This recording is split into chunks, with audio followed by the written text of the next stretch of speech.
should be live. Oh, let me check on Twitch, and then if that is the case, oh my God, we are. Oh, let's scream. Oh. Hi, welcome to my Let's Scream. Whoa. Today we're screaming. Ah! Today we are screaming. Ah. Ah. Coughs into microphone, lets out a long, flat ah into the mic, begins to dance. Begins to dance. Begins. Slaps microphone off of stage. Truly a ritual for the ages, you know? Oh boy. Whew.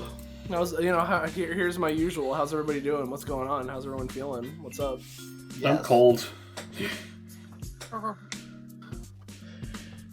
We got TurboTax couples on screen again. Yo, TurboTax. Thanks, TurboTax. Cold is my favorite Dragon Ball character. Dry. What? In the background. There's a guy just named Cold. Yeah, King Cold freezes. Oh, down. Right, yeah. Yeah. It's going pretty well. You know, what a lovely thing we could do here in this group. Ask how's everyone doing? Answers I get are yes, cold, and So, like. Also, sorry. I provided an actual answer. I'm sorry. No, yours. Sorry, Larder. I don't know who Frieza is. Do you mean King Cold's son? Yeah, King Cold's son. Okay. Which one? Wait, hold on. I don't know who King Cold is. Do you mean King Cold's son's dad? Yeah, exactly. Yeah. Do you guys remember the Dragon Ball character Damarine? I don't think so. I don't think I do. Hey, Roche, can I ask you, what do the grubs do? Actually, wait a minute. I think he was in the Tournament of Power somewhere. Oh. Grubs are hungry, eat. They're munchy. I eat them, and they give me the crunch. Since all of the Saiyans are named after vegetables, is Dragon Ball technically vegetarian? No. No, I don't think so. It's vegan. Well, I mean, you might be forgetting a character locked because it's not all the Saiyans. There might be a character just named Beef or like Chicken. I think you're forgetting how much meat Goku actively eats on screen. Yeah. Yeah, There's but also that little thing. I think it's more that they're going for a liquid diet, because, like, you see what Syl did to those people? You know, he didn't eat them, he drank them. I mean, know what? Cell is that's my point. Cell is inherently inherently carnivorous because animals have cells. I mean, have you ever eaten meat? The speed at which Goku eats that means it can't physically be meat. Otherwise, he wouldn't eat it as fast. I'm a flesh-pilled animal cell. Yeah. I'm totally creature maxing right now. Okay, for the people who know Lethal Company, is Bracken vegetarian or is that like carnivorous if you eat it? What? See, Soleil, this is what when your sink is full of mud and you turn it on, this is what you get. Mud. I'm sorry to say it.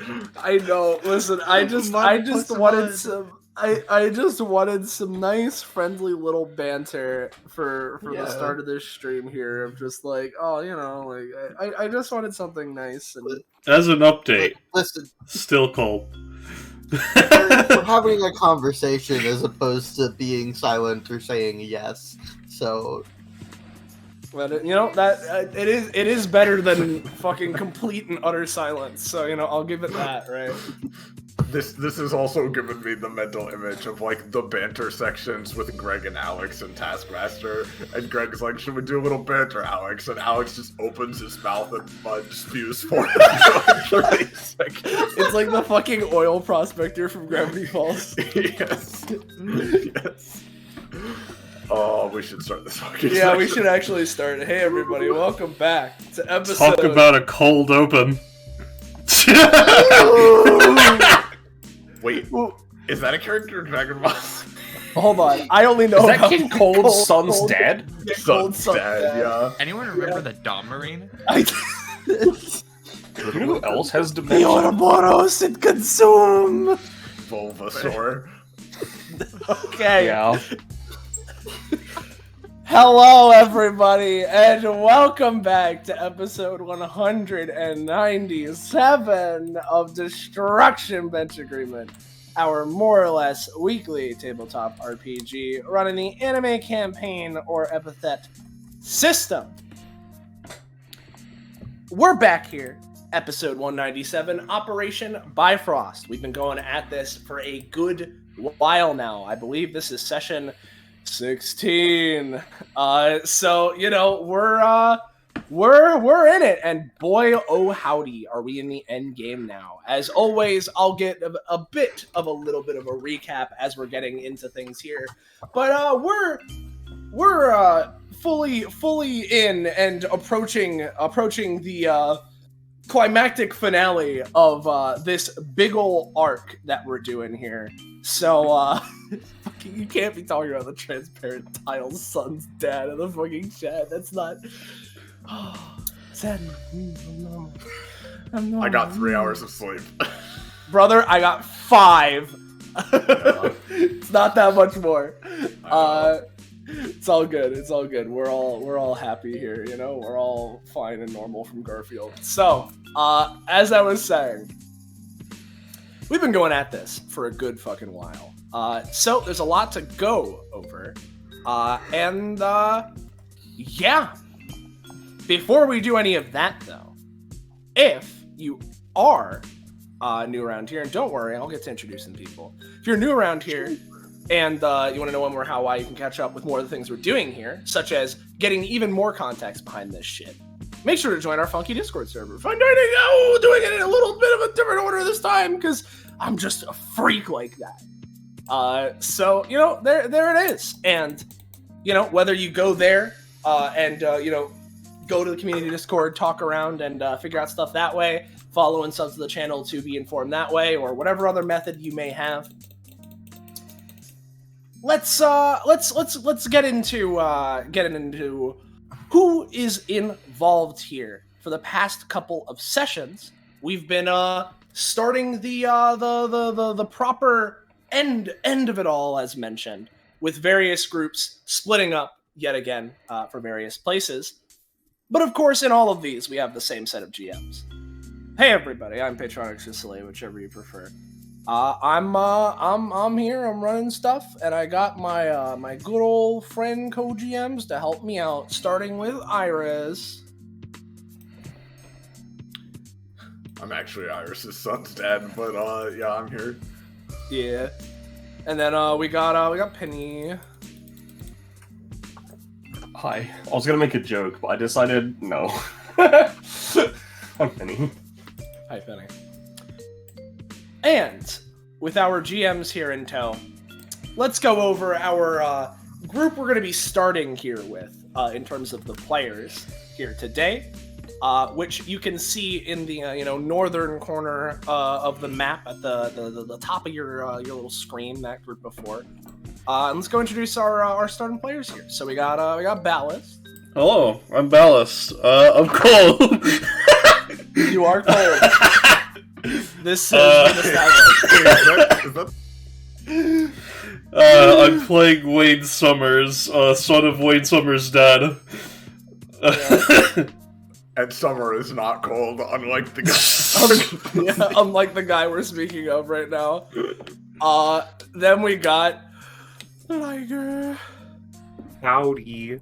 I'm Liker, and I'm playing Brave. He's a superhero. Yeah. Then we got Roche. Hey guys, it's me, Roche. I'm here. I'm playing Kanaho. And then we got Sam. Hi, it's me, Sam Embry. I'm in the Guild. Go watch sometime, not now. and I'm playing Aquarius, or as she's sometimes known, Aquarius is Aquarius. Yeah. And, as mentioned for the third time now, that's the group we're going to be starting with here today. And so, if everybody's ready, I can get us into the recap for chat and the proper transition into the session itself for today. So let's go ahead and do that. We'll especially with how things are going. Let's go with this track for the recap this time, right? As thus far in episode 197 of Destruction Match Agreement Operation Bifrost, it has centered around Fort Bifrost, of which this operation is named after, haha, which is a constructed base military fort, one could say, that, among other things, would theoretically be the home base for a proposed alliance between the United States military, Daybreak Bay, which is the city where DBA, Destruction Match Agreement, is within, DBA itself, and various other parties of power, influence, or relation to DBA. With the idea being that this alliance is being formed to protect the world, or at least act as a sort of talking grounds, communal, ground for assistance with each other for when big, horrible, supernatural threats take over / threaten our livelihood. This is a place to, this is a place and an alliance to be formed to help prevent against such things, since organizations like DBA have proved that they are quite good at handling these kinds of things, or at the very least, they're definitely able to.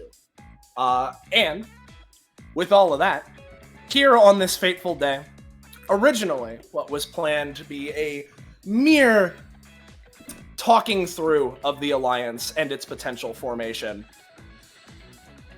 has been revealed to be planned to be much more from various other parties, as an entire conspiracy involving a traitorous faction of the military working alongside a Shadow Realm cult known as Simulacrum, various shadowy apex creatures within it, all working together in tow to enact a ritual using the base as a sort of a site, a landing point to open a new entrance portal into the Shadow Realm and bring back the Dark God W. Of course, all of these sorts of things and exactly the nature of this plan has been figured out by our fine DBA party members and whatnot, as they were sent either tumbling deep into the tunnels of this fort, or perhaps trapped within its underwater base, or perhaps elsewhere within it, and after much traveling around, finally managed to regroup and come up with a final plan to take out each of the triangle points of this spell circle-like ritual. And today, we follow, yet again, as mentioned, this group of 4 up in the north, who are heading down to the underground bunker, further north than any of the players have been up until this point. And, in that front, armed with the 5 different flash drives collected throughout this adventure, theoretically, presumably holding the codes to open the bunker doors themselves. This group would have been sort of led / directed to for the probably the quickest / path of least resistance comparatively, would have been brought around sort of outside the sort of I suppose like perimeter of the building itself, before they eventually would reach a tunnel, a hole, which we all know has been voraciously dug from the base out into the earth, into the pseudo open air by Blackberry, which leads deep down and far into the north of this underground segment. So that's where we're going to be starting.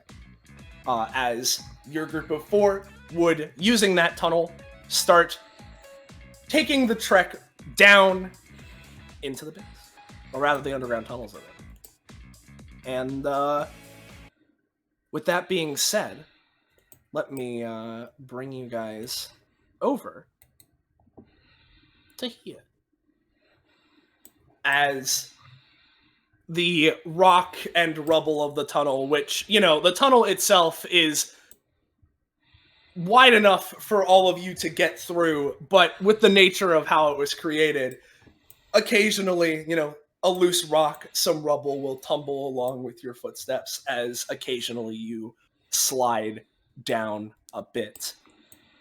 But before all too long, you would make your way down to this very area you're seeing. So let me go ahead, reveal you all. And as your group finds themselves here, now face to face with a bunch of the shadow realmy creatures that you have encountered thus far on your journey, much like the other groups, at around this time, you would hear Melagrano call out across the base in sort of a war cry, war rally, what have you, cheering you on and telling you, gamers, let's get that bread. As once that's done, music begins playing through the facility, and we're gonna get this going. And if you have not been here for any of the previous of the past two sessions, which in this case I believe is primarily Liger, I want to clarify that for this beginning segment of the session here, right? You don't need to roll initiative, and you don't necessarily really need to roll to do anything. Right now, effectively treat this as a sort of like RP action scene as you're going through. Just go ahead, dispatch of enemies in your way as you want to. But don't worry about rolling or initiative or costs or anything like that until I let you know that it's relevant. So, yeah.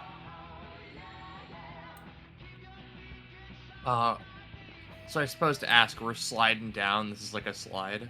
Yeah. This is the tunnel that Blackberry fucking ate out of the base, and it's sort of like a, it's a semi-sharp decline down as you can sort of walk, a little bit of sliding down. Yeah. Mm-hmm. Well, how about I go down first and bring a strong opening? You guys follow up. You got it, pal. Spider says, sort of giving you a pat on the back. What Kanaho's gonna do is he's going to just go with this. He's just gonna slide on down, and he's gonna take the stone shadow dragon statue head, and he's gonna imbue his psychic energy into it, so that as he is sliding down, he creates just a shadow flamethrower in front of him that just fucking bleaches all of these guys as they pass. Yeah, as reaching, with your psionics, you do exactly that, torching these two bats, causing these two guys to skitter away and some of the other enemies to back up from you with the initial burst, clearing a path for your friends to come and follow behind you.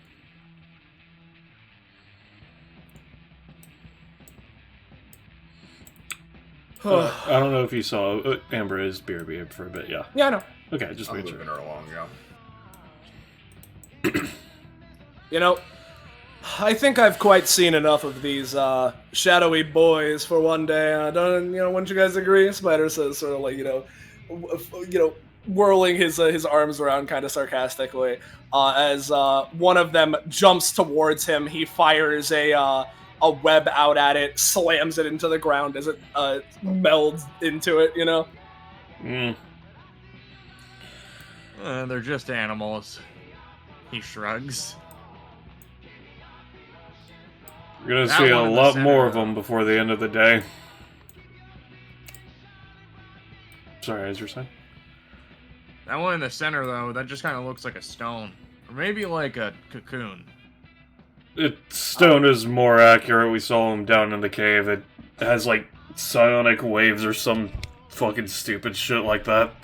Speaking of, it seems to be getting to sort of partially like reel in on itself as its eye shimmers as if it's about to release a sort of psychic shockwave of some sort. Brave is just gonna drop kick it. Yeah, as immediately jumping into action, Brave, you just zoom smack into the thing as its eye wavers yet again. This time, far more uncontrolled, I suppose. As you slide down, it clatters to the ground, knocking this guy down here.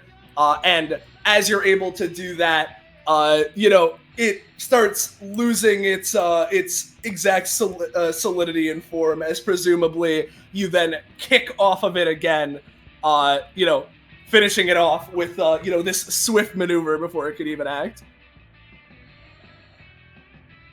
Nice one, Brave. When all of us here...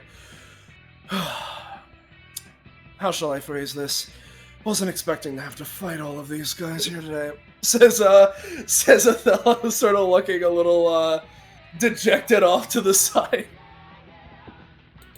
So, which way are we heading? This right away. Justice kind of lazily points to the north. Yep, we're going up north, so that way is the only way. And Kanaho just starts moving. He holds his trident. Yep. As he's doing so, Justice, passing by this guy, manifests a crystalline blood sword via his epithet, slices into this guy, as he goes effectively for a roundhouse kick on this other goblin as it's sent into the wall. And as some of the other creatures start chasing after you. Well, I mean, I say that. There are a couple of guys here. How do you guys want to handle these guys immediately near you? I'm real quick. I'm imagining Aquarius is laughing insanely, just firing all weapons at the guys trying to chase them as well. Oh, for sure, yeah. As Aquarius has the back covered as down, as some of these other creatures sort of scampering, repeatedly sidestepping, trying to avoid the volley here. Yeah, as Wayne's just kind of wandering a bit forward, this one presumably just jumps out, and he just slowly raises the musket as it's about to, and then bang, it explodes, and he just keeps walking. Oh! Oh! And I imagine as Kanaho's walking up, right, I imagine the other two are like, hold on, you can't just shoot our buddy and get away with it.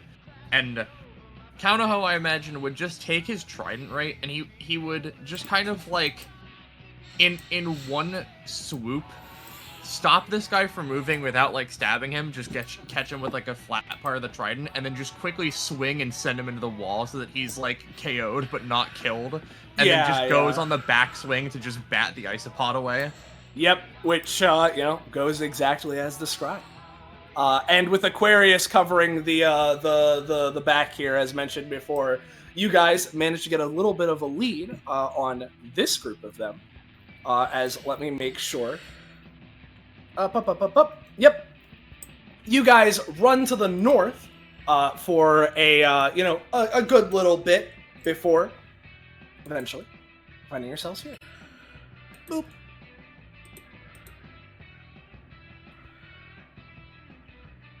Let's make a splash. Kanaho crap.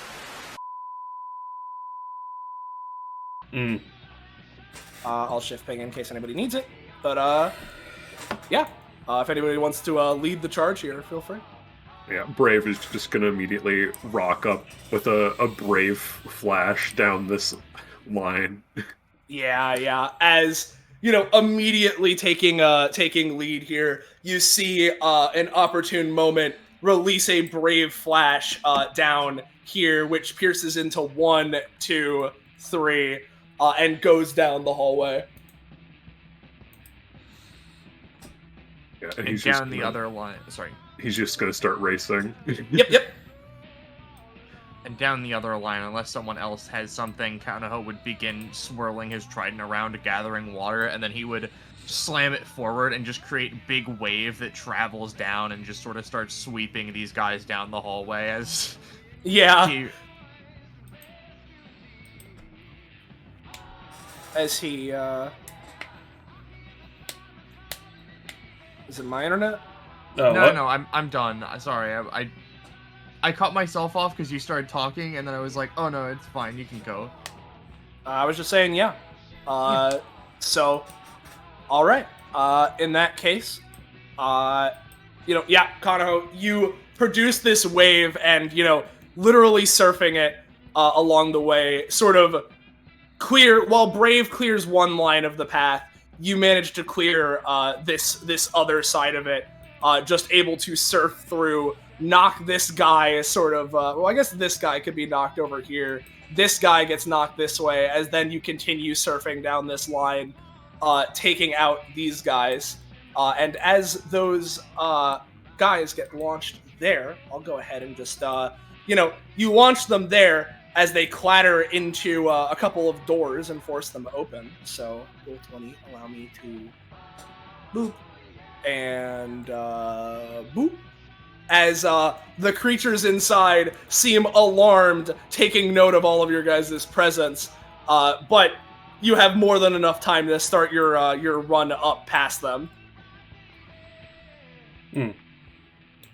Hey, so, Justice. Hmm? You're the leader of your own sort of island, yeah? He twirls his trident as he continues. You got that right? So how's your island like? Bad. Oh, it's a great place. He, as he said,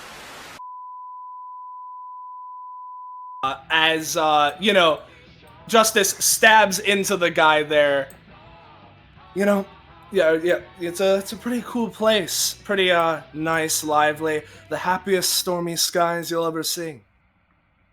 I know a thing or two about stormy skies. Fucking slaps this guy into the isopod. Yeah.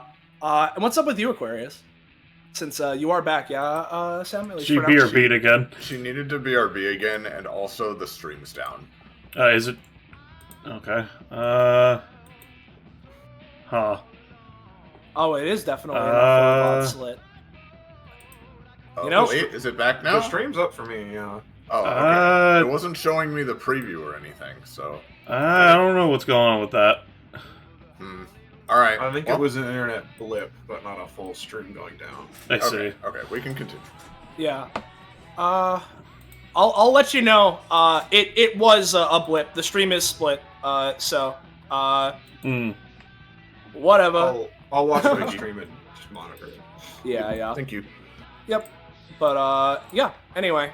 Yep. I guess Sam is gone again. So with that being the case, yeah, Brave. As you run in here, effectively to describe this, you'd be able to see through these sort of glass panes, this site of what looks to be a currently powered down inactive, but this sort of mini turret mech sort of thing here. And you'd be able to see in that from the windows. But of course, creatures all surrounding you on either side here. So.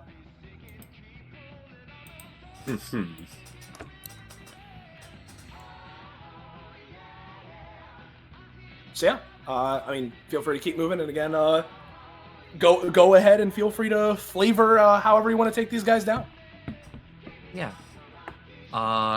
Imagine fucking Kanaho continues. It's just so you got any ideas on what the next ruler is gonna be like? Is it a sort of election type deal like they do here?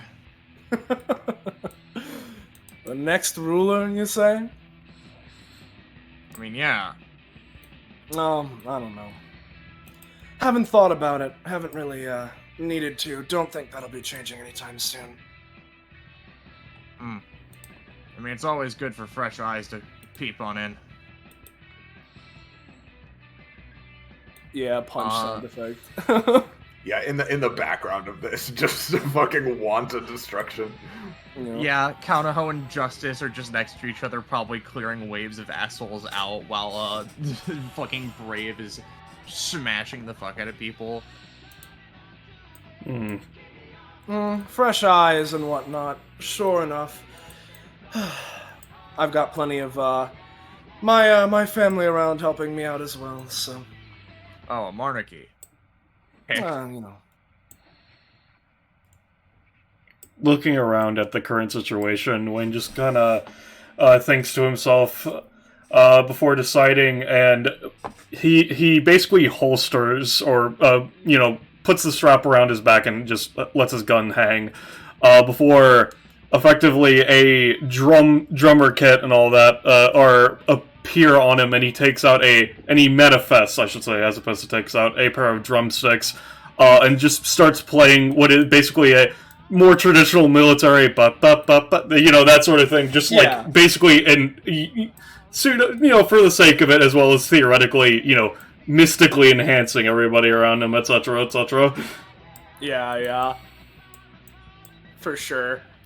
I thought I made the whole monarchy thing pretty clear before during the meeting and just sort of generally talking around here, but he, squints. You were at the meeting, right? I recognize you. Yep. Sure was. Picks up guy. Yeah. Throws. Yeah, as, it's Wayne's sort of drum beat goes and sort of like a, like a blanket of sound washing over Konoho and Justice. Konoho, you feel your strength and muscle sort of like you're able to even more and better than usual control and flex your power as you just toss the guy into the wall.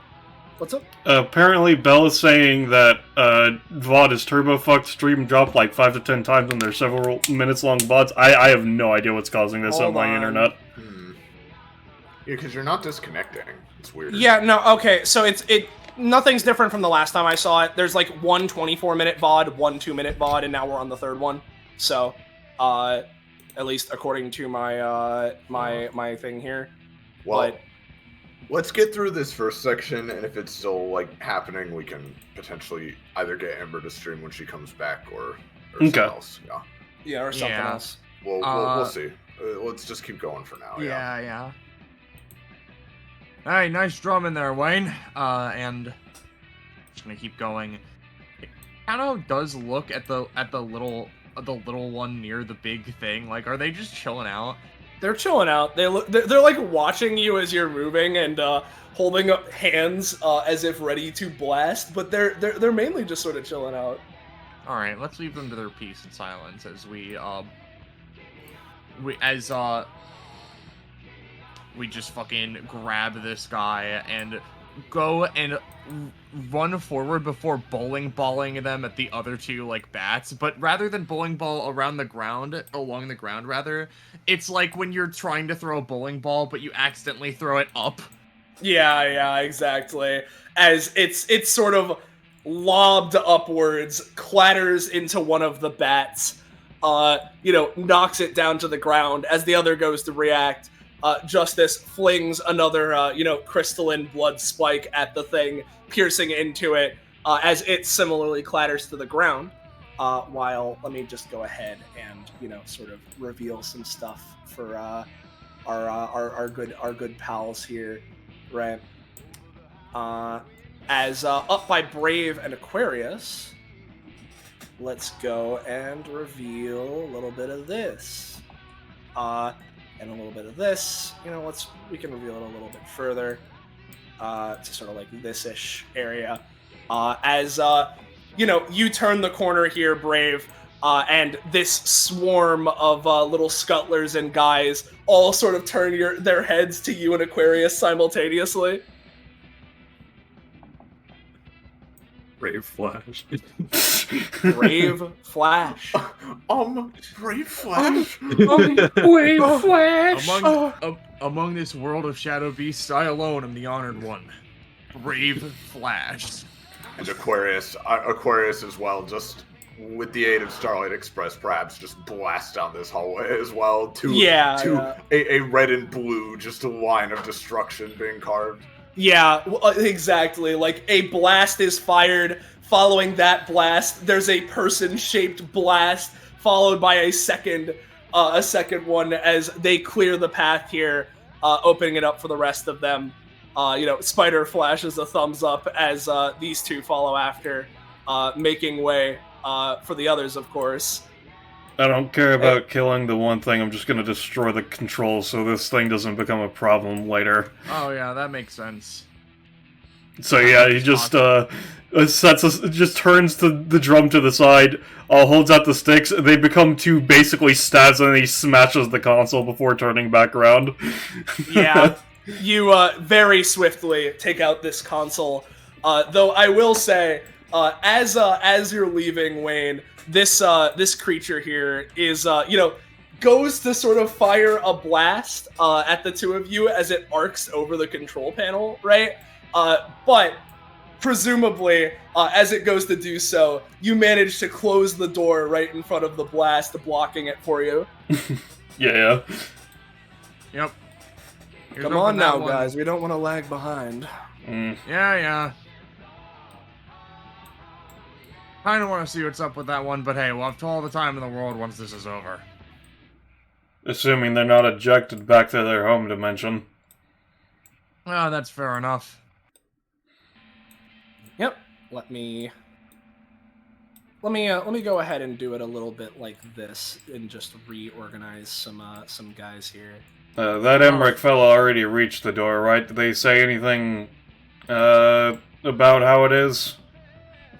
If I recall correctly, when I heard them talking about how when Ricky got there, it was a giant red door of some kind, and the flash drives we found, and that they made sure we had all of them. It seems like they're thinking those are the keys for them. As, starting out here, Aquarius and Brave, yet again trailblazing, leading the path, boosting forward through this, metallic area into a more, for Brave especially, something a bit more familiar, I guess, as you get deeper into the facility here. Not the same area, familiar in terms of the kind of area it is, as you, yet again, find yourselves in a little tunnel-y section, as, hey, Brave, how do you want to start this one off? Hold on, I don't know where we are. Bottom of the map. I will shift ping.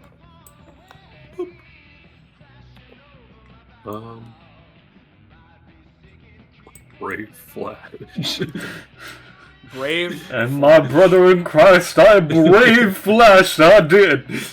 And, Brave, you simply just keep blasting your projectiles as, he only has one AoE.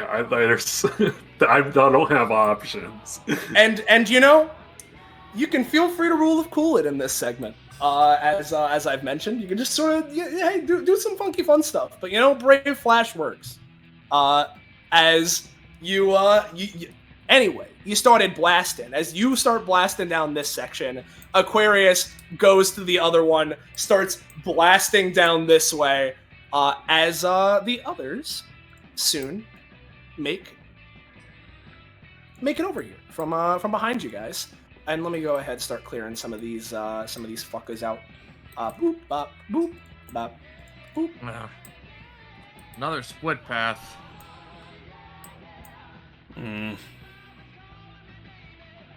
Let's just pick away and start going. Ugh, jeez.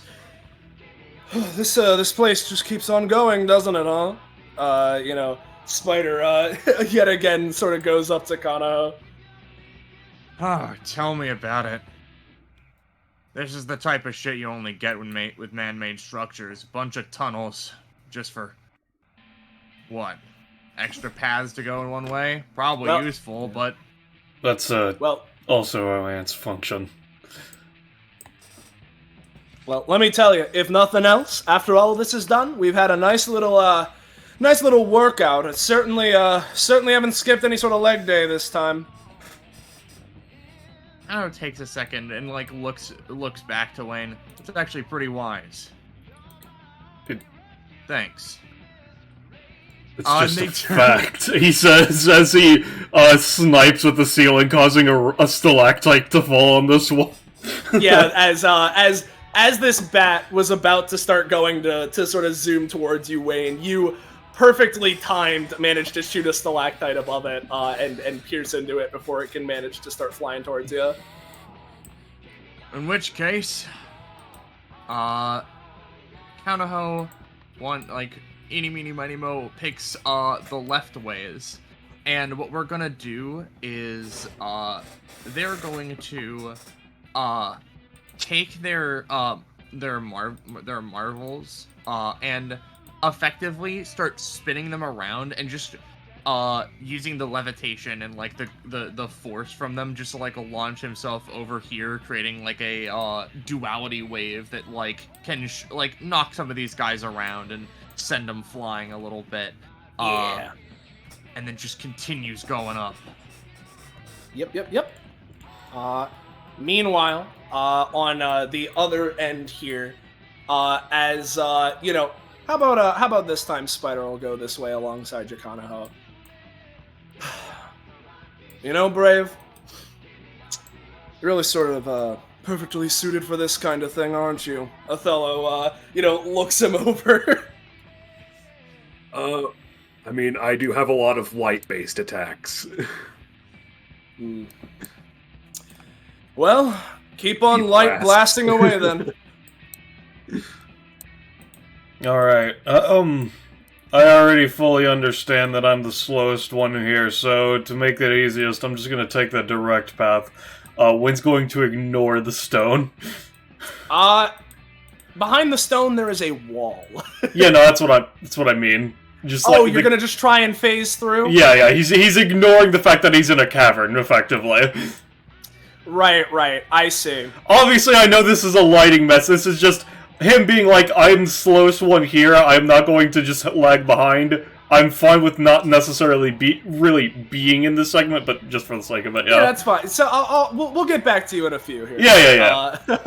As Wayne, you pass through the wall, and you're starting to move here. Yeah, exactly, Roche. You start pulling in Owl City, and let me go ahead on either side here because I say on either side, at the very least by Kanaho, because you are a little bit further forward. Up. Let me go ahead. And, this is a big one, so just give me a second. This is a big segment to reveal. A big ol' hallway. Up-up-boo. We got a little bit of up-up-boo action, Here, and to here. And, yep. Something like that. You see yet another just hallway passageway filled to the brim with a bunch of these little fuckers, Kanaho.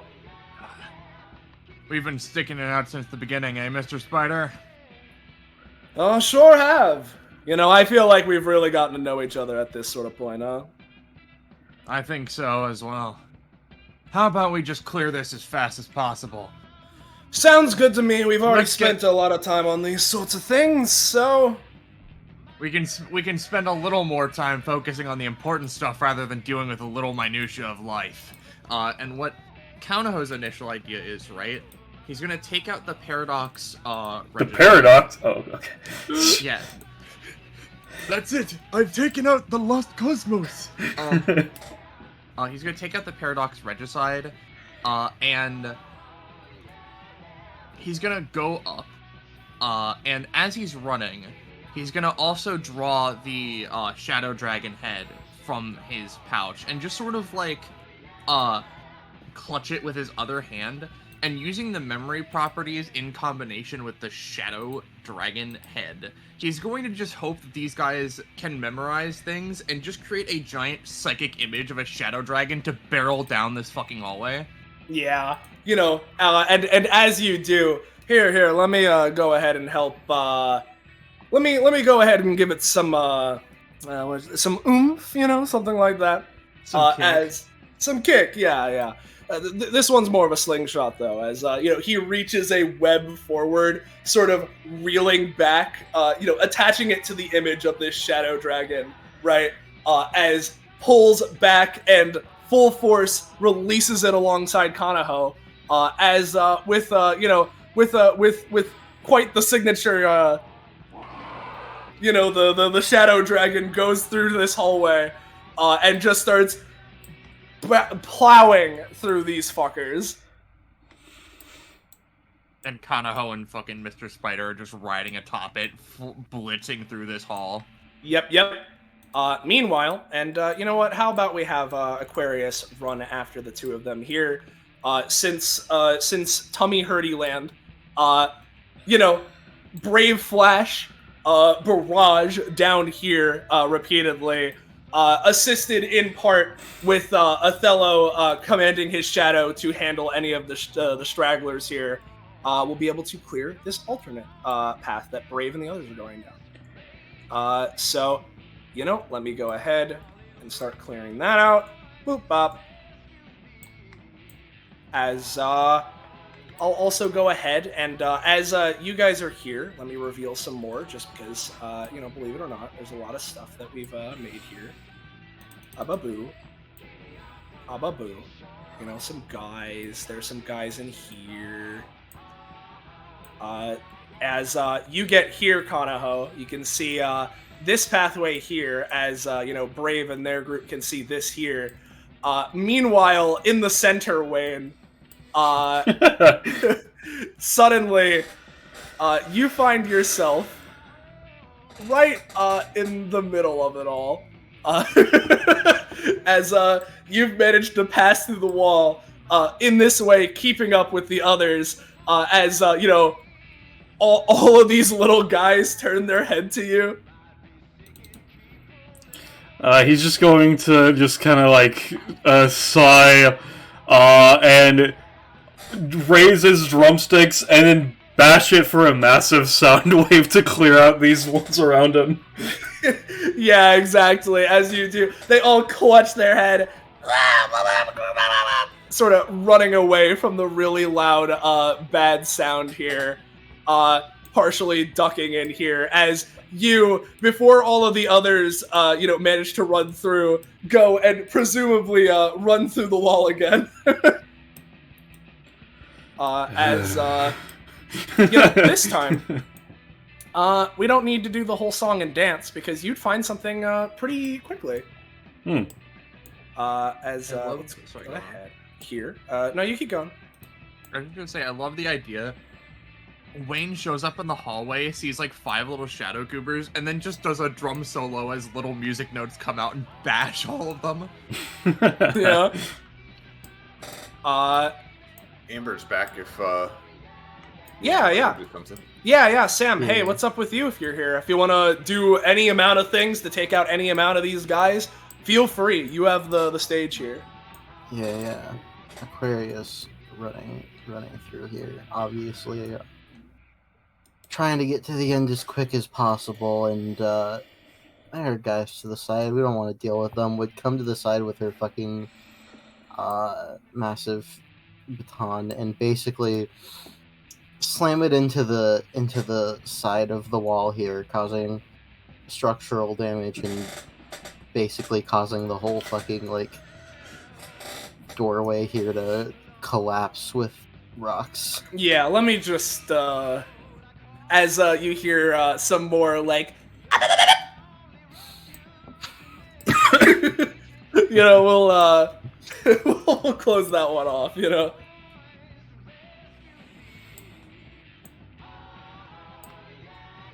Well, yeah. Anything else you're feeling like going for right now? I think for now she'll be just following along with Kano and Mr. Spider. Yeah. Speaking of them, as Wayne passes through this area, all of these little guys in this room next to you, Kanaho, sort of turn their head again, and hunched down, ready to pounce at your group. If how do you defend, my friend? Oh yeah, and Kanaho sees them, and he would stare at them, but there's just like a lot of them, right? And he can't look at all of them, so he grits his teeth, he hunkers down. Oh, you want a piece? Take a look at a real beast. And he flares his psychic energy as like numerous psychic images of like his weapons and his fists come out. And I imagine there's just a flurry of like psychic ghost hand punches that like create psychic explosions and just send them all away. Yeah. As you manage to perfectly deflect the onslaught of these guys here, sending them back into the walls as they all just go splat. And yeah, path I really is clear hope that's here. not like actually killing them. Like, jeez, they're really fragile.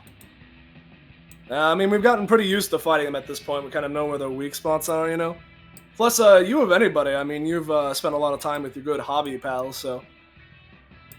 I mean, yeah. That's why I kind of don't want to just splatter them, unless that's, like, just normal. He turns to, like, look at this hallway as he keeps moving. Yep. Let me go ahead and, just reveal, this little spot. As there's these two more little guys. One goes out. Spider just immediately kicks this one as it approaches him. Meanwhile, on the opposite side of things, some of these guys come crawling out of the side here, chasing after this group. Othello and Brave go for a combination light shadow blast barrage.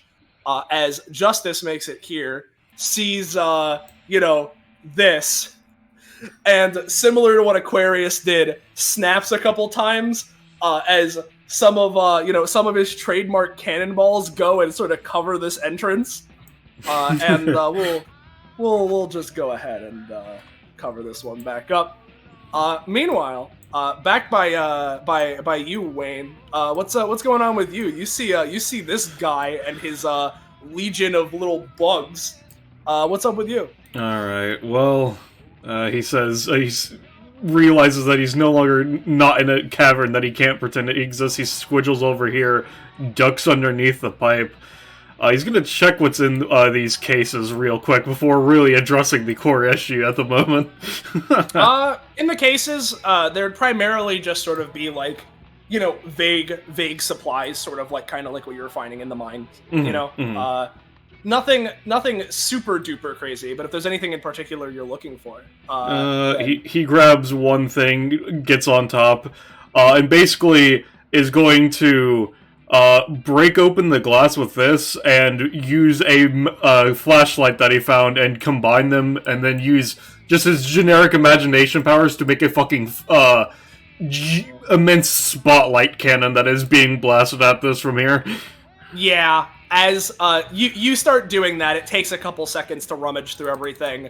The giant stone hive takes note of Wayne and seems to command this wave of the scuttlers to start going, towards you. You're fiddling, constructing this thing, and right as these guys would be about to hit you, you manage to whip yourself around, combine this shattered glass and the light here, flashlight through all of these guys, and just start piercing into this giant stone, as despite it being a stone, you can see, like, it even, like, starts partially melting. There's, like, steam hissing off of it, sparks flying off of it, all the while, on one end here, Justice, Brave, and Othello would manage to make it over here. And what's going over by you, Kanaho and Aquarius? I'll let Amber go first.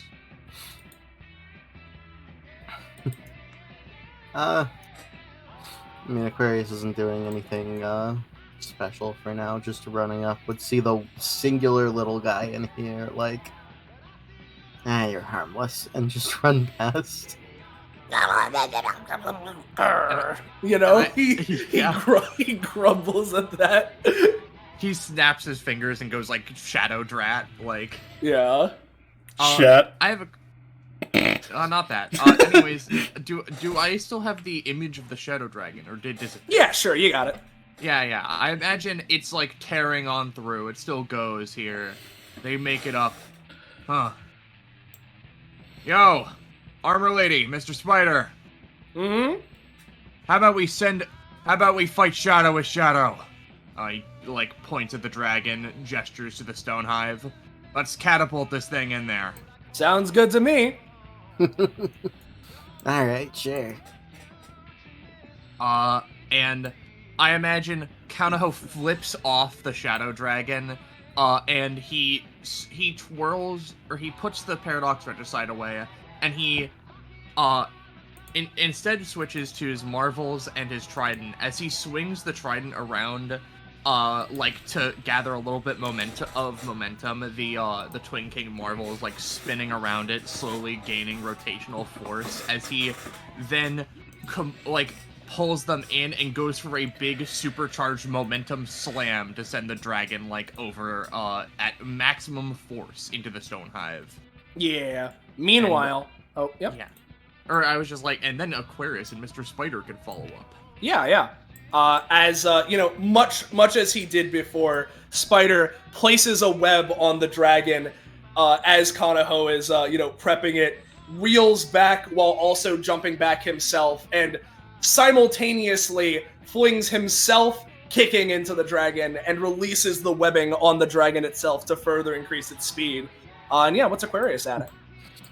Oh, Aquarius is in the typical Aquarius manner is going to just add at the front of the dragon, perhaps held in its mouth, a funny little explosive surprise to generate some fucking C4 and dynamite in its mouth.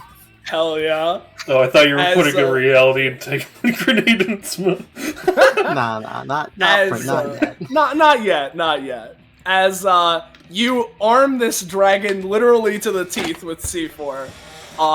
Meanwhile, on the opposite end here, Brave and Othello jump up, going for yet another combined, Brave Flash Barrage plus Black Blast Barrage, kind of thing. Combining overall, the yin-yang cannon, exactly. As Wayne blasts this thing to shit with the light cannon, we have a barrage of light and dark, and on the other side, a dark, pure, pitch-black dragon, as it all on all three sides just clatters into this collective group and just annihilates them. They're just sent flying every which way as each of the scuttlers collides with a wall or the ceiling here. They meld into it. The stone hive,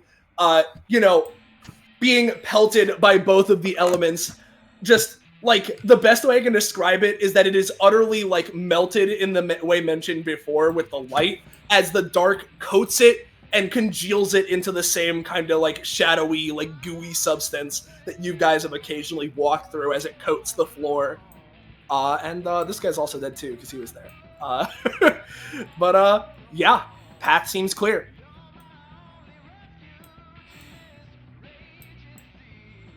Alrighty, let's fucking keep sieging. Alright, let's go. Oh, Wayne, you alright? Yeah, fine enough. How's your trip to the stone? The what? Oh, right. Yeah, easy. Nod. Hey, if you need help moving here, I can help you out. I'm fine enough. Alright. I just got the mental image of Wade's like, no, don't mention it. And gets dragged back in. Yeah, we handled all the all of them on this this other side as well, so shouldn't have any problems there. Only one way to go then. Until it splits off into two more paths. He fucking starts running. Now you say that, Kanaho. But let me just make sure everything is good here. Yeah. Potentially to your relief, it seems as if that's not exactly the case this time. It's 3 paths. It's actually 7 paths. As you continue dashing even deeper down, and eventually make it to this way more open area, yet still tunnely area of here. So let me move you here. Bada bing.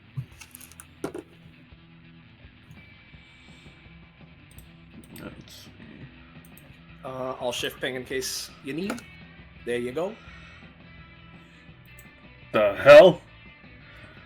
I don't think I've seen one of these ones. Now here's a big one. Oh, that's a big boy, all right. Yeah. Hmm.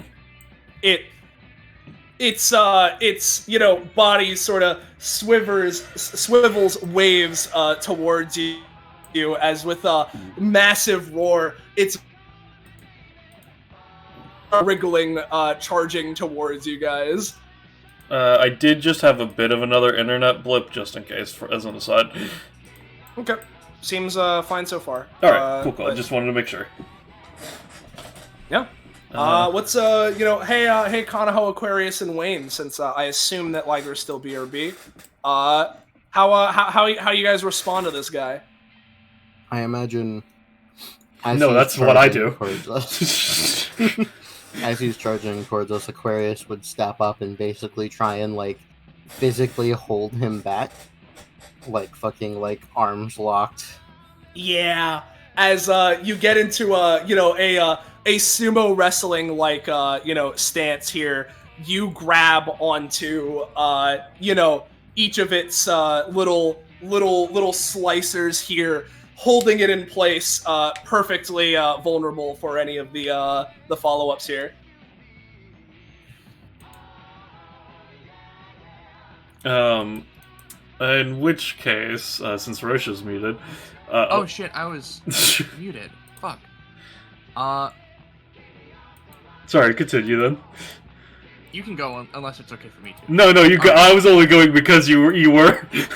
Yeah, that's valid. So Kanaho, he runs up, right, and he, using the Twin King Marvels, he thrusts himself off the ground, and I want to go to just try and jump onto the back of this guy's head. And while Kanaho is there, he takes his hair, wraps it around the horns, and I want to start wrangling this guy. Yeah. As, you know, Aquarius from one side, holding its slicers in place, Kanaho from the other, you whip your hair, you know, around this, you know, the guy's horns, forcing his head back. Justice goes, you know, slicing into this little guy right here, and holding some more of its legs in place, jamming a blood crystal into the leg. Spider going to the other side, doing much the same, piercing into this guy, and then coating some webbing across the other guy's, you know, the guy's other set of legs on this side here. And yeah, Wayne, and if you're feeling like doing something lighter, then yeah. Wayne, at the very least, is just going to go up, right? And basically, he's going to lay a hand on Aquarius's armor, and it becomes, it's sci-fi as it is, becomes even further so, as it bulks up and she basically takes the form of a Warhammer 40k Marine, just it takes a step back to let her, you know, do what she feels like with that, etc. Yep. Hey, Yeah. how about we unleash this guy out and wreak some destruction on his own friends, huh? He like pulls his hair taut against the places where he has wrapped, still trying to get it to like he's trying to like get this guy wrapped up to the point of like being able to ride this guy. Yeah. And Aquarius will basically work alongside Kanaho to, you know, with the improved armor and strength, basically grab him and sort of like push him down, like to the side and down a little bit, basically getting a full like grapple hold on it, and then just trying to swing it around, point it the other direction, and just fucking push it back out. Yeah, as you expertly, with the assistance of your friends, and then taking that with them holding it in place, go and continue to exert your force, flex the strength of not only just you generally, but your powered up armor. Go and completely push and wrap into this thing. He's forced to move. Clunk, clunk, clunk, clunk. As you make steps, the path clear. All of these little guys, frankly, are a little scared of how this guy is just being manhandled here. As clunk, clunk, clunk. You make it all the way to the staircase, and with one final shove and push, you slam into this thing. Kanaho manages to ungrapple, kick off, and land behind just in time as, like a bowling ball, you send this guy down the stairs, clattering into these two little hobgoblins here before it just goes another set of stairs, bounces off, slams into the ground, and he is just, he's out of there. No, it's like one of those bottle down stair videos. Exactly, you get it. I was hoping maybe I could keep that one as a bet, but yeah, we got it. Cracks a neck.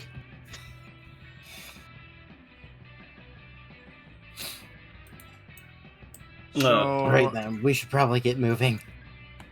No stone unturned. There could be something important down here. Wynn's gonna open up this door just to make sure what's going on in this, etc. Yeah, all good. Let me go ahead and just reveal in here.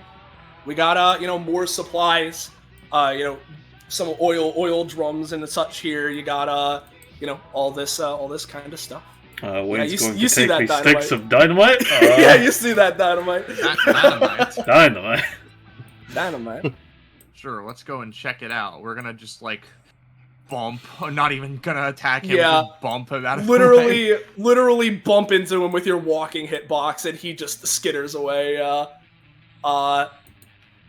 Like he slow motion just twists and rides through the air. Hold on. This is why we look.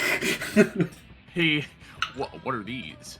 What's with like Giant's table? Yeah, so actually, with you seeing that the blueprints here, right?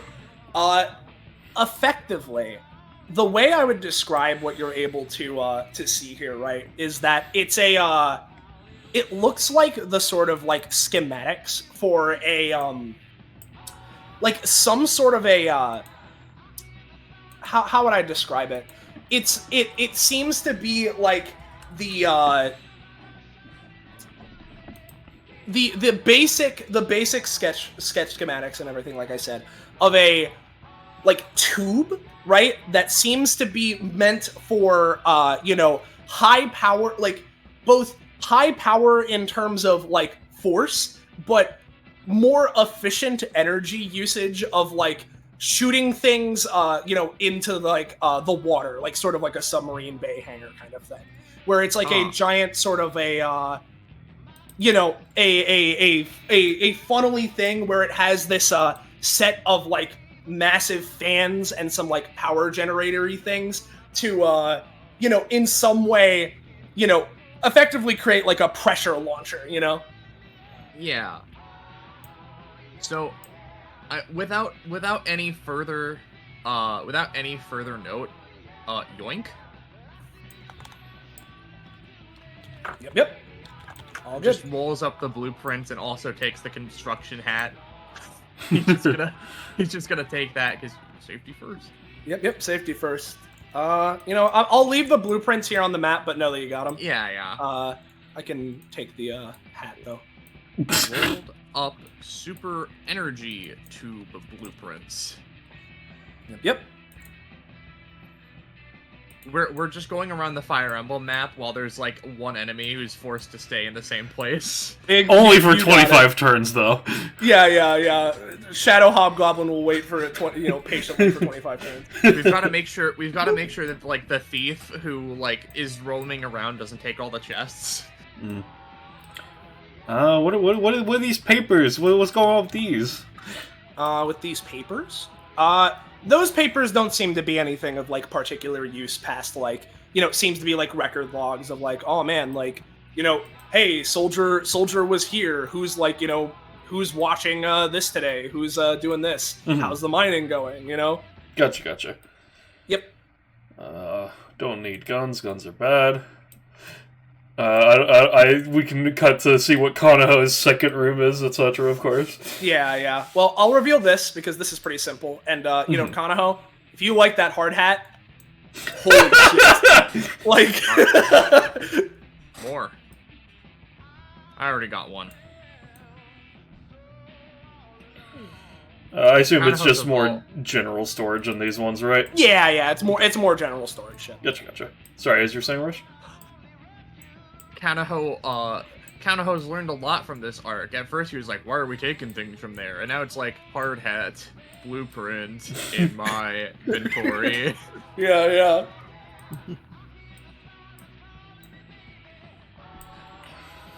It's only for 25 turns. Alright, all I found were some hard hats, blueprints, and boxes. I got some dynamite.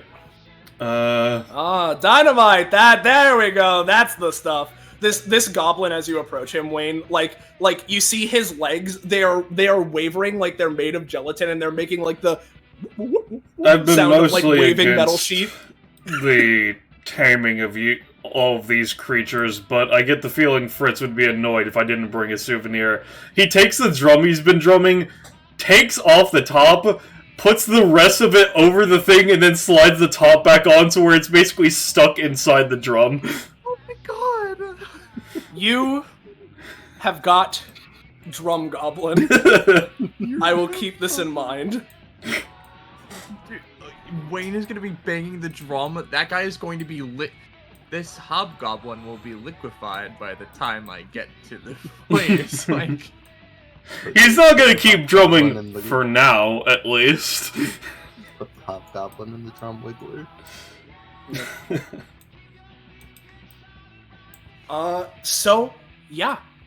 As the path seems clear, you guys continue your descent, which I should point out, you guys have gone pretty damn deep at this point. Continue going on this way. And unless there's anything anybody else wants to say right now, I think I guess if anybody has anything they want to say, feel free. But after that, I want to ask something. So I say feel free. okay. I just want to make sure, right? Considering the circumstance, with Sam and her situation of being called away, and Liger's situation and everything. How are we feeling? Are we still feeling like continuing to go here, right? Because there's been some interruptions, there's been some stream stuff. Do we want to keep going here, or would what? Yeah, Liger. As Liger just typed in chat in Discord, he's feeling really bad, and he says he's gonna eat to see if he feels better. But with that combined with Amber, I don't know what your exact situation is with you getting dragged away, but we're now through the more light part of the session here, so we should probably we need to at least take a break while that gets resolved, and see how you guys are feeling afterwards, because we can't really keep going if you guys are busy / not feeling good. So yeah, if people are feeling bad and are going to be dragged away a bunch, it's fine. We can we can mulligan this, but it's just a matter of I want to know what the vibe is. Of course, idealistically it'd be great if we could keep going here, because that works really well for a lot of reasons. Yeah. But if we but there's no stop, point. There's no point in powering through when only 2 of the players are here. So I should be fine to keep going at this point. I might not get pulled away again. I can explain what's going on later with that. Well, and if you just need to get pulled away 1 or 2 more times, that's one thing. But if you think you're gonna keep being busy constantly, it's not gonna keep happening now. All right. Well, So I would in be that I would be case- good to continue, but like I know Liger's. Yeah. In that case, here's my idea, and it's whatever you guys are feeling. But we should maybe end stream here for now. Take a break. See if Liger starts feeling better. If not, then we'll just have to break it there for now. Mm-hmm. Yep, that's fine by me. So yeah, how about this stream? We're gonna go ahead. As Iris said, we're gonna cut the stream for now. And if you want to, again, if you wanna know, if when we're starting up again today, if we're continuing today, make sure to join our funky Discord. We'll be notifying there what the plan is as soon as we know, and yeah, whether that's today or otherwise, that's a thing to go. And hopefully we'll be seeing you again soon. But quick stream break here. So All right. Say theoretically goodbye to chat, everybody. Theoretically, goodbye. Hello later. Initial stream conversation. No, sorry, get totally big snacked. And yeah, it's live. I'll scream now.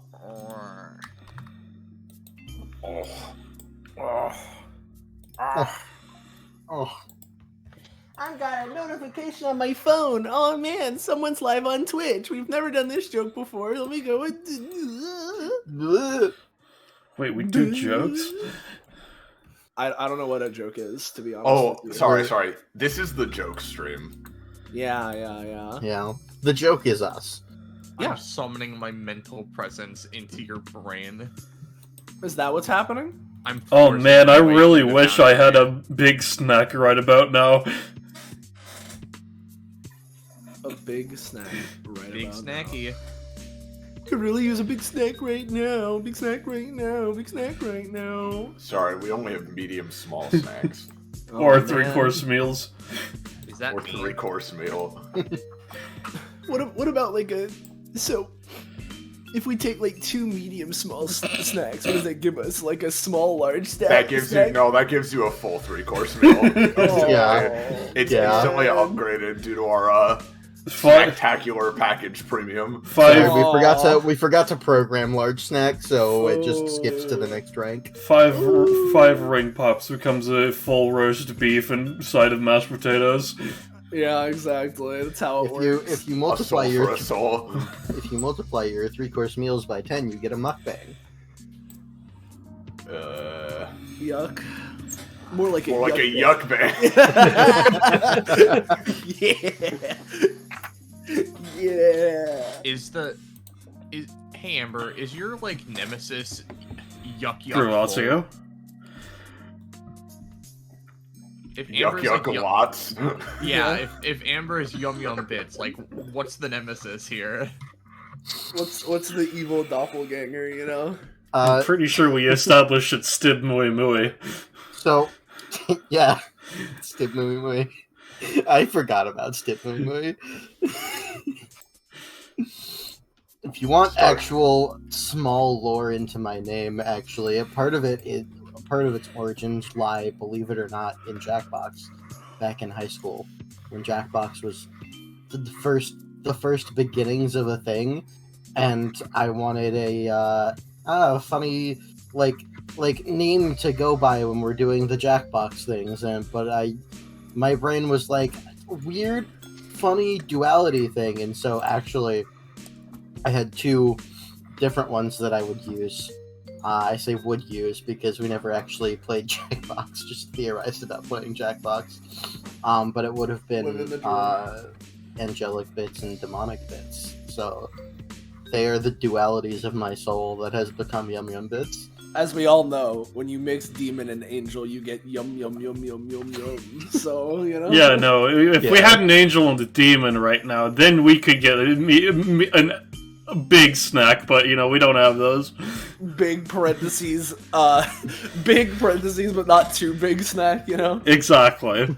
Exactly. Anyway, so, after all the snacking, right, hey everybody, and welcome back to episode 197 of Destruction Bench Agreement, Operation Bifrost.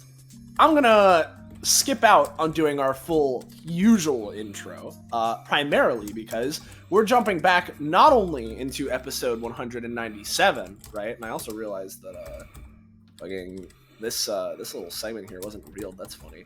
Not only jumping right back into 197 of Destruction Match Agreement, but we're jumping back to session 16 of 197 because we started this last Saturday as of time of stream, and for multiple reasons decided to cut things there early before we got too far and go for a mulligan and continue the session at a later date. That later date is now today. So, as always, I'll give a little bit of a brief recap, but especially this time, I'm going to try and keep the intro here as small as possible, because very technically, we've already started this session, and I want to get right into it if we can, right? But if you are new around here, you're enjoying yourself, and you want to know when, where, how, why? Yeah, you can know what's going on, keep up. Make sure to join our funky Discord server. My dining, there's our link. Whoa, there's the link. Go there to get notified when we're going live and what have you. Place to go to be in the know. I'm Soleil, Patronics or Soleil even, whichever you prefer. I'm GM here, running it alongside my good pal Iris. I'm good pal Iris. And potentially Penny if she arises from the grave. So there's that. We got the same players here as we were having last time. We got our streamer Ballast. Hello, I'm Ballast. I'm streaming. You are streaming. We've got Liger. Hi, I'm Liger. I'm playing Brave. Yeah. Then we got Roche. How? No. Who are you playing, Roche, and not the demon underneath the floorboards? That was Oh, that was 626. Stitch from Lilo and Stitch. Hi, it's me, Roche. I'm playing as Kanaho. He is here, smashing shit up. And then we have demonic and angelic bits, Sam over here. Hello, it's me, Sam Amber, Yum Bits, Demonic Bits, Angelic Bits. Too many I have Gummy Worm. I'm playing Aquarius. We found it. Snack. How big is that gummy worm? Small. Okay. Damn it. Small. So it's one of those two small kind of snacks. I get it. But yeah, we have the same group as we started off with last time, and generally, let's get into things here. So I'm gonna switch over to this music track if I can fucking find it. There it is. Our good old classic here, as I'm going to give the brief recap of what's gone on thus far in this session, quote unquote, this part of things, number 16, of, this whole gosh darn adventure. A lot of things have been going on, and after regrouping all of our party members here, they've come up with a plan to disrupt the magical fucking horseshit ritual that they have discovered that this whole alliance discussion has been commandeered for, by going to each of the spell triangle, spell circle, triangle points and potentially disrupting them. Starting at the start of session number 16, we started following one of our three primary groups here that were going to each of one of the points. This group went towards the north, starting from the little tunnel that our good pal Blackberry carved out from the underground up to the surface, and after going through that tunnel back down into the underground, they went deeper and deeper into the technological branch, barreling through a bunch of the shadow roaming creatures that they have been through the majority of this adventure, going deeper down and deeper north every step of the way, to eventually getting to the point where we see them right now. Going here, there was a couple more enemies. There was a map that Kanaho picked up that was sort of like a blueprint detailing some sort of kind of a pressure launcher system and whatnot. And that's effectively where we left it off. And I want to give everybody the chance because of how things have been split here, and just of how things have been split, how things went last time. It was a little bit funky, and we cut things off kind of abruptly, just because. If anybody has anything they want to talk about or say or do in this last the next little spot, feel free to RP for a little bit as we get to it and effectively get yourselves warmed up. So yeah, what's going on?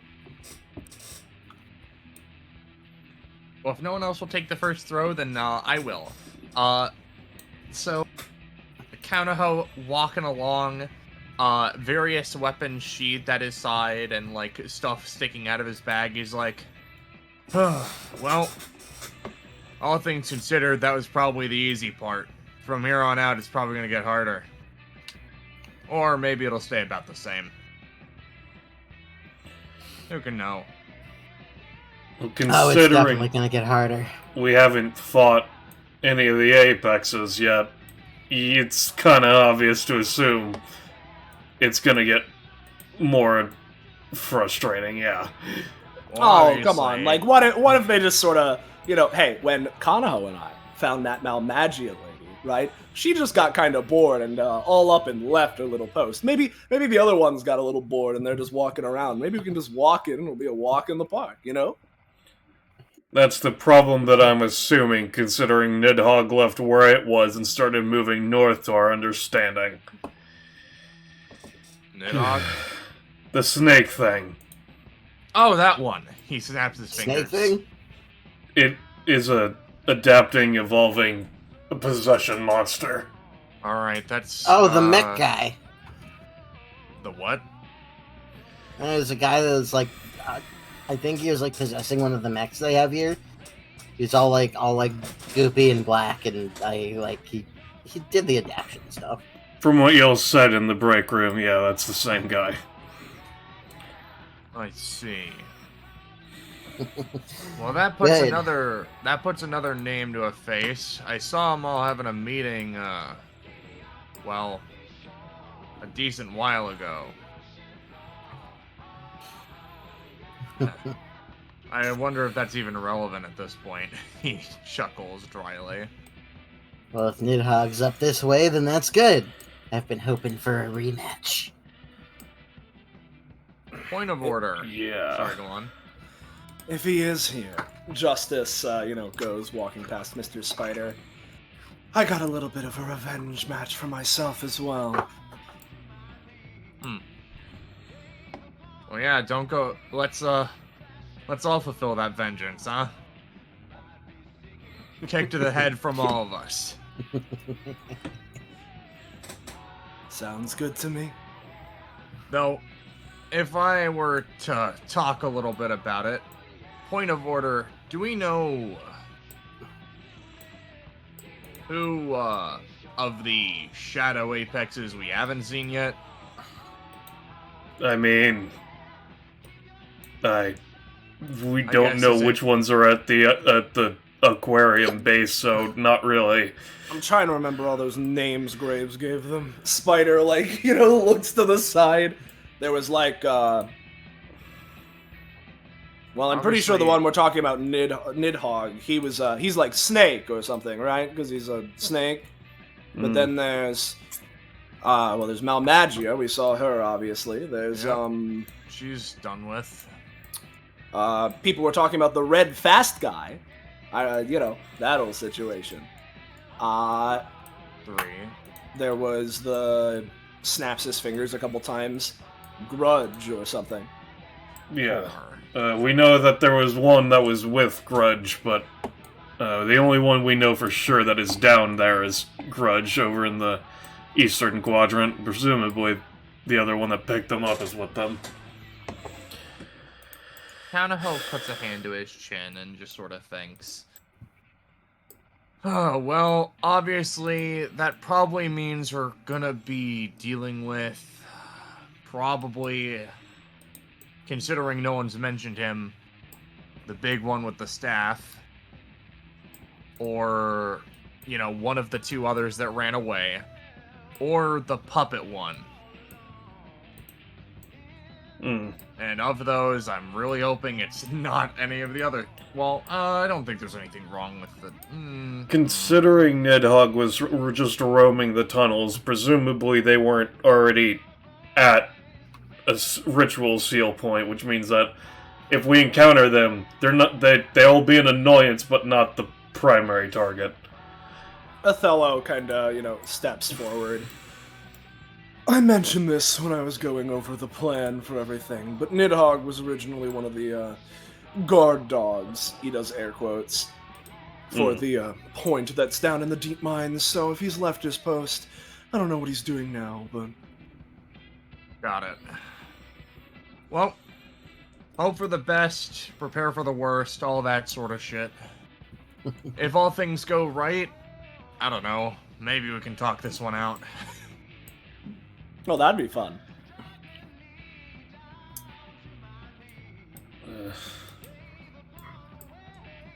So yeah. Is there anything else anybody's feeling like saying or doing before we move on? Actually, I'll add like a cap onto that last statement of, hey, gives people an excuse to stop saying strings. Yeah. Going once. Going twice. And sold. We're moving on to the next map. As you guys continue down this series of like metal plates and staircases, going deeper and deeper and deeper down, closer to what you presume to be the bunker, as you've all been told about. And before too long, as you all discussed as a one big collective group and reaffirmed last time as you were blitzing through the shadowy guys, eventually you guys come across a through the staircase down to an area with a, I guess, how do I say, recognizable kind of red gate that you've been told about. So let me bring you to here. And shift ping you after you're loaded in down to around this area. As from here, still a little bit of a ways down, but you can see what you would have to presume to be the giant red gate you were told about from Emmerich.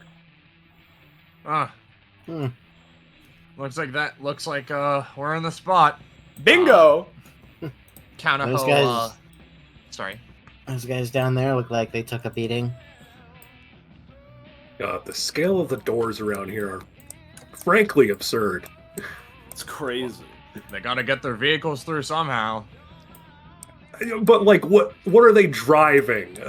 Gestures to the massive fucking door. Tanks, mechs, trucks, shadow beasts.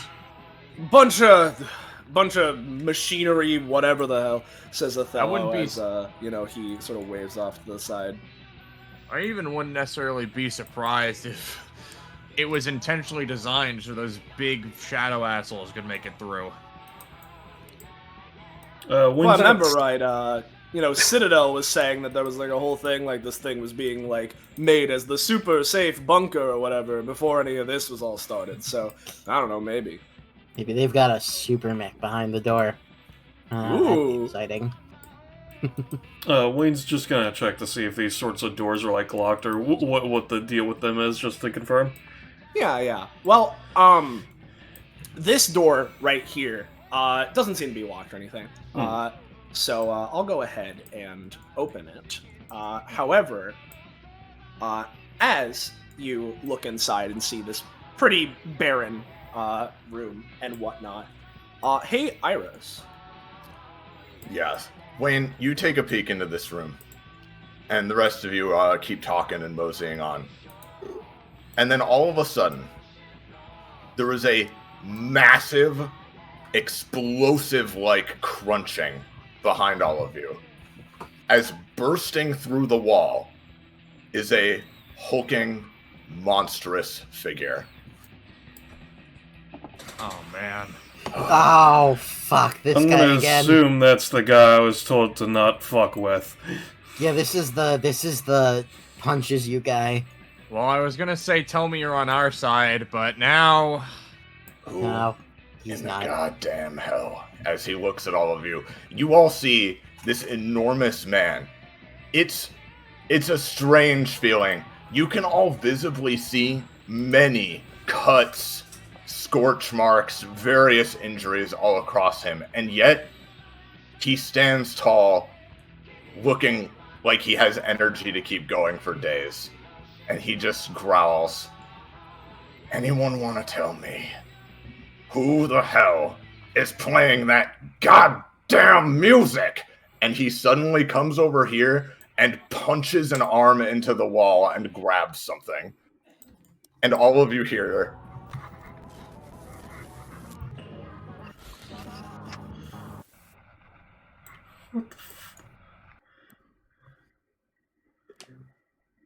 and in universe, it starts playing again as has been described. However, if I can find this in our folder, where the hell? Yeah, here we go. Fuck is he? Is this the right one? Yeah, there we Dude. go. Dude punched our boombox. much better. Roll initiative. You ever punch a wall so hard it changes the jukebox? You ever punch a wall so hard it starts playing your theme? Right. So I know I don't think any of the rest of you were there when we were first encountered this guy. So a piece of advice. Run. Just, One of those kinds of things, I got it. I'm good at running. Spider says, kind of jogging in Well, place. it's growing quite wearisome. I can't deny it's the best idea. He comes over here and shoves both of his arms into the stairs. Give me a sec. Yeah, here we go.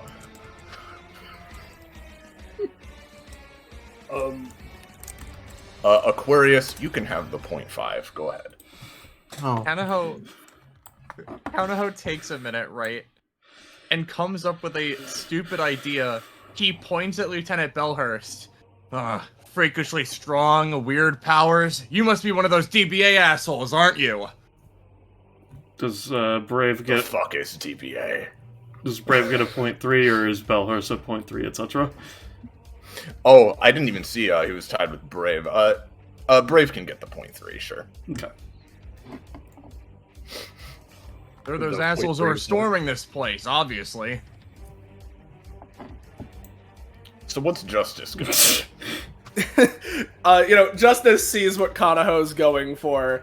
Well, something tells me that one's not gonna work. So, you're sure we can't fight him? Looks to Aquarius with puppy dog eyes. I mean, you can if you want to, but I blew up effectively a 5 foot by 5 foot by 5 foot cube of C4 in his face, and Right. gestures towards That him. was you, he says expressionlessly. No, you're not supposed to remember that. Like, come on, you got hit in the face with C4. Isn't that gonna cause some, memory loss or something? He raises his rocket launchers. Okay, I get the picture. Fine. Well, here's the thing. I'll play along for now. Let's go. And he's just gonna, he'll just double move. So we're gonna go, all the way down to that step, down here. As Does he get some extra movement for playing into the current game, as it were? Yeah, sure. I'll give him a little bit. With Othello over here. Right. This is big, tall, and scary that you were all talking about. Okay. Snaps his fingers. We're gonna summon Shadow Boy. And similarly, I think he's going to go move 1, 2, 3, 4, 5. But he is going to, along with his shadow, hold his action with Black Blast to see if he can intercept anything that potentially comes towards them. So, what's up with you, Aquarius? Hey, turns to Mr. Spider. I don't remember who has all of them, but give me all of the keys. Pats I got his one. pats his sort of coat. I think I might have one of them. And through Kanaho and Spider and everything, I imagine that any of the the flash drives that you don't have are quickly given to you. Yeah. Turns to Bellhurst. Right, so it was a pleasure meeting you again. We should really do it again sometime. That's Son of a fucking not now. If he remembers. She turns around and I'm gonna Aquarius just be start like, speed ooh down the boy, hall." I'm fighting Bellhurst. Good thing I'm in a hallway. Exactly. I don't know what to tell you. She came the right direction to do this again. I'll say she gets part of the way. Yeah, I'd say part of the way makes sense. So he double moved. So similarly on that, right? Because you used an ability, we'll give you a little bit further than just this, but definitely not all the way. All right. We'll It's save not you. quite up to snuff, but it's fine. She's just gonna use her move action to move. Yep. It's my turn. Can you draw out the speedway for me? As the person with 4 movement, having a halved yeah, movement hold on. to place is important to know. Oh fuck! I want a shape, Okay. Okay. kind of like a this, I think. Gotcha. Yeah. Is that your turn? Yep. All right, Brave. Yeah, I think we're just going. So we're just going, you know. We're just going. Yeah. All right, if you run along the blue, you get some kind of boosted movement. It's halved Yeah, movement going through. It's, This is all. It's double movement, basically. Yeah. So basically, every space you move through the Stardust Speedway, the blue spaces, is only costs 0.5 spaces of movement. So it's Okay. effectively double movement. And So I need to fucking. Brave is just base fast, so I need to think about how much movement this is. What's your base movement speed? I think it's 7. In which case, it would be 1, 1.5, 2, 3, 4, 5, 6, 7, and then 1, 2, 3, 4. No, okay. You can get 1, just about 2, to Aquarius if you go 3, through there, yeah.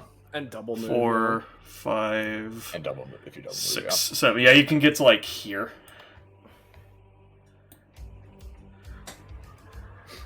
yeah. Oh, is that what you want to do? Yeah. So we're just gonna.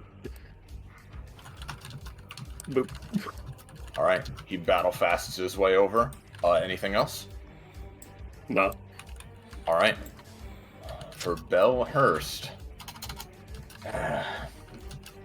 he just groans. He is going to kind of leisurely, even though these are quite large weapons, kind of spin them in his hands a bit before facing them both backwards towards the stairs behind him. And there's a kind of, Wayne especially would hear a kind of series of beeping sounds as the chargers, as the rocket launchers sort of charge up for a moment. You hear a high-pitched whining before a massive explosion. Let's see how effective this is. Oh yeah. Before a massive explosion shatters the ground he is standing on, propelling him extremely far forward, even a bit further forward than he fully intends, all the way up here, I'm gonna say, next to Brave. He just suddenly lands.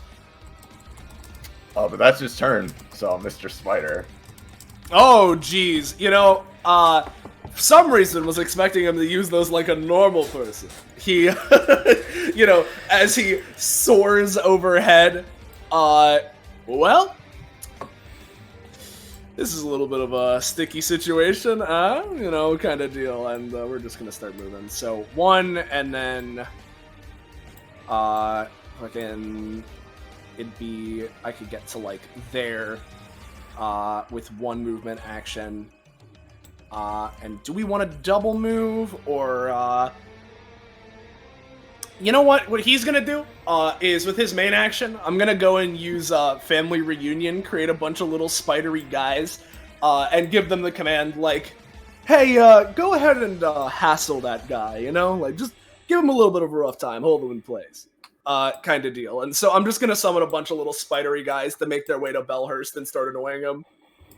So let's give that a roll. That's okay, take your time. They'll be here any second. Any day now. What's up with you, Kanaho? Well, it would take 1 full movement action just to get to the Starlight Speedway, Lamau. Kanaho's gonna call out, "Hey, Aquarius! Considering he's up by you now, I don't know if there's much I can do, but, what were you guys doing to him while you were, interacting with him?" I mean, aside from, like, running, I mean, there was, like, ice in his way. There was the one, magical girl that was with us. Peony was her name, I think. He was, like, really distracted by her. Alright, good enough. What I want to do is Kanaho takes out the Paradox Regicide, and it's really far away. Right? But I want to, like... No, I'm not gonna do that yet. I'm just gonna try and, like... I'm just gonna try and, like, move, right? Okay. Oh, okay. Here's an interesting question, right? I know that the Stardust Speedway is, like, movement, right? But, I have an ability which is, Kanaho tosses the Oceanic Emperor somewhere within 4 times its range and immediately dashes there. Considering I'm in here and I want to throw it along the line, can I, like, railgun my trident, like, all the way over here? I mean, I'd say to give it a throw, and we'll see how far it can go. Okay. Not looking like it. Like, Directly into Mr. Spider. Yeah, exactly. I'll re-roll it. 3. It's still a 3. That's fine. Nothing. That's it. I end my turn. All right. What's up with you, Wayne? Well, you know, going 4 spaces, that's one thing we're doing.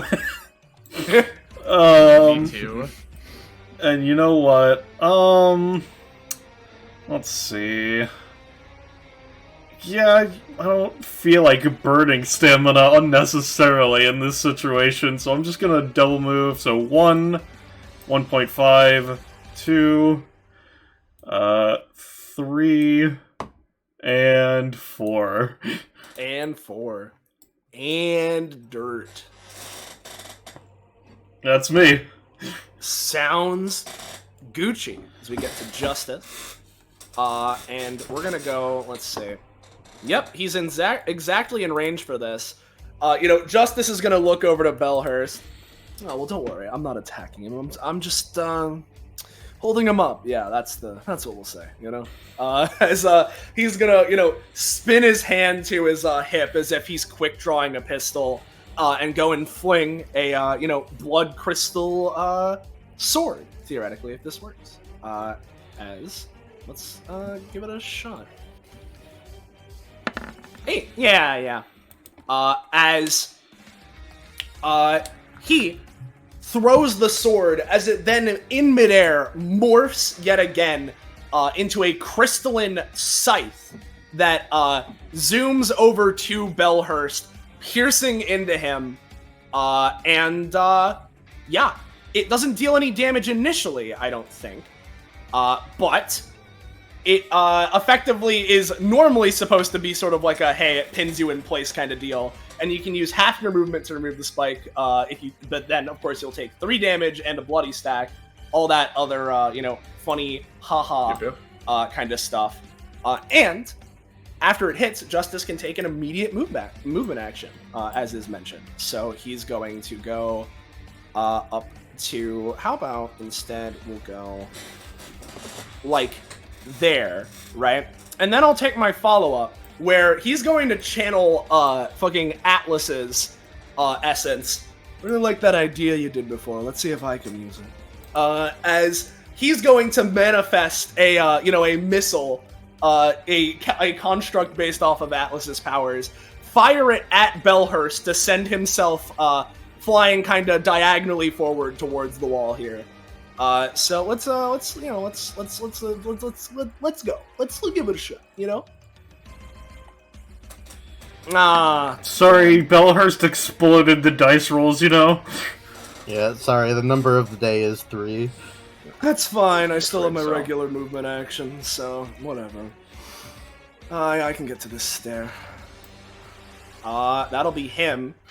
Othello is just going to start trying to catch up, as his shadow is going to temporarily latch itself to him, like how shadows are normally supposed to be. So we'll be able to get to this space with one movement action, and then with a second movement action, he can get over to Brave. So we're going to do that so we can help Brave out, and that'll be his turn. So it's you, Aquarius. And I'll similarly say, if you can handle this for a sec, Iris, I need a BRB real quick. So if you can, take over for a little bitty. Whoop. What Aquarius is going to do is, to start off, we're going to do a bonus action, hack the planet, to basically morph his rocket launcher slightly so that the openings are basically completely covered shut, so that the next time he tries to use them, they blow up in his face. Understood. 3. That's a Number 3. of the night is 3. What would you say for cost? I'd say that's a 2 cost. Okay. Apologies. It's all good. This is kind of a panic situation. It's all good. Aquarius, This is we're role playing. Yep. You're mainly focused on getting to the door right now. Yeah, tries to type a few things onto her arm keyboard. Distraction. Well, that works just fine. So I assume this is at Belhurst you're throwing Yes. this? Alright. Yes. Then go ahead and roll the thing. Oh, 92-15.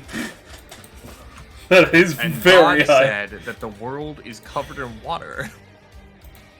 I see. This it's not currently relevant. Okay.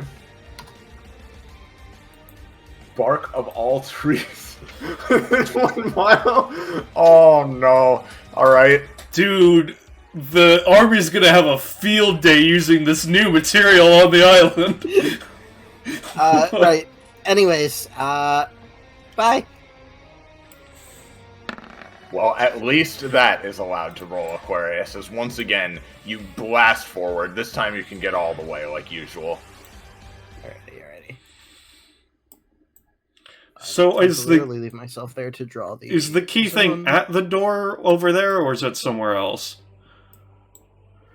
This panel on the door looks like a sort of console where you can type in a code or cool. a sort of flash drive. Just make sure. Mm-hmm. Hold on, I am... How the fuck does the draw tool work now? It's when you do the draw tool, you then choose rectangle. which one you Yeah. want to do. Hit Yeah. Rectangle specifically. Okay. Yep. There we go. It's all weird sub-menus now. It's not, bad, but it's just very different. Yeah, and then move action to here. And that is my turn. Alright. Brave, he's just landed right next to you. Everybody else is sprinting for the door, but what do you want to do? Yeah, taking the directive from Aquarius tried to throw everything at him. Brave is just going to step right here, place a hand on each muzzle, and is going to try and crush the openings so that they can't fire. That's fucking badass. Go for it. So this is just going to be a D20 roll. Yeah. fuck the sub menu. There it goes. Yeah, I'll say Brave with your hero strength. That's definitely good enough. You grab both of these barrels and just crunch them closed, and he kind of blinks a bit surprised and perhaps confused. But yeah, you did that. They are fucked up. What's with the look? You thought you were the one this strong? You think All you're right. strong. Yep, we're just gonna... I'm just gonna assume that I can make about, like... Yep. Probably.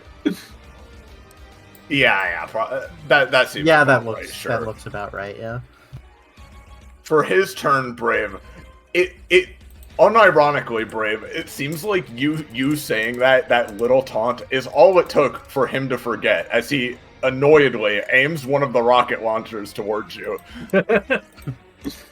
I'm gonna give it a disadvantage roll from the start, and then from there we'll see.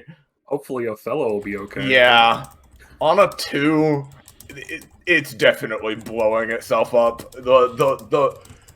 The rocket immediately, predictably gets jammed and blows itself up. It does a little bit of chip of splash damage to him as well. He aims the second one towards you, Brave. I'm gonna give it a disadvantage again. Oh look, a 3. This 3, one also nice. blows itself up as it takes a bit of chip damage from that. Useless piece of crap. He steps forward. Do the Stardust speedways apply to everyone or just allies? It is just allies. He gets to like here. Mr. Spider. Yeah. As he does move that way, because I don't imagine it would be a problem for him too. The fucking scythe would pierce through, dealing 3 damage. To him. I forgot about that because you weren't here. But he basically just, I imagine, because he's so strong and because Justice only rolled the 8, he kind of just very abruptly shakes it off a lot sooner than most would. But he will take the damage in the thing. Yeah. Yep. As goes the spider's turn. First, Othello is like, looks like the jab worked, hero boy. Spider then will go on with his turn. And let's see, with one movement, he can get all the way over to Othello, right? And I think what he's gonna try and do, right, is he's gonna be like, hey pal, give me a hand here real quick, if you don't mind. As he like says that. And before Othello can even, object if he wants to, Spider is going to, go attach a sticky situation, web, to Othello's arm, and have him kind of, slingshot Spider forward up and above Belhurst if this works. So here's sticky situation, cool, which will also grant him a Black Widow web. As then, I'm going to have him spend, his second movement action and roll. Yep. As, he sort of wraps a web around Othello's arm and uses him as like a footstool and a slingshot all in one. As he just puppeteered, throws Spider as a baseball pitch above Belhurst and himself. Him landing kind of over here by Brave, as he then, touches down to the ground, hand to it, gets back up, dusts off his suit a little bit. Oh, there we go. That all worked out just fine. That'll be him, so it's you, Kanaho. Also, Soleil, this is a thing, in case that's relevant. Continue. Oh, okay. Yeah, I got it. Understood. Okay. Hey, Wayne. I noticed we're a little bit far in the back. Do you, want me to try and do something about that? Be appreciated. Alright. Your thing is that we're all running away, right? From the greatest disaster in the area, yeah. Kanaho, leans over, looks past. There are arrow indicators around Belhurst being the biggest disaster in the area. the trajectory is towards him, we can fiddle with this. What I want to do is literally I just want to like I want to try and do my well no, if I do my Psycho Toss railgun it might get stuck in Belher's shoulder and then I will be next to him. I don't want that. Fuck it, I'm just gonna like create a big wave and pick up Wayne so he doesn't get wet, and like we're just gonna like ride the wave all the way down. So I'll roll for that if roll 20 wants to function. If it wants to function. All right, big wave. It's 5. 5. With how some of the rolls have been, I'll say that's a minor success. So however much forward you think they should go, Soleil. Right, and this is like the wave movement on a 5. It's just my water bending. Yeah. I'll say that. What's your movement speed? 4, but it's 1.5 times in water. Yeah, I'm just trying to. Yeah, that's the thing. I'm trying to determine how much I'm giving you, considering that that extra bonus. Of how about we get you to around here with Wayne? Yep. That's kind of what I was thinking. Yeah. And while we're here, I'll use the rest of my movement. Or I'll use my actual movement action. Would you say that was my main, or was that like bonus? Do you think? I would say that's main personally, because Yeah. you're moving yourself and somebody else takes quite a bit of effort. So. Well, I go here. That's it. All right. What's up with you, Wayne? Not much currently, considering the positioning of allies. Let's see. Yeah. So Again, it's at least Aquarius is here. That helps. this is 3, 4. Oh. I was intending to carry him with me, but if that was not allowed, that's fine. With the 5, I'll say no. Not in that case. Yeah. And for my main action, yeah. Okay. Yeah. Okay. Give me a second. Let me just. Bip. Let's just then.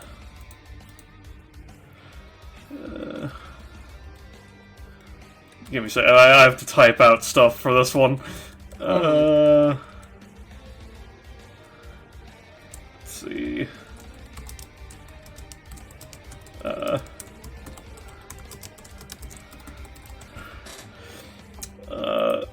There we go. Ah, the wall. Guy who is very annoying to Belhurst. Yeah. All right. Don't like. Well, the that idea works. It only takes a 1 damage from Belhurst related sources. Hold on. I imagine you're putting him like in here or something. They have to be summoned next to me, but if I'm able to move them on this turn, I'll say with an 18 you can move the wall. the wall is gonna just go up and stand here and turn to Belhurst. Hey, stop picking on the small guys, chump! He just slowly turns his head. Fucking annoying powers. That's my turn. He's very annoying to Bellers. Yeah, Christ. All right, is that your turn, Wayne? Yeah, no, I've made a move, I'm good. Just us. You know what? How about this, right? You know what? How about I'm a big fan of what Wayne's putting down here. Let me help out a little. As Justice, we're gonna see. Perfect.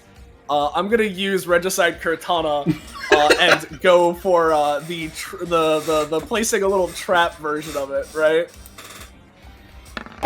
Yeah. As Bellhurst is like, goddamn powers, like lower, right? Sort of like by his foot in the hope that he doesn't really notice it, right? All of a sudden, a little thing is like placed right here, such that if he happens to step on it, right, it'll prop up as like a little trap, and go for a little something.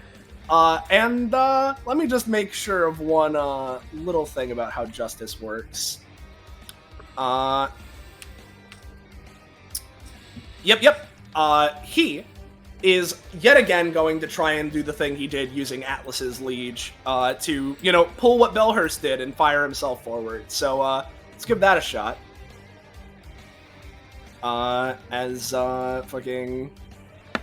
Nope, that's a 3 again. So you know what? Would you look That's at fine. that? The Rockets were able to get a 20 and never be used again. Exactly. So we're just gonna move then. This can't be Operation Bifrost. Where is 3? So actually that'd be 2, and then 3, 4, 5. Yeah, you can get to 1 space ahead of Spider.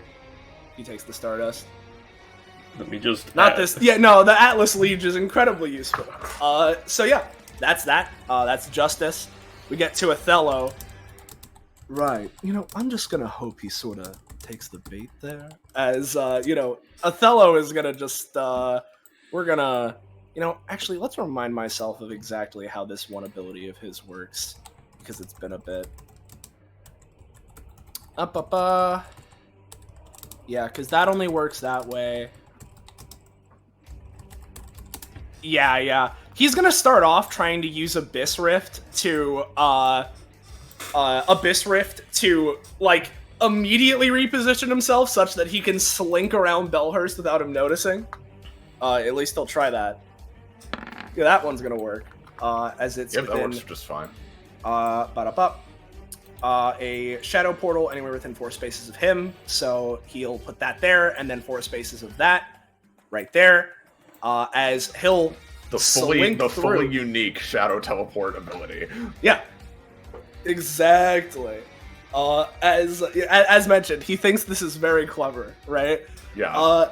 As he'll, swoop through the portal there, and then using the rest of his, movement, we can go 2, 3, 4, 5, and then double move for a good old-fashioned all the way up to here.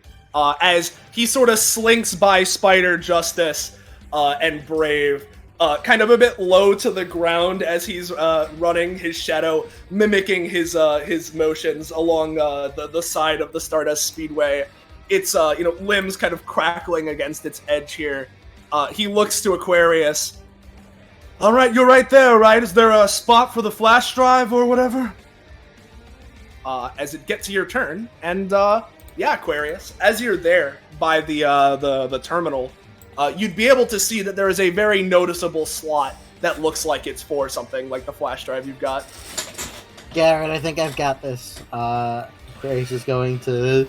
Sorry, but this is USB 2, not 3, so it doesn't work. Damn, I'm only used to USB, like, 72 plus. Looks at Aquarius's talent called USB 75.2. Anyways, yeah, she's gonna just go through and insert all of them. Yep.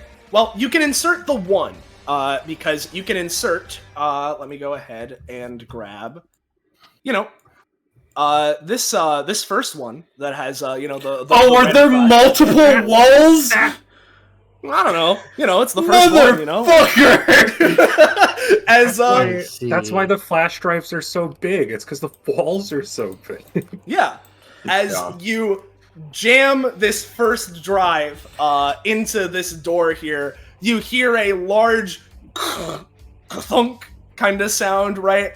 As the door unlocks, and with a tap of something on the monitor there, I'm not going to adjust the asset because big and large and hard, but the door unlocks and partially opens for all of you to go through.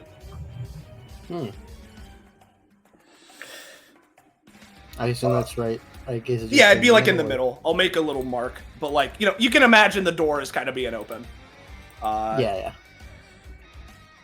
You know, like say, let's, you know, oh, that's not the draw tool. Come on. I believe in you, roll 20. You know, it could be a little bigger than this, but like, you know, roughly, hey, the middle of it's open. Yeah. So, All right. Looks like there's probably going to be multiple doors. So I'll go ahead and run ahead and get them going. She's just gonna, basically move ahead. yeah. As Aquarius just as quickly as she got there and inserted everything, takes notes of what's going on, clutching the other 4 flash drives. You're gonna dash through, and you know what? How about let's jump over to you for a second here. As let me make sure this is properly set up, and that all of these fuckers are over here. And the initiative's gonna be a little funky, but you know, Yeah. hey. Aquarius, you would find yourself here. God fucking I damn see. it. They're color coded. That makes this a lot harder. Yeah. So yeah. There's that. Good thing there's no chase combat that was planned for this section. Definitely nothing of the sort that was planned for this at all. No. So there's that. You didn't really move all that much, and I'd say that, like, you know, hey, you can insert a fucking flash drive pretty quickly. So if you want to take an action, feel free. Yeah. I think. I don't want to keep spending stamina on Stardust Speedways because we have an Apex to fight later. So I'm just gonna basically just double move. Okay. All good. And with that, as you start making your way towards this next door, we're back here for Brave. So what's going on with you, pal? Liger.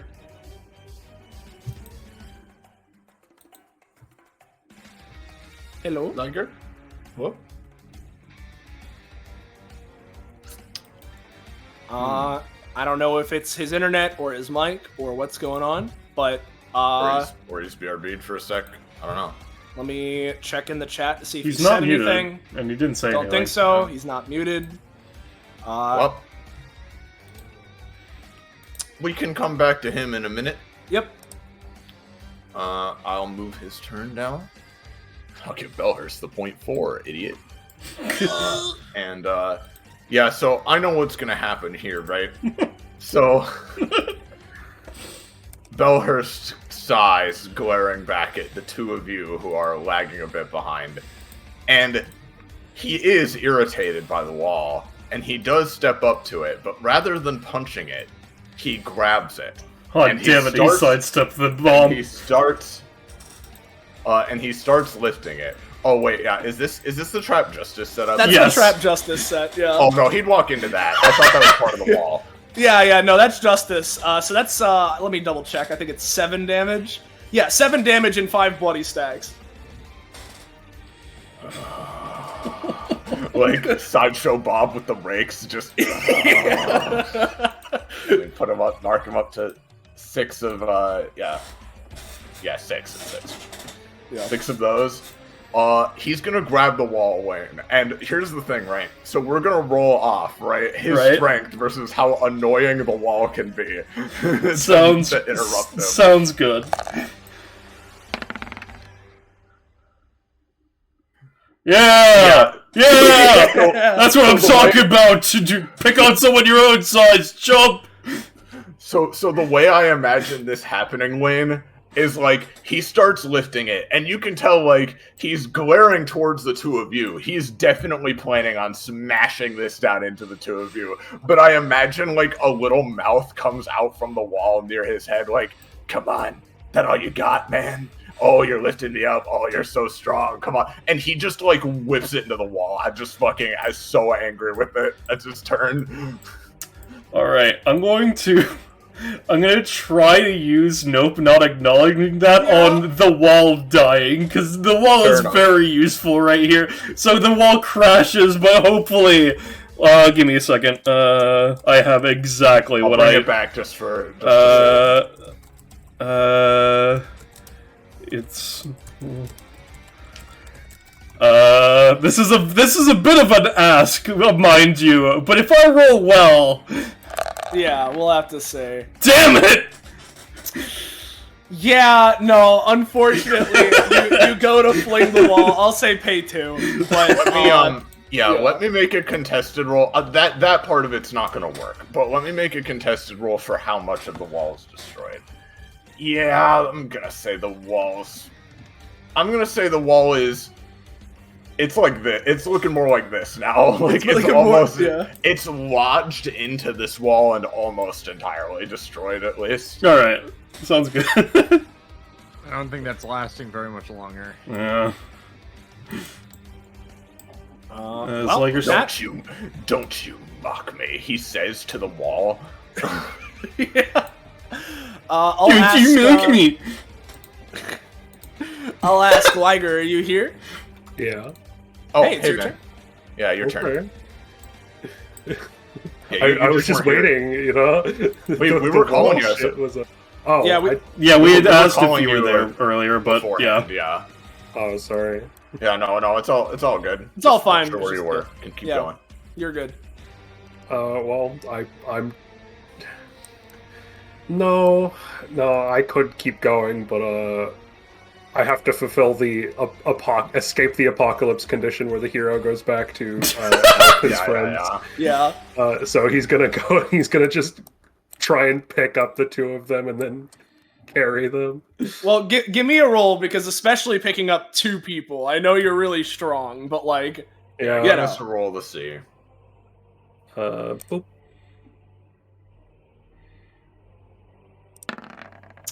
I'll say you can grab one of them. Yeah, I'll grab Wayne. All right. So yeah, you got Wayne. Just kind of footballs him under an arm and is gonna Yep. just head back. Yep. I'll say you can get back there, but that's your movement for sure. Yep. Brave's very fast, but that'll be it. It's fine, so long as Kanaho can make it to our side of the thing. I do have a plan. All right, it's Mr. Spider. Hey, howdy, hey, right? Let's see. How's my movement handling? Ooh, I can't quite make it all the way. At least not without a little bit of a chicanery. So let's take one movement action. Actually, what am I talking about? I could double move. Oh, you guys don't really need me here, do you? You know what? Here, let me throw the spiders. Are you guys ready to come out now? How about now, huh? Much better. Cool. Here's the spiders. We're gonna summon the spiders. Who, you know what? Their command: go help out the wall, okay? We'll use this this spider right here. It's the one wall they can crawl, you know. Yeah, and I'll say this little swarm of baby spiders can get to here as they're looking towards the wall, and like as they pass by Justice, he can hear them going like, you know, like little noises of like preparing their insults to hurl at Melhurst, right? Spider will then use his anytime and try and you know, yet again. Oh, how convenient, Othello! Are you here again? Ready for a catapult maneuver? Me too, right? You know, kind of deal. Yeah, that's enough. As you know, he'll go throws him through the door. Oh, not again! As like forced to throw Spider through, and I'll bring him over to where Aquarius is, or at least the map where Aquarius is. So let me put him there. And he's there. We won't need to shift over though, because that is the end of his turn. So what's up with you, Kanaho? Well, wait, isn't it Othello he's throwing? No, he was using he's Othello having as a Othello- springboard. Yeah, he's using Othello as a springboard. Oh, it's worse. Gotcha. All right. Yeah. So, Kanaho takes a second. He stands there. He's between Belhurst and Freedom in 3 rounds. He reaches his back. He takes out Paradox Regicide. Oh, Malmagia, help me fuck with this man really hard. And I'm going to try and send a sword wave out at him that summons like 3 different really annoying peonies. I thought you were going to say walls, but that works too. I think that crits because of the bloody. Thank God. Yeah, it does because of the bloody. Alright, play Kanaho's theme. I know exactly what this is gonna do. Yep. And the bloody would go away, but Yep, gotcha. So Kanaho, Yeah. you sense in this moment that if Malmagia were here and conscious, yeah, she'd be down to fuck with some big dumb guy like this, a boomer like this, you know?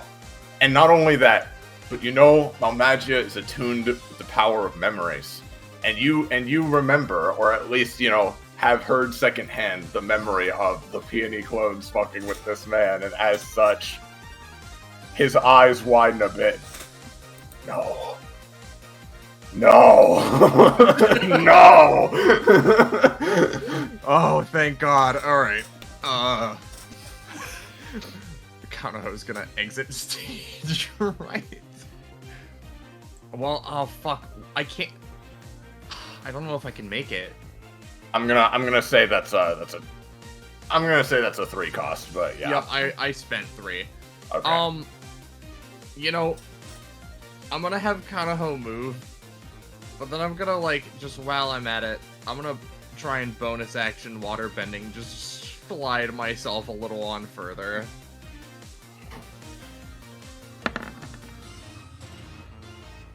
Yay! hell yeah. I'll say you can get to a little past, right in the in between of Justice and Brave with that roll. Okay, cool.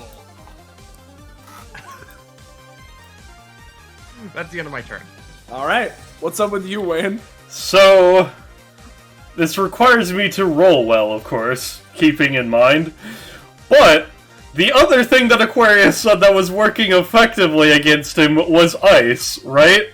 So, Yeah. my plan is a full turn action using Thought Bubble. Oh god. And Here it comes. I am also going to combine it with my Apocalypse movie, you know, as an avalanche descends upon Belhurst, creating a 9x9 of ice tiles. Hopefully. So, avalanche of ice. Please, dear God, let this work. It's a 19. It's a 19. I see it. I need to see fix that, that macro. Yep. Thank So, God for 3D dice. yep. Well, It's Soleil, a- walk us through it. Well, it's a 9x9, and I forget. Thought Bubble, does it have to be including Wayne within it, or is No, it next to him? it just needs to be, I believe, next to me and have at least somebody in it. Is the way it works. Right. So we'll use this blue. Just because we haven't started Let's see. anyway. Can have a thought. Okay, no, it actually doesn't even need. I don't even need to be adjacent to it. It just needs to be a 9x9, which has somebody in Yep. it. But yeah. So let's go 1, 2, 3, 4, 5, 6, 7, 8, 9. 1, 2, 3, 4, 5, 6, 7, 8, 9. Something like this, and we can adjust it to sort of, I imagine this is fine, but if you want to adjust it Yeah, a no, little that slightly. that works. And then the wall. idea behind Sorry, Thought what? Bubble. Yeah, no. The idea behind Thought Bubble, Iris, is that it's effectively Wayne, thinking up a conjured scenario of sorts that exists within the world of this bubble, right? Mhm. And producing effects related to it while you're within the bubble, and he has some conditions with it. So he's creating this area is ice tiles, similar to like what Peony did to him, and there's an avalanche to go along with his apocalypse movie to further fucking pelt him with fucking rocks and ice and snow. So like, Wayne, you see visible like sweat droplets on his face, like he is in a nightmare. And then to cap off my turn, of course, because that's all Wayne can do. But the wall says, "Hey, don't get the cold shoulder. You get it? Because it's ice. Dumbass." Damn fucking brats. That's my turn. sounds good. Just Oh, the man. wall capping every one of those heckles with dumbass. Oh, this has been way too much fun. Keep it up, guys, right? As he looks around, you know what? Let's set up another one for him. Why don't we? We're having so much fun with it now. Like he looks around and let's say, yeah, yeah. We're gonna. It has to be 4 spaces away, right? So what we're gonna do is right to the, diagonal bottom right of Kanaho, Justice is gonna try and set up the area for public execution. So, hell yeah. This is not gonna do anything yet, but let's go ahead and set that up, shall we? Half of current stamina. What the fuck? Yeah, this is an ability I haven't used very frequently because of that cost, but, it's a 3x3 area, and I can activate it as an anytime, and anyone inside gets dragged inside, takes 10 damage, 5 bloody stacks, and I can perform follow-up actions with my passive regardless of what turn it is, right? I see, so if I he see. steps in there, he's ready for a nasty surprise, like, Of course. Bloody surprise. Bloody surprise. We'll then keep on moving. I can Prepare get for on. trouble. Yeah, I can get all the way over to here, and I'll stick here for now. I want to see if he walks into it after all. As it gets to Othello, he is going to, with 1 movement action, get over to the other map. So let me copy him in a shadow. And just FYI, it's Aquarius next. Yep. So let me bring them over. As, here's this. Oh, hello again, friend, Spider says, looking to Othello. I swear to Christ, if you're gonna use me as a catapult like that for a 3rd time, at least let me know. Also, don't do it, right? As he's then going to take his next movement action to get over here by Aquarius. Oh, you weren't kidding. Multiple doors. This one's blue. Wonder which flash drive goes for it. His sort of sarcastically jazz hands. He's gonna snap to try an abyssal rift. I'll give it to him, at least minorly. Just imagine if the colors were asynchronous after the first, though. That would be hilarious. Yeah. As he'll manage to make it to right around here, and that'll be him for now. So it's you, Aquarius. What's up with you? Alright, Aquarius's turn. Double checking that I'm unmuted. Because I mute myself with my turn. Yeah, you're all good. Anyways, what we're gonna have her do, in an effort to slightly speed up her own use of things, I'm going to hack the planet, specifically to add a, an extremely long, small, prehensile, cable attached to her armor. Probably something like 30-40 feet long or so. Basically so that she can have it reach to the side and plug in the USBs without having to manually walk over. Hell yeah. Sounds good to me. So, Fuck yeah. I'll say pay 3 for that, just with the circumstance. The idea that you expertly slot it in there, but then it's the other way, so you have to turn it upside down and do it again. Yeah. But hell yeah. Create that double move all the way up to the door and basically have that reach out and plug in the next USB. And let me go ahead and do the same as, again, door is a bit more open than this in reality, right? But, we'll mark this to say, hey, door's open, right? The door's open. The door's open. As, how many of those flash drives were there again? Like, 5? Like, I don't know. Yeah, something like that, Something to that effect, I think.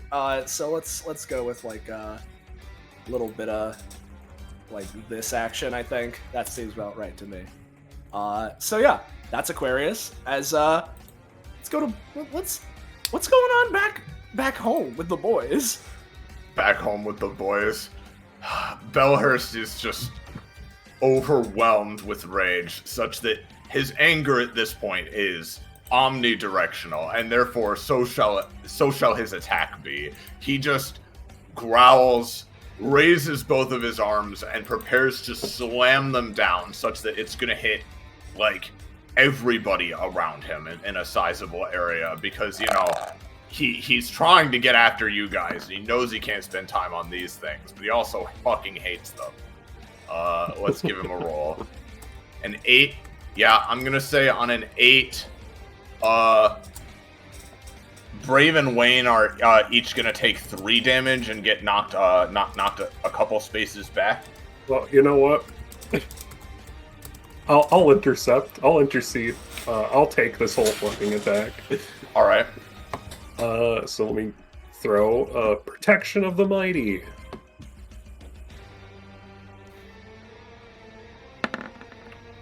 Hell yeah. All right. In that case, so Brave just kind of intercedes here and just catches his arms as they come down. Yeah, what you hold up your arms to block his blow, and you're both forced backward a couple spaces, but only you take that 3 damage. The peony clones. When hold on. Never mind. I'm misreading something again. Just continue. Oh, right, because he has the Brave Shield, right? Yeah, okay, so because you're taking the full damage, but it's quartered, I'm going to say you take 2, not 3.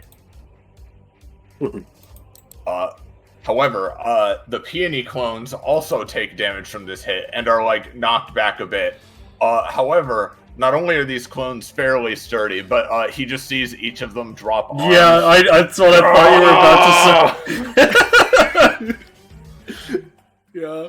You gotta hand it to him!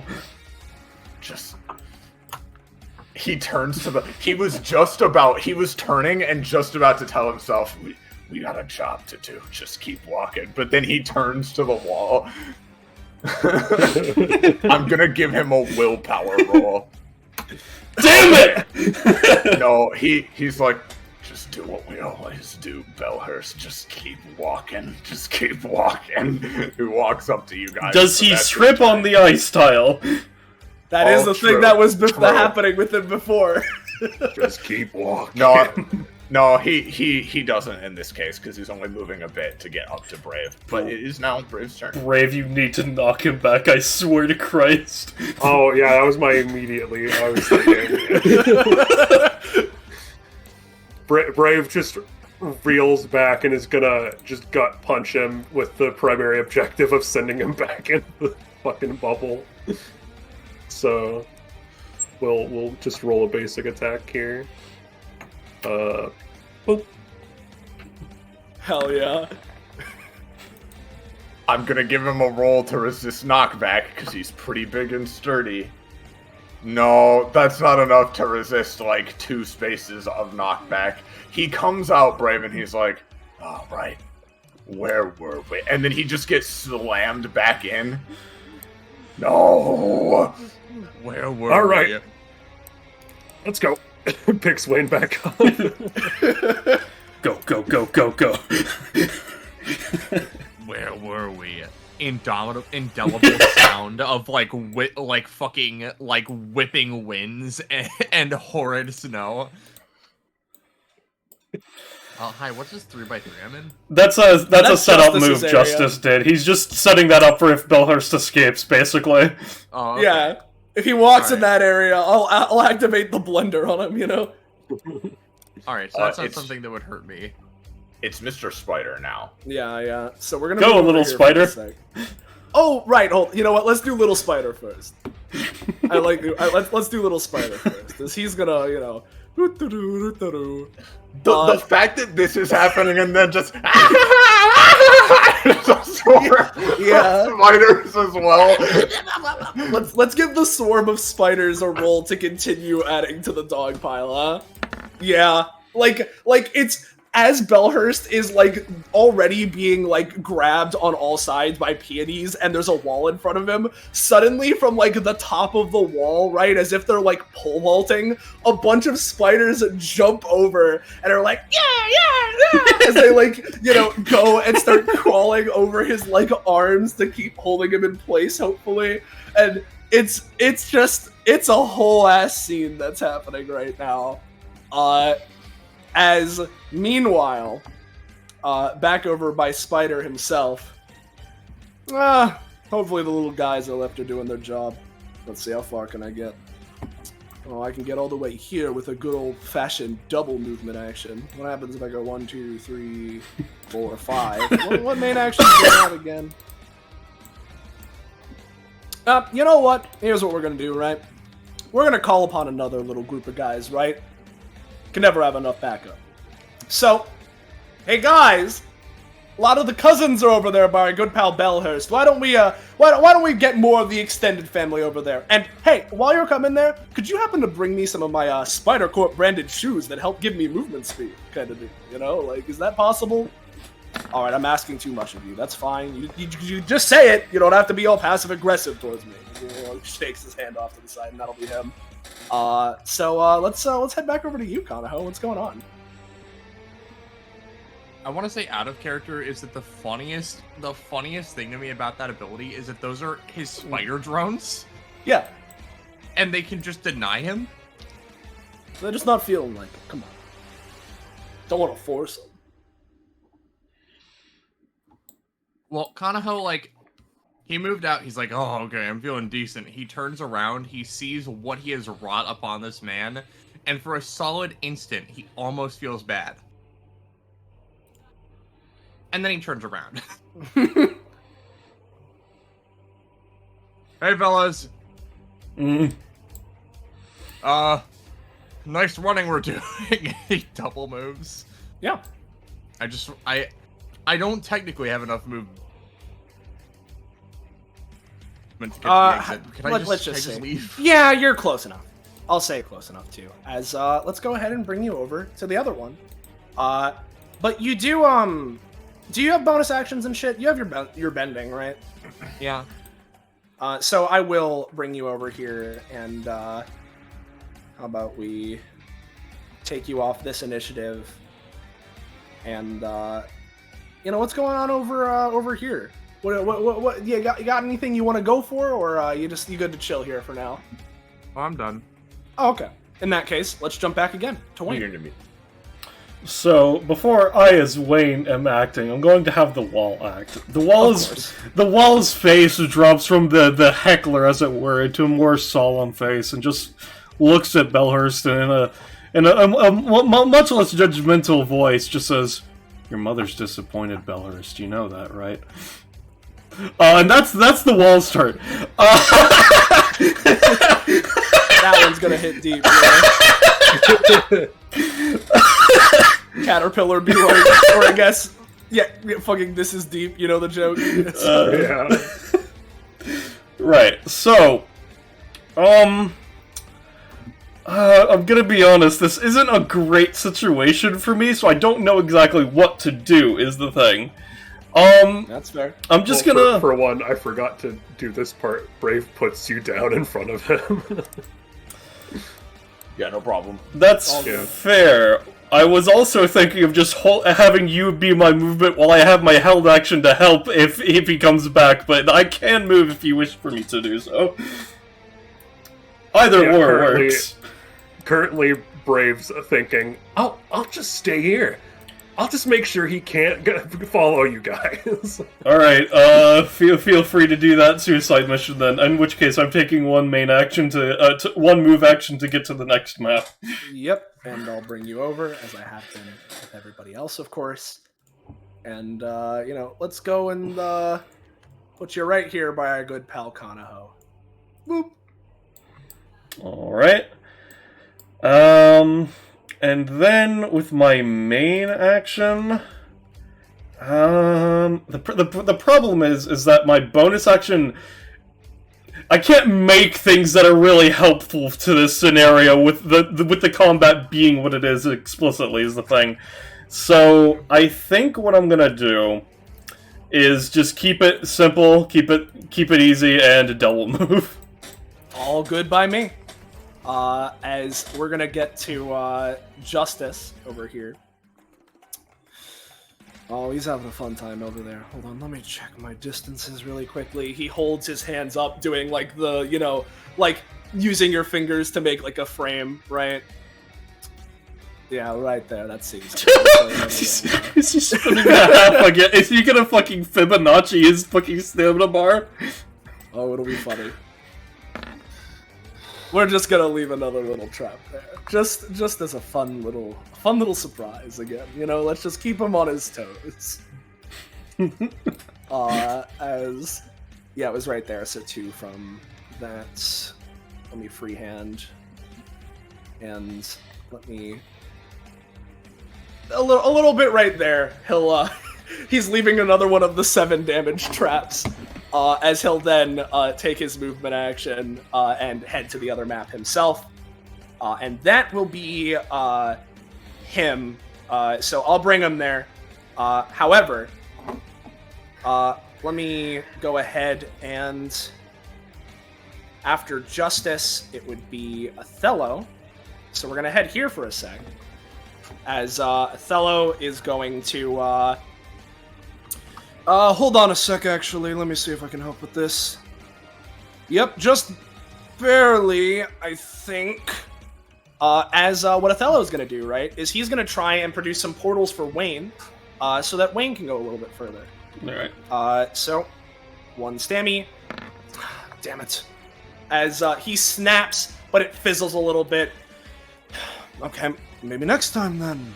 As he'll take his... 1, 2, 3, 4, 5, and then 1, 2, and we'll let it go 3, 4, 5, as pass through the door. That'll be him. What's up with you, Aquarius? Oh, Aquarius' turn. I think we can afford to spend a little bit more stamina. Oh, just a little. Just a little bit more, Similar to the last time you rolled a 6 on this, you'll get like a little around half-ish way.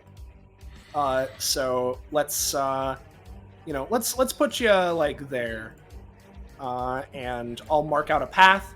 And just as a reminder, as was just done with Othello, right? The door itself you can kind of pass through without counting it, right? Okay. So there's that. But yeah. And if you got anything else, feel free. But otherwise, it'll be left there. Then take her just normal movement action to move up here. Yep. That's me. Sick nasty. Back home with the boys. What's up with Bellhurst? If it is possible for simply rage to be audible, it would be deafening, as you should he is call her simply going to try his best to get the fuck out of this, and using as many methods and ways as he can. Yeah, he grabs peony clones, he throws them around, the weird sort of like thought bubble reality warbling effect is making it even harder to get rid of them than it otherwise would be, but with just horrifying fury, he grabs them, smashes them into the wall, uses the wall to smash them, is pretty much like rolling around just smashing spiders as well, growling and hissing in frustration. Finally, he manages to just seemingly get rid of all of these just reality-bent distractions enough to at least move out of this area. I mean, unless Fucking damn. As suddenly from the other room, any of the people by Justice would like be able to like it's like a lighter goes off in his eyes, right? Like you can see a spark go through as he can tell, right? He's gonna snap, and I'll post this, right? But it yeah, I believe no, this is the anytime. So as Belhurst goes there, Justice snaps as the pool of blood beneath him erupts and manifests, swirling into a hand that drags him down into the pool, dealing 10 damage to him and giving him 5 bloody stacks. As Justice, from all the way back there, will then go use Atlas again. Let's go for a long-range missile this time. Maybe this one will work. send him back in. As he's gonna give it a shot at least. That's a lot better, I think. Oh boy. Is his crit theme in here? I don't remember if we put his in here. Oh boy. We did not, so we're gonna keep it at this, but that's fine. So yeah, that's just big missile. So I'll say, Iris, you handle big missile however you want. But it's literally 10 damage followed by crit missile. I just imagine from the other room, Brave ducks under it so that, and sees it himself. But everybody in the other room just hears, like, grunting as he finally emerges, followed shortly after by just, which only increases in crescendo as the rocket travels through the air, and there's an explosion and then silence. I don't think it's going to knock him all the way back to the area, considering the sheer range, but he is having a miserable fucking time. Yep. Man. Could give him another chunk of damage for that. Yeah. So what's up with you, Brave? Yeah, we cut back to Brave, and he is crouched in a running stance. And if you're familiar with the scene where Pito jumps back to the castle, right? His legs swell as he prepares to just fucking blitz him. We're going to use Daybreak Superhero once per combat. And this is on Belhurst you're using it on, Yep. right? So he launches himself, he disappears, like he's just gone, and before Belhurst realizes it, he slams both legs into his chest, knocking him back 6 spaces. And dealing 14 damage, let's not forget that part. Oh my god, where'd he go? He put his icon on top of Belhurst is what he did. Oh my god. Yeah! So he just sort of like grinds along the floor with Belhurst. Alright. Stop following us. He's just going to fucking run.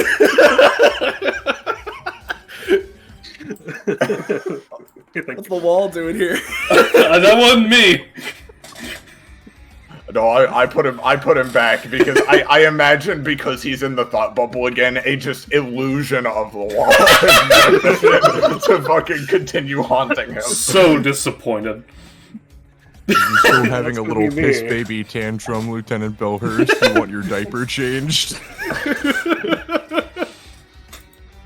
That's Brave's turn. Well, what I'm gonna do is, considering the majority here now, we're gonna move to everybody else, and I'm gonna reset initiative here. So I will start handling this as let me bring everybody here. Is this turn order now? Yeah, this is turn order now. We fly now?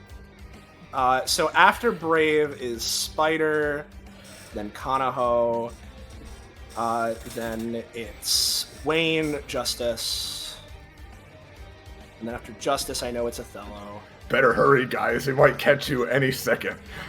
He very well might. Who knows? It's impossible to tell. And then it would be... Knowing Bellhurst, I fully expect him to just catch up from off screen. You know. Here, let me go ahead and grab a U and grab a U. Do this off to the side here. Bada bing, bada boom. We got a U and we got a U. And I'll start putting in these numbers as, yep, Spider got an 8. How fitting. We got a 6. We got a 2. We had like a 15, a 14, a 12.5, 12.4, and 12.3. All right. With all that set, we got Mr. Spider, who's going to keep it nice and simple this time. I think... To confirm, Aquarius, the USB is still in each port that they're inserted to, right? Or no? Yeah, I believe so at the moment. All right.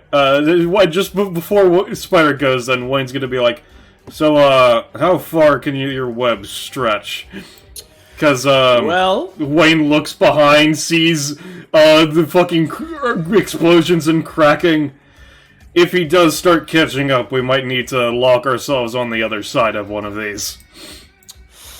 Yeah, my webs can stretch pretty far, but, like, I think it's certainly not, like, I wouldn't be able to go from all the way back there, sort of points to the green door, to here, so...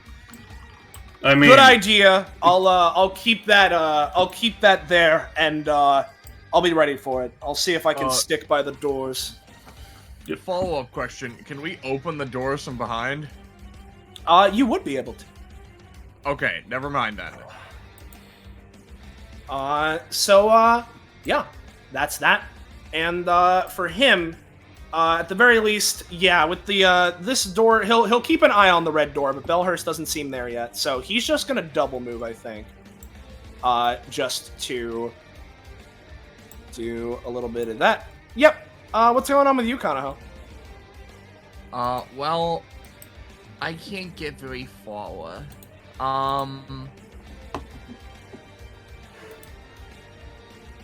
So, what I think I'm gonna do, right, is, let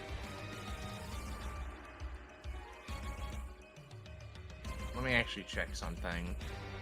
Yeah, no, probably not. Alright, I'm just gonna move, to be clear, right?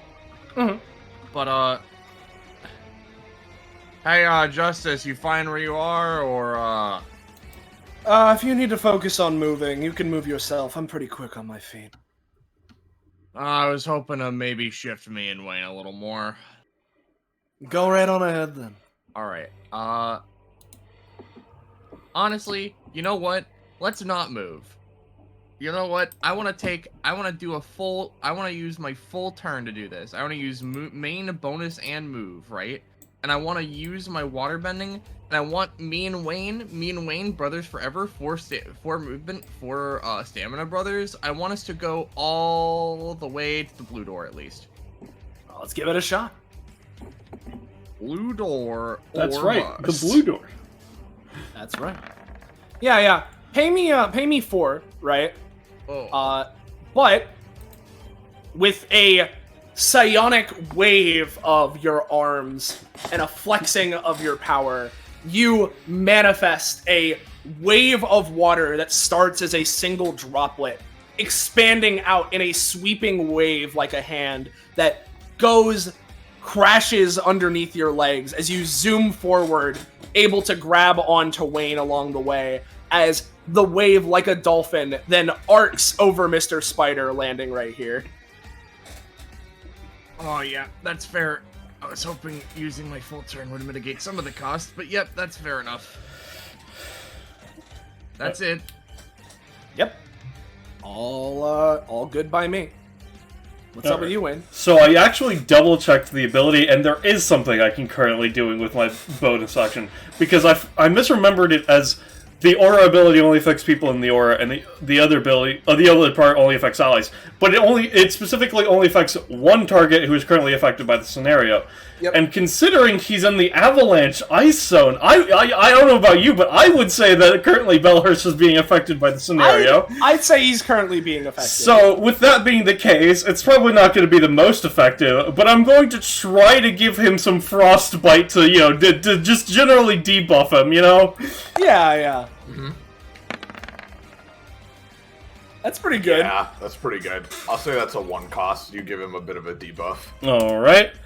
And then with my main and move action, well, I'm going to go 1 space of movement. I'm going to go 2 space of movement. I'm going to go 3 space of movement. I'm going to go 4.5 space of movement. Or no, that's 3.5. 4.5 space of movement.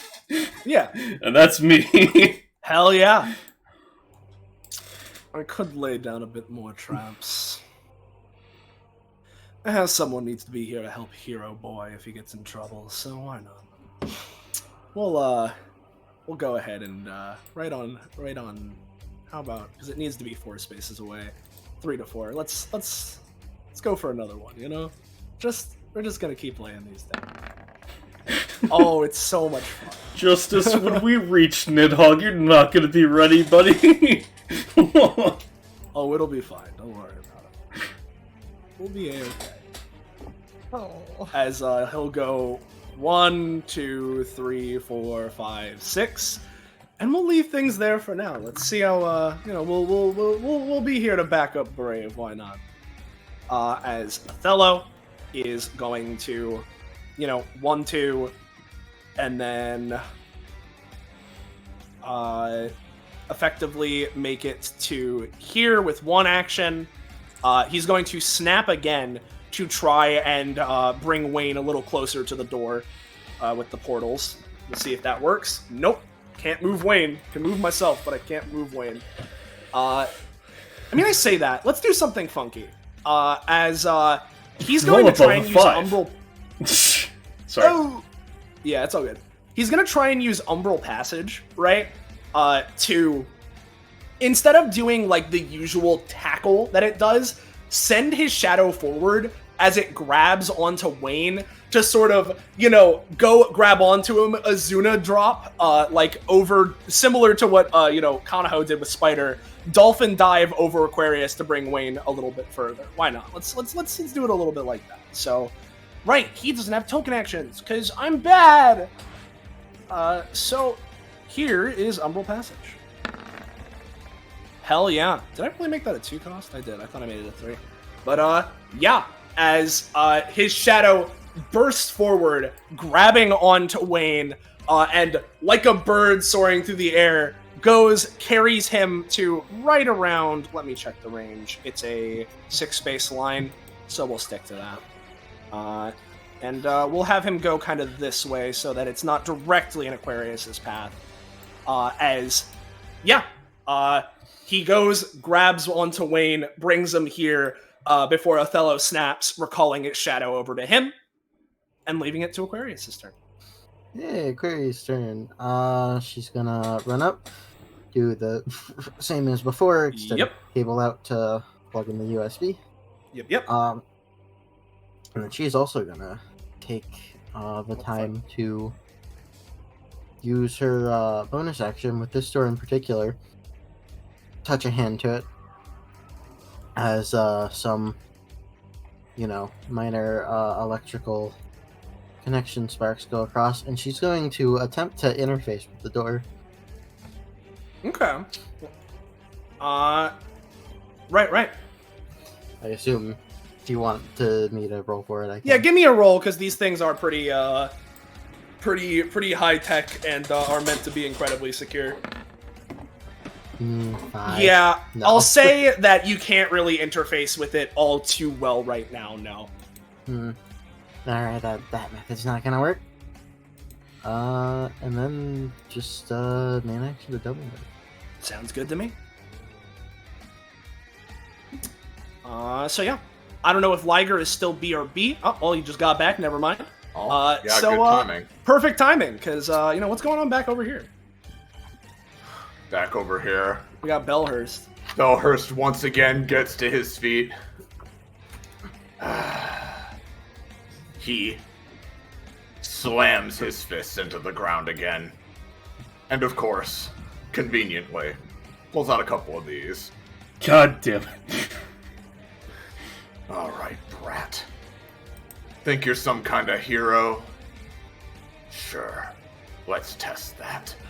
He aims both rockets at the ground, and there's a sound of charging once again, before he blasts himself out and upwards, coming directly towards you, Brave. And as he arcs downwards, he aims them both, discharging a shell from each of them in midair as he reloads, recharges, and aims both shots at you. If both of these hit just fine, I'm gonna say you're gonna take 14 damage. Well, all my defensive stuff is for other people. I do have cool guy DR though. Give me a roll for your cool guy DR. Yeah. Give me a roll for the cool guy DR increase, because I believe that's a thing you got, right? That is a thing. I can just close your eyes and it'll do no damage because cool guys don't look like explosions. You see? Exactly. Yeah, right. So let me just get that D20 roll for cool guy.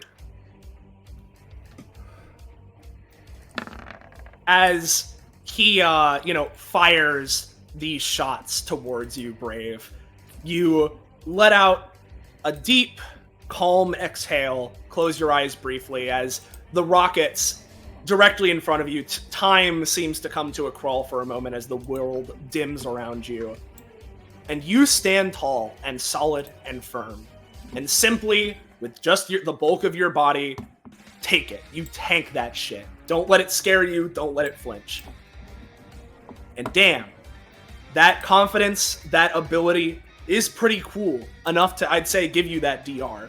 Which, it's 1 to 2 DR, right? Or is it just, Well, hold on. Let me look at it. Let me get it. I think it's base 1 to 2 with the roll theoretically increasing it is what it is. Yeah, it's this. So it's base 1 to 2, and then the roll is to juice it. I'll say, considering your roll and that, I'm gonna say that'll reduce the damage from 14 down to 8.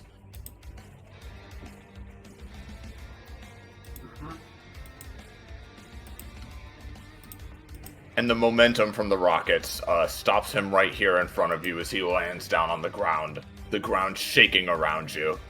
And that'll be him. So now it's your turn. Oops. Yep. All good. What's up with you, Brave?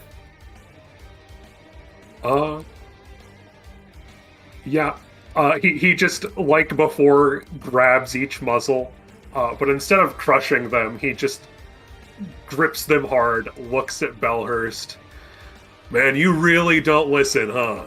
Plants a foot on his chest and is going to just try and kick him back while holding on to the launchers to basically rip them from him. Do you want this to be a basic attack or just a D20? I'd say it makes sense as a basic attack, I suppose. Alright, then we'll roll for Heroic Punch. Except this time it's kick variant. Yeah. Kick variant. Yeah, Brave, you drive your foot into him as you grab his launchers. This time he is a bit more ready for it, and you can just feel the weight not only of his body, but just as he takes a stance, you can feel the insane, similar to yourself, the firmness of his strength. You do the damage, but you're only gonna get him to here this time. Yeah. You pests are the ones who won't listen. There are no heroes when it comes to war. Only casualties and survivors.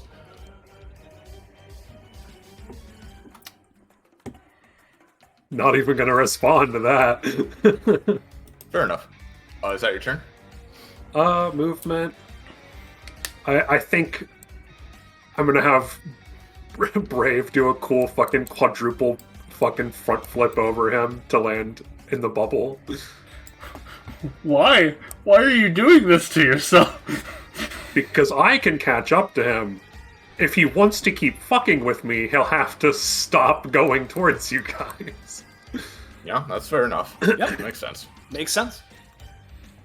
As we're gonna head over here. Huh.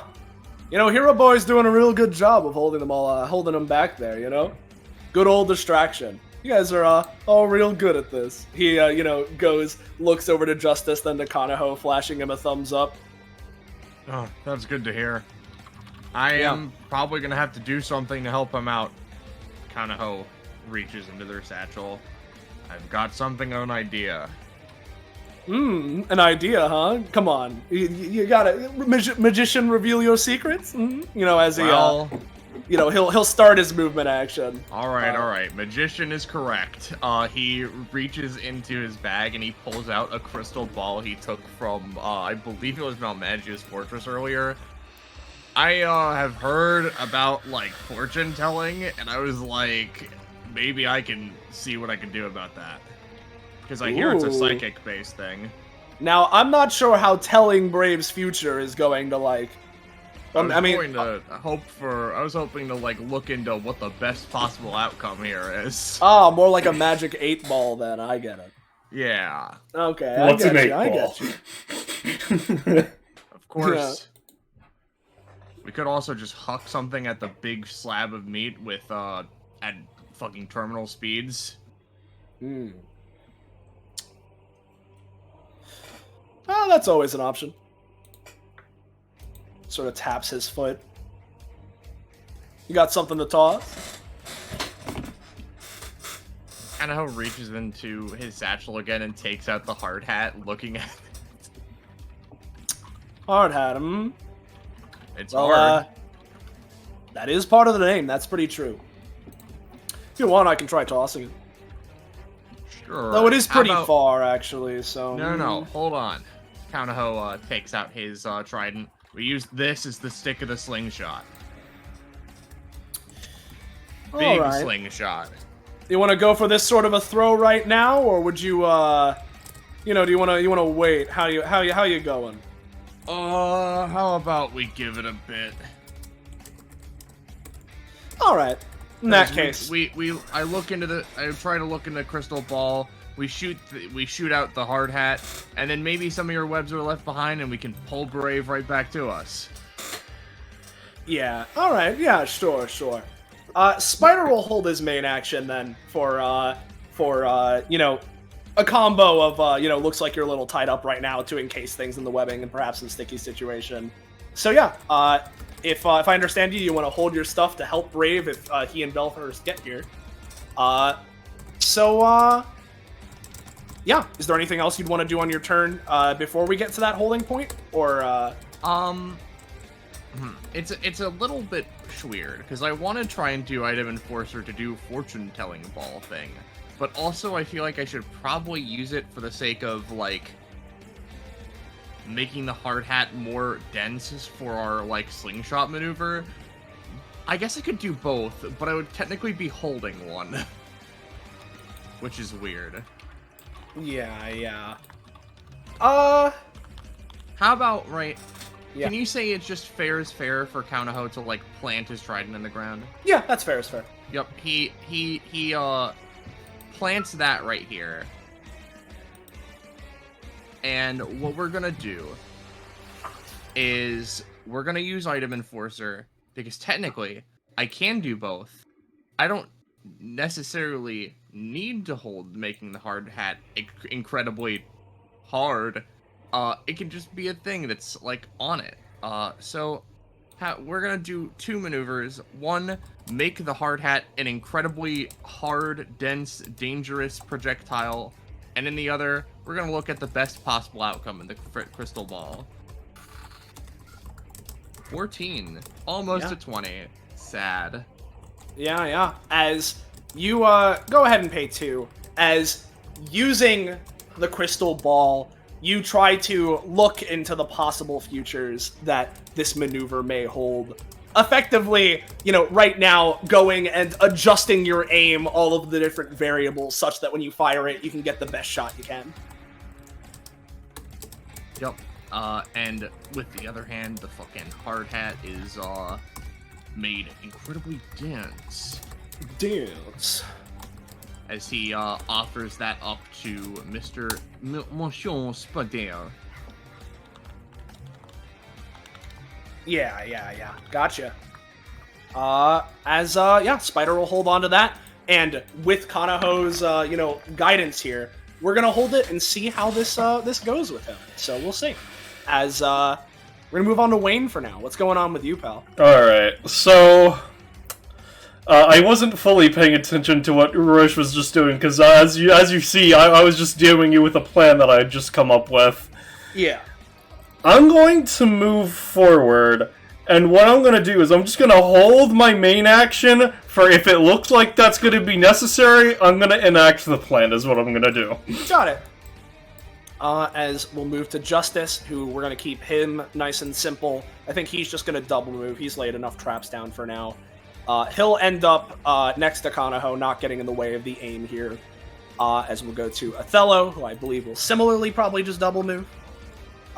So let's see, as, he can get to there, and actually, with it, he'd be able to exactly get to the door, and then we'll see if he can portal forward a little bit more. Since he's using it on himself, it might work. Yeah, there we go. So, since we're ignoring the door itself, first portal can effectively be there, which means, I'll say that, he's gonna be able to get up, to right around where Aquarius is, as he'll zoop over here. And speaking of Aquarius, it's your turn.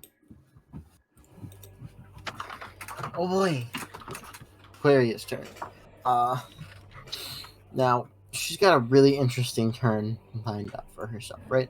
So I'm going to do this funny thing where I move. And then I double move. And yeah. Yeah. That's my so turn. there's that. Hey, Bellhurst, what's up? Well, Bellhurst seems a bit surprised as he sees Brave flip over him to the other side like this. He turns towards him. Wow. I certainly see what you're trying to do here, but given my orders, I don't see a reason not to indulge you.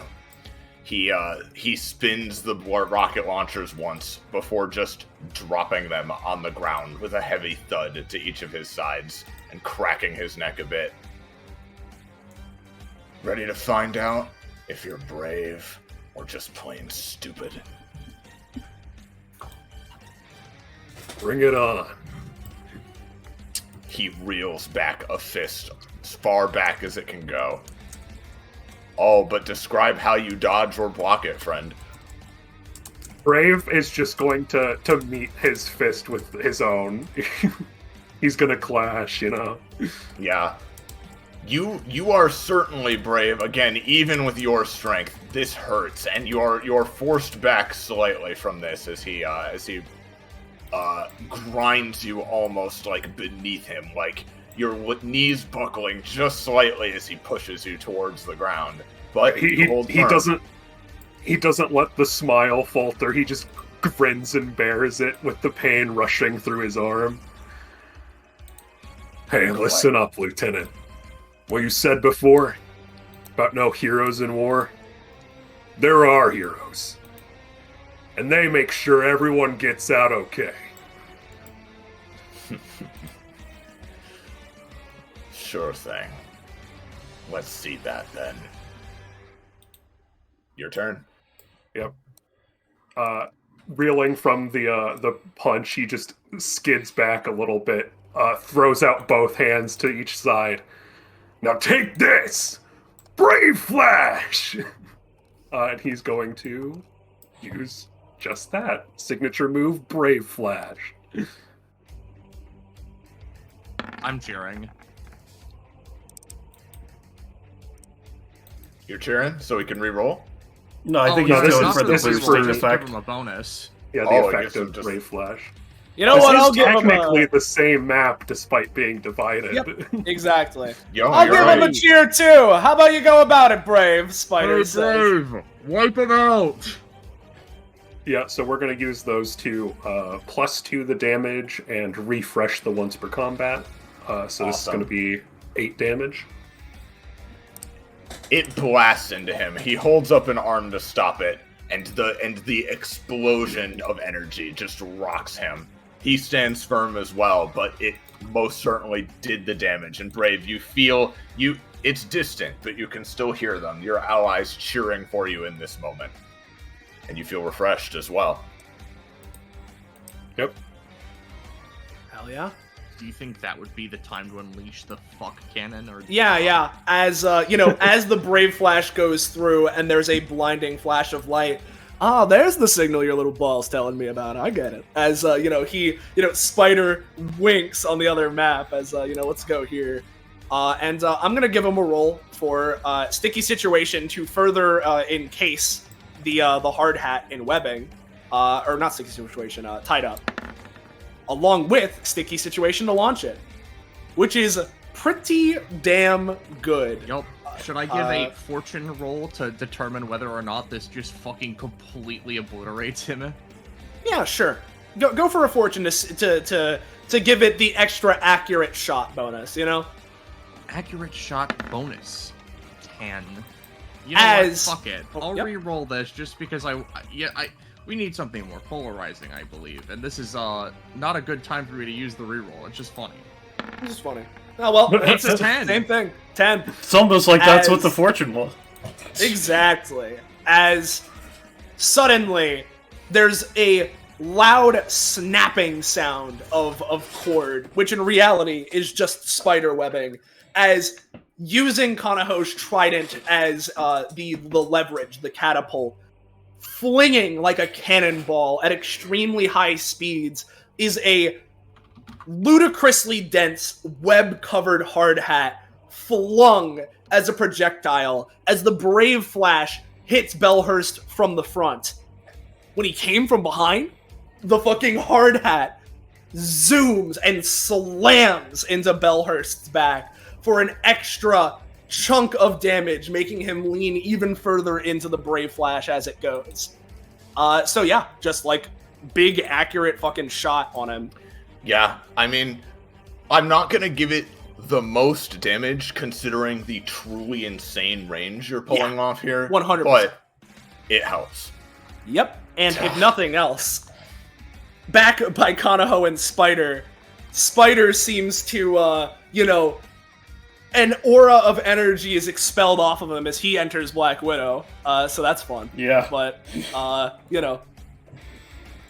Brave, in this moment, Brave, you see, like, nothing is truly invincible. And Bellhurst, well, frankly, it doesn't look like he's on his last legs or anything like that. But he is scratched up. He is bleeding.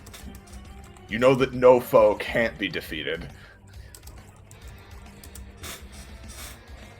And with that, I imagine that's Brave's turn. So, speaking of Mr. Spider, the held action now released. It gets to his turn. Well, I must say, Kano, great as a job as ever. We really gave it to him, didn't we? Yeah. I must say, I commend you as he turns and just rips his head off. Yeah.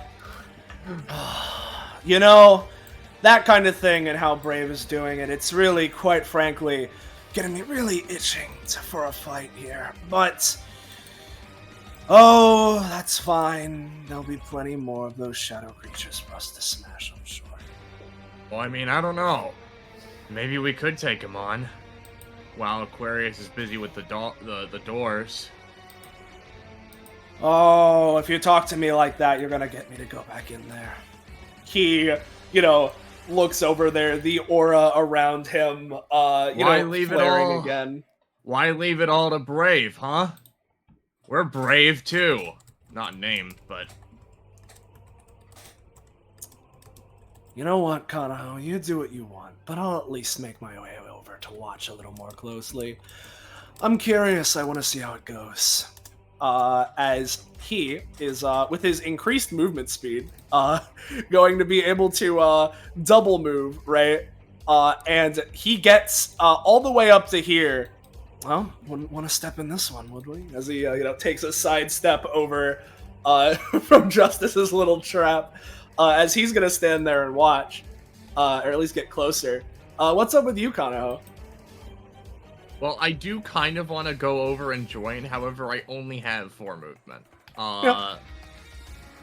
So I'm kind of in the awkward position where no matter what I do, I don't think I can do anything.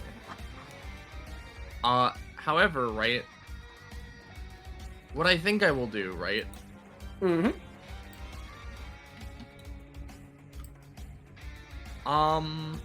Let me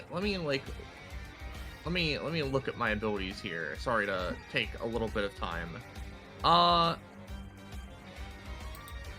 Yeah, you know what? I'm gonna just move and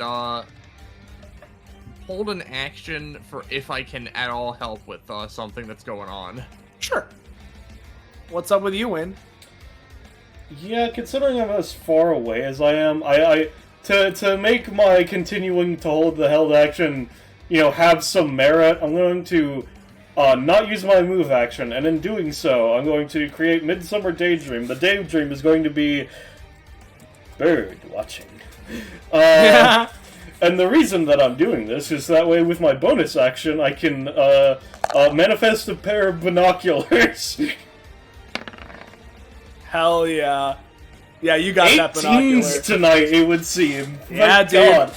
I'll say in this case, pay 1. Alright, You and got your binoculars. I'm just gonna be using those binoculars and holding my main action to hold the line, Understood. As we get to Justice. Oh, really now? You're gonna go ahead and tell me we can't fight the guy, but things start blowing our way a little bit and we're all suddenly changing our minds? How fair is that? Oh, whatever. We have a mission to do. It's her admission, not ours. Mm. Rolls his shoulder. Yeah, if you two are there, how about I keep the bridge going then? Why don't we? And he'll start moving. Sure. Would have been fun to have some dual rulers beating the shit out of him, but you got more important things to do.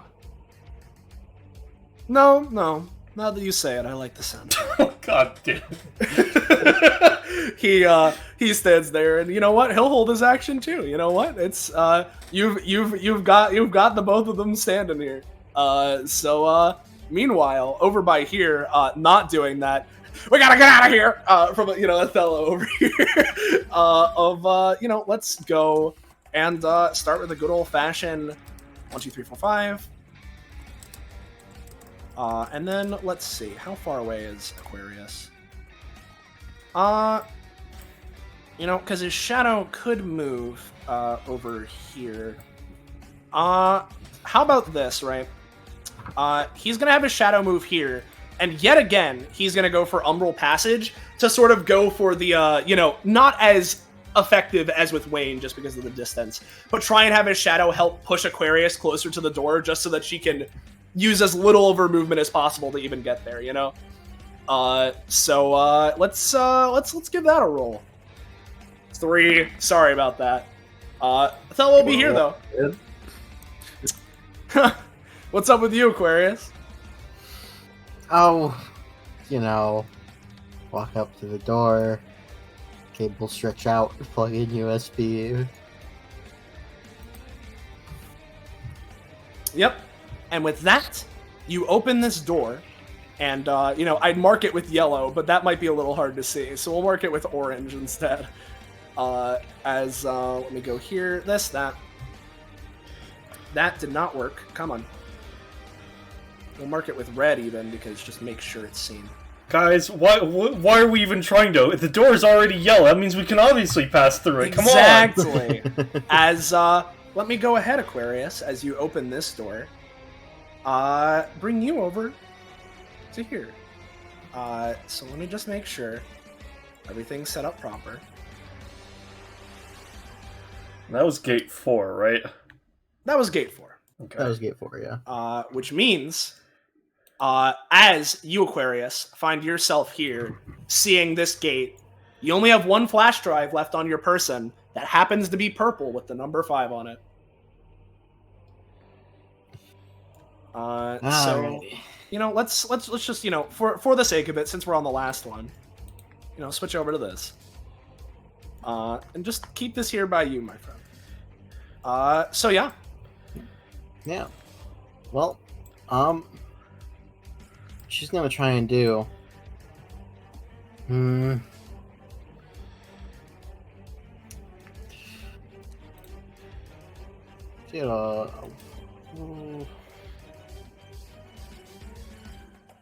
know what? No, I'm just gonna do this normally. I'm just gonna do this normally, and I'm gonna do it safely. Can't afford to take risks with this. So just gonna basically double move. All right, all fine by me. As Aquarius, you, the fastest among your team, and also equipped with all the drives, managed to make it all the way here, the end in sight. All the way back with the bros, though. Back with the boys. What's going on with Belhurst? You hear Liger just to check? Yep. Belhurst is just looking down at Brave and he sneers. Look at you getting cheered on by your friends. It'd almost make me shed a tear if I hadn't removed the glands. That's really gross. He steps forward. Quite the cockroach's shell you got. Let's see if we can crack it. He winds up his fist again, Brave. This time, as he takes that step forward, he literally... It's not very dexterous. It's not pretty. It is just simple... It is a base level of competence that allows for this efficiency in his movement.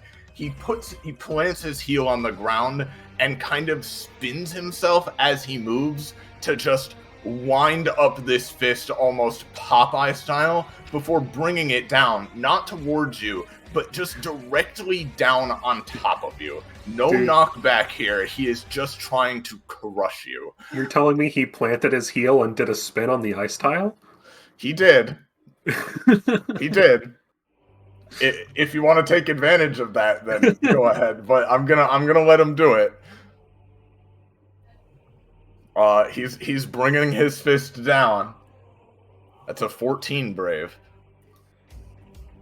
I don't have any defensive anytimes. Hold on. That's a All 14. right. So, Oh, you got this. Okay.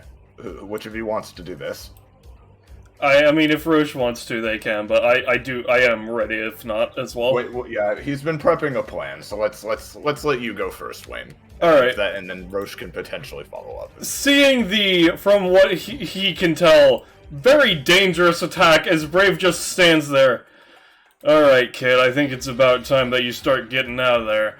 And so, let's say, hypothetically, with this fear of death put into him, theoretically, by this massive attack, Brave does start running. Does start running so very fast. Just does a triple backflip over Belhurst and just keeps going. And Belhurst, crashing his fist into the ground, scoffs, turns back around, grabs a rocket launcher, and launches it at Brave. Let's say that hypothetically happens. But Brave, being the bunny boy that he is, jumps up, kicks off the rocket, uses it to propel himself past the door. But he kicked the rocket. Where does the rocket go? The rocket goes into the control panel, destroying it and closing the door behind him. Theoretically, hypothetically, let's say that happens, why don't we? Just as like a hypothetical, something to that effect. Another 18. 18s tonight.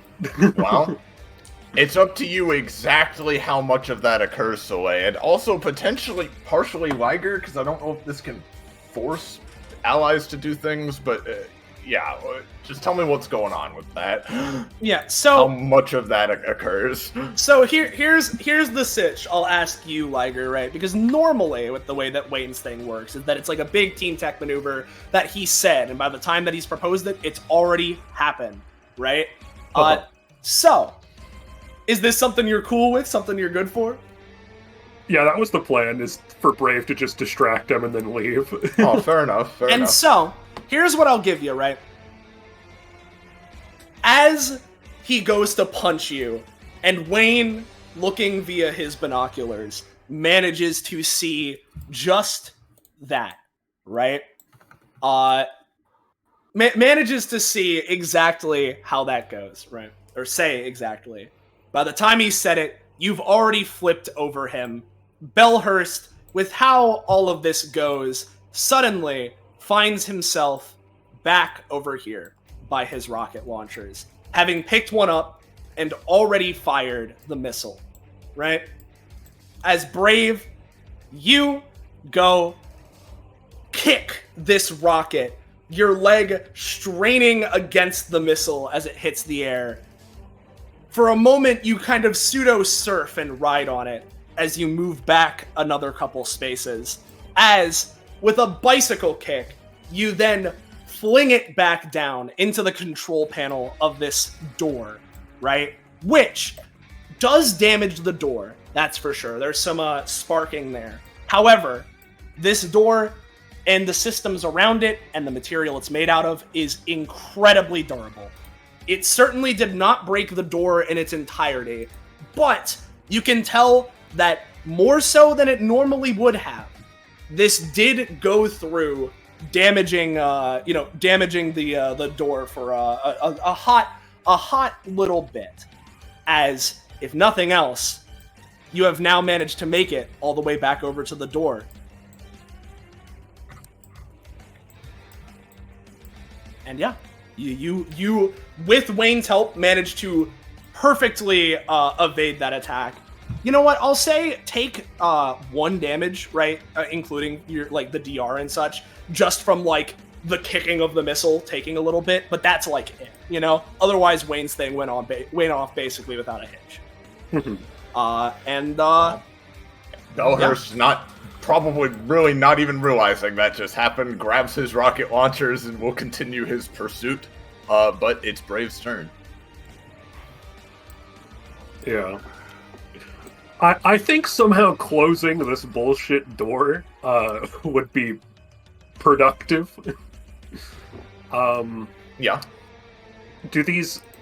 Are these sliding open, or do they they open inwards or outwards? They open, I guess, outwards. So they'd kind of, well, no, I say that. I kind of imagine they just slide open. Yeah, no, they'd to the kind of sides. slide open, effectively. So, yeah, it's kind of like that. Hmm. You know, Well, I can help you. no, we can just close the next one, because this one's control panel's already fucked. That's fair. I was considering pushing it closed if it was outward or inward, but no, if it slides, I'm not going to be able to fuck with that. So we're just going to keep going. But before he just turns to Bellhurst, yeah, you should really consider putting down your sword, old man. Find something productive to do with your life. It just dashes off to join the friends. Yep. Let me bring you over.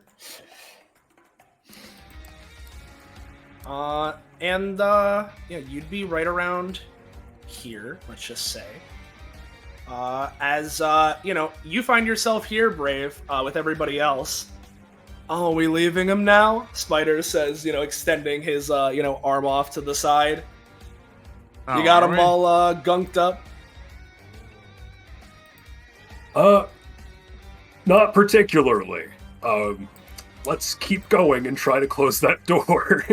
Oh, okay, I get you. This is what Wayne was talking about. We'll see if I can manage something.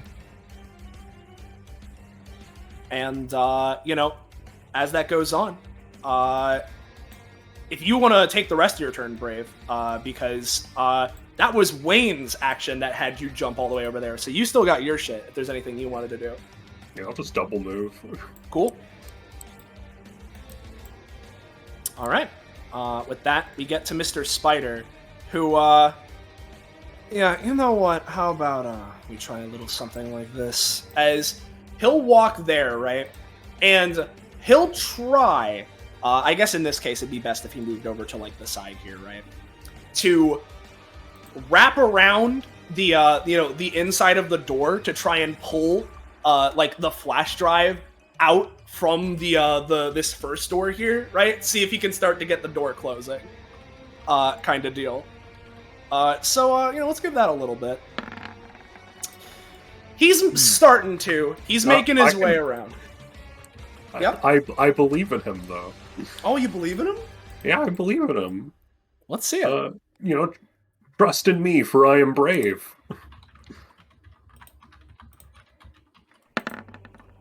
I believe in him. Yeah. 18s are given to those who prosper. Parentheses. One to run away.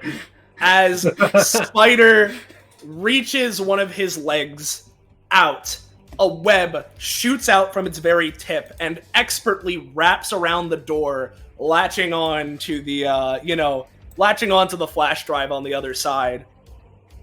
Again, great idea from Wayne here. Let's see how good old Lieutenant handles the door closing on him then, huh? As he pulls it out, there's another ka-thunk as flash drive back in his hand, and the door would slowly, but seems to be starting to get its way to closing. And that'll be Spider for now. What's up with you, Kanaho? My held action. No, never mind. It's my turn now. That's fine. Well, how's about this, right? I'm gonna do that movement thing again. And I'm gonna hold an action, for if Bellhurst tries to cross the threshold. Gotcha. Sounds good to me. What's up with you, Kanaho? Well, I think that's I'm gonna what hold was my up with action just in Kanaho. case Or not he- But, what's up with me? That is a great question. Alright, so... I think what I'm gonna do is... Yeah. So, because, we're in this survival scenario, trying to escape the natural apocalypse going on. And, there's always scenes like, there's a ticking timer. Can someone make it or can they not? And, sometimes they do, but sometimes there is a tragedy that goes on. And someone doesn't quite make it. And I'm going to use my bonus action, technically targeting Lieutenant Bellhurst, technically targeting the door, however you want to flavor it, to try and speed up the door closing. That's what I'm gonna do. Not the absolute best, as you go to target it, but with a combination of just... Soleil, Oh, yeah? I know that's not the absolute best, but, in a perfect world, we didn't have to deal with this guy anymore. Perfect world, you wouldn't need to roll dice like this. So, yeah. As pay your 3 stamina. 3 and then more, or just 3 to confirm? How about 3 and then 3? Sounds good to me, boss. As you snap your fingers, this door, which was closing fairly slowly, begins speeding up a little bit, grinding against the walls, the ground. The way out, or the way in, seems to be rapidly closing in front of you. Alright. So that was my bonus action. Yeah. Wayne just wipes some sweat off his brow and, it's double move time, my friends. Yeah. That's me. As you're doing that, oh come on! If we're holding on the royal team attack here, you can't just leave me behind here, Kanaho. As Justice walks back to be next to Kanaho again, ready for the follow up. Othello. Very heterosexually walks up to him. Yeah. Very heterosexually walks up to him. Yeah. Othello is going to, with a double move, make it over to our good pal Aquarius. And you know what? Before he does that, he'll see if he can move Wayne closer. Yeah, it worked! So Othello is going to pay the 1 stamina. And let's say this could be here. So then 1, 2, 3, 4. So yeah, Wayne, you're going to be moved over to here. As Othello will then double move to make his way over to where Aquarius is. So let me bring him over, and with that perfect timing, let's pass over here. And what's going on by you, Aquarius? Right. They're closing the first red door, and currently, Bellhurst is still on the other side. So we hopefully have our way away from them. All right. No, that's good. It's good that someone managed to get one of those going.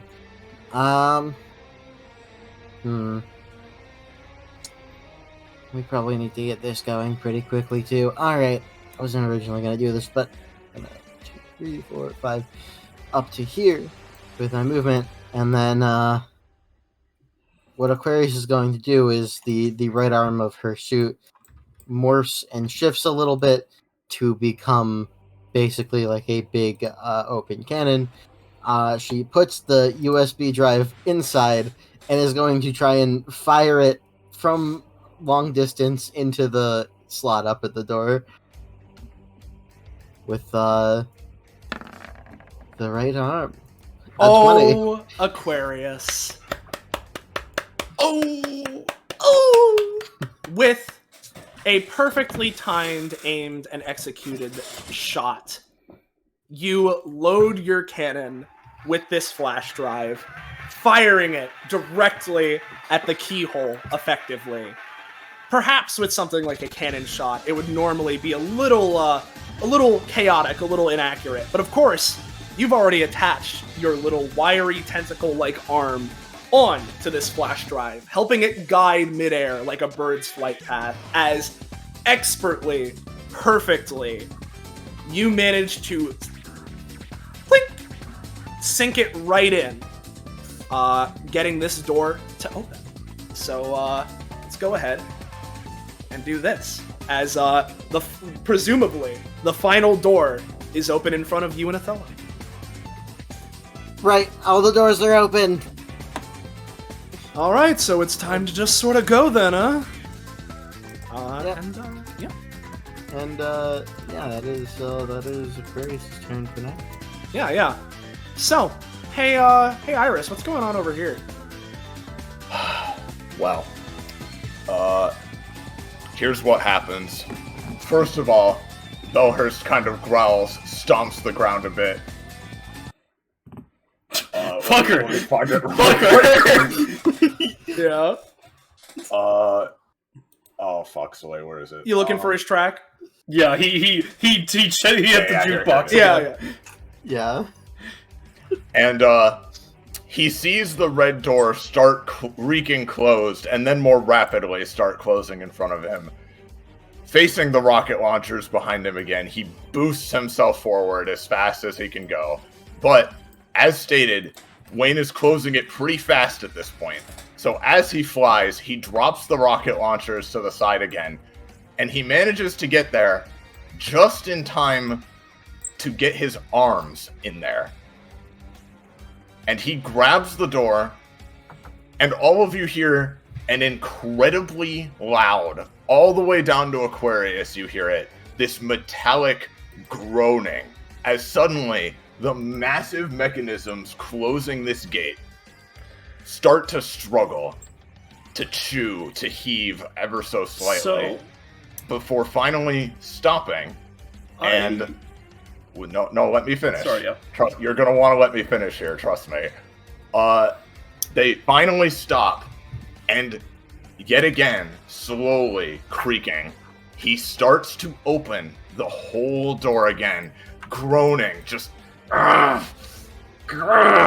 It's taking his full strength to even be able to attempt this. And Wayne, you start to panic, thinking you need to do something to stop this. However, as he is currently using his full strength on the door, fully essentially pinned by it, distracted like this.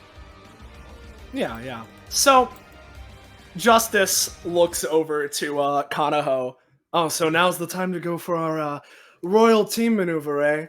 Let's see if we can... And then he notices something.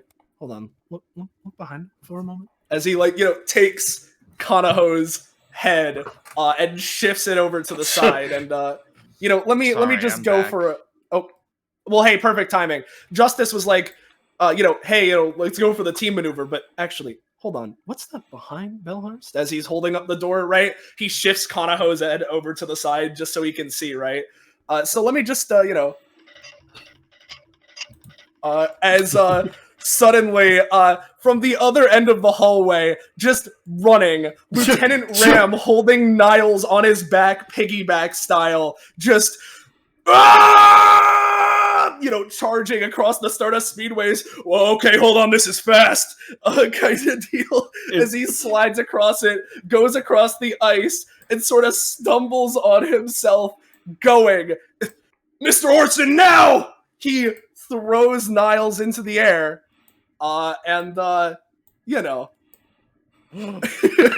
as Niles extends his hand out to Belhurst, Ram continuing to run past them all the while. Let's just, where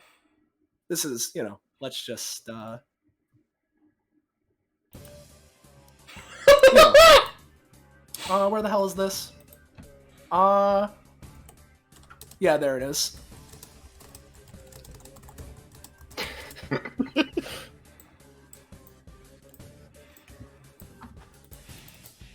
The court is now in session. The grand judge over in the in the judge's seat up top says, extending a hand towards Lieutenant Belhurst. You, Lieutenant Belhurst, he smacks his hand against a stack of papers, are here on trial here today. For, well, the grievous crime, turning traitor, attacking, intending to harm not only members of the United States government, but also, guys, fucking get him! As all of the different Nileses from the jury and the witness stand, all of them just go to start piling up on him. And at the exact same moment, Niles screams that, Belhurst starts throwing punches, blasting into one, then two, grabbing one and starting to use him to bludgeon the others. They start hanging off of him physically through sheer volume, dragging him down. Some of them in the back that can't even get there. The ones clinging him rest him up, and the rest fire just guns into his chest as he screams, "Ah!" And that's going on in the outclass dimension, as it were. So that's not right here, right now. That's in our good friend, the outclass dimension. So let me go ahead and switch back over to a little bit of this kind of action in the real world, in reality, as from the door, our good pal Lieutenant Ram. I'll shift ping here. Okay, all right. Oh boy, whoa! Steps as this spike goes up and almost skewers him along the path here. All right, got the signal from Midgard. Got here as quick as I could. Everyone okay? Kanaho was pointing his trident forward, ready for a big maneuver. As he takes a second, he turns to Justice. I think we should maybe redirect our efforts to getting everyone the fuck over there as fast as possible, he says, seeing the 300 miles away that everything is. But then he turns to Ram. I think we're okay. Oh, okay, good. Yeah, we were ready. We were expecting it to either be here or in the deep mines, so we were good to go, but I was scared I wasn't gonna get here in time. Good to see that everyone's all right, though. He flashes a thumbs up. Let's keep going. Well, I hope Mr. Orson has his preparations ready for someone like that. Oh, well, I mean, he described it as his outclass dimension or whatever. I'm not sure exactly what he means, but scratches his head. He sounded like he was pretty confident. Outclasses are pretty big, so here's hoping his well, works for its intended purpose, whatever it does. Yeah, he was saying it was something along the lines of bringing them into a court case or something, and if there's anyone that has some stuff to be worked out in court, it's that guy. So he, kicks the ground a little bit. All that kind of paperwork's probably gonna take ages. We should be fine. You know, we were kind of getting ready to fight him. Damn. I don't really think we should be too sad about that, though. He, turns back around to the closed red door. Brave was winning. Now, was he winning or was he just surviving?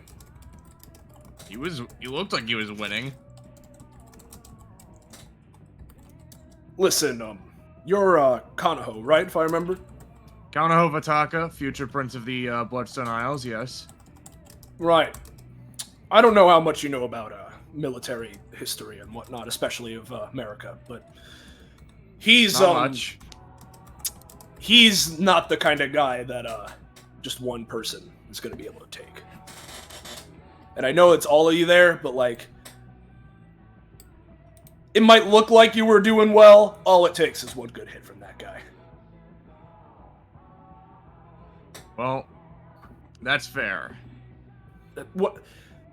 All this is, fine and all. I'm sorry you didn't get to fight that guy, but assuming everything, there's probably some big shadow monster that's waiting for us, so you'll still get your fight. All right. We need to keep moving. Justice, Mr. Spider? Well, Justice, you have crystals, and Mr. Spider, you have your webs. How about we just make a big fucking ship, and I make the wave, and we sail it all the way down there? Do we really need to be expending energy? We can just use our legs. He, starts moving. Mr. Spider says with all of his legs carrying him. Yeah, exactly. Meanwhile, Oh, yep. yeah. Oh, you go. I was just gonna say, Justice looks over to Kanaho. I mean, I won't say no to a lift, but it's up to you, I guess. Meanwhile, Aquarius, man, these guys are taking fucking forever. You had this door open ages ago. Yeah. Just as a quick thing before we head over to everyone catching up to Aquarius, Wayne, you mentioned, is hunched over, kind of heavy breathing, right? Yeah. Anything else going on between you and Brave, or what's going on there? When Brave walks over, Wayne just kind of fucking looks up for a second. Kid, you were doing fine enough. Don't do that again. I don't want to see a kid fucking die in front of me. Yeah, you were almost he's fucking definitely jammed. scary. Thanks for the help. Yeah. Ow! And he grips the arm that he used to counter punch. Yeah. And with that, as it would take a variable amount of time for everybody. Spider would eventually be knocked out of Black Widow mode. Let me go ahead and just make sure everybody is on here. I'm going to group everybody up real quick. Oh, I accidentally right-clicked, so there's arrows following my screen. While they're walking, I feel like Kanaho would ask, hey, Mr. Spider, could I have that pass key? The flash drive? Sure, if you wanted. Sort of flicks it over. Takes it. And let me go copy you guys over here as, meanwhile, Aquarius and Othello. Yeah, there you go. You guys are, here. Everyone finally makes it to the two of you guys. And here I thought I was gonna have to charge back and help fight. God, no. Or at least, push him away. Don't worry about that. While we were in the comms room, after that Graves guy brought up some stuff, we started talking with Commander Citadel and Niles and sort of worked that up as hey, once we know where Belhurst is, we can use that, keep him in place for a little bit. So hopefully it'll be long enough for us to do the job here. That man has moronic strength. He can literally punch away psychic thought waves. What the hell is that? That That doesn't even make any damn sense. I don't know how he is like that. Ram, like, pauses. He's a monster, for sure. But if nothing else, especially with you guys closing the door, it's not going to be easy for him to get back to everybody. It's fucking Just hope in not. case, did you guys close the other doors on the way back? Back here. Oh, If you guys wanted to, I imagine you could have taken each of the Brave flashbacks. probably would have. Yeah, Yeah. yeah. Aquarius, who just saw the last door closed behind them, did you guys close the other door?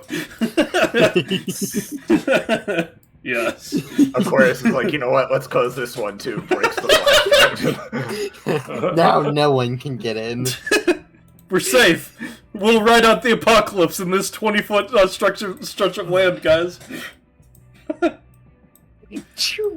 Alright. If There that you go. damn snake is ahead of us, we're not in a good way, but we have to keep going. Well, sorry. It could move through walls and shit is all is what I was gonna say. Continue. Well, I could do my tried and true method that we've been doing this, that I've been doing multiple times, and it seemed to have just completely worked every time. He, points to, he takes out a small pouch. He gestures with his marvels. What does that mean? Yeah. We don't know how your stuff works, kid. Othello, sort of turns around. Sorry for calling you kid. That just came out. I've done it with you guys around. All right. Kanaho shrugs. I'm gonna do my circle of healing thing that I've fucking crit 20'd on like 3 times before. Let's see it.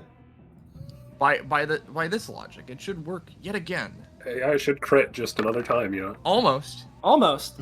Well, I'll get back to the exact effects of that momentarily.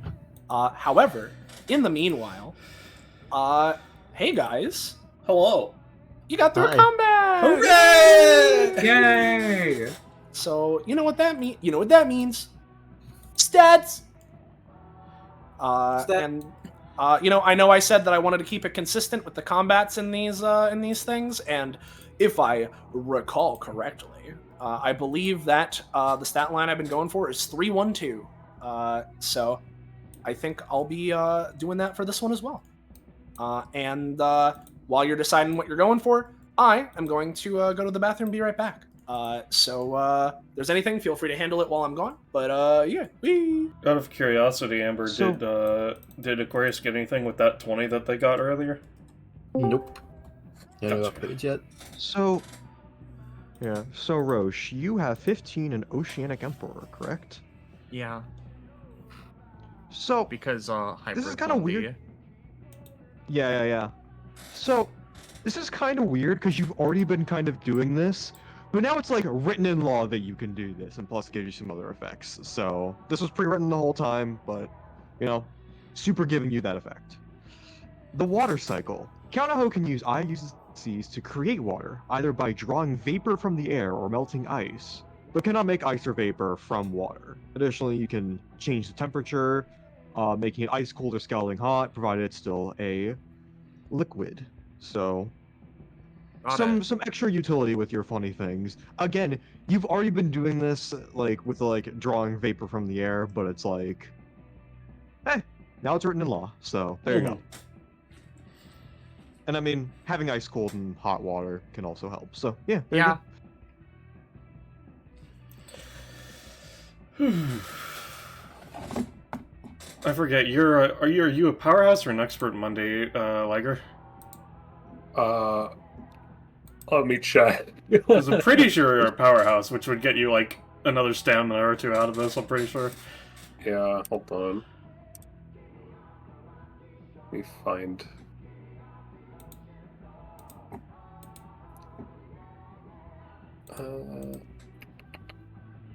Yeah, he's a powerhouse. Alright, so that's an extra 2 stamina because rounding up. Oh boy. Eating his cereal after almost dying, you gotta get them bones stronger.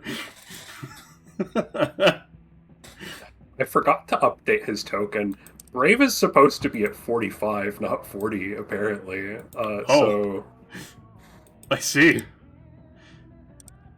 yeah, I'm just looking at the stamina that I have marked on his Doc, actual Roll20 sheet. Oh yeah.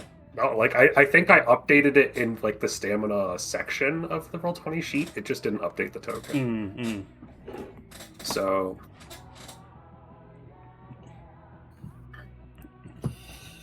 for me, this is 4 stamina, not 3, right? It rounds up, so it would be 4.5 rounding to 5. I'm pretty sure. Oh, Yeah, it would be 5. goes to 50. So, Thick Brave.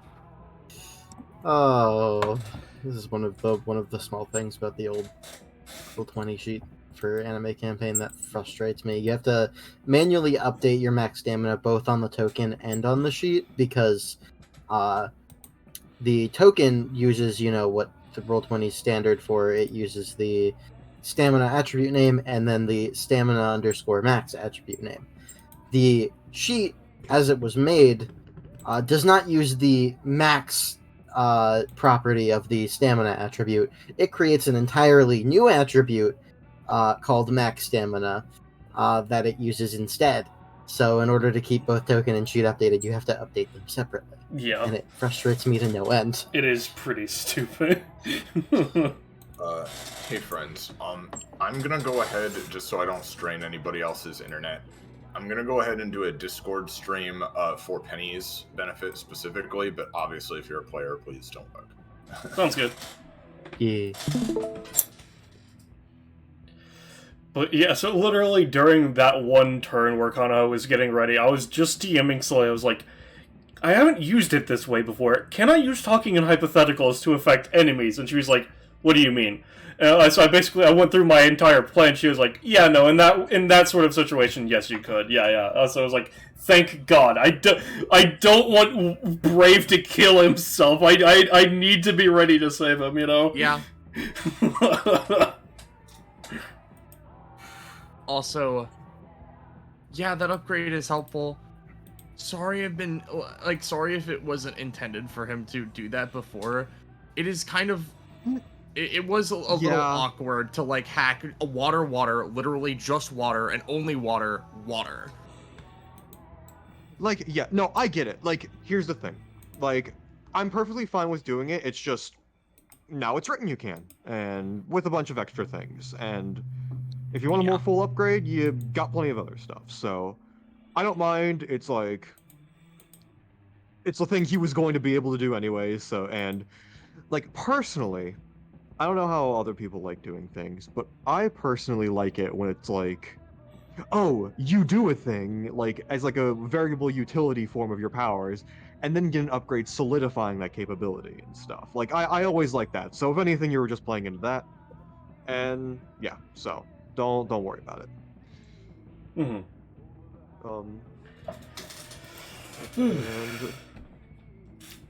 I'll tell you have plenty of upgrades of things you can't do. Welcome so yeah. back, Soleil. Hey, I'm back. Hey, Iris Soleil. is streaming for Penny's sake. Cool. I think Iris BRB. I'm not sure about that part. Yeah, so Soleil, if you're a player, I'm you here don't just watch reading. Iris's stream. Oh, yeah. So, quick question, Iris. Are you eating a 3-course meal or a small snack? This is definitively small snack. It's just an apple. Yeah. Is well, everybody here? No. Yeah. Yes. Well, sounds like everybody except Liger's here, but, I bravely march on without it. Exactly. With Kanaho's thing, and the fact that I was already planning on giving some level of post-combat heal, right, for this one. If the other GMs think differently, I'm fine with giving the party a heal, all the way back up. But that's just me. As an aside, do Spider and Justice get Yeah, rewards fine as by me. well, or no? Spider and Justice, here's my thinking, right? I haven't been giving the NPCs combat rewards the entirety of Bifrost, right? Mhm. I'm not going to change that now. But once Bifrost is over, I'll see how I'm feeling, and I'll ask around and see what the vibes are, because if that's the case, I might I might be willing to retroactively give them prof upgrades for all the stuff they didn't get. I think we can peer review their effect, and we can have our little we can have a peer review period. So point being, I'll not for now, but maybe later. Sounds good. Just wanted to make sure. Yep. So feel free to heal back up to full for now. Oh boy, that's it's that thing. I've done it before. Presumably, you guys, after, situating yourselves, would look to the purple bunker door now open, which, with Ram here, yep, this is the last door, so once we get through this, we'll be in the bunker proper, and have no idea what the hell's going on down there, but we're gonna need to go. Right. Sounds good. Yeah, let's fucking go. Yeah. Wayne opens up his drum construct to just check in how the little buddy's doing. Actually, Sorry, go ahead. No, let's check on little guy. I mean, he's doing fine. He's drumming away, kind of very idly, quietly within your coat. All right, good enough. He says, sealing it back up. I wanted to, I wanted Kanaho to turn to Lieutenant Ram and be like, actually, thinking about it, if you're over here, what's going on with the control center? Oh, the comms? Last I checked in with them, they're doing fine still. Scratches his head. The part of the whole plan was that, Niles and I were gonna be, waiting kind of near the center of things, so that, when we got a signal from Union or Midgard or anyone that could be able to tell where Balehost was, we were gonna be sent out to do what we did. So I think the comms are fine. Villanelle's there. She's really doing a number to any of the shadow creatures that get close, along with Commander Citadel and anyone else, so I think everything's fine. Huh. So, you guys got a signal he was here? Yeah, from Midgard. Oh, from Midgard. Alright. I was gonna be really confused if it came from Bazooka Guy, because it was I imagine cartoon anime diagram of the distance between them, followed by a, oh, I know where Bellhurst is. Yeah, it was a deal, because, that Union guy had some sort of a tracking chip on him, and, Midgard was, occasionally going to, check between here and the, other group, unless there was some other way that we found that it was just very clearly his signature. And, once things started going down here, and just how he was acting, and the level, Midgard was able to get off of him, it was, pretty clear what was going on here, so. Got it. Well. What happened with Phone Boy? He's still in Boy? comms room, presumably. Yeah, it's just a weird hiccup. Yeah, that was when the guy did the punch. That's what I assume that was. Yeah, that's why I'm it's Phone Boy, okay. If I had to guess, he's probably fine. And, as he says that, right, conveniently right around the same time, you get the same message that, we heard in the first one with the underwater base. And, since I'm here and I have it up, I may as well go with the... Okay, hey everybody, I'm fine. Don't know what the hell that glitch was, but, I'm all good here. Kind of deal. See, just somehow he punched fucking an idea.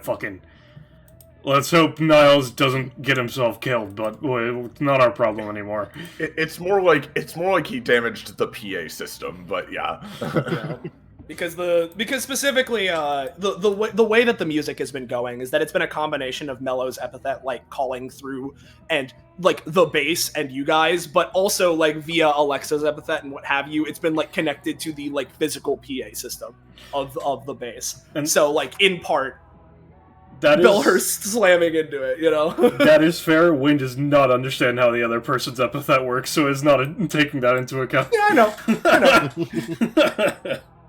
Regardless, though, All right. as you guys, steel yourselves, figure that out, talk it through, you start making your way into the bunker itself. And for one, I guess, was there a track that we had specifically for this, Iris? Or check what I put in our Bifrost chat. Okay, gotcha. It's by no means as dark as a place like the Deep Mines, which Wayne and Brave have been to. Not nearly as dark, but once you get into the bunker itself, it is noticeably more dim than this area that you have been walking through. And let me... you know what? No, let's go with the this one instead. As you guys, let me make sure this is all ready. Yep. Find yourselves here. And I'll shift pay. Sorry, I'm stuck in the loading dimension. Oh, there we go. Hmm.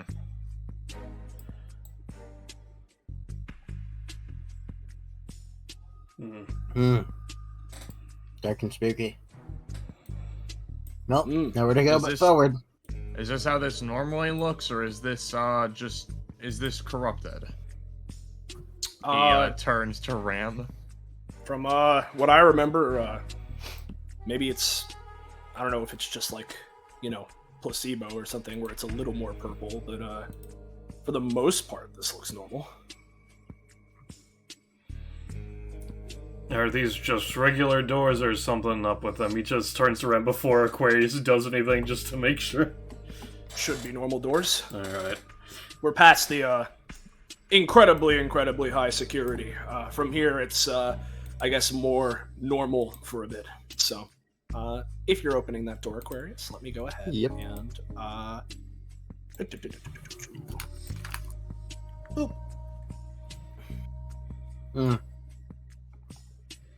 Even more dark.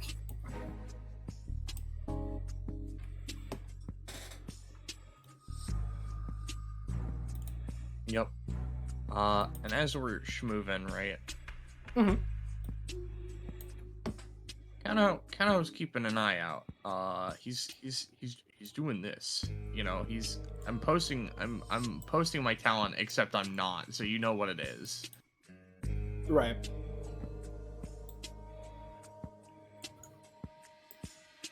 Hey, there it is. There I it posted is. that. I touched it like a little while ago. Bada bing, bada boom.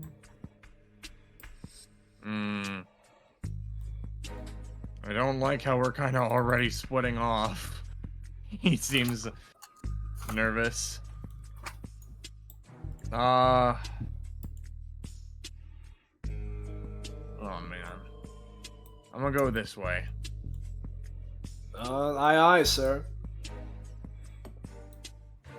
Othello, looks over to Brave.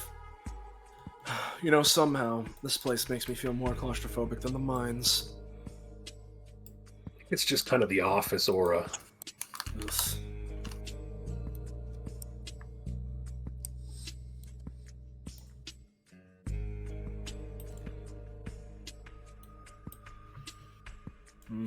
Whole lot of nothing in here. Okay. So, what are these? What are these that you're asking about? Oh, those are kind of like little like lockery kind of deals. Just foot lockers? Yeah, basically. Alright. I'll check inside one. Yeah. Nothing super specific. There's most of them are pretty empty. Maybe you'll find like a like a little I guess bag of basic maybe a first aid kit or little bag with like a picture or something in it, like a little memorabilia. But like it's like nothing too incredibly useful or anything. Since it is a bunker, I was imagining there's probably some like ammunition in there as well, and yeah, for sure, like hunker down and defend this place. But yeah, 100%, yeah.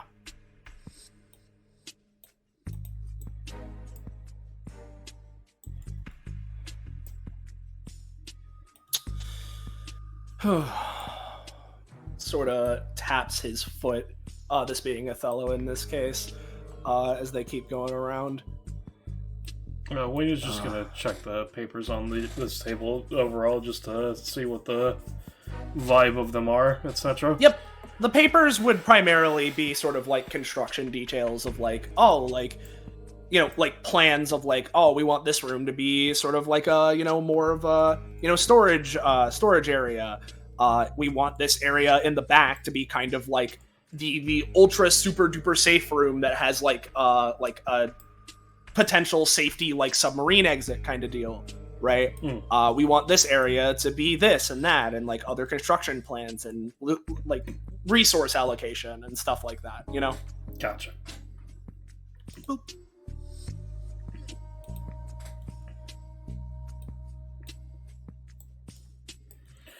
And over by Aquarius, let me go ahead and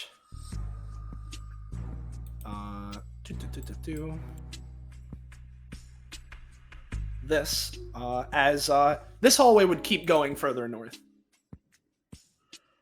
I see. Weird how all the floors and stuff are made of metal, and they've got like the military grade crates and boxes, but then there's just like kind of like pretty decently made handcrafted wooden table, like handcrafted as in they like he tilts his head over and like sees it.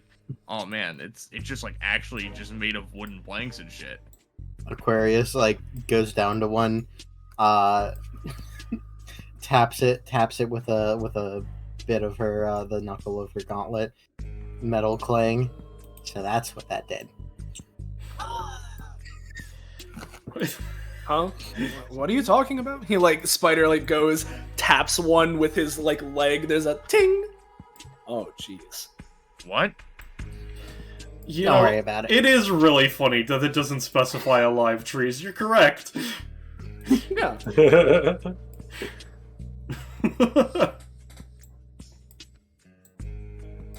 all bark of trees born. I guess I was just wrong. Oh my god, those crates are unbreakable. You can't open them anymore.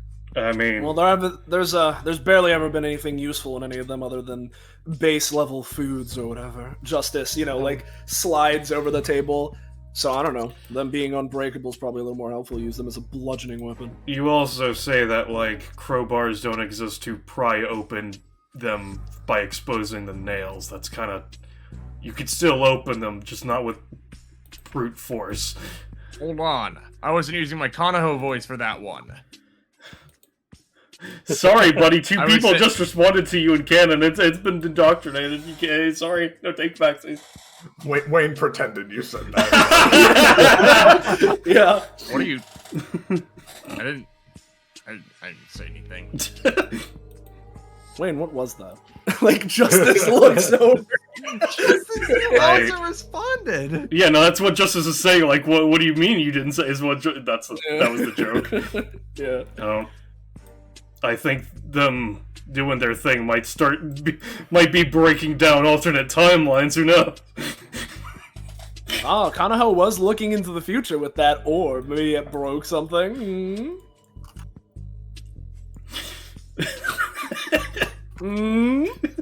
Aquarius objectively refusing to explain her reality entanglement grenades. Let's see where this path lies. Yeah. So you guys keep heading up north, continuing along the way. Similar kinds of structures, a little bit of unseen territory as you're going through. Your footsteps kind of clattering against the metal, where this place is pretty eerily quiet compared to a lot of the spots that you've been in, right? Doesn't seem to be anything immediately, at least initially. As the clutter and such occasionally gets a little bit in the way of your path, and eventually, let me make sure this is all set up. Yep, that should be fine. You guys all find yourselves right over here. And I'll shift ping. Boop.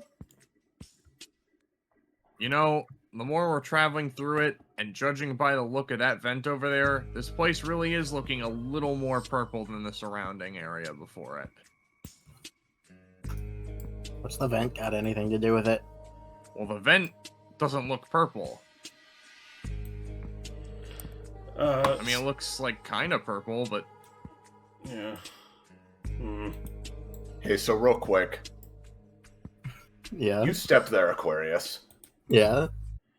And you feel something, and then see something. As you take a step here, Aquarius, you feel something against your leg, like a slight resistance that then vibrates slightly. As you look down, and you see, it was like barely perceptible before, but now that it's moving and like you have activated it in some way, it is more visible. You see a wispy, very thin pink string that is drawn across this hallway, and as your foot catches against it, it vibrates, making a very, very quiet, slight noise. And at the same moment as that happens, you see more strings appear ahead of you that kind of vibrate in kind as well. I think I figured out which one's back here. Oh. And as soon as Aquarius sort of steps on that and it becomes clear, Spider, with this, immediately springs into action, grabs onto Aquarius, and pulls her back a tick.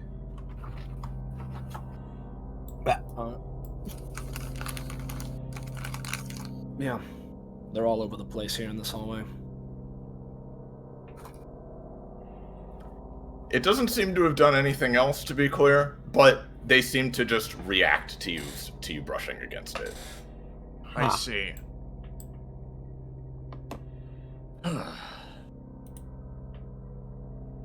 Hold on, I got this. Kanaho takes out his Twin King marvels. He's gonna set them to orbit around him. Because... Oh, it has that in the ambient music. That's really cool.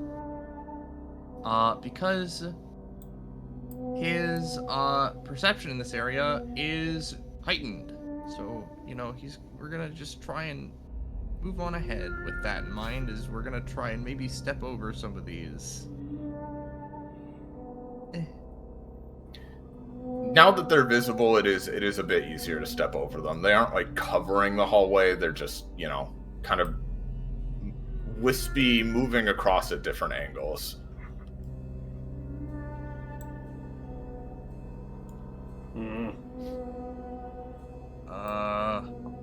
Okay, considering we gotta pre-plan our movements, up or keep going? Eeny, meeny, miny. We can try up. As Spider will go take a leg and kind of, across over this string, push this one open. So let's go ahead and boop. Alright, well, now that I can see they're here, they're much easier to dodge. As Aquarius, the arms on the back of Aquarius's arms latch into the wall, and she's basically gonna be crawling around on the walls and ceiling and floor as necessary to just go through the most open gaps to just go around the strings. Yep. No As problem. Spider leaps into this room over here. I see something pink around that corner. And that's a hole that probably shouldn't be there. Hold on. we need to hold for a moment. We forgot to get rid of these. Boop. And boop. I could have sworn that I did remember, but I guess not. Boop. And... All right, that one isn't supposed to be seen. It also wasn't a string, so don't worry about it. I feel like another one of those weird shifts just happened. But Kanaho, what you see in here, other than the bunk beds, of course, is there is just like right near the floor. There is just a hole in the wall that leads into kind of a dark tunnel. Hole in the wall that leads into dark tunnel. Be careful. That could be the beast's burrow, as it were. Yeah. Door would probably be safer, but...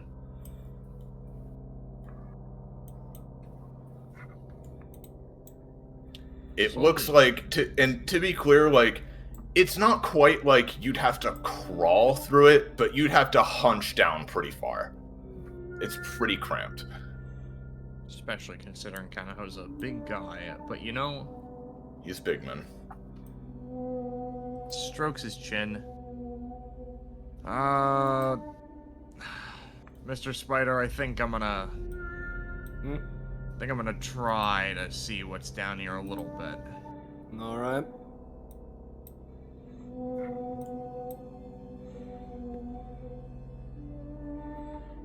Crawl.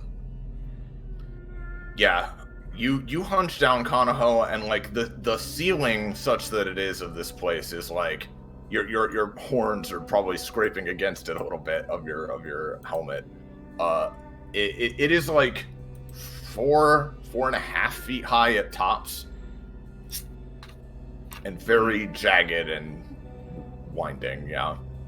You want that I should do that? I'm not foreign to the concept of burrowing. No, I mean I'm good. Man's here has dug. Thanks for the offer, though, Brave. You're really I'm also cool. like 2 feet shorter than you. Just a a reminder. So, apologies, Aquarius. You stepped there. She's climbing along the ceiling. Oh, you're going along the ceiling? Yeah. It's fine. Okay. Wayne steps here. Well, stepping there. Oh no, stepping there. Okay. Yeah, your foot catches, and this string kind of wisps it back and forth a little bit in response.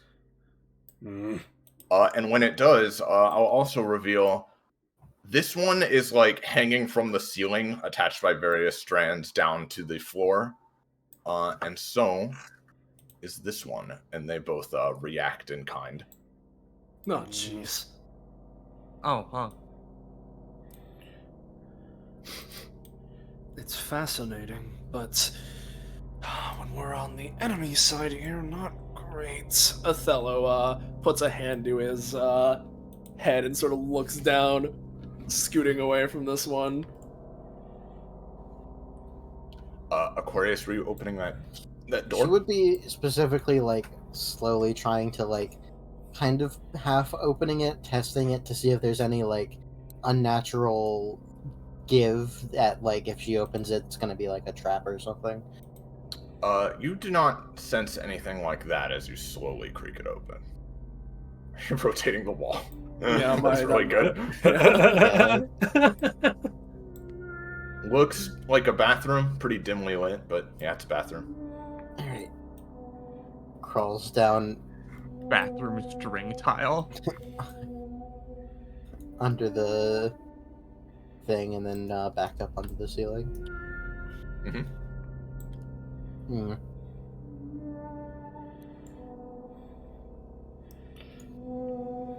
How are Kanaho and Brave doing in there? Have they resolved? Have they made a plan? Kanaho's going, but he's trying to make sure he doesn't run into anything, like just trying to keep his senses like honed to a fine point with his aura and his just general like he's good at looking. Yeah. Are you gonna follow him, Brave? Yeah, I'm not gonna let him go in there by himself. Go right on ahead, pal. Shimmy, shimmy, shimmy, shimmy, shimmy. Do I make up the caboose? Whatever. What the hell?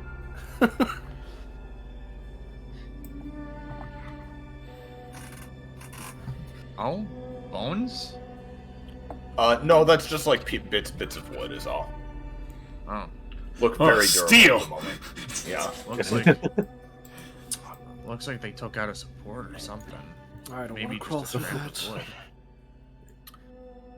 wood. It's at this point, Kanaho and Brave, that you hear something.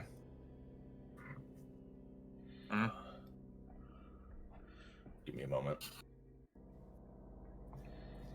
Oh, to confirm, obviously we have this ambiance music. Do we actually not hear Mulligan's music anymore, or no, to confirm? Yeah, no. You once you sort of got into the bunker itself, like it was getting quieter and quieter, right? But it seems like once you were in it properly itself, it's like if you can hear it, it's so far away to be like negligible. It's very muffled, and there are no like PA things in here. Yeah. Alright, just wanted to make sure. But Kanaho, Brave, and Mr. Spider specifically, as you're very slowly kind of fumbling your way through the dark, you hear something.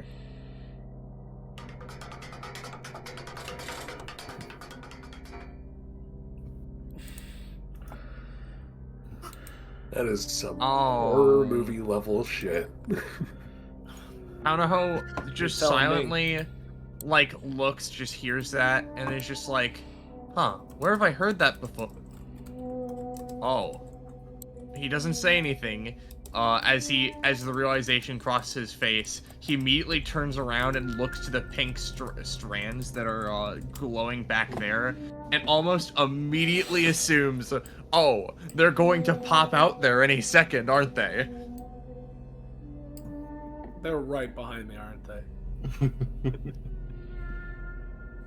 And when nothing happens, they slow.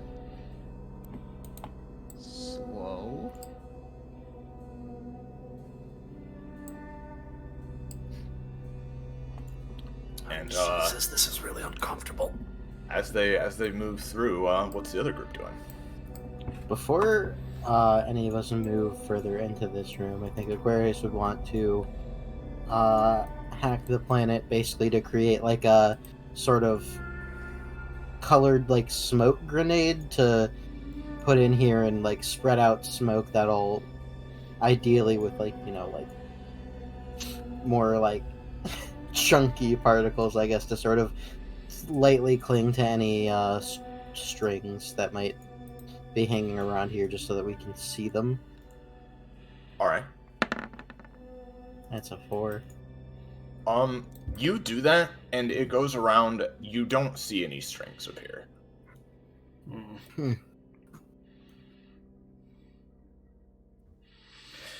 Well, Ember, do we want to check the showers? Do we want to check the toilet? Let's just be honest with ourselves while we're in this room. Aquarius will check. Doesn't seem like there's anything. Nope, nothing in the one stall that's in this room either. What are you doing? Othello like looks to Wayne. Have you? It's a thing with the weirdness that is DBA.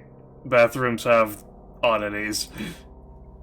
Oddities? I don't really know. I can't really explain it. It's just I know it's a thing. Squints. Aquarius peeks into the shower. Nothing. Checks other shower. Still nothing. Alright, I'll clear. Alright.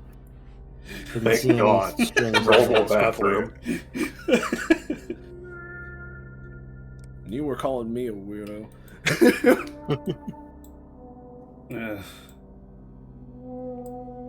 Bathrooms are an anomaly. You have to check every corner of them. And at this point, Kanaho, feel free to you can continue moving in tandem with these guys. Okay. You'd start to see a bit of light as you cross that corner. Okay.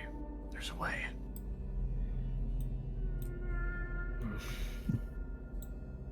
You know what? Anything fun in the bathroom? Justice says, walking in, having sort of looked around for a bit. Not that we found. So Wayne, God damn. I'm sorry, but as you step towards this door, you hear several vibrations all at once as both of these doors, like, they don't move a lot, just like a tiny bit.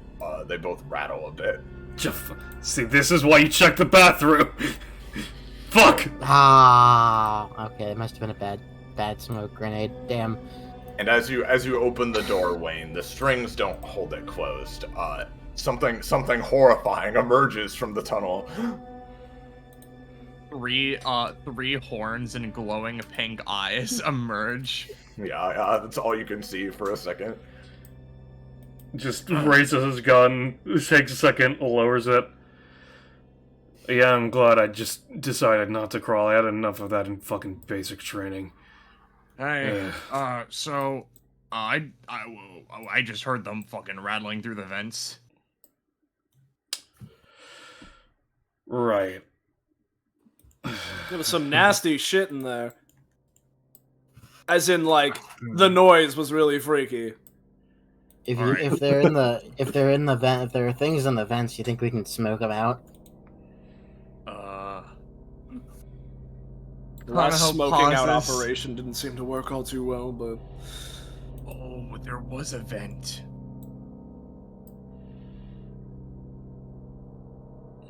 Fuck. Okay. Alright. Alright, so we know... Also, from the bathroom, we can tell for sure some of these strings are just placed in asshole positions, so watch out. No. They're probably there to help them find their way around. I get it. Okay. I think I get it. I might be wrong. Hold on. Maybe I can see them. He says to Brave as he's going to open the door. They just sort of start walking, hoping to string check at least their general area they're walking through.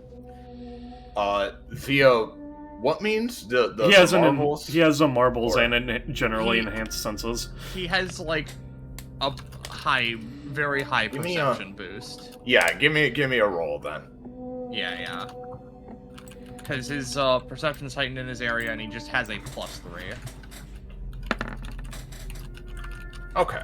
Yeah, that's good enough. Kanaho, you move through this room, and there aren't too many, but you do manage to spot a couple that are dangling from the ceiling here, and one also attached from the floor to the ceiling, approximately 3 inches from Wayne. Wayne?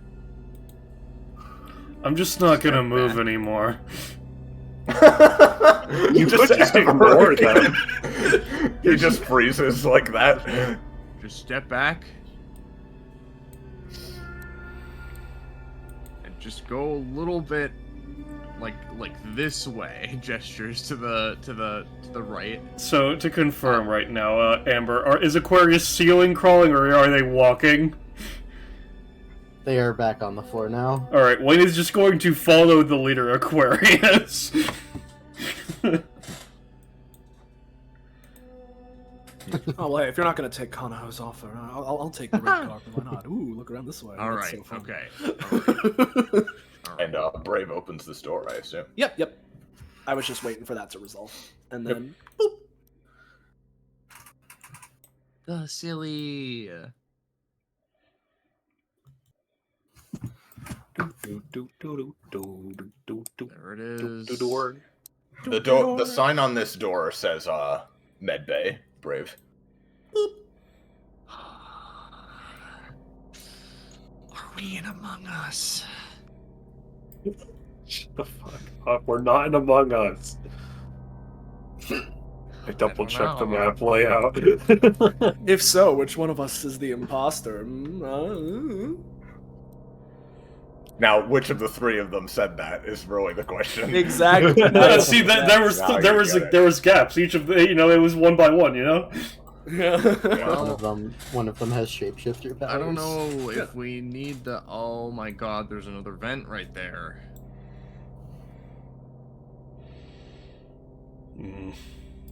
Oh, yeah, there. Oh, yeah, I see them, yeah. Okay, alright.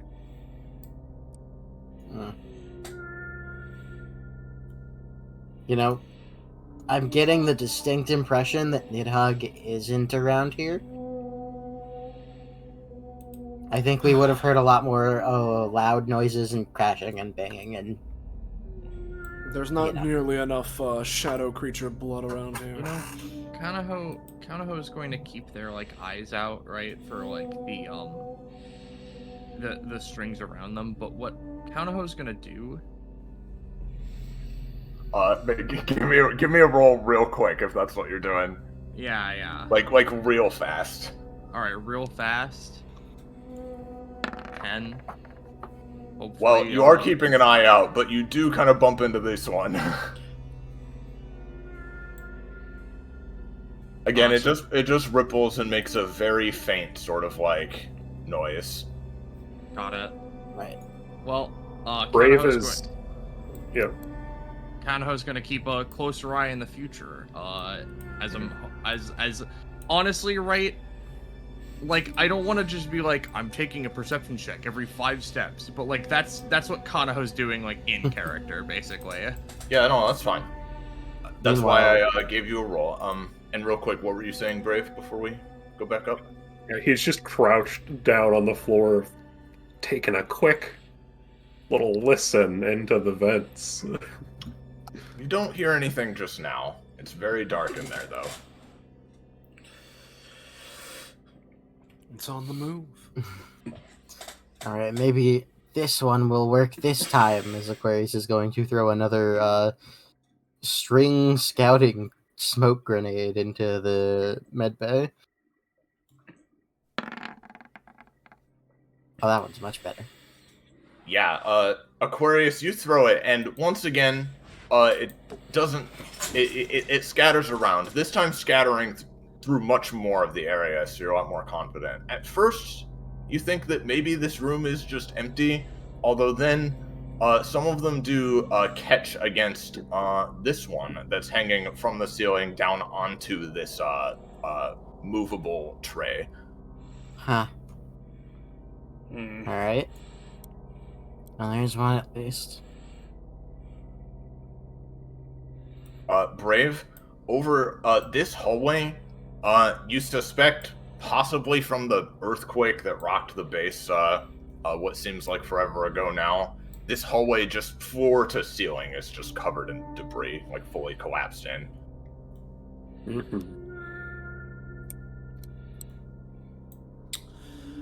Yeah, looks like a no-go.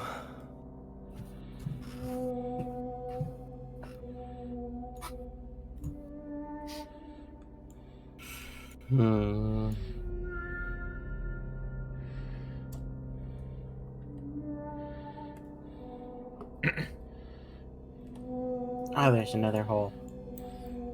Oh, another hole? Oh boy, can't wait to get on my hands and knees and crawl through that baby again.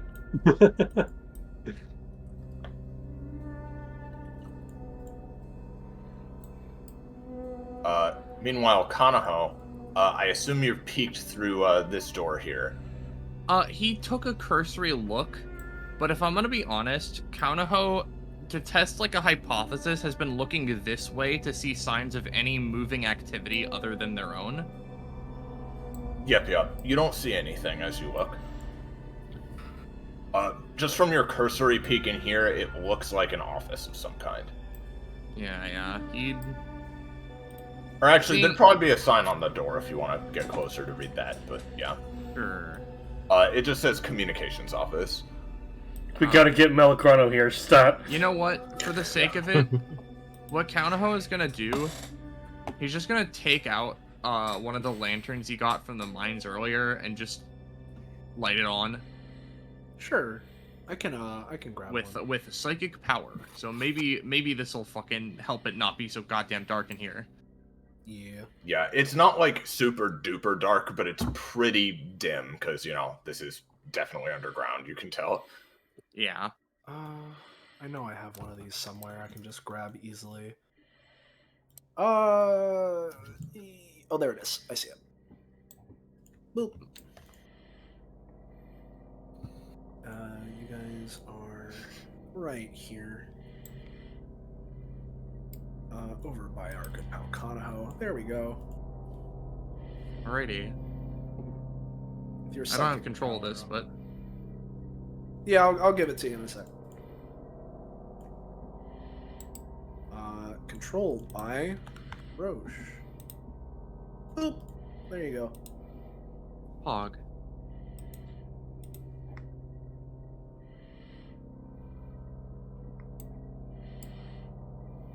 Looks around. Slowly crosses threshold. It contains the eerie stillness of an empty office. How do people work in these conditions? Cautionary steps. These the strings love to hide near doorways and in inconvenient spots. You don't see any in this room. Oh, okay. They just go and check on some of the things that are around. You don't see anything too notable. I mean, the most interesting thing would probably be the just sheets of just various, phone numbers and stuff for, rooms of Fort Bifrost and potentially some other military installations. But How old is this? Does this hand been sitting here? Do you think? Has that been here like a fucking while? You can't really tell. Yeah. You would assume not that long, but Yeah. He like picks it up, shakes it, turns it upside down just to see if like anything falls out of it. Imagine. a few drops. A few, but like it's mostly empty. Mhm. Like, you know. Maybe that's not intuition, but my gut sense is like someone's gotta have been drinking that recently. But then who's down here? Other than probably the one there. Feel free to keep. Sorry. Yeah. Just feel free to keep moseying around, but what's the rest of the group up to? Are you looking at that, Aquarius? Yeah, she's examining it. See what it is. What's up with it? What do you think, Soleil? Let me take a look. I imagine that this is some more like of the heavy duty medical equipment is sort of kept in here. Yeah, some kind of CAT scanner-esque Yeah. thing. Alright. Nothing I know how to work. Mhm. So, what, are we going through the tunnel, or are we gonna find another way forward? Spider shrugs. Sounded like Hero Boy over here really wanted to dig deep into this tunnel, so I don't know. You muted, Liger? Huh? Just asking if you want to move through the tunnel, Yeah, etc. you're gonna look in this tunnel. Yeah. All right. Yeah. Boop, boop, boop, Once boop, again, you squat down. Shimmy, shimmy, shimmy, shimmy. It's pretty similar to the other one. And meanwhile, down by Kanaho, this looks like a workshop of some kind. There aren't actually swords here, just like more tools and wood cutting things primarily. Who knows how well they'd work right now, of course.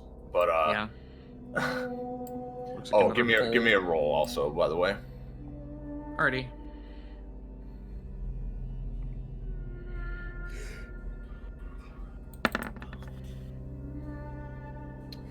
Yeah, that's good enough. As you open this door, you don't see it right away. There is one string you spot in here. From going from this table to this one, but you managed to duck under it. Got it.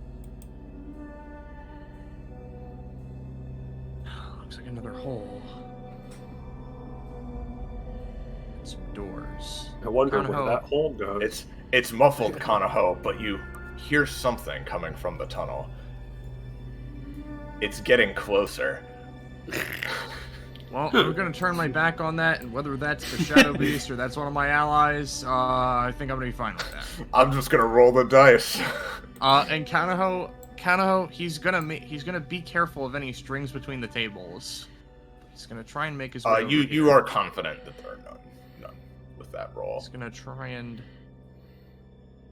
go for this door as he hears the shuffling get ever closer. He's like, "Hey, I only want to talk." Yeah? Yeah, I'm down for a 5-minute conversation. How are you doing today, Connor? Okay, good. It's just you. We booing? We vibing? Yeah, you open that door. Yeah, and I'll grab that in a sec. Boop. As boop. Kanaho has not turned back to look at Brave just yet. But the locker room. A locker room. Yeah, this looks like less of a just storage lockers and more like personal lockers.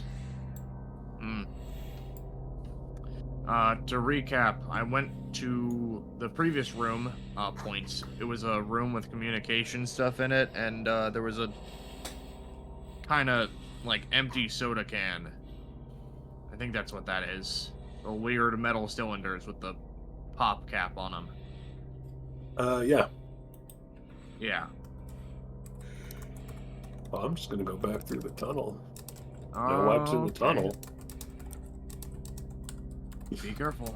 I'm gonna check this one.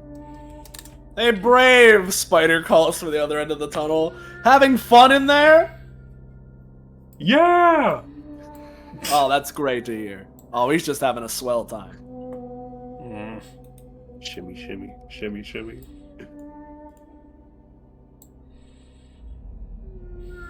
And you're checking that, Roche? I Yeah. can open that for you. That is the GM layer. There we go. Boop.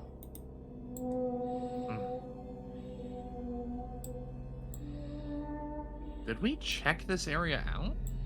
I don't know. Huh.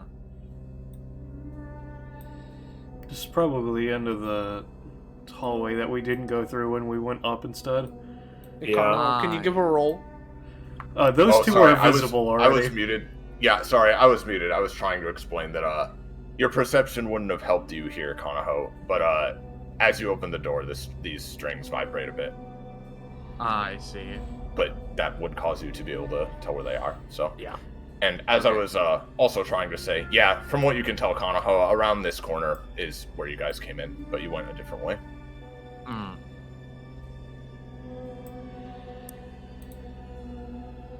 We're gonna set the lantern on a table, and Kanaho's gonna go on a little bit of a solo mission. All right. Do we want to focus on that first, or go back to the? You can go back. Yeah, let's check on the others. All right. Yeah. Various is.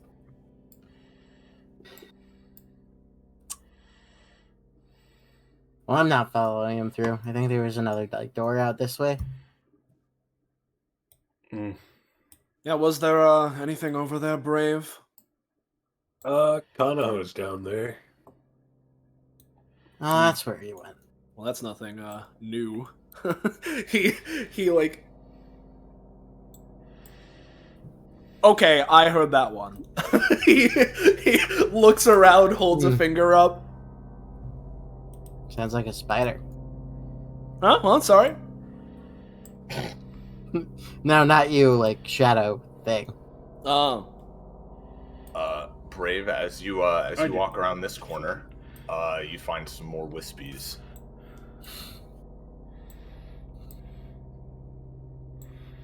Ah. You know what? I'm just gonna yank them. All right. They're weirdly hard to get much of a grip on, being so thin, but you do yank them around, and they ripple a bit more in response. He's trying to basically just break it off from this corner. Give me a roll.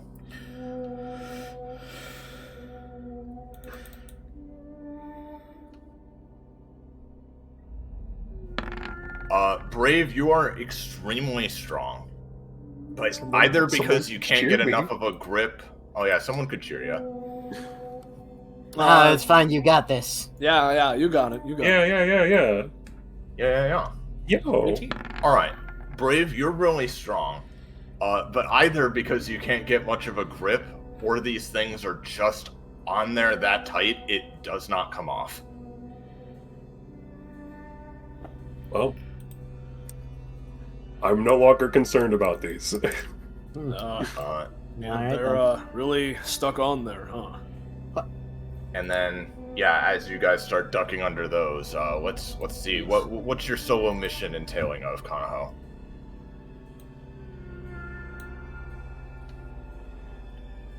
Oh no, Roche is muted. Well, I want to see what he does before we move on here. Yep. So let's give it just a couple seconds. Hope you guys are having a good time. Yay.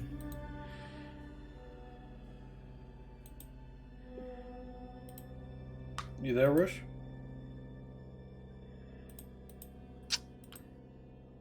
Oh, Roche? Yeah, sorry. Hi, back. Hello. I just wanted to know what Kanaho's up to as the others are kind of moving on. Kanaho would just be kind of backtracking a little bit just to check to make sure their previous wire grabs haven't borne any new horrors from the ventilation systems. It doesn't look like anyone's, like, crawled out of that vent, right? Not that you can tell. No scrapes on the ground, so Kanaho nods. At least takes a look in here.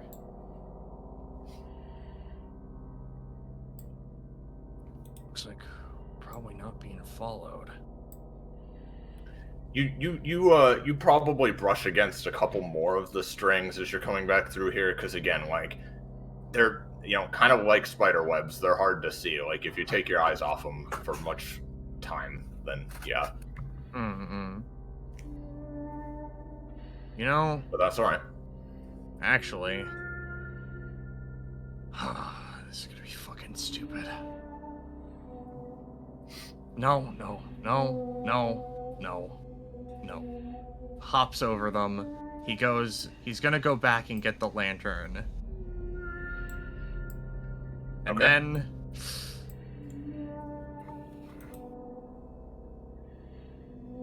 grabs this wire. Ding, ding, ding, ding. Just vibrating it rapidly. Not rapidly, but like, just like repeatedly. Not like he's trying to be aggressive about it, or well, he is kind of trying to be aggressive about it. He's like, I'm gonna pull this and see what happens if I pull it multiple times. So, here's the thing, Kanaho, right? Especially with your heightened perception and doing this multiple times in the way you're doing, rather than, like, moving away, right? As you move the string and brush against it repeatedly, right? It, you know, behaves mostly as you'd expect. It, like, vibrates like a taut web, right? But at the same time, it's strange how, as you touch it, it, like, it kind of, it becomes, because you've seen that, like, even when, like, you brush against them while they're tight, they don't break or anything, or when you open and close the doors. It seems like they can pretty easily become tighter or more flexible, just kind of whenever, and as you're brushing against it repeatedly, you can see it's, like, reacting by becoming a bit more flexible, but then tightening up to vibrate itself again. It's moving almost like it's alive.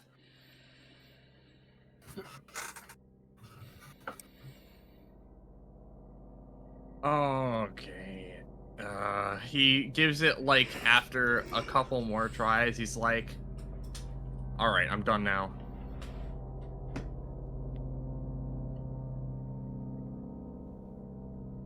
Looks around. Alright. Okay. Alright. I gotta get the fuck out of here, probably. He starts schmoovin'. Alright. And as you do, we'll move back up to the other group again. Yeah.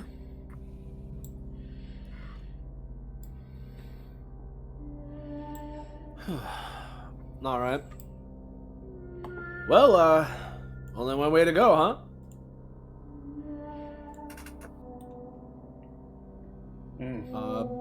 Ballast Liger Orson. Wade just kind of grunts in agreement, but again, is following the leader of Aquarius, so is not really taking any affirmative action one way or the other, mostly. Aquarius is mostly just being careful, trying to watch where she steps. And as you guys are watching where you step, looking out for more strings, you hear again.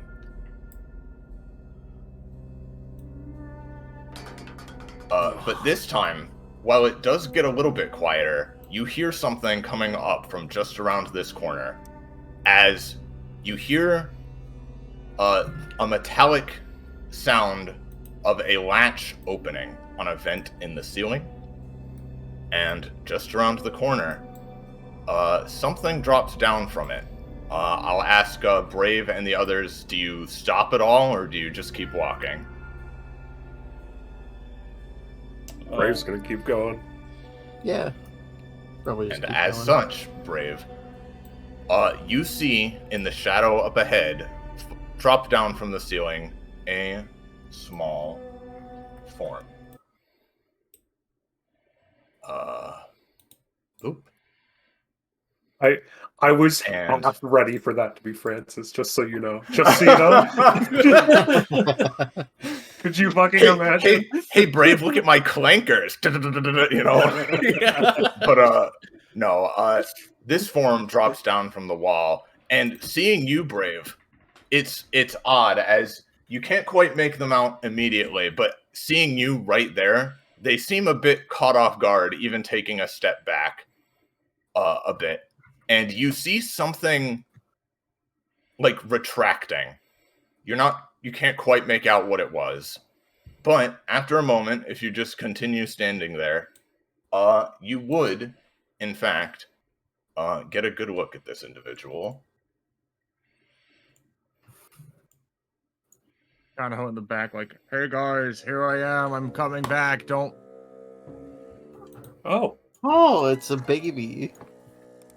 That's... Hi. She kind of, folds her hands, up, Oh, I looking see. a bit nervous. Yeah, no, this is one of the apexes, all right. Othello, around the corner sees, goes, sort of slinks and slides into this little segment right here.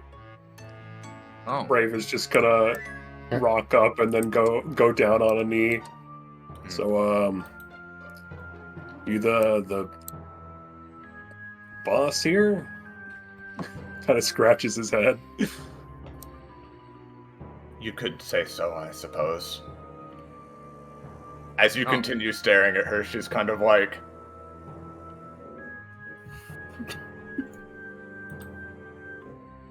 Oh, man. I didn't expect that. And as you look at her as well, Brave, she looks, for all intents and purposes, she has just kind of a short humanoid form, like, around the, age of, a 12, 13-year-old kid at max. But you can tell as you look closer, there's, a slight crack in one of her eyes, and her skin looks a little too glassy to be human. I mean, Brave's not gonna judge. Kind of how... Alright, so give it to us straight. Is this is this actually we accidentally caught you off guard, or is this some sort of ambush predator type thing? He looks around. I knew you were here. I simply, I thought, how do I put this? I thought you would be attempting to ambush me, and as such, I was kind of trying to stay out of sight and keep careful eye on things, and then, you were just here, so now I apologize. This is a bit of an awkward first meeting. I can introduce myself if you'd like. Sure. Yeah, a name would be helpful. She How steps amicable. she steps forward a bit and brings her arms up, and from her sleeves you can see, rather than hands, she has these long, kind of gnarled metallic claws, which she very daintily grabs the hem of her skirt and gives a bow and a curtsy. You may simply call me Shadal. Oh.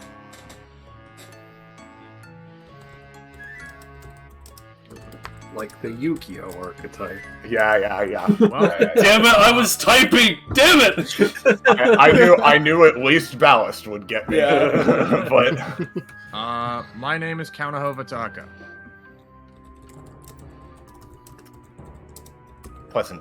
pleasant to meet you.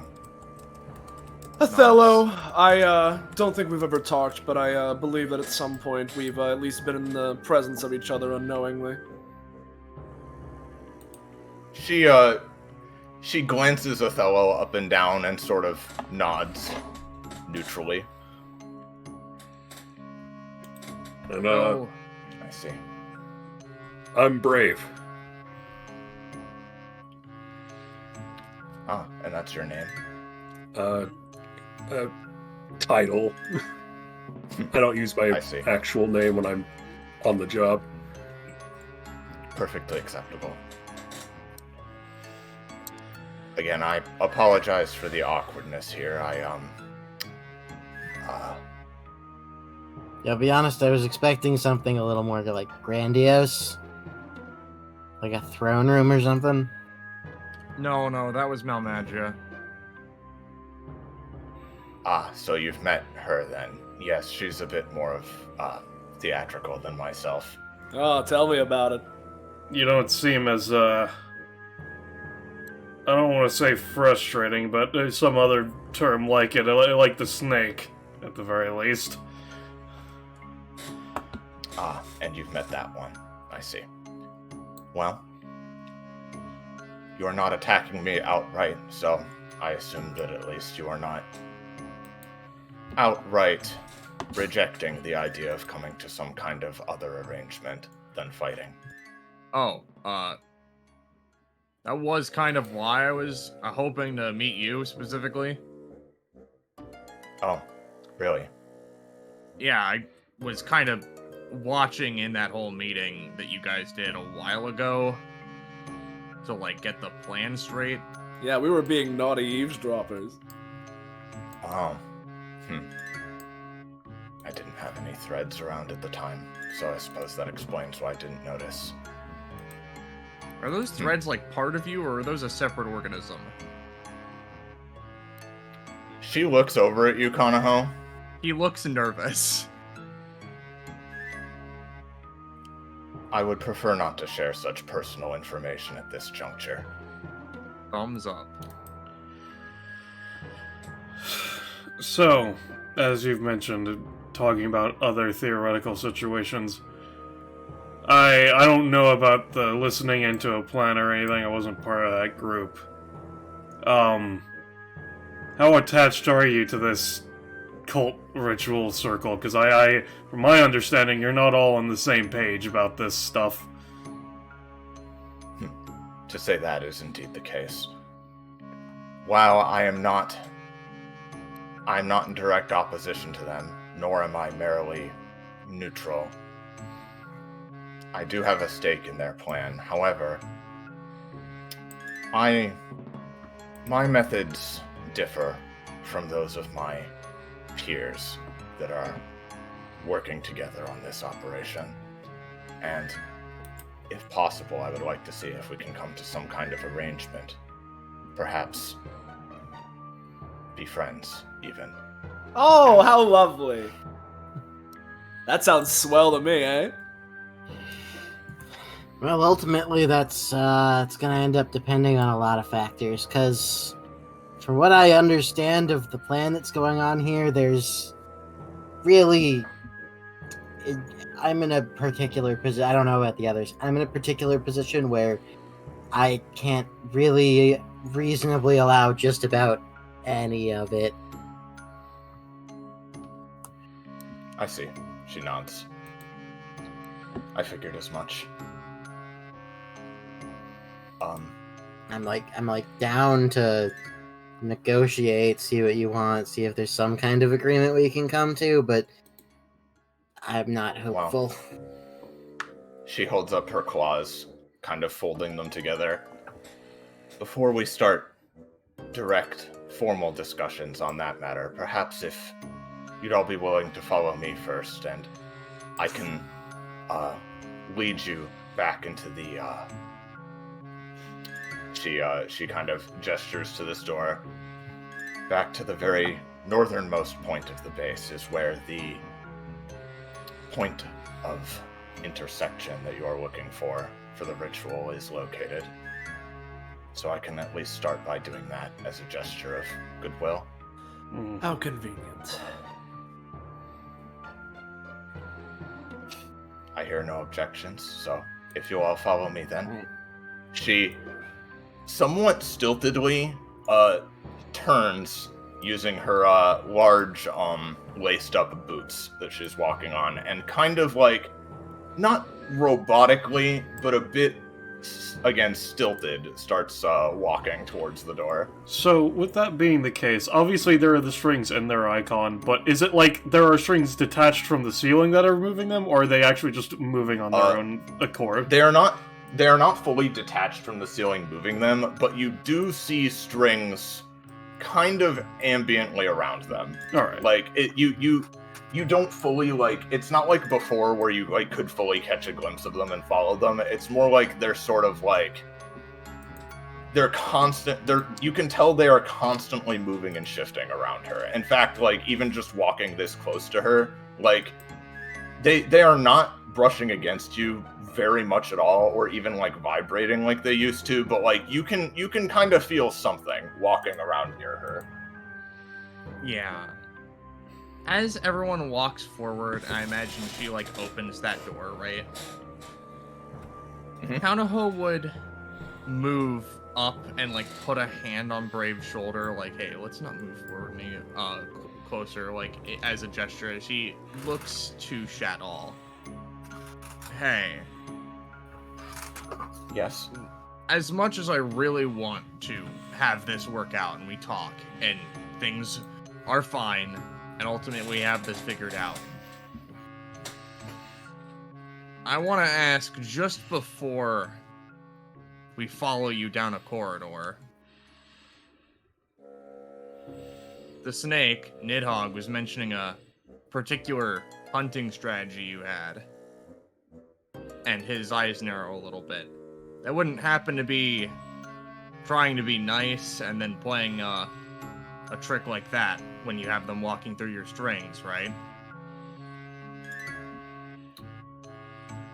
She pauses for a moment and taps a claw against her cheek. In terms of hunting strategies, yes, that is the typical methodology I use. However, to say that I am employing that right now for the purposes of tricking you all or hurting you in some way is not the case. If there's something I can do to try to convince you that that's not exactly the plan, then by all means offer. Kanaho just takes a couple minutes, or like not minutes, but like a couple of seconds to stare at them, looks around everyone else. Well, if you give your word on it, then fine, I'll believe you. It's the negotiation you're offering that is at stake. I understand that you all have no real reason to trust me or believe me in this, which is why I was a bit nervous about approaching in the first place. But if it means anything, and you are willing to trust me, know that under ideal, usual circumstances, though certainly it doesn't always work out this way, I do not typically fully consume my prey. Not that I consider you all prey in the first place, but I do try to. I believe that turning your enemies into friends is more productive and all around useful than simply eliminating them. I would agree. Smart kid. Doesn't look back to Othello.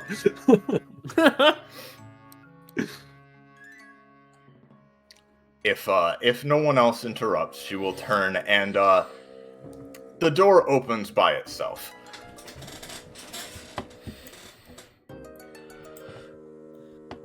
Wayne isn't interrupting, but he's keeping a nice, at least one-hand grip on his gun, just in case. Yeah. Ram is in a similar state as he sort of leans into Kanaho. Listen here. I also really hope we can work this out. That'd be great. And I mean, she seems nice, but we gotta be careful with these kinds of things. I mean, I wouldn't be surprised if by make friends, she means stick strings and you take over your mind and control your body. Oh, bingo, Othello says, sort of snapping his fingers. That's sort of what I'd be expecting, but who knows? Brave, just fully trust her. Well, Brave skipping along with her, yeah. Kanaho crosses his arms, lantern in one hand. You know what? He's gonna dim the lantern and put it away for now. GM layer it for Just me. have your weapons at the ready. Be aware, we're kind of walking right into the spider's nest, as it were. But that's, best way to nip the problem in the bud. So, well, as an aside, before we keep going, seeing that, they've taken a decent step away, Wayne's just gonna reach into his coat and hand Aquarius one of the bundles of TNT they got last session, just in case. Blast her out of the sky, Thumbs up. I Anyways, you get were it. saying, Rush? Yes. Yeah, he crosses his arms. Well, they said that's their hunting strategy, but they're not trying to employ it. Ever since I saw the whole meeting, I got some first impressions on him, and honestly, I'm hoping this one works out. If it doesn't, I'll take responsibility for it. He walks forward, is just like, I am content to lend my trust to this one. Oh, come on. I'm sure it'll be fine. She seems like a cutie patootie. Hey, Ah, here I am. This You is go, it, huh? 17th 100-foot door. She nods. It is quite the large establishment you've all built. No, we didn't build this. It's government contracted. But I get your meaning. Yes, of course. She kind of clasps her claws together again. In the interest of not catching you all off guard here or causing you to be frightened, I will say that before we make our way to the point itself, I did have a slight detour in mind first.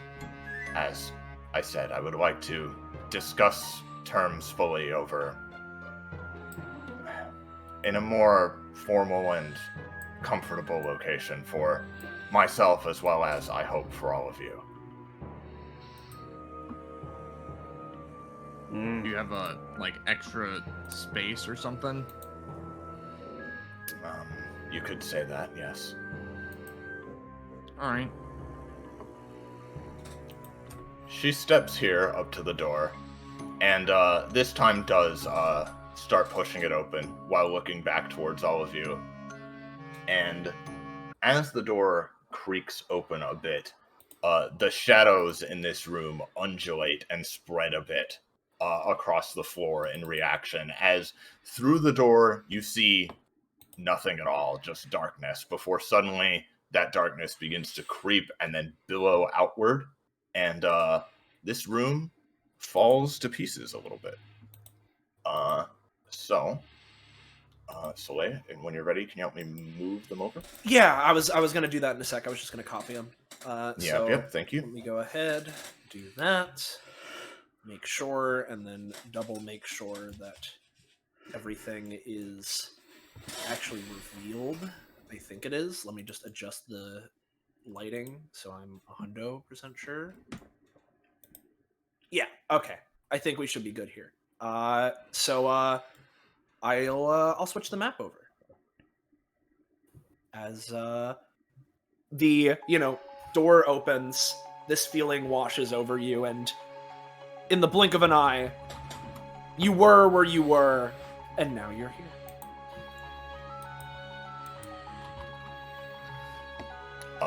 And all of you find yourselves, the door is still here, but all of you find yourselves in a dark, shadowy landscape on the outskirts of a dead, twisted forest, and before you is a hill, on top of which is a very large, very spooky manor with twigs, brambles, and branches growing off of it in strange patterns, as well as just like big statues, of like big jack-in-the-boxes that are like seemingly holding various parts of the structure itself aloft, and there is above the front door you can all see kind of the visage of a jester with two large creepy-looking hands that are constantly kind of like an animatronic, like waving back and forth while its eyes spiral.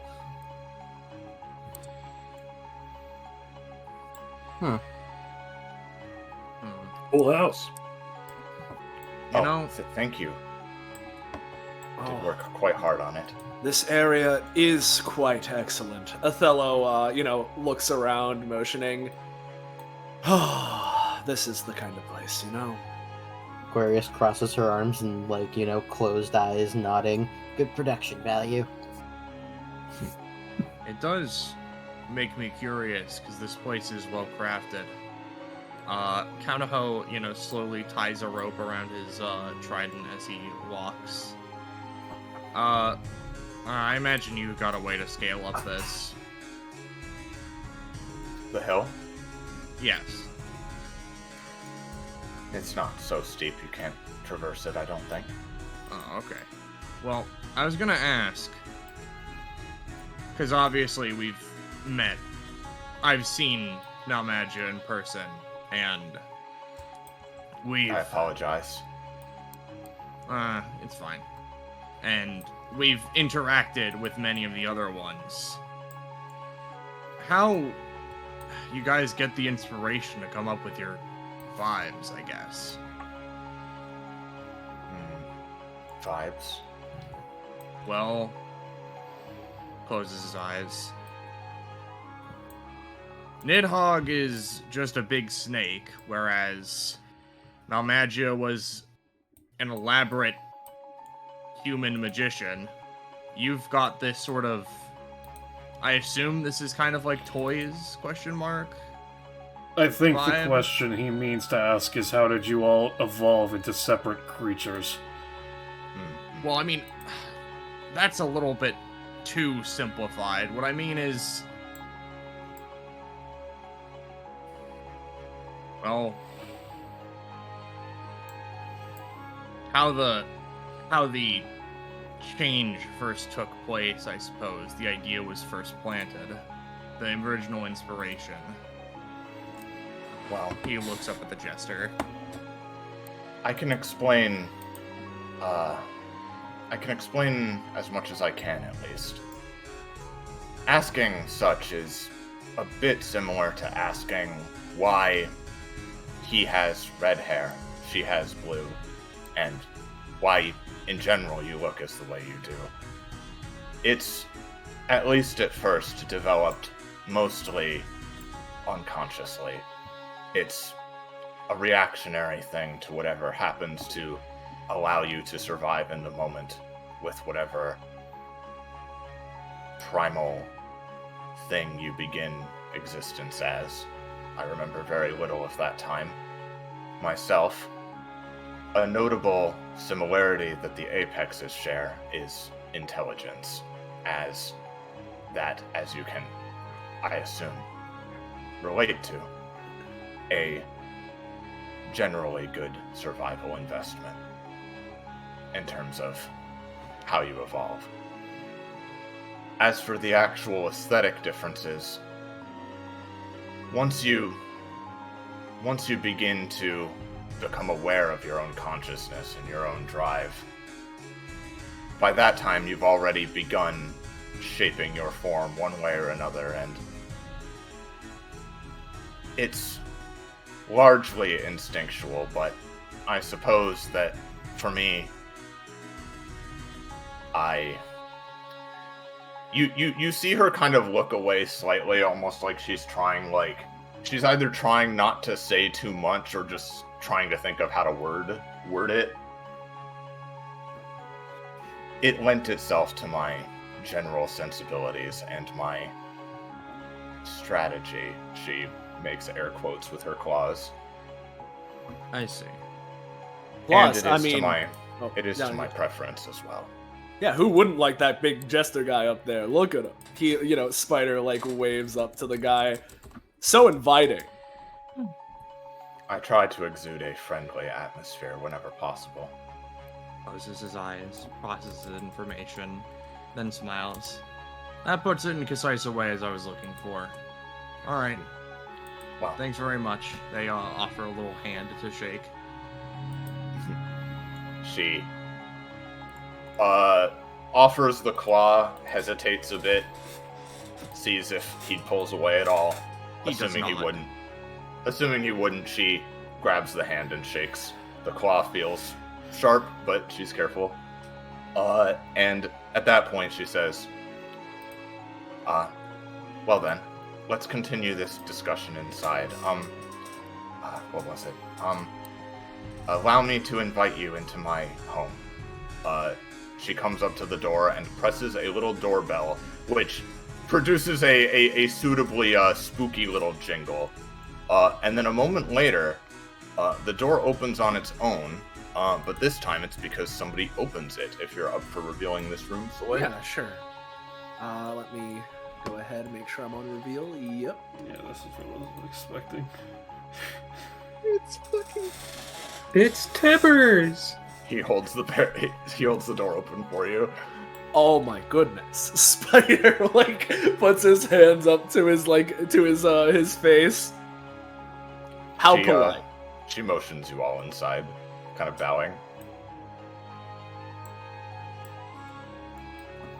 And once again, now they aren't, super ultra visible, but you would be able to notice in this case there are strings going up to the ceiling from him. But yeah.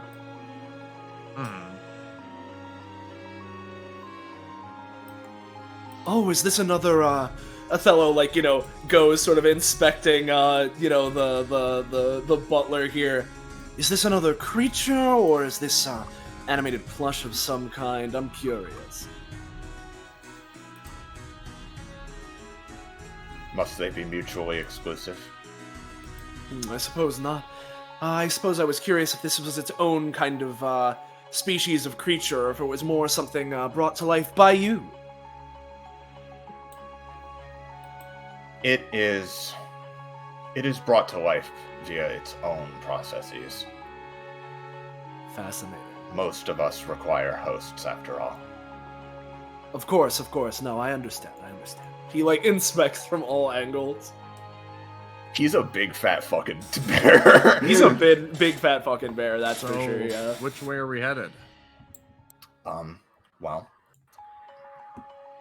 this way is the living area. She opens the door up, and you can reveal this as well. Yep, I'll reveal the doors as they're going.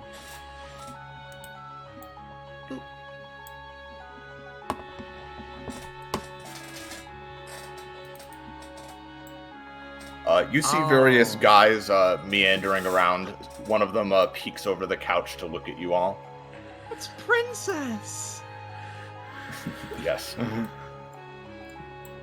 These are all Roche goons.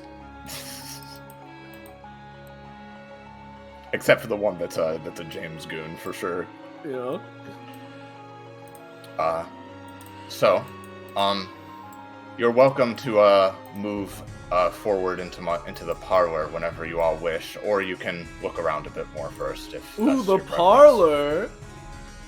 Yes, the parlor. I do kind of want to look around, but I also don't want to be like rude. No, by all means, my abode is yours as well.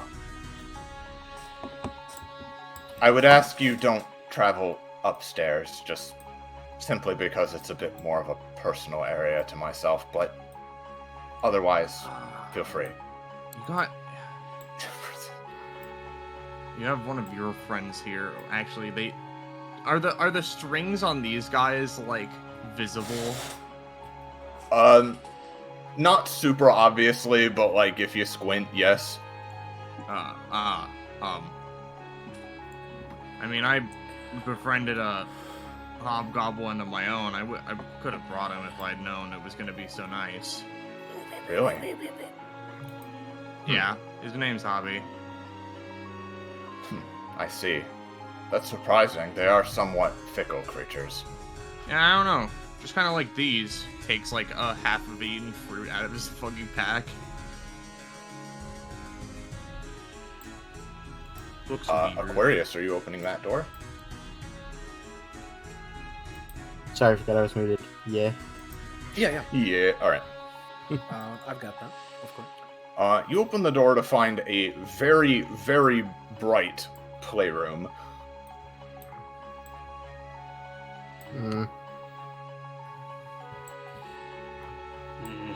Okay, This looks like a closet door of some kind at the back. And there are stairs, yes.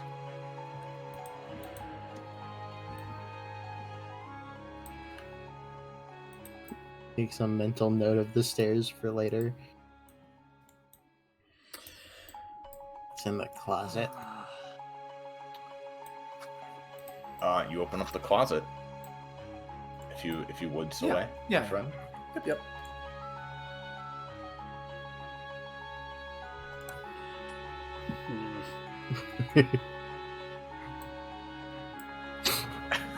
Look at that fat fuck, yeah. Where's Tonka that's Trunk? That's a lot of voodoo dolls, and that's Tails doll. Yeah. So is this a hatch that leads into this blue pathway outside, or is this something else? Oh, you can see that? God damn it. Hold on. Yes. Sorry, No, that's my fault. Would you like to open the hatch? I would love to open the hatch. I wonder where I could go. You open the hatch, and it leads into a dark, musty-looking tunnel that looks like it is very dusty. It does not look like it's used often. Mm-hmm. Also, just to clarify, was that a hatch opening sound effect that just played over the jukebox, or was I going insane? You're going insane. Okay, I just wanted to make sure that if there was extra effort put in, that it was not unnoticed, but also to notice the schizophrenia ghosts. You know? It might have been somebody's background noise, so. Just turns to Aquarius. Not particularly feeling like tunnel exploring right now, but if we need some emergency exit, there's this, I guess. Right. Well, she did say no upstairs. She didn't say anything about no vets.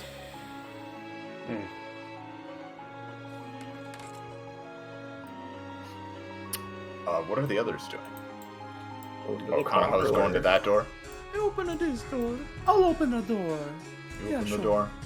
Hold on a sec, actually. Also, just because I did do an initial panning shot, the other blue visible to like the blue trail to like the north, that one was also visible to confirm. I don't know if it's still because I'm not. I got over there, but yeah. It should be invisible now. Okay, cool. Just wanted to make sure. No problem. The Scranner. The Scranner. This looks like one of those like leapfrog-esque things that kids play with to be annoying and make noise. That's why they do it. Yeah. I see. That's why the parents buy it at the very least. She's got a lot of these friends around. Lieutenant Ram, I'm gonna be honest with you. I think this is just a kid. Sorry if this sounds insensitive, but do they have just kids in the Shadow Realm? I mean, there was that one that was with us, right? Voya. Right. I mean, I guess they're not just a kid, but... I mean... I don't know. I would feel really uncomfortable about having to, fight them, but I really could if I really need to. Well, if they're, telling the truth about the whole, negotiation thing, which I hope they are, because, well, that'd be easier and would spare that. If they're telling the truth on that, hopefully we won't need to fight them. I believe them.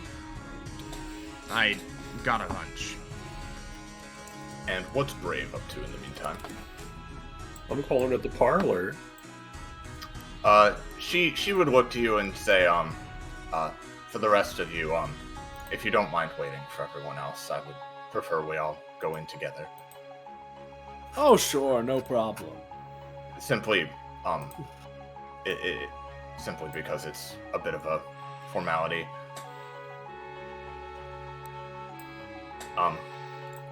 Full disclosure to you all as well, again, just so that you're not startled or anything, I do already have one guest here, from your world who, is waiting for the scheduled tea time himself. What does that mean? Hey, Kanaho, Spider, waltzes over. You, having fun in there? Kanaho would set a pillow back down on the hatch that he was like, wait a minute, that seems weird. But then he would turn back. Yep, seems just like a playroom. Alright, cool. Snaps his Frog fingers. says, in the corner there. Yeah. Alright, let's go. We'll get through this alright. I have a feeling that if that one thing can go right, then he trails off muttering. Oh, well, how convenient. Looks like everyone's here. Alright then. If you'll follow me, tea time should be beginning soon. And she opens up the door. Yeah, go ahead, Soleil. Let me go ahead and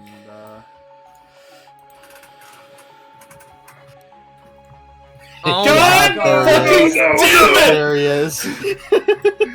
He's not! For the record, it was simply luck Brave went this way. This has been planned for ages. Oh my god, it's Gentleman Schwormgath. Hey, Penny, hey, Pen. are you here? I'm here. Hello. I'm I'm just on my gonna... Penny has bad mic at the moment, so you might need to turn her up a Yeah. bit, but yeah.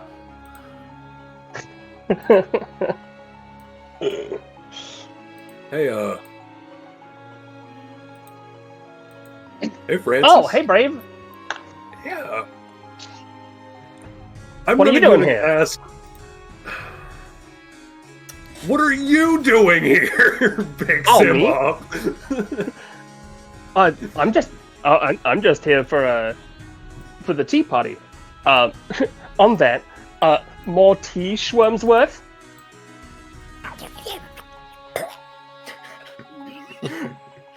It grabbles and licks at the cup like a fucking dog. Anyway, yeah. I've been telling Shadow all about you. And how cool you are. Looks at Shadow. Looks at Francis. Looks at Shadow. I see you already are acquainted. She Yeah, doesn't say anything else. Speaking of acquainted, how are you? Looks at Oh, I'm doing great. No, You know, how are you acquainted with... How are you here, Francis? Oh, Oh, I found- right. I found him wandering the ventilation shaft. Yeah, I was crawling through the vents, because I managed to sneak onto the boat. And then, the big dome went up, and I was like, well, I gotta find Brave. I bet he's doing cool hero stuff. Then I met Shadow, and now we're here. Lynn just glances to Aquarius like, you're fucking seeing this shit too, right? Like, what the fuck?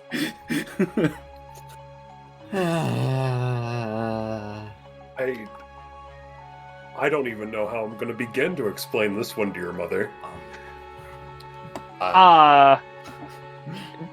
Don't? This being ignored for a moment, Shadal leans a bit closer to Kanaho. Apologies, Kanaho. That seat is already taken. It does seem we're going to need more chairs. Oh, okay. No, I'm fine just standing. If you insist, I'll have someone bring them. Kanaho, a moment after she says that, from the ceiling, something descends. Oh, it's him. Okay. Oh, I'm sorry. It does not sit down. It is just there. Yeah, right. Okay. So, Schwarmsworth what's your name? gives me... What's up with Schwarmsworth, Liger? So I was going to say Schwarmsworth gives massive gentleman Shogath vibes. Yeah. Yeah, that's what I said when I came in. If you recall, I'm pretty sure Voya left at least one behind in the underwater phase. But yeah, I've been telling Shadow all about you, and I think she's gonna join your fan club.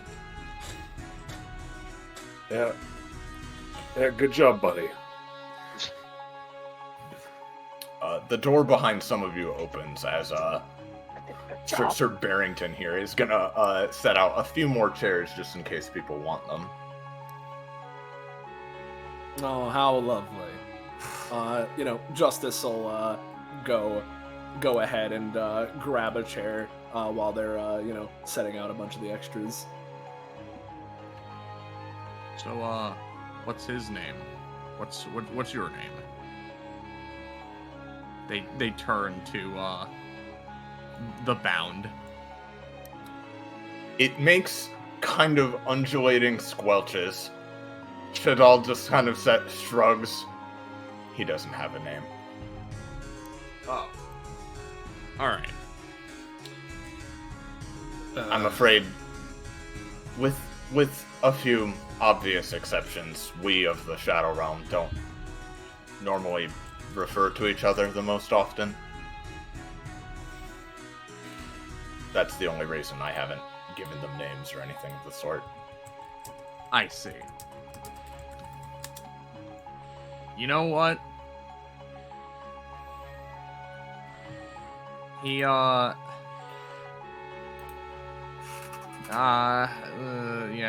That's kind of an odd subject. I don't really want to give them a nickname that feels kind of awkward.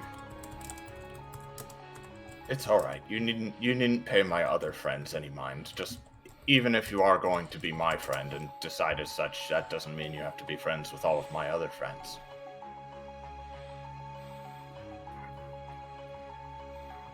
If that makes sense. She kind of looks down. Yeah. So, whenever you're all ready, we can begin the tea party. Mm-hmm. Hey, Aquarius, Wayne, Ram, feel like taking a seat for this, or what's the plan, huh? I'm good. I think I'm good to stand. The armor doesn't always work best sitting, you know? If you insist. Is Justice leaning back in that chair? Of course he is. Despite not Probably having putting the his table feet for on balance. He's probably putting his feet on Othello's chair, yeah. Yeah, exactly. What do you think he is, straight? You're lucky there's not a counter in here. Yeah. Mr. Wayne was your name? Yeah. Are you comfortable as well? No, as Standing? I mentioned, I'm good standing. Okay, just double checking. Well, she folds her arms. The tea itself should be served shortly. But in the meantime, she holds up a claw and kind of moves one finger, quote unquote, downwards a bit. And there's a slight sliding sound as you all hear something open in the ceiling. And a moment later, on little strings, small little platters with lids on them come down in front of each of you, and the strings then retract back up. You may begin the initial course. Oh, how lovely! This is fantastic. And upon being opened, you would all see they're very small little pink cupcakes. Yeah, sure. Yeah, you eat it. It's just okay. It's not. It's a cupcake. It's sweet, but it's not like the best cupcake you've ever had. Brave still gives the best cupcake ever reaction. Oh, of course he does. Yeah. I don't think Kano has a great frame of reference on cupcakes, so I think he likes it. It's the best cupcake he's had. Only Bloodstone cakes, Yeah. Exactly. Hey, oh boy, pass me one of those cupcakes, eh? Justice says, sort of kicking the back of Othello's chair a little bit. Did he call him oh boy? Yeah. And Othello very reluctantly goes, grabs one, passes it to Justice. He spins it on a finger before he, munch.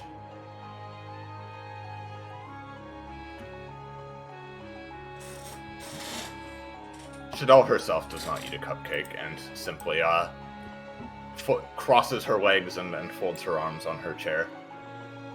Well, whenever you would all like to get to the actual business point of our meeting, feel free.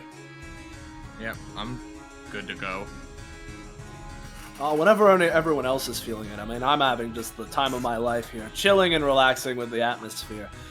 So, we do kind of have a thing going on, don't we? He, Yes, Spider, remembers, oh, shoot. We are maybe on a time limit, unfortunately. Can't really soak in the atmosphere for too long.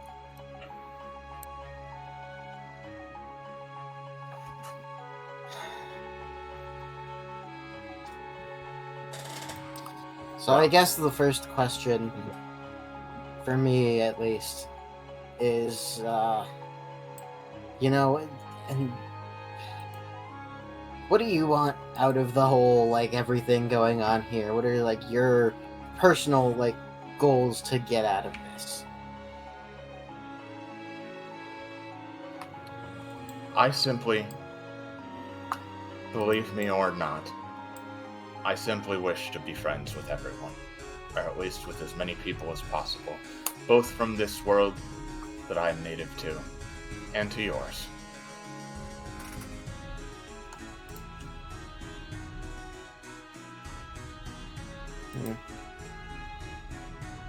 And to that end, this bridge between worlds that is currently being conjured and proposed, I have nothing inherently against it. Though, I can easily presume that from your perspectives, such a breach would cause untold upheaval. It would be, at the very minimum, wildly unpredictable what would happen next. And if the Shadow Realm's ruler were to return as part of that as well, then all the more so. So, in an effort to understand both sides of the situation and both perspectives, I am also more than fine with this ritual coming to a stop. At least in theory.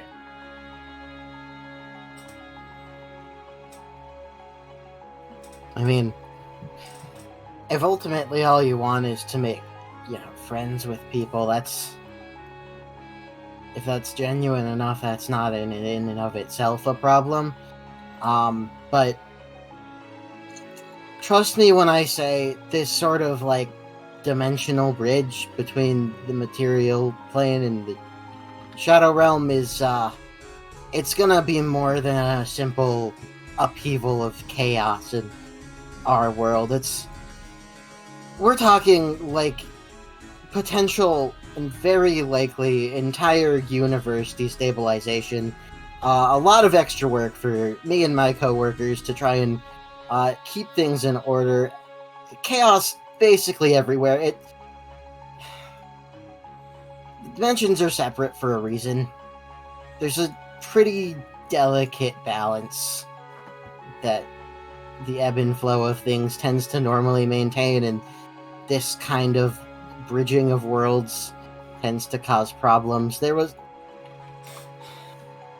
I don't know how aware the Shadow Realm was of it, but there was a breach a while ago, a whole Soul NATO thing, one of the afterlives getting mixed with material plane, and that was a whole mess, and believe me, it affected more than just what most people are aware of. That was the cleanup.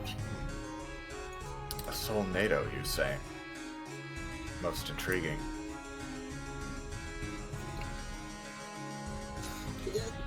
Put simply, the fabric of dimensions is not something you just mildly and lightly play with for fun. Similarly, Understood. You're saying that you want to just make friends, and that's a noble enough goal. I've met another Shadow Realmite. I don't know what the term for your people from your dimension are. Delaxophy, I believe their name was. They helped me a while back exorcising a demon from inside my head, so I don't have anything against the generalized creatures from your plane, but from my understanding, it's a bit of a warring states sort of situation.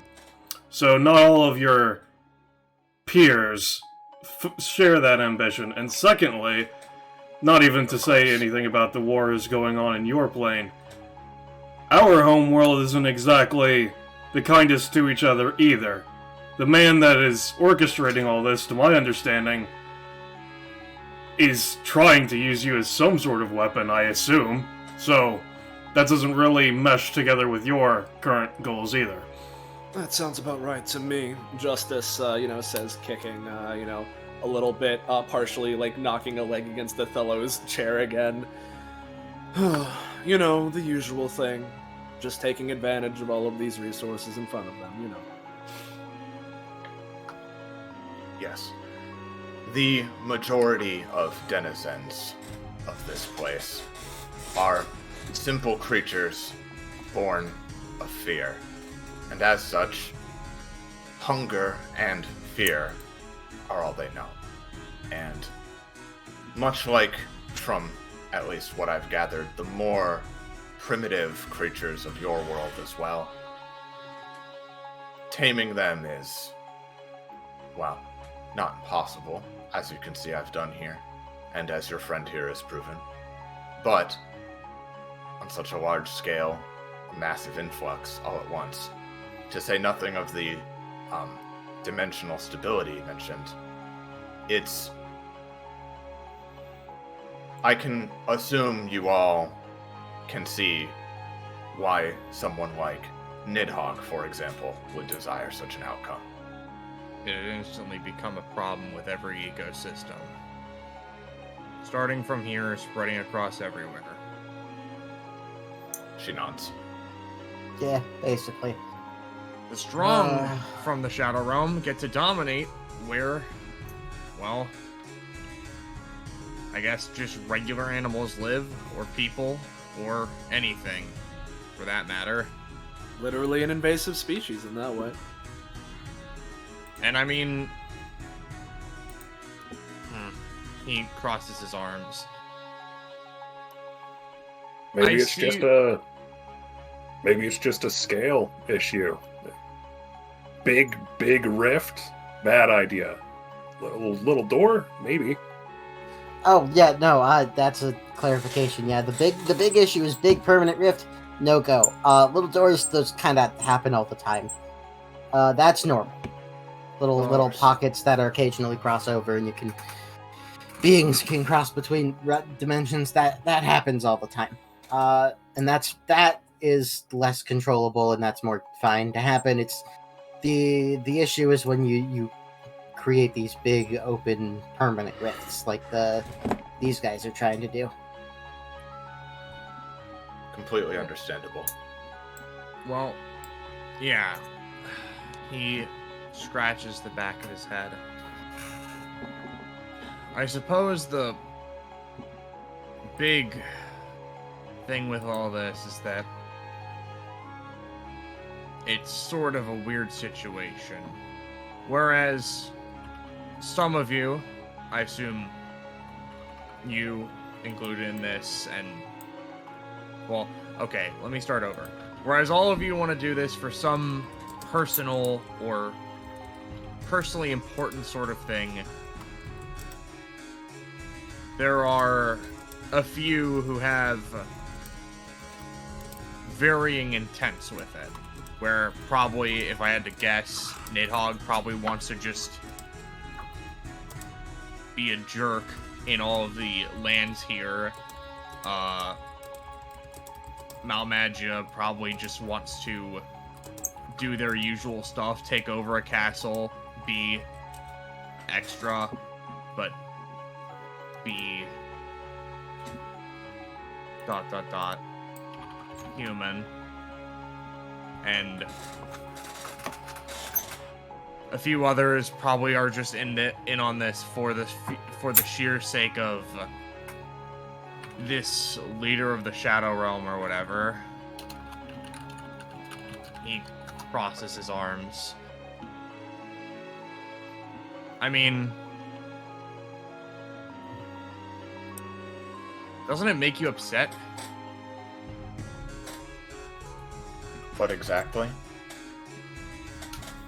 I mean, a lot of it. He rubs his head.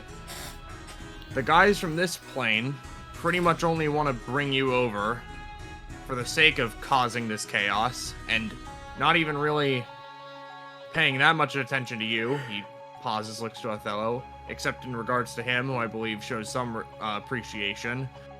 Of course. A lot of them are just looking for the leader of your people, without even looking at you guys. Even, presumably, Dragonov, who hired the cult to do that, only really wants that for that sort of reason. Everyone's so focused on this old leader guy. Why doesn't anyone decide to do it themselves? I understand your point, though. If you're insinuating that me and the other apexes are simply a means to an end, then yes. Simply put, I fully understood the nature of that arrangement going in. And as far as upending the current paradigm of this realm, that being the deity who rules over it, doing so is far easier said than done. I won't say I've never contemplated what I might do were I given such influence and control over the entire realm. I suspect a lot more of it would be a bit more civilized like this. She kind of adjusts her collar cutely. But at the same time, I don't have that kind of power or influence. And to attain such is, well, perhaps all of you are a bit more used to it, because from what we were told, your organization, at least indirectly, is connected to what we're doing here in terms of the godlike forces at work that govern the sort of way you do things. So perhaps you're more used to seeing unusual things, but... She shrugs. Well, to do something like truly upend his influence would be almost impossible for someone like myself. then let's start talking about the things that are hopefully possible, right? Yes. We're trying to stop this. We need to shut down all 3 points. Looks at the table. Yes, that's right. It's all 3 points, theoretically. If we can manage to shut those down, the ritual triangle, as it were, will be destabilized, and therefore meaning that presumably that the dimensional rift, the door between them, shall therefore be closed shut again. Yeah. I will offer such in case it was not already understood within your plans, though I assume it was. Considering them 3 separate points is a bit misleading, I suppose. It is one ritual composed of 3 intersecting points, confluences, and were you to only disrupt one and leave the others active for any suitable length of time, the one you disrupted would simply be made up for. It is one singular event. So, if your aim is to disrupt all 3 at once, or close to at the same time, then that would be more along the lines of what I believe it would take to do so, yes. Yeah, that's kind of part of the time crunch we're on, Spider, says, sort of tapping his foot a little bit. So, with that being the case, right, let's trust that our friends have the other 2 points handled, and that this negotiation seals it, right? So if that's what we're thinking, what would you like from negotiation point of view? Wow. It sounds like potentially if we could get a door for you to go between worlds? Yes, I have left the door open, once again as another gesture of goodwill. However, I'm afraid that as long as I will it to, the Shadow Realm will continue overlapping with this section of your world enough that reaching the point will not be possible. Now, as you said, we're negotiating. The problem is that I'm at somewhat of an impasse, as I said, if we indeed, all of us, make friends and come to an agreement, then at that point I would have no reason to stop you. However, the issue is that while she thinks about how to say this, well, perhaps not in the same way as humans think of it. The other apexes, and those that are involved with and loyal to this grand operation we've all planned, I do consider them my friends as well. And, well, at that point, you would both be on, I suppose, equal footing when it comes to my specific perspective. And while I do want to allow you and the others of your organization to stop this, as I do believe it is likely going to be a damaging event for your world, at the same time, unlike some individuals, some from this world and some from yours as well, maybe glances just for a second at Othello, but then continues.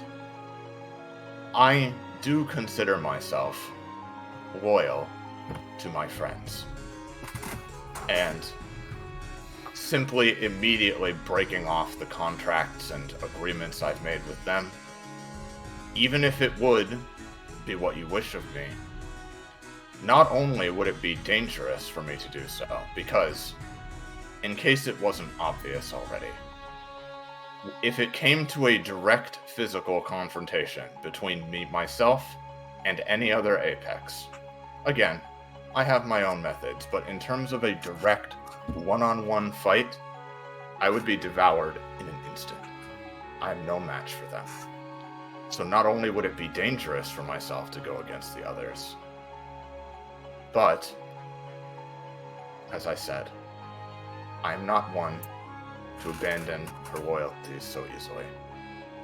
So, as I stated, I find myself at somewhat of an impasse that perhaps, through this discussion, we can resolve in some way.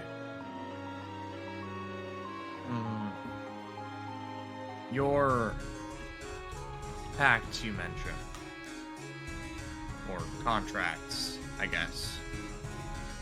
Yes. How do those work? There was no formal written contract of any kind, though sometimes such things are used as symbols of the contract's power.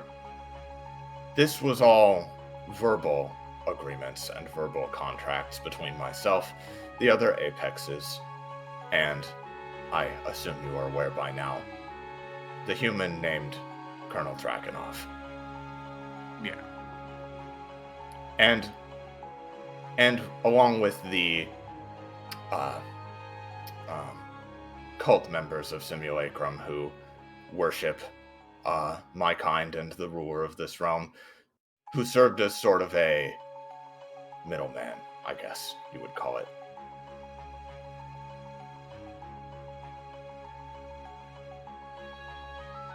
They're also the ones helping to facilitate this ritual and make it possible in the first place, since otherwise I doubt most of us would have been all that interested in the words of a single human.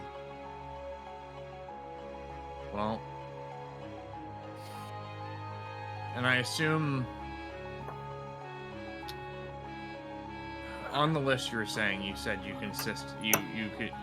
assume the other Apexes are also your friends, or is it simply the people who have brought you here? I do not know how the other Apexes view me, except for the obvious superficial differences between myself and them, which otherizes me, I suppose. But that's fine. I accept that I'm somewhat of an outlier of my kind.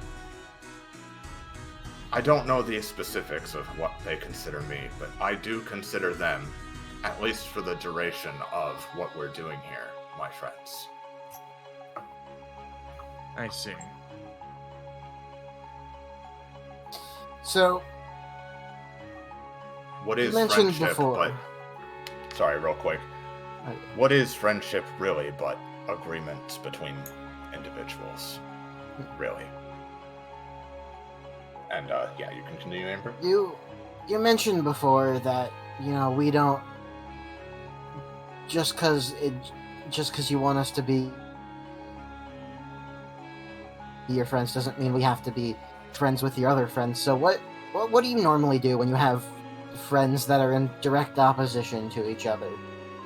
Like, what would be your normal state of dealing with that? Intervening in some way, stopping them, just being a passive bystander? Like, what's your MO for that, so to speak? I've never encountered a situation quite like this one before.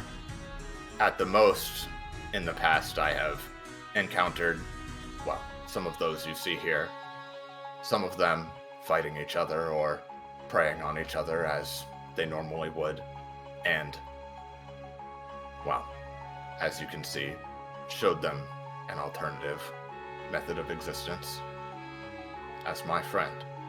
But besides that, I'm not sure.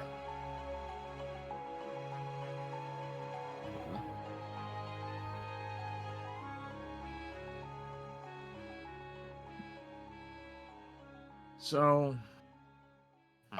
Hold on just a moment, Kanaho. I believe the tea is just about ready. At that point, you hear something moving around above you all in the ceiling, and she says, please try to be quiet for a moment, for the duration of this. And, after a moment, sliding through a opening that opens itself up in the ceiling, something slowly slithers that you can hear just crawling and moving eerily down, before appearing in front of you all. And with its scythe-like appendages, it descends down. They gleam in the half-light, the room itself seeming to grow darker, save for the colored candles in the corner. Even the music from the piano that Mr. Guy has been playing this whole time coming to a halt for a moment, as this thing chitters, as would a large insectoid, looking around at all of you, eyeing you one by one. It then slides a claw gently into the handle of the tea kettle.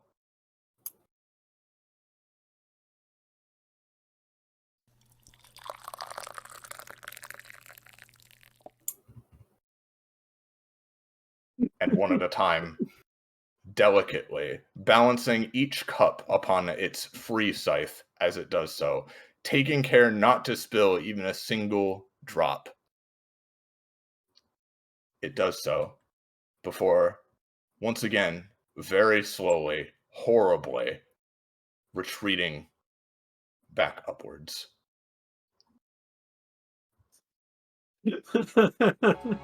Tea is served. Alright, good. Oh boy. The service is 5 stars, Spider says, reaching down to the tea, you know, like... Honestly, getting treated... Just like how we do it at Spider Corp. Getting treated to sweets and drinks after the long day, yeah, feels pretty nice. She smiles slightly. Well, I have an idea, though.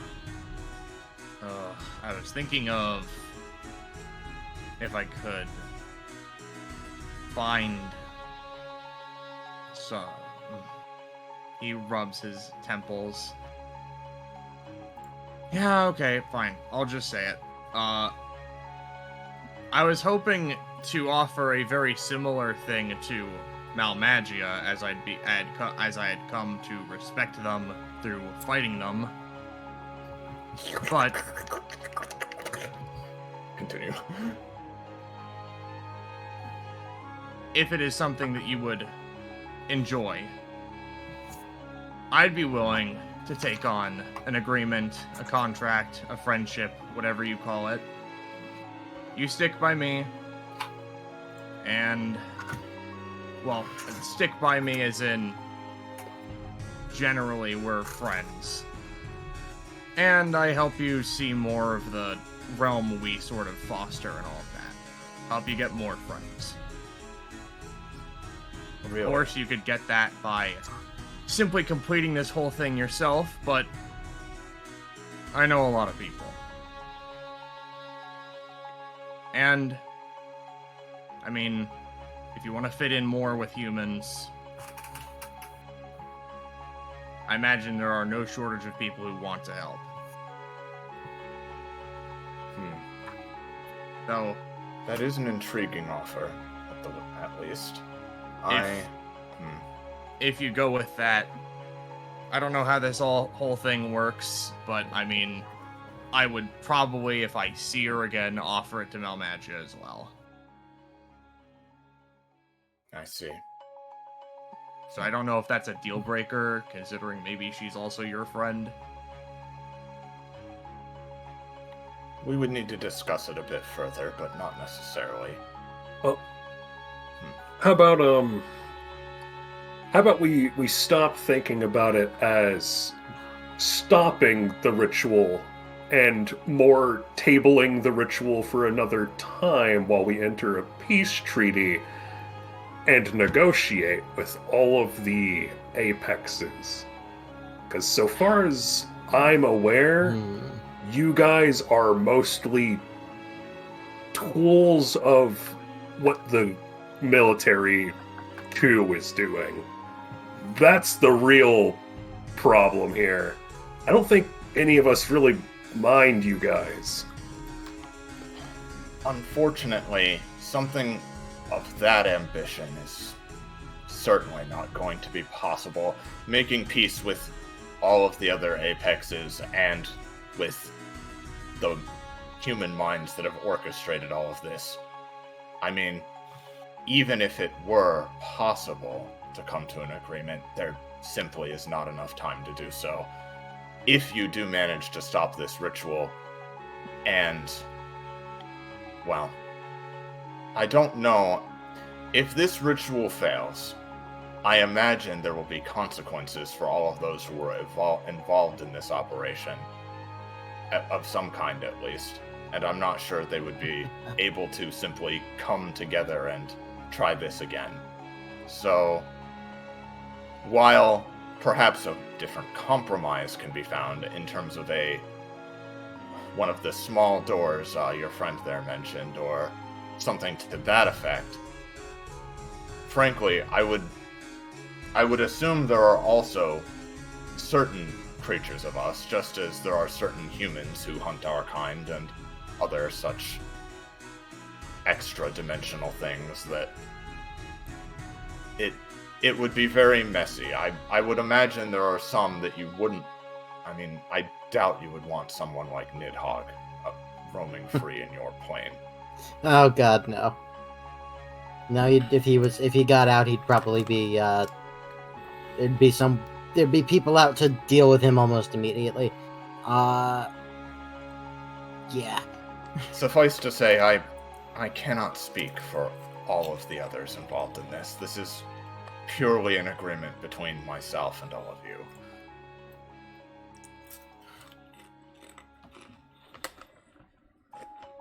So, Kanaho, she looks back to him. If you are offering this contract, as you've said, while I would love to take you purely on trust and good faith, that is not entirely how contracts of this nature work, nor how friendship works, at least when you're first making them. I assume you understand. Yep, I understood that. And as such,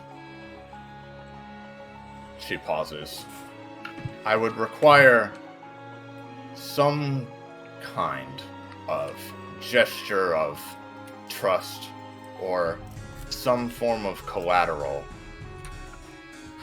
to ensure that, first of all, you intend to keep your word. Again, not that I distrust you, but it is a factor. And, in addition, that my own life would not come into any danger on these excursions that you plan on making. I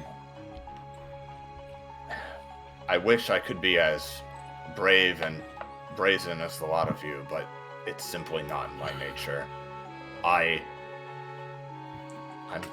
I'm quite shy, to be honest, and my encounters with your kind have, up until this point, largely by my own volition, been kept extremely limited.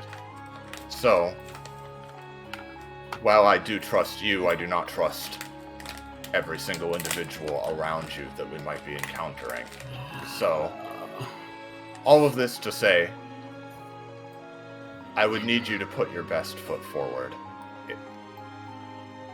Well, alright. If you need collateral and something to keep you safe, how about me?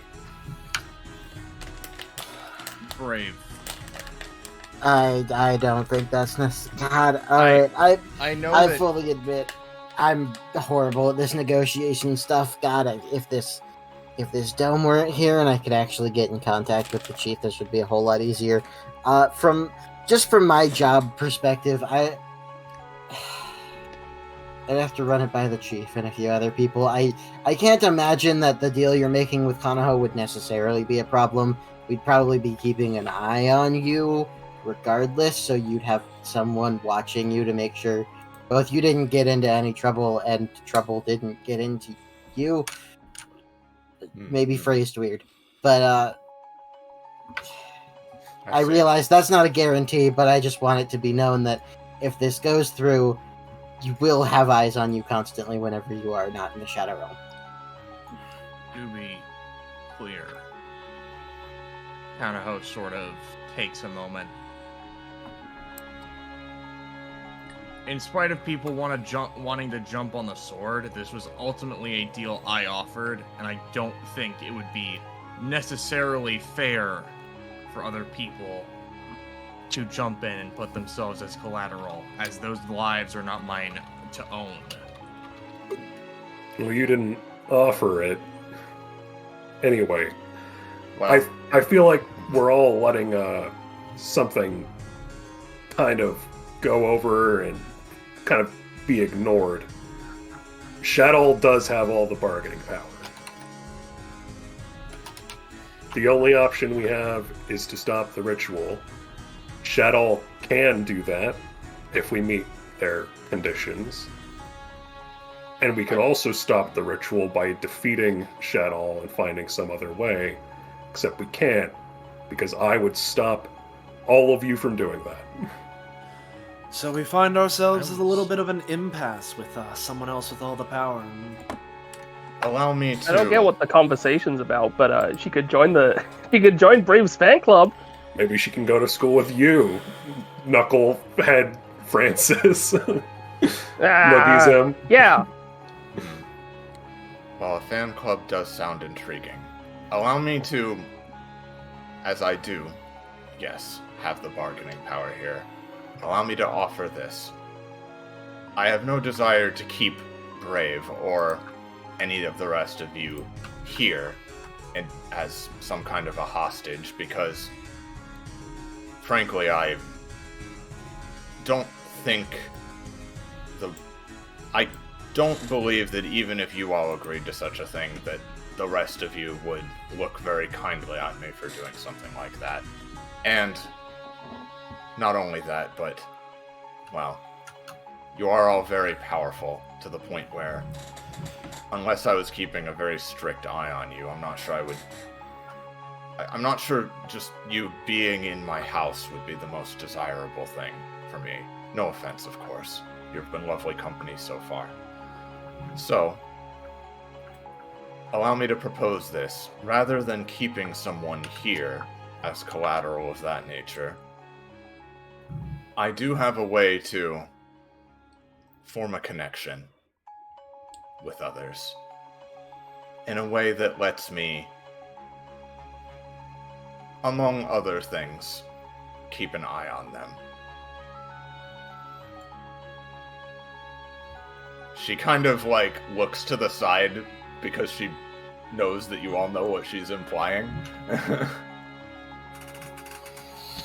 Kanaho stands up, and he just, takes a second. When Brave was like, oh, you didn't offer anything, he seemed to get a little upset because it's almost like you started talking first. But it's fine. They calm him down. He was saying you didn't offer his life. Brave didn't do that because you said anything. Brave did that because he's brave. Yeah, that's okay, that's fair enough. I misinterpreted. That's fine. Yeah. All good. But, things are cleared up. He stands up. I was gonna suggest something similar, knowing that sort of thing. My power also forges connections. Really? It's normally connections to things that are important to me. I usually can't do it very often, but I'm also very good at connecting with people. And I mean, that's ultimately what you guys are, in a sense. I can feel it.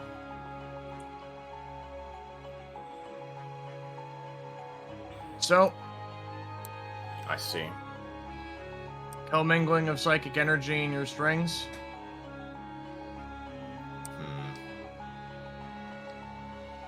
She thinks for a moment. Normally I would be opposed to such a thing, but I suppose it would only be fair. And hey, maybe through this, he grins a little bit.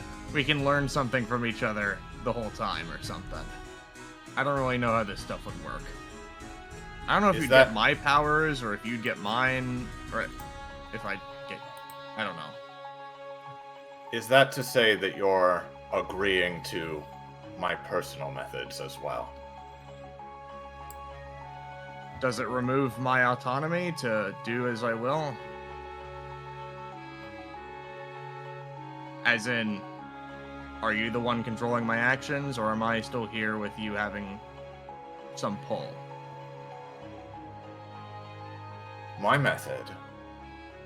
She raises an arm and flexes one of her claws again. And, the creatures in this room, they don't, like, violently move exactly, but they all, like, twitch and, like, kind of come to attention. Gives me control over you should I require it in an emergency. However, she lowers the claw and they all kind of relax again. It is not something that is always felt nor experienced. It is something of an insurance policy, at least in this case. And also a means of ensuring that people keep their promises to me. Now, I wasn't planning on offering this method to all of you as, well, I understand how it sounds, and it does require a good deal of faith on the part of all of you, because, as I acknowledge, you have no intrinsic reason to trust me. But since the conversation has reached this point, and since you seem to have a method to have it be a mutual sort of connection from yourself as well, then perhaps, if you're willing. Well, if Kanaho's willing, it sounds like a fine idea to me. Justice, says, swirling a hand around. It's just a way to make sure. It's just a way to make sure that, on Shadal's end, that you keep your words, something to keep everyone's place in line, and if it satisfies everyone's needs, and theoretically from there, everyone can exist happily ever after while we go and stop that little good old triangle point. I mean, I don't see any issue with this. I still think it should be me. Are you sure about this, Kanaho? Post this part of my passive. Before you fully decide if you're sure, I understand that you are willing, Brave, and Kanaho, I presume you are as well, from what you've said. I want to say something more on it, but you can continue. I'd like to ask how the rest of you feel about it as well. Personally, I'm not exactly for someone signing away part of their autonomy, but in that same note, me saying no to doing that is rejecting their autonomy to make that choice. So long as it's not me, fine. Whether you yourself would be willing is what I was primarily asking, yes. But I understand. More than reasonable. She looks now to Aquarius.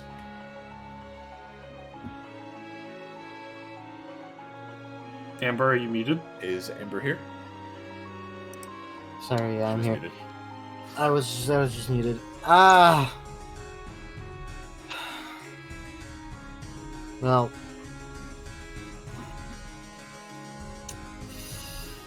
I think I myself have to pass on the whole connection thing. You've got others that are willing to do it for you. They should generally be enough, and I'm not really in a position where I can reasonably accept that kind of thing.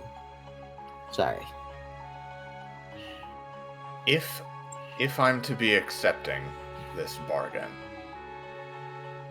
as I said, I am cautious by nature.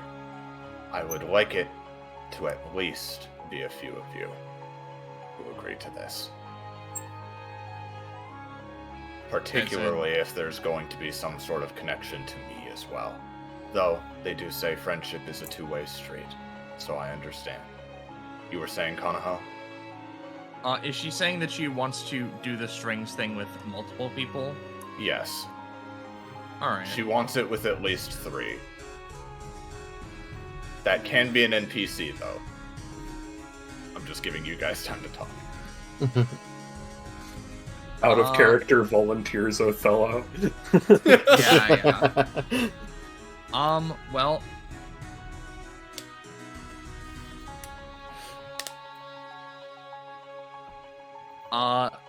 Kanaho has been thinking up things in his head, right? And he was like, well, at least on my end, I have a couple of conditionals. Though, of course, not all are necessary. Some are just precautionary. All of these have the clause attached. If your life should be in danger, then whatever, basically. Do what you need to. 1. If I offer something similar to Malmagia, don't make an issue, please. Simply making an offer is no issue. No. 2. Friendship is a two-way street. So, every now and again, I would like your assistance, or maybe for you to share a fraction of what you can do with me, as I would share with you. I will say this need not be permanent as well. There is a way I can undo it. But, at least for the duration of this operation, if not a bit longer, depending on how things fall, I would appreciate it. That was going to be my third one, which was a little softer, which was... If through hanging out with me and me showing you around, you get more comfortable, it would be nice if you took them off, but I understand if you wouldn't. I personally have no desire to do anything that would put your life in distinct risk. And he closes his eyes for this final one. He looks a little bit, grave as he thinks a little bit more on this. And finally, if we get close enough, I would like to see the upstairs of your house, because I am curious, and I want to be that close friends with you. If you agree to this arrangement, you will be seeing the upstairs. Oh, it's that easy? I think that's where the operation room is. Yeah, I think it's a little bit more of an ominous thing, Kana. Oh, I thought it... Oh. Oh, was it? I apologize. She looks away shyly. There's a reason that she didn't want us to see it before we had the conversation, after all. Now, not to interrupt your deal-making, Ram says, sort of clearing his throat. And you've been a wonderful host, Shadal. Thank you very much. But You're quite I just welcome. want to clarify, because this is important. What we're talking about here is these are the conditions for you allowing us to go to the triangle point and stop it, yes? Yes. And considering the fact that this requires a lot of trust here, and all of the other apexes that that all of these fine people have encountered, have either been openly, immediately aggressive, or at the very least, not open to negotiation. Considering all of that, I want to make sure that you're saying this because you want to make sure that effectively this is a way of confirming our word to you. That we don't intend to hurt you, that we simply intend to stop the ritual. That, as well as that Kanaho intends to keep his word in terms of consider it. What I'm considering it at least is he is promising to be a closer friend than those I'm currently working with, to the point that it extends after all of our business here is concluded. And as such, that will allow me to reconnect with him in the same way perhaps a phone number would in your world. Right, so it's a effectively confirmed way of something past a working relationship. He taps his finger against the table. Well, I'm not sure how comfortable I personally am with this. If Kanaho and Brave and anyone else feels as if they're willing to go for this, and that's enough for you to trust our whole lot in putting a stop to this ritual and bringing no harm to you, then if the others are willing to trust you, then I suppose I can take their word, if nothing else. I will also warn you all, once again, in the interest of mutual trust. Normally, time passes differently in this world than it does in yours, and this would be less of an issue. But as the two are currently overlapping within this contained sphere, the flow of time currently is the same, meaning that the time we're spending here is additional time it will take you to reach the point, and as such, the others are not frozen in place while this is going on. So, as such, this operation, as you dubbed it, does take not a long time, but a few moments. So we should proceed with it quickly if you are all agreeing to it. But you were saying, Mr. Wayne? So how far is the ritual spot from here? Or at least wherever the equivalent spot we would be going to after leaving your house is, in that case. If I allow this world to be banished, then the door that we passed through to get here originally is the door through which the point lies. It is in the next room.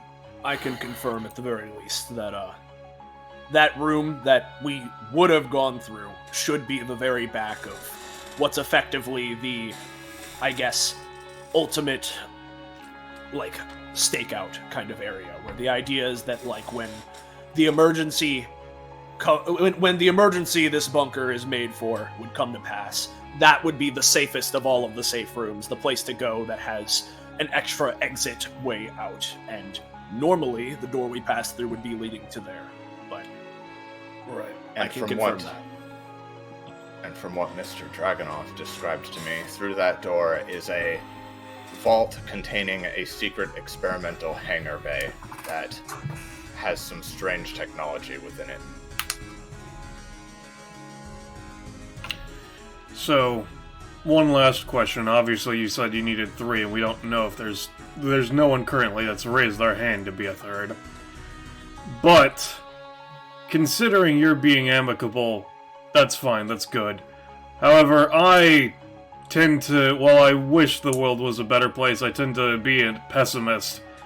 And so, considering Nidhogg was coming this way, to at least our reports, do you have any understanding of if they've made it this far or no to confirm? Because if they are already here and at the ritual circle, if we are to make this deal with you, I would want some confirmation that you would help us in making sure that they don't get in our way then.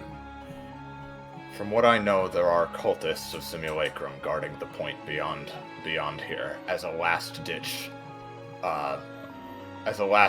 emergency rear guard. But I don't believe any Apexes have made their way there, no. they are not aware of our dealings here, so...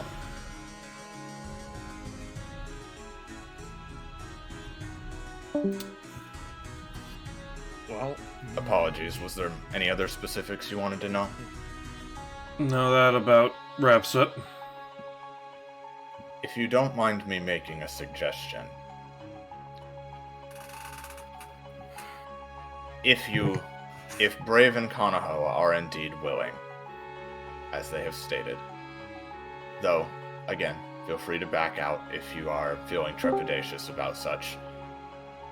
If I may suggest a third of your number, she looks at Othello. He like ellipses over his head, ellipses over his head, ellipses over his head. I should have been expecting this. This individual has already betrayed our operation and our trust. And right. And I hold no ill will against him for doing such, as we are all entitled to our autonomous decisions. However, of all of you, I would certainly say I trust him the least. Well, I'm greatly sorry to hear that, Miss Shadal. I did not mean to elicit such worries within the grand creatures of the Shadow Realm that me and my brethren so graciously allied ourselves with in reverence for a dark god. I'm sorry about that, but... You know, he looks down. I suppose that I gained a new perspective on things after Hero Boy over here, so completely against my will, by the way. He, looks around. Dragged me throughout his adventure down in the deep mines, and then after a little scuffle with Nidhogg, he wasn't all too patient with me, and it's not because of any sort of anything else. I just simply gained a more nuanced take on the situation, and since Nidhogg certainly crossed me anyway, I figured I'd get one back at him, and you need not be all too worried about me, and he taps the table. The kid obviously doesn't want to do it. Wayne just adjusts his head. You said it can be undone, right? Afterwards? If I am physically present. Fine, I'll be the third, but just know, if you don't undo it once everything's said and done, and I'm just a puppet of yours, my comrades will make sure damn well that's not going to be a good decision for you to have done. She seems a bit surprised that Wayne made the offer, and after a moment she stands up in her seat and offers another bowing curtsy. You have my word, such that it is, Mr. Wayne. Wayne, Mr. Wayne is cursed. Sorry. Wayne, you really. Frankly, you and Brave have done a lot for me. If you would rather I go and do it, I can. But... I'm not gonna have a kid that doesn't want to sign their wife away, potentially, do so. I don't think... well, maybe, but... I would like to add a small addendum. This is... Obviously, you are not bound to this by any means, since I myself am still not making a connection, but as a sort of request, in tandem to your further deal with Kanaho, I would like, after everything is wrapped up and done, for you to have a brief conversation with my boss about some things regarding the thing with him. I will vouch for you, but again, since we're not doing the connection thing with me, I can't force you to, you know? I think it would make things move more smoothly. Shadow, who is not currently being puppeted by Iris. That's interesting. I was still listening. To sum up, Aquarius is saying she is willing to do it, but not excited about it. Was that what it was? Aquarius's thing is basically she's not doing the connection. She just wants to add a small addendum of like, because she's not doing the connection, Shadal is not forced to do this, but she would like Shadal to basically, once everything here is wrapped up, have a conversation with the Chief of Space Belief about the specifics of her thing with Kanaho and make sure some just things are understood, but she would vouch for Shadal. Basically, after everything's said and done, you gotta meet with the board of the Space Police to get your green card. Asterisk, she's not forcing you to because she's not making the connection, but she would like you to.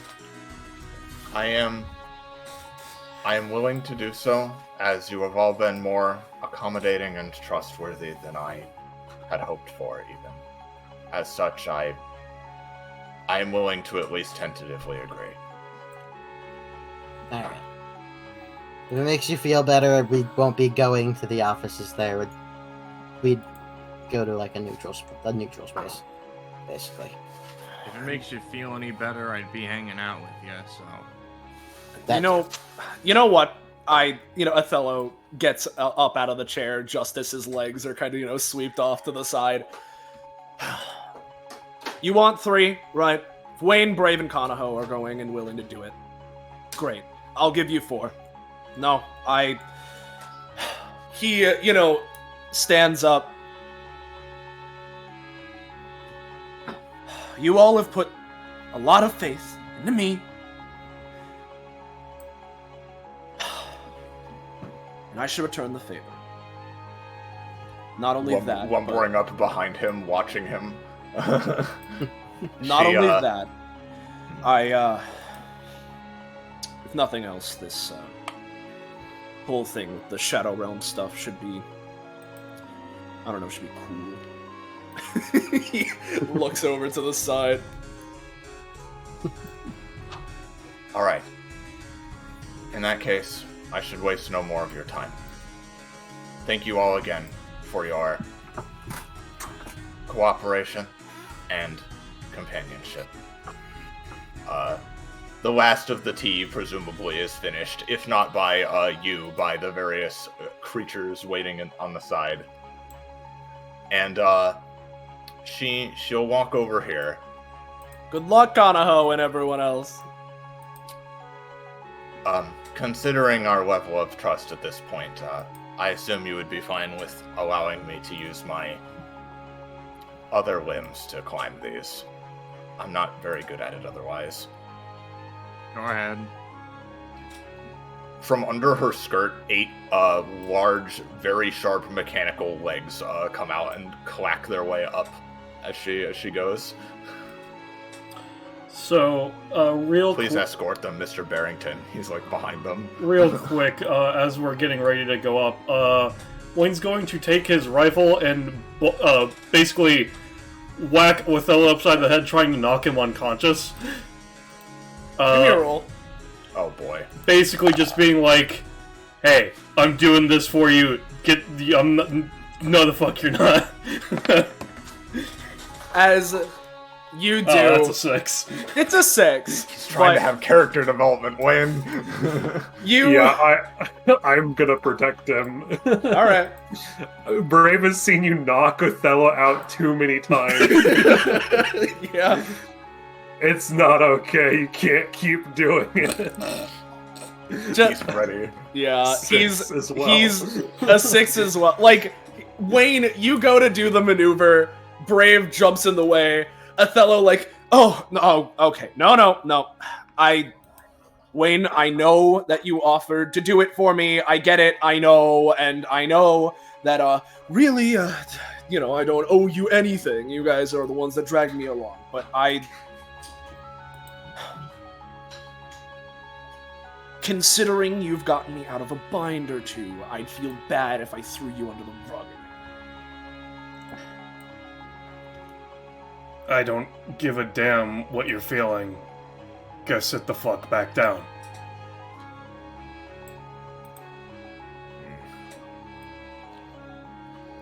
I don't like seeing my friends fight.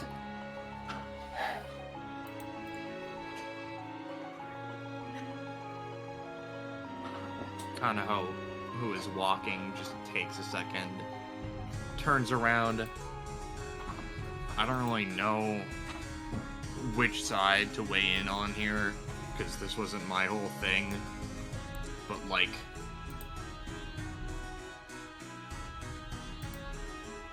I can get it from both of you, but like, you were saying earlier, Wayne, about how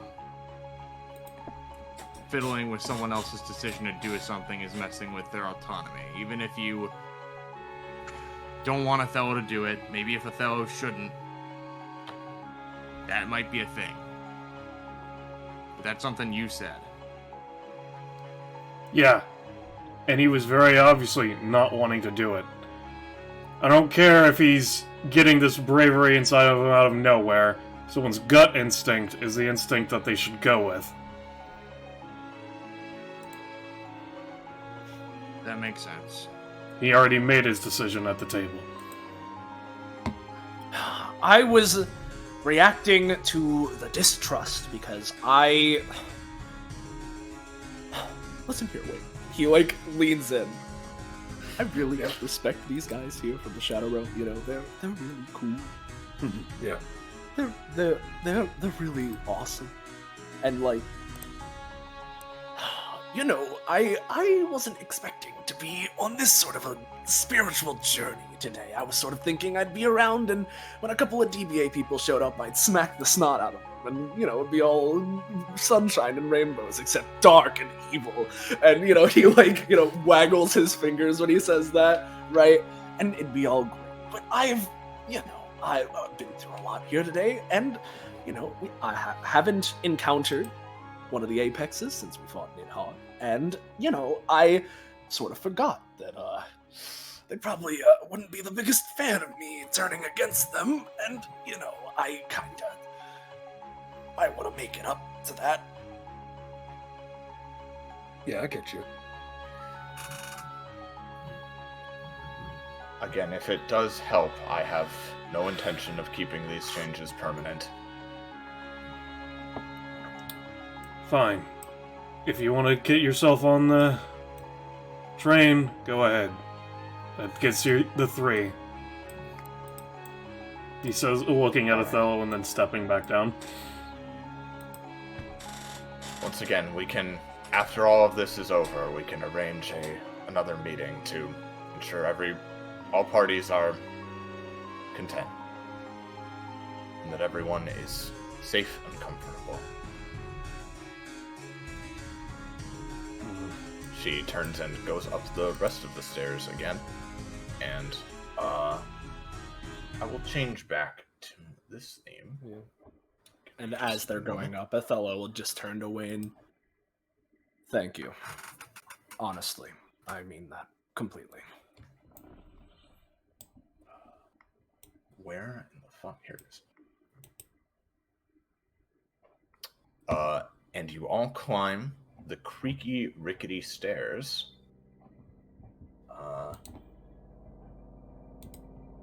She is out here living in my aesthetic manner. Well, want to say that again?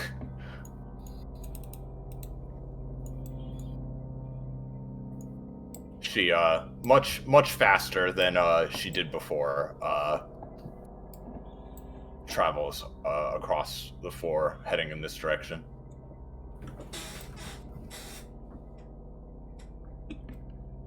Apologies, I don't furbish this area.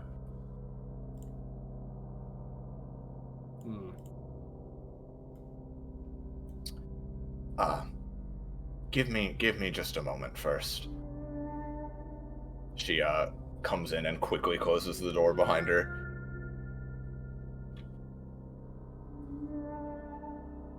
While they have the moment, Brave is just Yeah, I really wish he'd stop doing that to you. Looks at Othello. I'm really concerned about your... Like, are you feeling alright? Do you have a concussion? I might. He looks to the side. Hasn't been hurting a whole lot, but it's certainly, I feel it. It's been at least 5 times. This time I get it, though. I was being... Blech. It was kind of awkward. At this point, she opens the door for them. Please don't be frightened. I don't intend to use everything in here. It's only for certain circumstances. Uh-huh. Alright. And yeah, I'll go. I'll do it. You got Brave and Kanaho being like the 2 brave soldiers, and then Othello's like comes in, seeing all of the torture equipment, is like. There is visible effort to clean this up a little bit, but it's still there. Just smeared. I was in the middle of something before all this. I apologize. In the middle of what? She looks at Othello. Right, got it. Awkward question. Understood. Won't ask it again, I guess. Now, this will hurt, but I will try not to be too thorough. Once again, I'll ask, are you all certain about this? Again, I do not intend to keep it permanent under any basis, and it will also not provide me full and total control over you. It will just provide me, were you to intend to betray me or to break off our agreement in some way, it would give me a considerable advantage. I don't intend to betray you, and I feel as though, not to say I am too far gone to deny you now, but also even if I weren't, I feel as though coming up here, getting all this way, seeing the upstairs, which is supposed to be a personal space for you, and then saying no, would be the wrong time to say no. I am still offering it regardless. After everything we went through down there, if I backed out now, I feel like Wayne would kill me. Yeah. Listen, I commend you for making the right choice. I don't really know. Shadow, I trust you. And it's all gonna be good. I appreciate it. Again, this has gone better than I dared to hope for. At least on my end. So, I thank you all again. Yeah. And even though it'll hurt, hopefully afterwards we can all have a laugh and sip some tea again and then, stop this whole thing or whatever, but he shrugs, leans up against this. I guess Brave is taking the first one, or is the table needed? Can I just stand? At least sitting on the table would be preferred.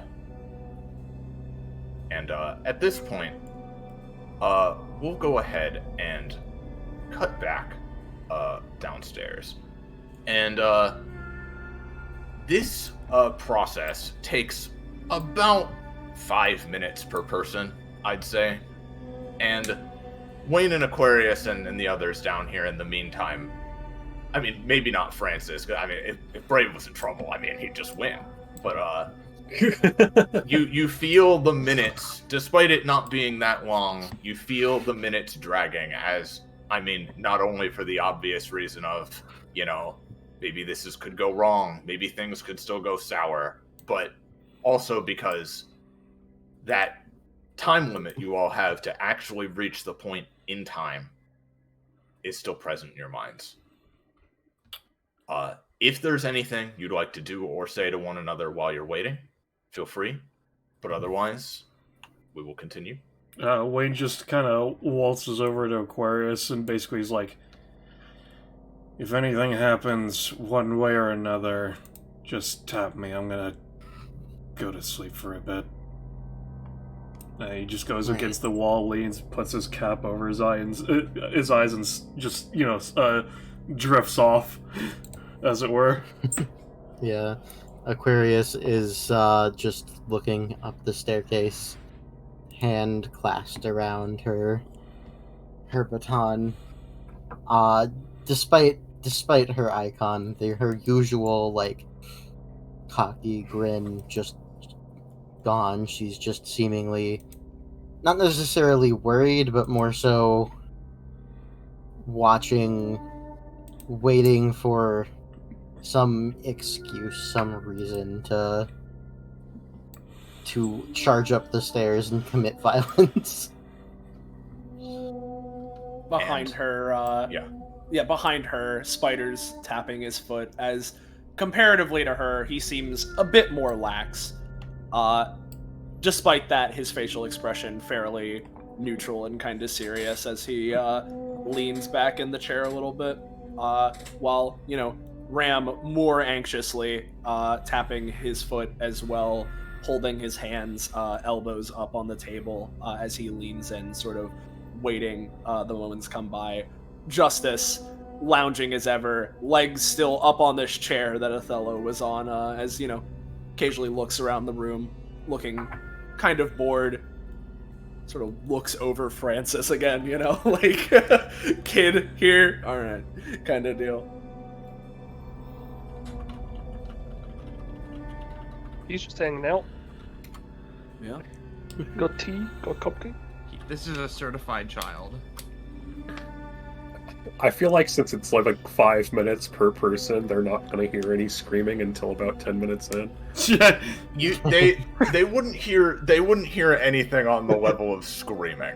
No, it isn't quite that bad. What he means more is that the it's like, when you see a needle and you have a bit of a, that's the sort of reaction, and the joke is like, oh yeah, no, as soon as Othello's up, it's like, oh, that sort of yeah. However, after that amount of time passes, and of course, assuming Kanaho does his thing back as well, you can describe that in just a moment. Where is this? Sorry. I'm dumb. Here we go. After the time passes and Aquarius is potentially nearing the end of her rope of patience to go check, they come back down, and I will go ahead and say, so visibly speaking, the only thing that's changed is, you can see the threads kind of ambiently around you, right? In terms of mechanics, I'll go ahead and link her main passive, as you basically now technically count as Shadal's summons. As I said, she can't fully 100% control people that are as strong as you guys, but again, it will give her a considerable advantage. The apex of friendship? Oh, that's nuts. Shadow Realm is fucked up. Her main gimmick, if you had fought her, is in bold.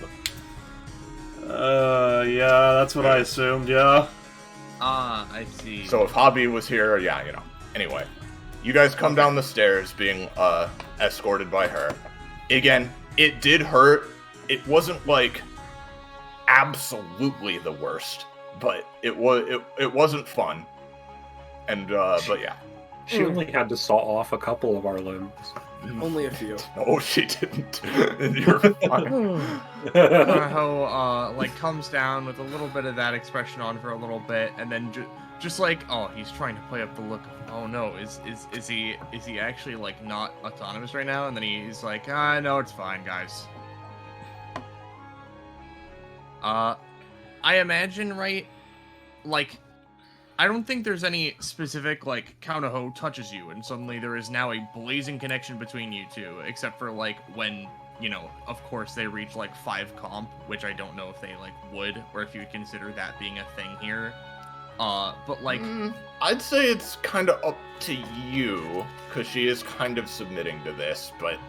I mean, Kanaho would absolutely fucking forge the bond there, and it would be, like, an initial, like... he just sort of, like,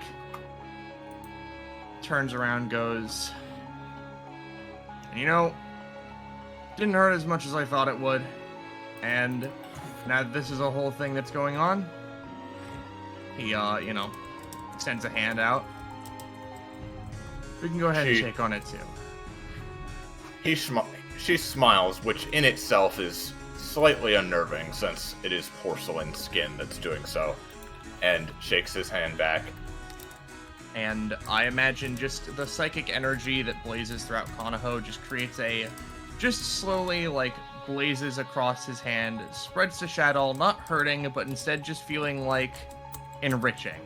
Like, genuinely, Kanaho feels a connection to them, and Shadow can even feel a connection back. And you know what? I will DM you something real fast. Which is just a fun follow-up on what Kanaho was doing earlier.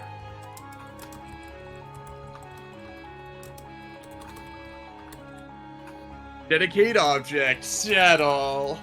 Yeah.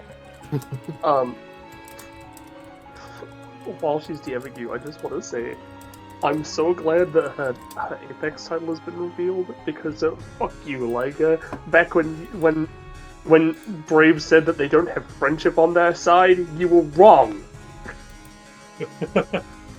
And then Kanaho would, like, Well, slowly am I wrong? She's kind of, you know. They have friendship on our side, Penny. You're wrong. But at the time. I mean... Once also, just as a note as well, once everyone comes down and seems to be perfectly fine, and no one's, complaining about anything or looks particularly possessed or controlled, Aquarius would untense slightly. Hey guys, string's looking nice on ya. Think you can rock them. Hey, thanks.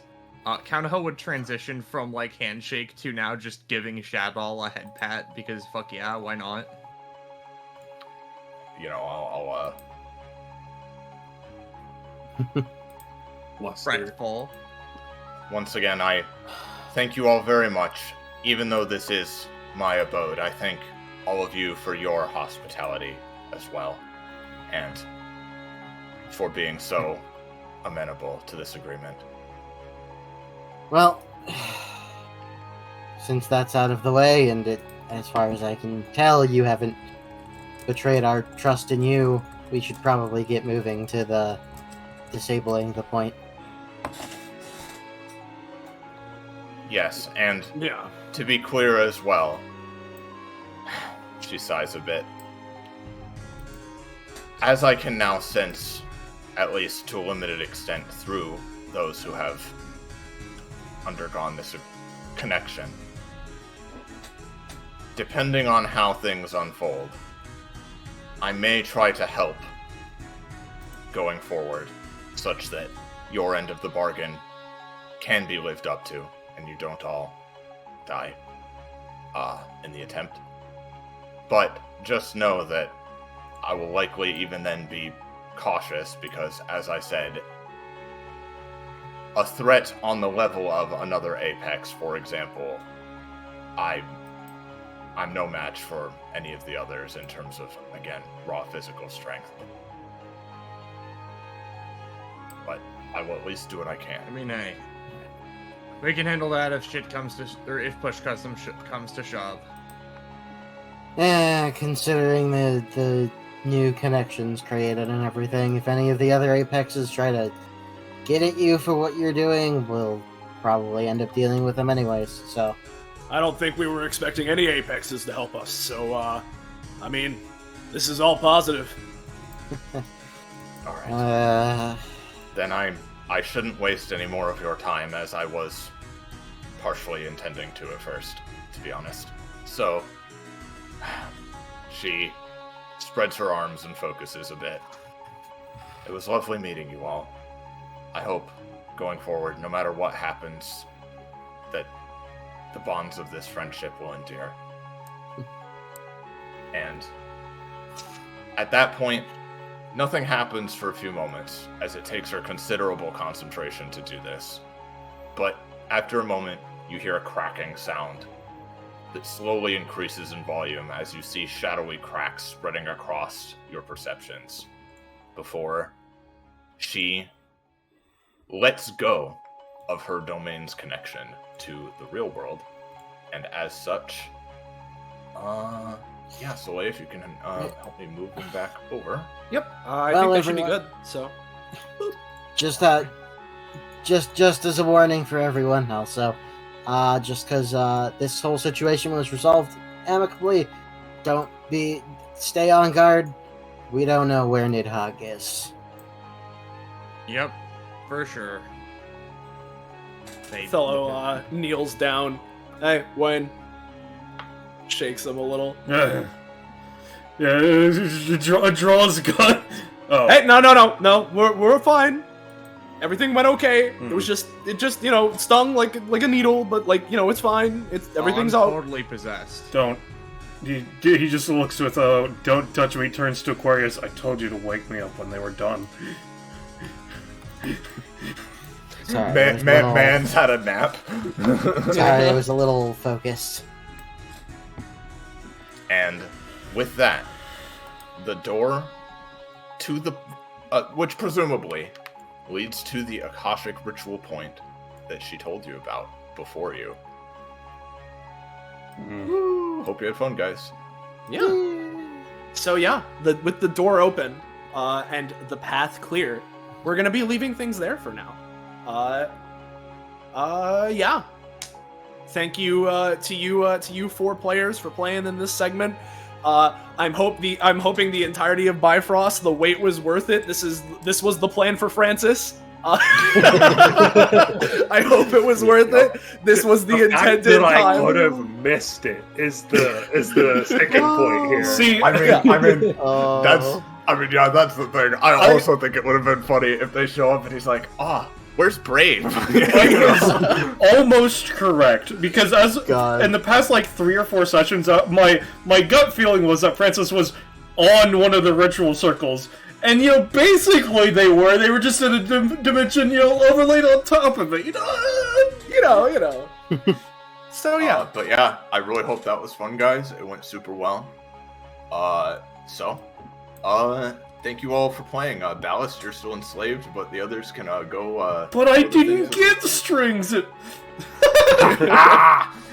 Grah. Yeah. I will ask. The stream grabs you. I'll ask you, Kakapo and Scarlet. Are you guys here?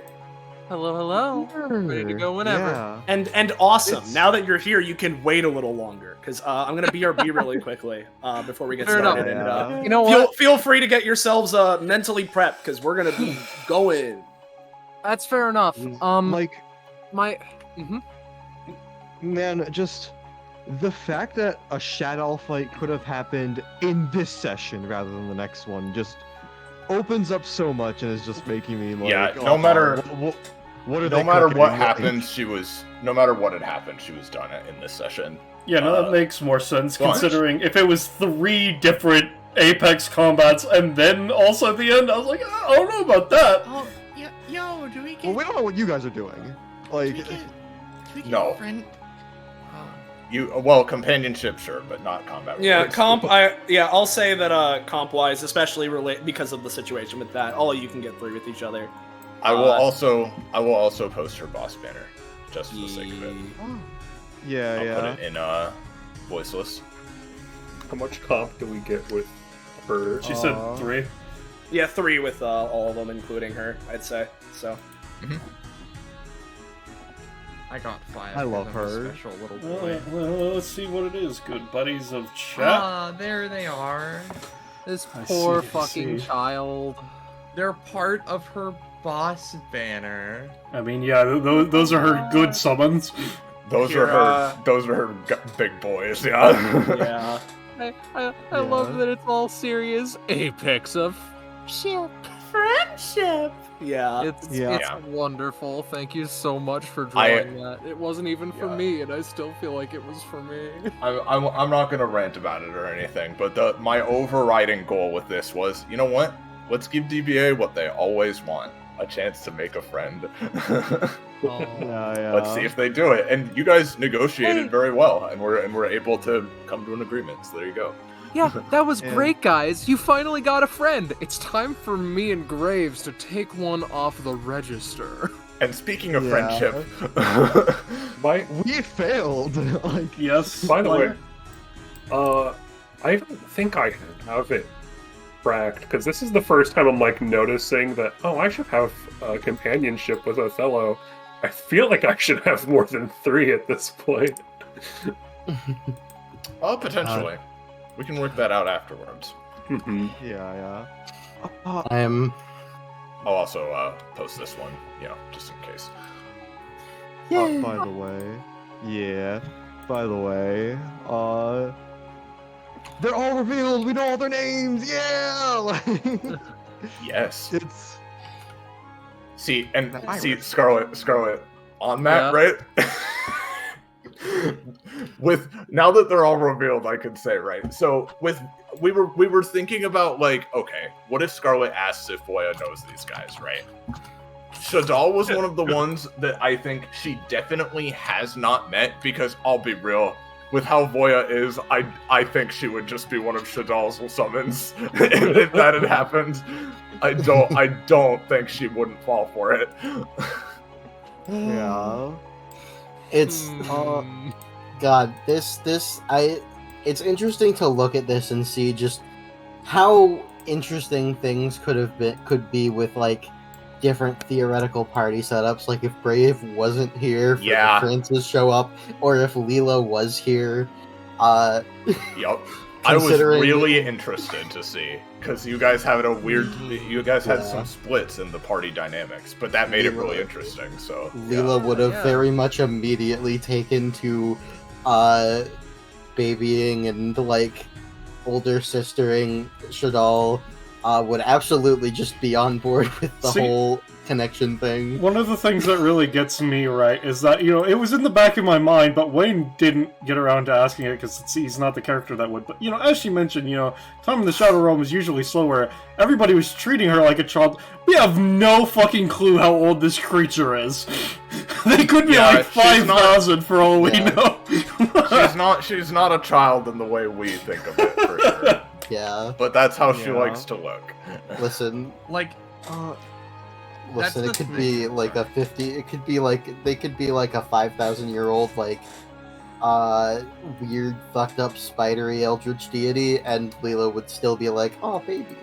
Yeah, exactly. Dude, literally, the second I saw that tiny little shadow, my heart was just like, nope, it's over. Brave can't fight this. Yeah. I like to think. Sorry, you go, Cacpo, then I go.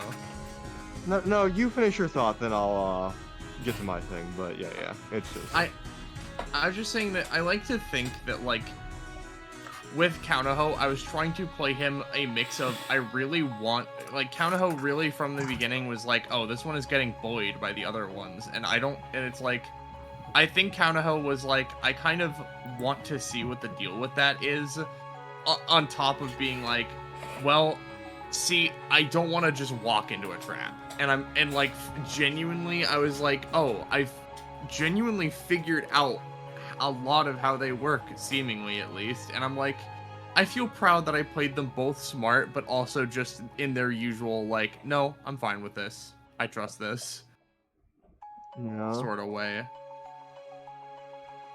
By the way, other than 2 titles, which are going to be revealed naturally, I assume, with Albakairos and who knows, Shadow, what's her funny... No, Ephialus was already revealed, that was... Alright, yeah. Yeah, but Shadow, what's her Mundi type and class level? Synchronized and 3. Hey, I'm here. Welcome I back. cannot even imagine what would have happened if I played Gorm on this session. He would have been fucked. You would have been in the aquarium. That's where you would have been. That's what would have happened. Yeah. All right. So, assuming we're all back and good to go, I'll stop this music and shut the fuck up. Yeah. Oh boy. So, If Scarlet. we're shifting, then I'm gonna go to bed. So night, y'all. Good night. Nighty. Eggs and whitey. We're gonna at least get this ambiance on. As I'm sure Scarlet we and are. Kakapo, you're here, yeah. I'm as You here as I betcha. can be. Yeah. And so let me bring you over to the map. And once we're there and once everyone's loaded, I will go ahead and start giving the briefest of recaps. As Good to go. awesome. Last we saw this group, having managed to get through the second floor of Fort Bifrost with the help of some of their other DBA companions, Venus and Graves finally made it all the way up to the roof of the fort, and after walking to its center, climbing a watchtower, found Colonel Isaiah Dragunov standing atop it, surveying the land, his handiwork perhaps. And from there, the trio talked amongst each other about motivations, about their beliefs regarding this situation, their intentions, whatever else. And at the end of it all, the inevitability of conflict raising up was, well, frankly, as said, inevitable. The tension was in the air from the start. And last we ended off, it was coming to its boiling point as Venus and Graves, standing where they are, facing Dragunov, prepared themselves and their weapons to go on the attack. Mm-hmm. And as the wind hangs in the air, like cowboys at a quick draw, everything is still for a moment before, all at once, the wind constantly swirling around at this high elevation starts more ferociously tearing against not only the building, but the sky around. And it's clear that it's time to fight. And so I'll ask you to roll initiative. Oh, right. with pleasure. Oh, this is really quiet. Hold on, let's get this started. Restarted because it was like omega quiet for some reason. How about can we Thanks, try? Graves. Can we try this again? Roll 20. Yeah. There we go. What nice music for simple fights. A nice roll. How the Graves. turntables have turned, Mr. Dragunov, Mr. Graves. Mr. Anov. Yeah, Mr. Anov. And so, remind me really quickly before we get going. Yes. Either of you have start of combats? No, To don't go think over so. something with you very quickly first, because something happened last session that we should probably talk about now. Because Graves stepping forward, walking into place, challenging Dragunov, donned a new set of armor, specifically summoning something with his ability, the Garden of Viscera, what he's been using to create the flesh constructs this whole time. Specifically, creating another special summon in the form of the armor he donned when he fought Malmagia. This time a lot more refined and more knight-like in shape, but still the same armor in turn. And let me post this. Vampire skin. Effectively, normally he would get 10 temporary stamina, and he gets lifesteal based off of his melee/weapon attacks. However, I need to ask you, GMs, what do I get on a crit? Because that's what I did to roll this. Well, it's the same. What you get on a crit? I'll say that the thing that gets increased is the temp stam. How much? Well, it's a crit, so we'll say 20. 20. I'll take it. Yeah. Sounds good. Yeah. And so that is, that's there, right? So no other starter combats, right? Well, I've got a few. I don't think so. Yeah? Yeah, I got a couple of them. So let's post the part of this one that's relevant, right? As we have his main passive, or I guess his primary. I don't know. I mean, it's the same thing. Whatever. Perfect Storm. As if singing to commemorate tribulation, nature screams out to us all. The chills across your skin, the wailing in your ears, and the invisible push and pull that turns all into helpless leaves dancing along for the ride. Is it the puppet master's hand guiding toys across the battlefield? No. But it shall become mine. When in combat, there is a constant windstorm billowing around Colonel Dragunov, which, let me go ahead and just, if you want to see it, feel free to take one. Yes, like a zoom out if you would, Dallas. Yeah, zoom out if you want to take a look, right? There's a constant windstorm billowing around Colonel Dragunov, regardless of any environmental conditions. The entire battlefield is considered to be under a windstorm weather condition for as long as he is conscious. All units and objects are constantly buffeted by this windstorm, which not only generally makes everything more susceptible to knockback and otherwise being knocked off balance, but also causes all that the wind touches to produce a quiet yet high-pitched humming noise. This grants Dragunov a +2 to rolls targeting affected units and allows him to be able to perfectly track them through his sense of hearing. However, to Dragunov, the wind is not just something to obey, it's something to guide, like a thread and needle. He's able to bend the turbulent wind through holes, openings, crevices, etc. within objects or otherwise on the battlefield, producing barely visible air currents as the constant symphony of the windstorm gains new instrumentation. At the start of his turns, he can choose to have the wind tear against these openings, dealing 1 to 3 structural damage and moving them and attach units and objects up to an equal amount of spaces in any direction. So that's like the first part, right? Mm-hmm. This is sort of like in tandem with that. We've got this thing, right? Of Weathered Down.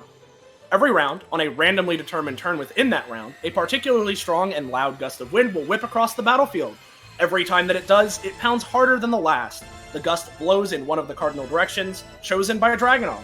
This gust greatly impacts the movement/flight path of anything during this turn, and it counts as an action he can modify with Perfect Storm.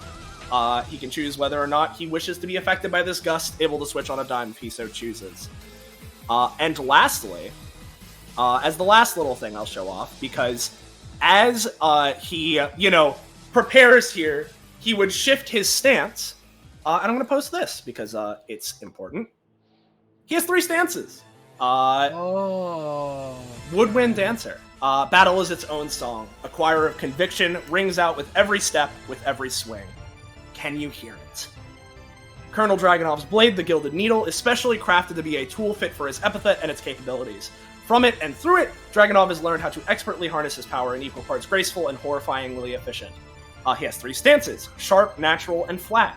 He can choose to start combat in any one of them of his choice. Whenever he performs an offensive action, Dragunov can choose to set himself into any stance he is not currently in. If he succeeds the action, even if it is completely avoided/blocked after he does, he immediately switches to the stance he chose, which affects the succeeded action. Each stance has its own passive effects, and if he successfully cycles through each unique stance without interruption, the stance he finishes the cycle on provides him with a unique crescendo finisher, which is basically a super. So he's going to start combat in natural state. We're just gonna, roll bonus he gains from Perfect Storm is increased by 1. He gains +2 crit range, and the minimum roll for his elemental bending actions becomes 10. So those are his start of combats. I'm gonna roll the 1d3 to see which turn the Weathered Downwind is going on. Okay. On his turn, that's convenient. That one's gonna be heading southward on his turn, I think. Okay. Yeah. All that being said, what's up with you, Venus? Further guesses will be done in text chat for a variety of reasons. However, I have one guess that I've been burning with for the past little while. the sound that wind makes when moving through or past objects. Aeolian. Nope. Very well. I'll let you know you're on the right track, but that's not it. What the fuck? What the fuck was that word? Oh, I've never seen that word. Okay. However, Venus indeed starts us off, as she is one to do, as is her natural state, shall we say. She simply takes the 2 assault rifles, and indeed, to quote her, but the previous time we saw her, she feels most at home when fighting someone. She takes out the 2 assault rifles, and just lets them go. Let's do Gunwalker. Okay. I'm gonna give him a roll for free action. Dragonarm died. Yeah, he died. I'm gonna give him a roll for something as she goes for that. Let's see. Okay, that one's gonna fail. So you know what? He'll just take the 4. Understood. And as this does so, distracting him with the bullets, hopefully she can get away with a Venusian soldier. Yeah, you can get your yeah, the minimum is 2, so you get 2. Alright. At least it's minimum for successes. But nonetheless, I will accept this. And frankly, I believe that Venus would, in this moment, the essence of this fight is keep up the assault and make sure that he cannot set up or do anything this man pulls. This being said, I would like to improv siege weapon, basically combining both assault rifles into an LMG with no hesitation or gap between bullets. Okay. Unfortunately, you go to create that weapon, but you land your lucky shot and manage to make your soldiers, but you can tell by the time you go to make that weapon that Dragunov is back and ready to strike. He jabs forward with his rapier, causing you to, jump off to the side. No space is moved by either party in this case, but, your action is interrupted effectively. How are the Venusian soldiers doing in this wind? Oh, they're having a hard time kind of standing. But, like, it could be worse. They're not, like, the lightest thing. They're not paper mache. They're just, Right. In that case, just for no. I imagine they can't act for a variety of reasons, 7 being among them. They just move up a little bit, and Venus takes the arms that are less necessary and just holds them both in a vice grip, basically. So they can't get whipped around by the wind and just, like, blown off of the watchtower, right? Yeah. Alright. I think that is my turn. Okay. So, it hits his turn, and I have an important question first off for you, Kakapo, right? Cost for, what? Sorry? For my things, I imagine. Oh, okay, yeah. Hey, Kakapo, right? Remind me, Graves' weapon, the silver paintbrush, it's like a chain whip, right? Effectively a rapier sword that, like, when he swings it, can segment itself into, effectively, a chain whip. Right. Does it have, like, noticeably visible chain links? I feel like, based on just its quality, they're barely visible. Okay. Understood. But, like when he swings them, then they become all the more apparent. Yeah. In which case, right, here's the thing he's gonna go for, right? So, at the start of his turn, right, as mentioned, he has the 1 to 3 damage from the Perfect Storm Windstorm, right? As it passes through holes and shit, right? So, in this case, from the holes in the Venusian soldiers' guns, from their barrels, those are gonna go through and try and wrench the guns out from their little their thing here. Generally, this is just start a turn DOT, if I remember correctly. But let me just to make at the start of his turn, he can choose them, have them tear. I'll still say he'll roll, but generally it's that's pretty good. Unfortunately, with that crit, I think the soldiers, as their guns, right, go and are like, you know, the wind from all around goes and enters the barrels of their guns. Literally, the guns explode from the inside out and the soldiers die. That is horrifying. Understood. Yep. So you know what? For now, we'll leave that there. Just because of the circumstance with that. So, I think... Oh, what? Just okay. Yeah. Okay. Yeah. So, I think we're going to start off with this. As Dragunov, after doing that, snaps with what would be his left hand, as his right hand is holding his sword. And let me go ahead and see if this works. Yeah, I'll give it to him. As Venus, the shards and remains of your Venusian soldiers, you know, explode out into the windstorm, carried up and around, as they continue swirling and swirling. And around them, taking those shards from the soldiers, slam down onto the ground next to Dragunov, perfectly mimicking your, you know, in the same way that your Venusian soldiers were created. Let me post his ability that he's got. You know, I'll post this in chunks because there's a lot of things going on here. With the deft motion of his hand, Colonel Dragunov slides his fingers across his face, then over his blade. A shrill, shrieking gust pierces the air, calling forth a living twister that rapidly shifts and molds itself into a new shape of Dragunov's choosing. This effectively acts as a variable summon, taking the form of a humanoid, an animal, or an amorphous mass of wind. Their exact stamina total and capabilities depend on their form and the cost that he spends. He was spending 3 on that one. So let me go ahead and grab this. You thought you two were the only ones with stupid bullshit. Windusian soldiers. Yeah, quick, summon off and fill the screen. Yeah. So here's this funny little guy. We'll give him around this much stamina. Why don't we? He has a gun.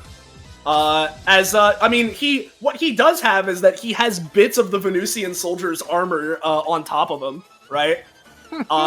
And so, let me, you know, let me go ahead and, post a part of this, right? Again, I'm posting it in chunks, right? Mm-hmm. You know, we're gonna post this part of it.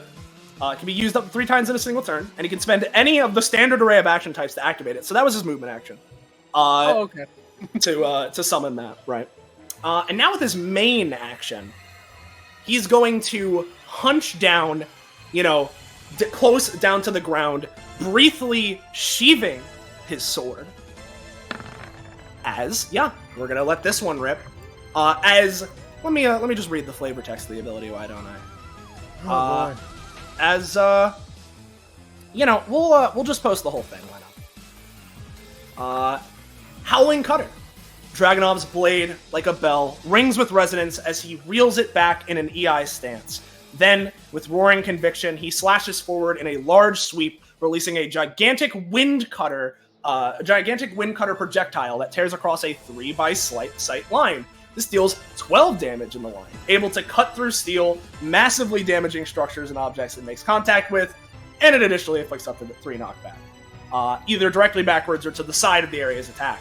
At any point, he can basically have it explode out into like little mini cutters, and if at any point it makes contact with a summon from his Add Attention ability, you know, then it can move along with them, and that's pretty cool, right? Yeah. It's all good, Zanza. You understand. You know, that was a 12, and this first one was aimed at you, Venus. So let me go ahead. Indeed, it was. And you know, grab you one of these. As you know, we got this, and let me just make sure that this is properly shown. Yeah. Oh god, no, he has attack animations! So you got anything? Venus has, in this situation, one thing, yes. How can he fire wind if I absorb it? Well, we both did roll 7. Or no, 7 was the previous thing. This was to a 12, right? 12. Yeah. Big boy. You know what? I'll say you can adapt to it, right? And take it within, right? However, you're still going to take some of the damage. So including cost, I'll say take 6. but it is incorporated. Got it. So we're gonna do that, right? As simultaneously the big gust of wind from his other passive is going down, helping accelerate these swings. The summon gets brought over here, and does it? Yeah, and so I'm gonna say, in this case, right, it was enough of a success. I'm gonna let him get the follow-up, So this is the second one. So let's go for another slash on you, Venus. Ooh, that one's a bit weaker. And it's below her armor class. As he goes for another slash. Actually, it actually isn't. Now that I think about it, it's an 11 because of his. It's an 11. Shit. Yeah, because of his flat stance or his natural stance. So yeah, no, it's actually an 11. Fair enough. So yeah, I'll say that with the fact that it's an 8, it's going to be a bit reduced damage, so only 9, as opposed to 12. I don't know if you got anything else for that, but no. There's that, and before you know what? No, we'll leave that there, right? And he's going to do his last slash. This one at Graves. Yeah. Which this one I believe would be an unnatural crit. Yeah. So I'll say that the damage is going to be scaled back a little because of the combo, right? But effectively, I'll say it will be in this case instead of 12. If I was going to knock down the damage scaling a little bit, let's say it'll be somewhere around like 18 to you, Graves. Unless you got something. It's an unnatural crit, so you can fuck with it, but Yeah. Like, see, I can take that damage. I don't want to before my first turn. Yeah, no, it makes sense. Yeah. So Graves is going to do what he's always done and just hitch onto this, swing himself out of the way as soon as he sees Dragunov aiming for him. It's the best he's got. Yep. Swift punishment with the silver paintbrush. Let's see it. 14? Yeah. I'll say instead of the 18, you can bump that down, including cost, to, let's say... I'll say 10, because I'm going to play it a little hardball, because it is an unnatural crit, but, Yep, and I'll divide because, just to make things clear, it said selectively soak up the damage. I can divide it amongst my regular and temp stamina as I wish, because this is a max sustainability thing. Yep. And he's going to swing over here, and that's that. Still took a chunk out of him. So. Yep. And I think for now, with that, I could go and do a bunch of shit, but I think what I'll leave it at is, I'm gonna activate one of his talents, right? We got Swift as the Wind, basic attack is a swift action. If he crits on it, this swift action recharges its usage immediately. So that's pretty cool, I think. And while he's doing it, he's gonna switch over to his sharp stance. So we're gonna post this. 1.5 times movement speed. Starts that and ends step 2 on all actions. Can pierce DR and has a soft priority on his thing, as he's going to attempt to use his basic attack on you, Venus. So, let's give that a roll. Yeah. You're lucky he doesn't have the increased crit range anymore. Here, I'll post the relative portions of this right now.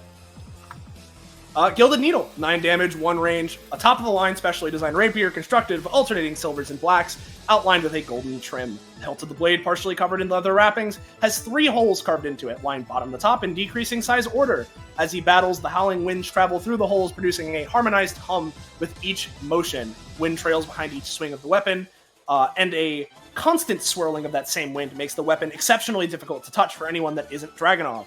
It can deal slashing or piercing. So, yeah, he dashes up to you, Venus, and the damage is reduced by 2 in Sharp, so it's only 7, but Okay. Physical DR, is it only 6? So while he's in Sharp, he can pierce DR. Oh, right. Sorry. My mistake. No, Maybe the damage should be prorated a bit for the combo stuff. Yeah, yeah. I'll it's up say, to you know what? I'll bump it down to 6. I'm willing to do that. Alright. How kind. You know it's bad when a boss has combo operation. Yeah, you know. So, Right. you know, there's that situation, and I think for now, I'm gonna leave it there. So, what's up with you, Graves? Oh boy. Oh boy. Waterfall blood. Well, I couldn't Dragon Up be the apex of friendship, am I right, guys? Regardless. You keep going, but there is one thing I should post. I should post regarding his basic weapon. Of every time he successfully uses it, a visible whip of wind snakes its around the blade, and you know, each of them is tracked as a whirlwind stack. If he has 10 increased basic attack damage, that's pretty cool, I think. Well, first off, just in case this, like, you know, helps me get any upgrades that'll be useful for this fight, Graves is just going to observe how he fights. And whisper under his breath, pneumatic. Is this epithet pneumatic? Nope. Okay. You guys are making Thank you. closer guesses than I expected. I thought you'd be like wind, you know. No. No. I know DBA enough. Yeah. Well, regardless, 1, 2, 3, 4, 5. Let's start this off with a bonus action dogmatic strike. Okay. Just to jump on him. Let's see it. This is no cost increment. This is not with the silver paintbrush. Unfortunately, you go to dash in on him, but even though the primary bit of it has passed, the giant gust of wind from the previous turn, you're still a little off balance and you can't quite get your footing for it. That's fine, that was my roll clear. Yeah. And then, I think he only has the bonus. I want to save my swift one for a bit. Silver paintbrush slash. Holy shit. I'll say that you can nick him for 1, but that's really it. In this case, I'm gonna say no scarred or anything, but you do get a little bit of damage on him. I was really hoping to get that scarred trade going, but well. That's just that's the way the bones. That's just how it is. So, yeah, Graves does a slash, but then kind of thinks to the back of his mind, as he's doing all this, about his other insurance plan below. And before my turn ends, I'd like to bring our attention, at least as a factor, maybe not for this fight if things don't go well, but for the rest of Bifrost, maybe, of the blood calculator he left back. Mm-hmm. Because perhaps he was not anticipating going as high as he was. Can he feel any connection to the blood calculator? I mean, you can feel a connection to the blood calculator insofar as you can feel it via your epithet, but he is incredibly far away. Yeah. Like you can feel him. It's just like, you know, it's like a faint kind of thing compared to usual because he's quite the distance. In that case, because we're fighting up here and so much is going on, I imagine even from down there, where he was situated, peeking open the door, that he sees the windstorm. Oh, for sure, yeah. Can he, the blood calculator, wheel himself out? And I know he doesn't have movement because, you know, he's supposed to be carried around, but he does have wheels. Can he push off the door and use that momentum to get as close to the tower as possible? Yeah, sure. This can take multiple turns, rounds, whatever. That's fine. Yeah, I mean, he can be on his way. He's going to be doing in the meanwhile. Yeah. Okay, that's fine. Because considering all this, even with my armor, I want all my pieces in play. Makes sense. In order to guarantee our survival. Should I roll, or can he just go? Give me a roll, I suppose. But like, you know, it should be fine. He's just pushing. Yeah, it's fine. He's on his way. Thanks I'm for on getting my a good way. roll. Yeah. He creaks open the door, and with all his little might, just presses the abacus skeletal structure against the door, lifts off, and starts human. using his arms to swim forward almost, getting closer and closer to the tower. And I'm afraid that's where I'm going to have to end my turn. All right. It's Venus's turn before she moves. Let's see which turn the giant gust is happening on. Real quick, did I get any lifesteal off of my 5? In that case, no, I'm going to say. Yep. Just wanted to it's going to be this turn. Which direction do we want it to be? Let's have it be, let's go, to the west. So this way. Oh, west. Of course. Okay. So, important question. What are these?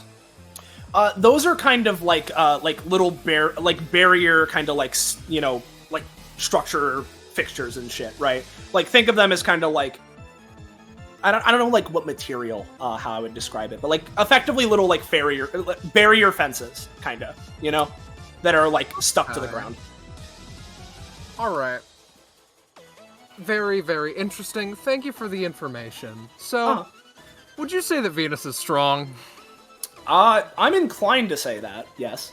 I'm inclined to say something remarkably similar. Can she just tear one of these things off It'll and be tough, use it as but a weapon? you know.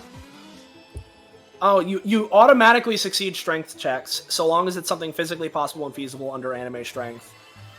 I mean, maybe like a piece of it. Yeah, give me. More Yeah. Give me a roll. I want to see regardless, but I understand what the. Well, okay, you know, be happy that I let you the whole roll. thing, or the entire thing. Be happy that I let you roll. You know, let's go ahead and make sure. Yep, I'm here. Oh. Well, this good old wind asset's in the way now, so let's just move that for a second. So, let's just Hey, no more wind! Yay! Yeah, so are you just throwing it at him? I was thinking of using it like a fucking sword, bonking him over the head. Yeah, okay. Bringing it down upon he. Okay. Alright, well, that's pretty cool. That is a crit. You still gotta try, considering... Why? Oh! I don't know. Let's give him a roll for something. That's not great, but it's at least something. So yeah, I'll post this, right? As you go to, swing this at him, right? And taking the westward wind, he's gonna air dash, he's gonna try and zoom past you like this way, right? I'll say, considering the crit, that's definitely not gonna negate all the damage I was gonna, say this would deal. It's still gonna do like that much to him, which is quite a bit. And you're not gonna take the damage for moving through people that it mentions. Again, because of the crit. But he still took a big chunk. It just, he also dashed here. Of course. Venus seems to... Her expression is that of someone who is solely focused on winning a battle. Dragonov would know it well. The respect that she is giving him is not one communicated through verbal confirmation, but through the understanding that she needs to give everything in this fight. This being said, she then, just with this barrier now, she just reaches her hand over, crushes a couple of pieces off, breaking some of the looser pieces, be it from uprooting the entire thing from the concrete or from the wind already starting to hack at this thing and tear it to pieces. Gunlocker to basically use the stone and steel shards as daggers and throw it at him. Okay. Potentially getting helped along with the wind, but that's for you to decide. Yeah, it is going a little faster. Let's see. Does he feel like doing this? Or is he just gonna take it? Not very much damage. It's not a whole lot of damage. He's at least willing to try air dash again. Yeah, I'll say he's able to avoid a little bitty of it, as he's going to, effectively, let's say he takes this much extra as he sort of dashes this direction away, you know? Mm-hmm. All right. No weakness. And now he's away from Venus and presumably can't interrupt were she to do something like this. Well, that's if she were to do something like that. However. So, you know. Yeah, in this case, she's not going to, is the thing. Of course. She'd never. Honestly, a lot of the potential when it comes to Venus's action economy is not getting set up because of the soldiers, but that's fine. I end my turn, I believe. Okay, so that's his turn. So, start of it, I'm going to post another relevant part of Perfect Storm, which was kind of alluded to when I posted fucking the one part of his, one of his other things, right? But whenever he performs an action, he can choose to bend any of the currents to add additional effects onto his actions by variably manipulating them and such, right? And that'll be relevant soon. But we do have the start of turn 1 to 3 damage, right? Which you did just tear this huge thing out of the ground, which I believe would leave some, cracks and holes in the ground of this because that's there, right? Theoretically. So yeah, what he's gonna do is, continue weathering those holes with the 1 to 3 structural damage, right, to make them more open and usable in his things. All the while, he's also going to send that into the barrel of your cannon, Venus. The extra win for that structural damage, you know? I will allow it, but she currently has the she gave away the cannon to Blackberry, if you'll recall. Oh, that's true. There are jets on her armor as of yeah, current, that one works though. and Yeah. So that one's gonna work. Let's see how much damage this goes. Yeah, that'll be 3 damage to your armor, so 3 damage to you in this case. As that's gonna go through, and that's there. How do we want to start this off? Because there's so many little things I could do. Do I want to go with that or that?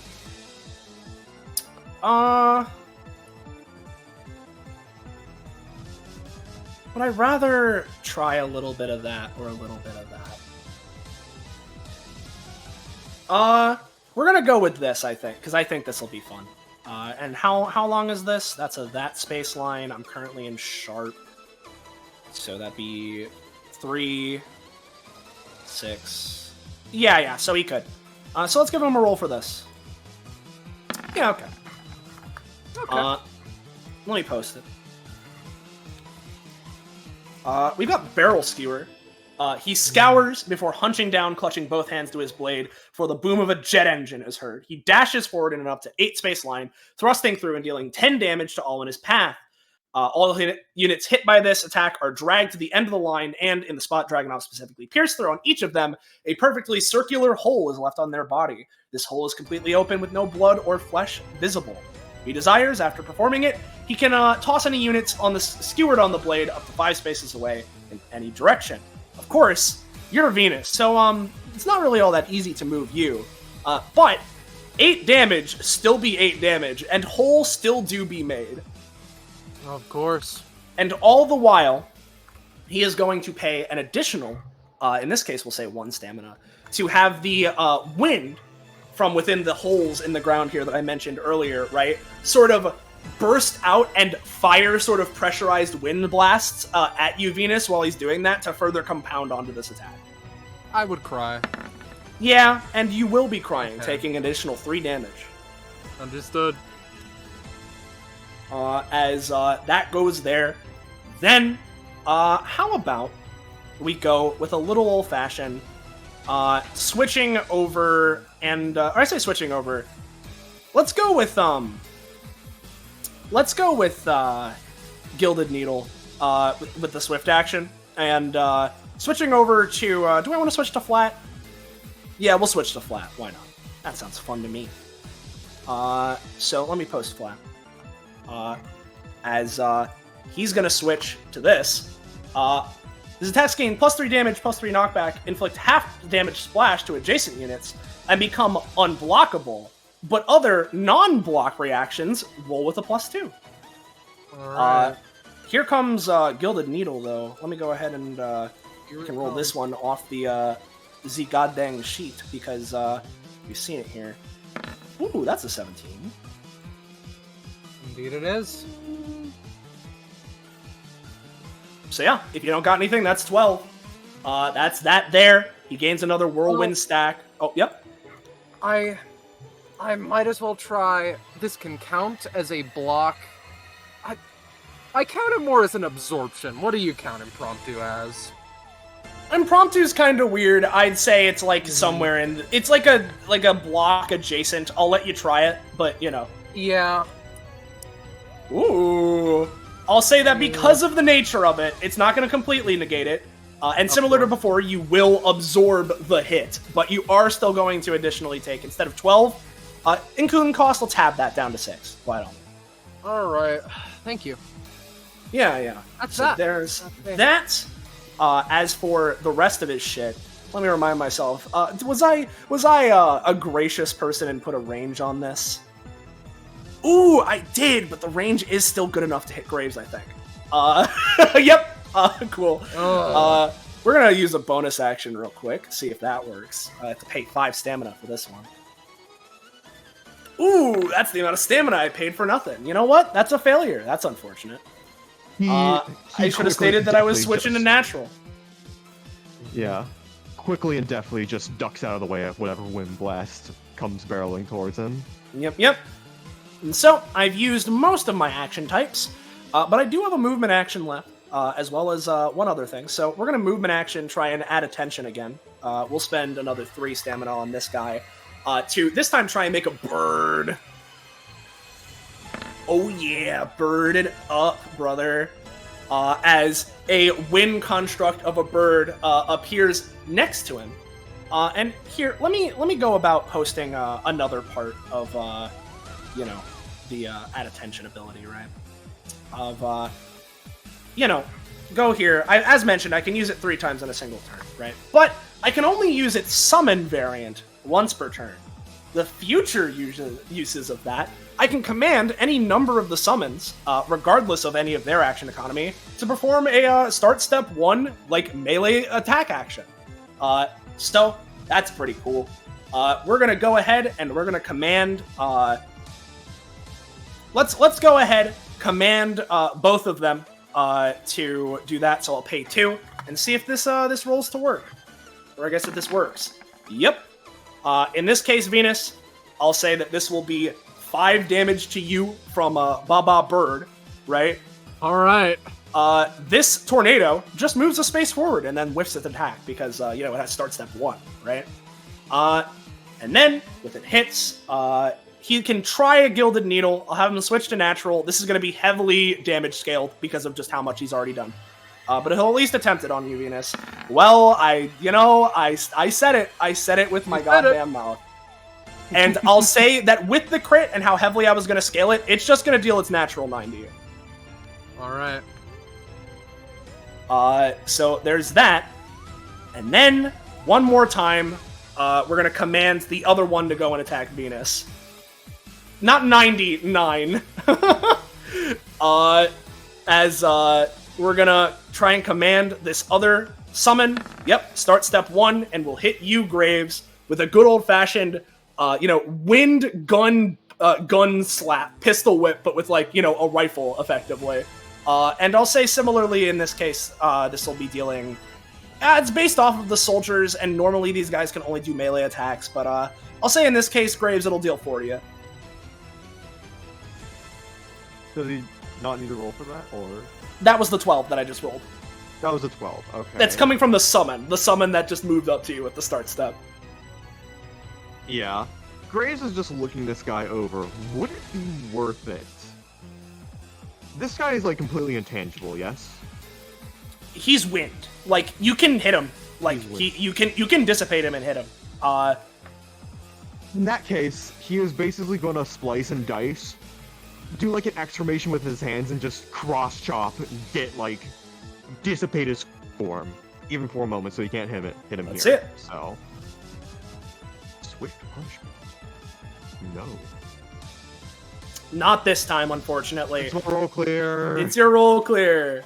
As you go to swipe this away, unfortunately aren't quite quick enough, as he's still going to get the knock-in on you. So you still got your armor, you still got your shit you can do. So there's that. Yeah, how much damage was that in total? It was, I think I said it was 3 or 4 damage? 4, yeah. Yeah, I think, 4. Yeah. I'll take it out of here. Or, more like I have to be in any good shape at all. Okay. Yeah. And with that, he's currently in natural stance, so I can keep that in mind. He did succeed another Gilded Needle, so let me actually add that Whirlwind stance, because he used the regular Swift Action Gilded Needle. So he's at 3 stacks right now. He's used every possible bit of his action economy. If I'm playing it fair, I couldn't let him do more if I wanted to. He has used every action he can. Graves. 1, 2, 3, 4, 5. We're gonna have to spend 4 on this. But I have plans if I fail to help me in the for like future-proofing and stuff. But we're gonna do another bonus action dogmatic strike. Cost increment 2, submittal, paintbrush, no. Unfortunately, okay. Graves, I'll say that the next time you go for it, I'll be a bit more lenient, but a 2 is a 2. I'll let you get the movement if you want from dogmatic, right? But you're not gonna hit him.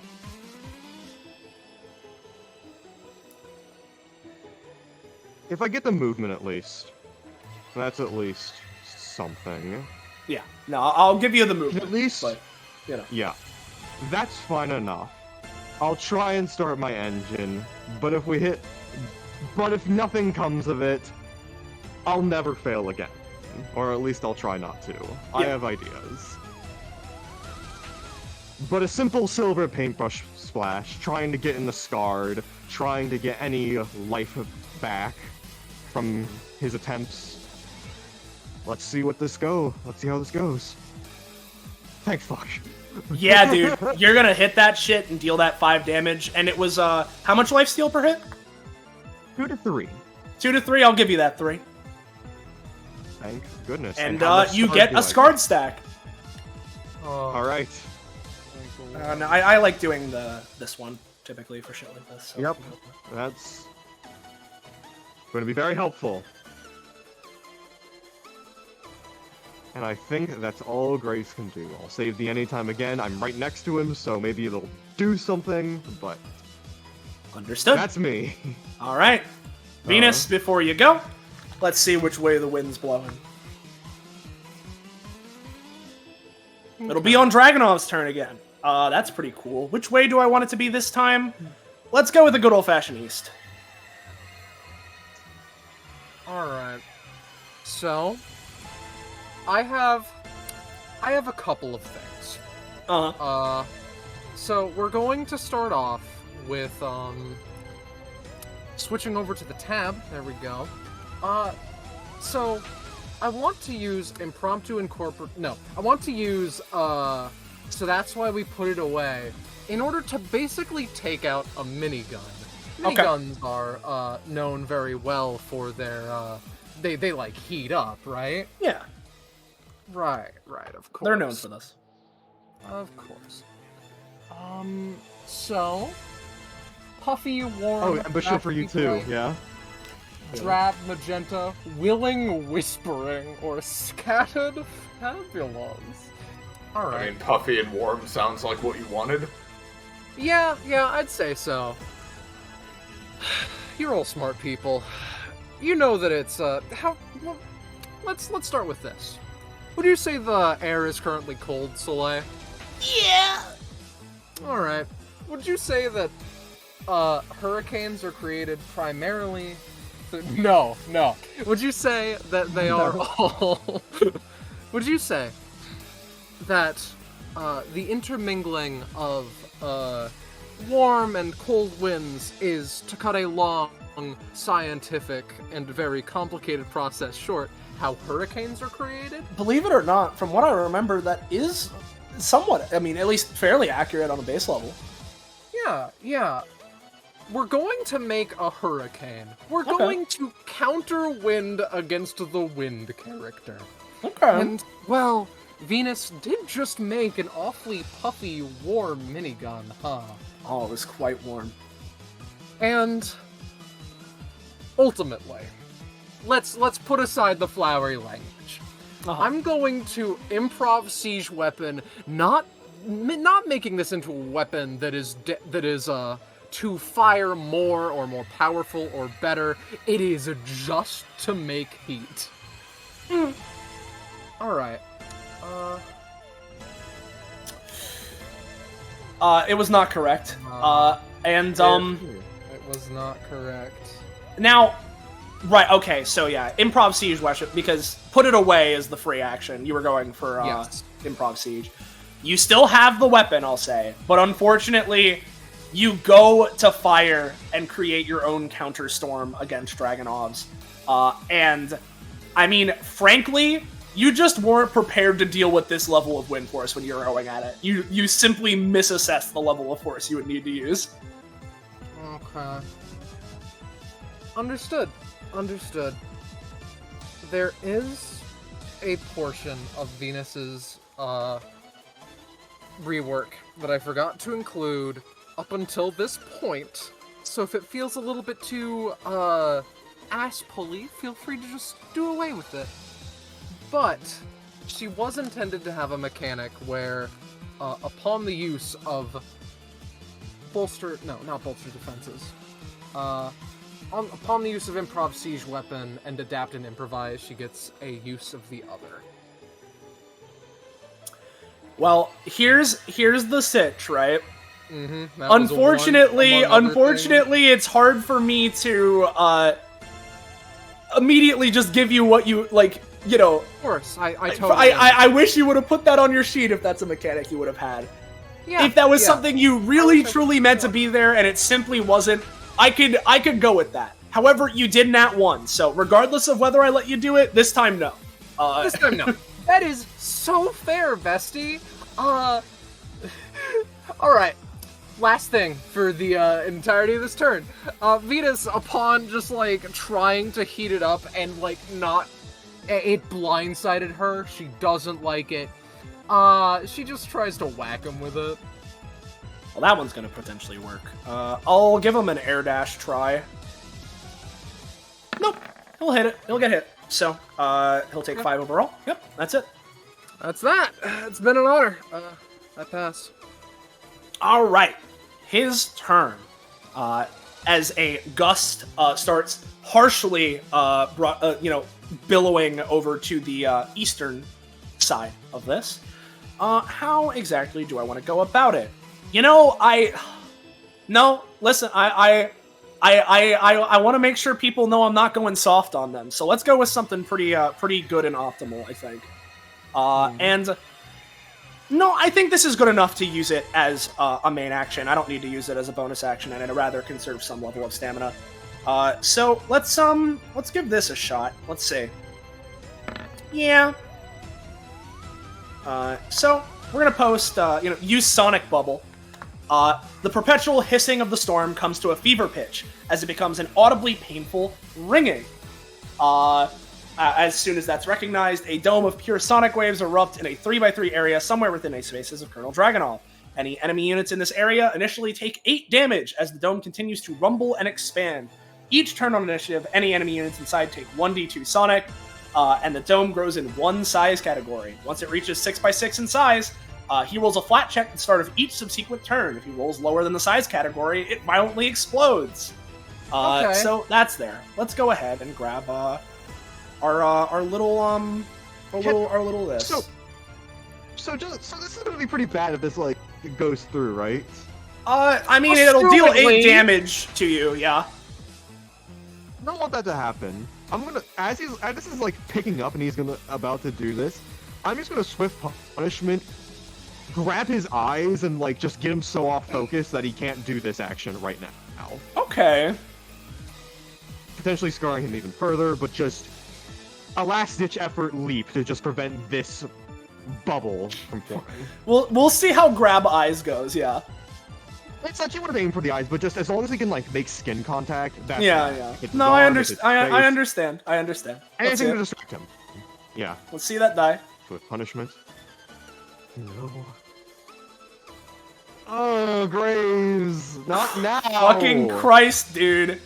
Unfortunately, it's real bad for both of you. Jesus. yeah, Christ. you go to grab him by the face, but by the time that you manage to reach there, just this high-pitched squeal rings through your ears, and you can't help but be forced to be reeled back as the 8 damage is going to be dealt, unless Venus has something.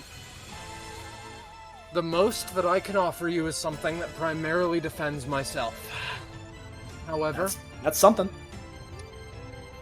Venus would still extend her arms out and try to absorb all the wind that she can manage with impromptu. Okay. Okay. Yeah, I'll say with that. I guess here's my question: would you rather negate the persistent effect of Sonic Bubble, or would you rather take less damage now? Persistent. Okay. In that case, I'll say including cost of Venus, you're going to take 6, so you do knock 2 off of it, but you're still taking 6 damage. Understood. Graves is still going to take the 8 damage, which he can allocate as he wants, but Including you cost? do remove the Sonic Bubble. So it's gone. Wonderful. Including cost, Soleil. No, not including cost, because that was a nat 1, unfortunately. So, I'll divvy it up like. Yep. And then, what we're gonna go for next, because that was my main action. I could. You know what? How we're gonna do it is we're gonna bonus action try and command this bird to let's go attack Venus in this case. Why not? Okay. Christ, just rolling high. Yeah. In this case, I'll say that it's gonna be good old 5. I tossed out a V soldiers too if you want to attack them.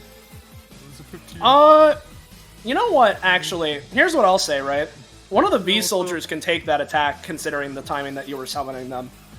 Sure. Yeah. Why not? I assume that eviscerates one of them. That's certain. Yeah, no, he's gone. So you only get 1, but I'll give that to you because I like that. I like how. I like that too. I would assume you'd like that too. Yeah. I could command them again, but with the situation there, I think I'm gonna be careful for now, right? I think Bird is gonna use his like regular summon action to just like try and attack Graves. Mm-hmm. That one will be 4 damage. I can't be taking this. Oh. Oh, listen. In an ideal world, neither of us would be. Buckle up. And then last but you started with the 100 stamina. Last but not least, I think he's gonna go for his swift action Gilded Needle on Venus, and in this case, I think I'm gonna have him switch to Sharp Stance. So we're gonna go with that.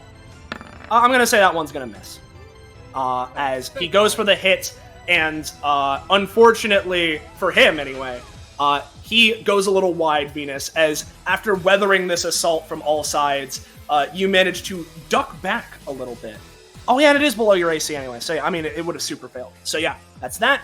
That was my Swift, my main, my bonus. If I don't want to move, then there's that. I could command the summons a bit more, but for now, I think he is going to head over this way by this other summon. Cool. Righty over here, I think. As he's gonna dash along the wind, holding his sword out, pointed towards the both of you. What's up with you, Graves?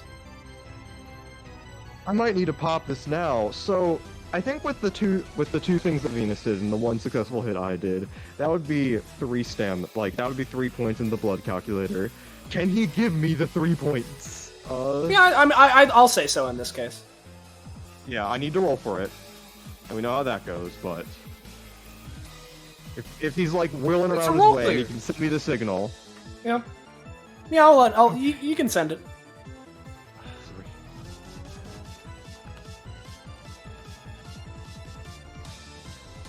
The 3 has been sent. The 3 has been sent. Graves like keeps that in mind. So, should I'll leave this up to you, Scarlet. He would go with whatever, but I want to ask you because I'm heavily deliberating. Should I try to prevent myself from failing, or just give myself a higher likelihood of success? Because I have a way of doing that. Finagling, or should I just keep trying to lay on the damage on Dragonov and just face the music if Roll20 doesn't want to cooperate? So, Venus can handle a couple more nasty turns from Mr. D. You can set up not failing every other roll you do. Yeah. So Graves going to think to himself, just how many hits he's been missing, how, despite everything, it wasn't supposed to go nearly this bad. But then he remembers in his head the conversation that Delta and Venus had back when they were traversing to save Midgard. Luck. Unforeseen circumstances. A force enacting itself upon the world. Graves looks down at his armor and realizes, I might need to expand my horizons. Take control of this power, which has been going against us so far. Under his breath. Not as a hearty monologue, but something to keep in mind. Graves is going to use Garden of Viscera as a bonus action, which would spend 4 stamina, but I've already created the 3. Yep. Effectively, because there are 2 factors that are going to go into this summon. 1, there are numerous creatures of this world that rely on magnetism, navigating through Earth's magnetic pole itself. Pigeons, sharks, many other creatures you wouldn't even realize can tap into the innate force of magnetism on Earth. However, there's also another force that has been described in DBA, something that Graves would know about with his studious nature. Ley lines. And all the other sorts of tools of feng shui that he would have learned growing up in his country. All these supernatural forces that can make things better or worse. Combining these 2 facets, he is going to create a miniature summon, almost like a compass, a navigator to what is lucky and unlucky. Effectively, giving him a flat roll bonus, but giving him ideas of what is the best course of action. Allowing him to correct his stance mid-formation, so he's not going to flub it as much as he's been so far. Okay. Kind of like that balance, but better, hopefully. It's kind of the idea. Understood. But just gonna make this for myself, spending the 4 stamina to make this a bonus action. Alright. Let's see it, boy. Let's see it, pal. This is the one thing this is the only explanation I could think of for a summon to give Graves, No, I mean, I get it. It's something that's helping him correct his bodily position as he is acting to be more accurate. Like, makes sense to me. Yeah. Just need to put that out there. All right, what's that? Come on. Yeah, you got it. Thanks. That is a double digit. That's effectively a 30 million for you. You got it, brother. Oh, I have it, and it's a bonus action too, so I can still act. Yes. Graves almost creates on his wrist a sort of compass, a calculator. He looks at it. Unforeseen circumstances. Let's see how unforeseen you can continue to be. As he clenches his hand and rushes on forward for 5. Let's keep some distance between myself and Dragonov. And so I can still keep this engine going, something I desperately need. Silver paintbrush slash. Hell yeah. As you go, and with the added assistance from your flesh construct guiding your motions, Dragonov sees the slash incoming and goes to dodge, but quickly your body automatically, subconsciously readjusts itself to adjust for his dodge as you hit him, dealing the 5 damage, applying the 1 scarred, and getting the 3 lifesteal. Oh, this is what I need. All right, we can do this. This is possible now. Let's have a good fight. Yeah. So I have 1. Yeah. Okay. Just keeping track of future blood calculator things. But that will be my turn. Otherwise. All right. We're gonna roll that 1d3. Windage, is that your guess? Yes. That's not it. The wind is blowing westward. Alright. I need to think of more guesses. Oh, this fun thematics, for sure. Mhm. Yeah. Alright. So, honestly, here's the thing. Venus still have goal. Venus still want Murder Man. So no, I get it. 1, 2, 3, 4. The woman does not have much movement. So basically, as she's walking up, right, Venusian soldier in her hand because she needs to baby them along in this fight. In the opposite hand, she just is still winding up the minigun as though ready to fire it at any moment. And basically what I want to do here is fire it, yes, but use it in such a way that, combined with the Bezeus's crowned armor that she wears, basically jet punch and just faster than the man can blink, hit him across the face. All right. Make sense? Right. So remind me. So you're faking out with the minigun and then going for the punch, or is it using the minigun's knockback to make it? Okay. I rocket close the boosting, distance. Yeah. Yep. Okay. All right. Let's get rough. All right. That's getting rough. Considering what this attack is, I think this would prompt him to try this. So, let's go ahead and give this one a shot. Yep. Well, let's roll for it. No! He goes to effectively Venus, right? What happens, right, is you go and rocket punch him, right? As your fist collides with him, you can feel and see that his body is in the process of morphing into a strand of wind, a whirlwind itself. Mm-hmm. But you just quickly enough manage to punch him directly in the face before he can fully disappear, dealing the full 7. All right, that's pretty good. Venusian soldiers, can you also be pretty good? He's gonna try an air dash. The bullets are, or I guess the bullet. No, this is summoning them. Oh, you're making them. Yeah, you got him. If he wanted to, I imagine that they are blown out as little cubes and then origami themselves into proper soldiers. So if he wants to blow them off of the watchtower, I think that's funny. Well, since you mentioned it, I have to give him a roll. I'll say summon them a little further back than you would normally. Yeah, fair enough. You know what, Soleil? I have just the area in mind. Yeah. Yeah, it barely manages to catch on the, with the barrier, the soldiers. So, Dragonov has been punched in the face. Venus still, working on that, centrifugal heat force, I believe is a good term for it. I'll be honest, I mean, if it worked so well the first time, why not punch him a second time with Gunwalker? Why not?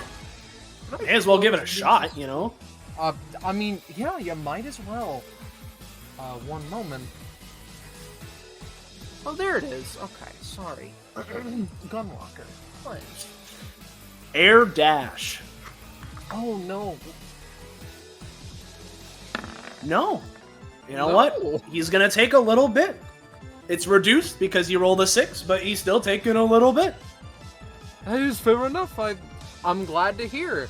And then finally, the Venusian soldiers, not very confident that they can hit a target given the wind pressure. They're still gonna give it a try. And then they're all gonna fucking die. You know what? I think I have my extra usage of air dash still, so we're gonna try again. I'll say that this time he's gonna manage to avoid it, considering the wind. Yeah, fair enough. All right. Yep. That's Venus, I do declare. And so, here's the sitch, Venus, right? Mm-hmm. As it starts on his turn, first off, let's say, remember that big hole in your chest you got? Oh, I remember it well. 2 damage. 2 damage. As Dragonov then kneels down and is going to go for a Howling Cutter. We'll switch to, no, we'll stay on Sharp for now. Why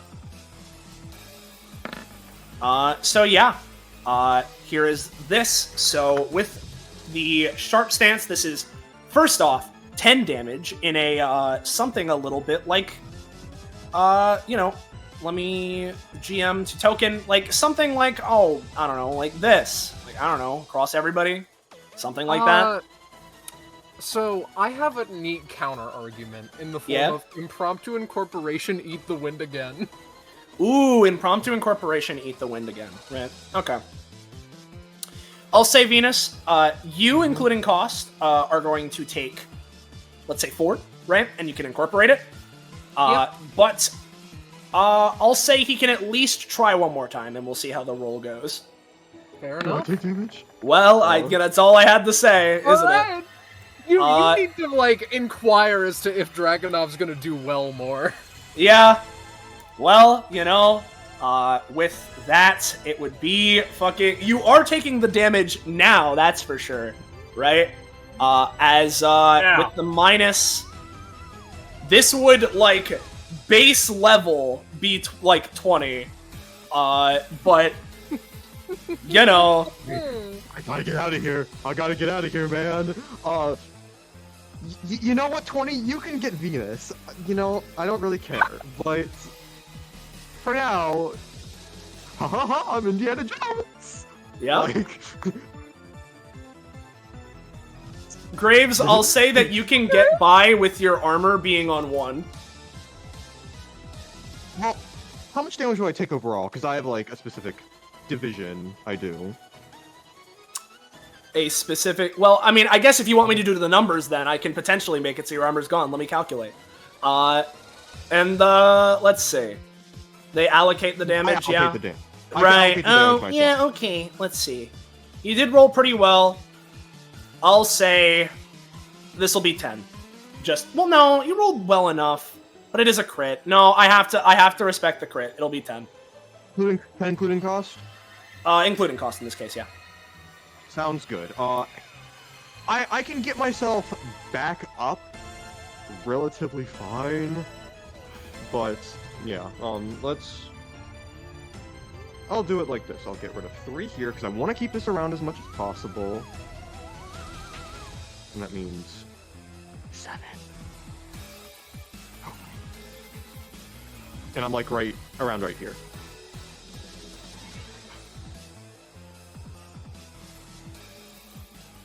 All right. Well, we got that. You're out of the way. This cutter's still going through, so it is 20 unless you got something else to do to at all block against it, Venus. She has one thing, and I think this is a might as well. Okay.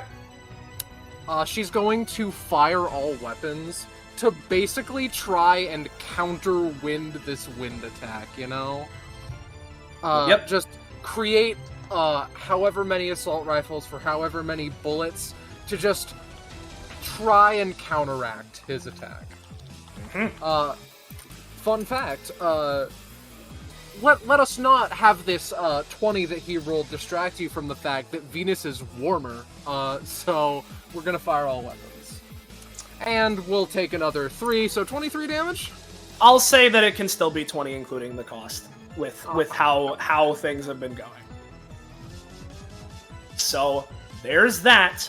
And with that, fucking Rekka done. These soldiers, I mean, are unfortunately just in the fucking crossfire, right? Yeah. Bird, gonna go here, attack. That's enough to deal, I'd say, like 3, and the soldiers have like 3, so I believe that's that. 5, so I'll get rid of him. Yep. We got this funny little tornado soldier here. As your soldier goes down, let's see how his does. That'll be 2 damage to you, Venus. Actually, no, you have armor class. Never mind. Yes, thank God. Yeah. Goodness. And I think as the last thing that Dragonov's going to do this time, he's still in sharp, so he has to start step 3. And he's going to go for a good old-fashioned Gilded Needle. And that's going to miss. As he goes for the slash, and it simply clinks off your armor. However, what I'll have him... No, he just failed.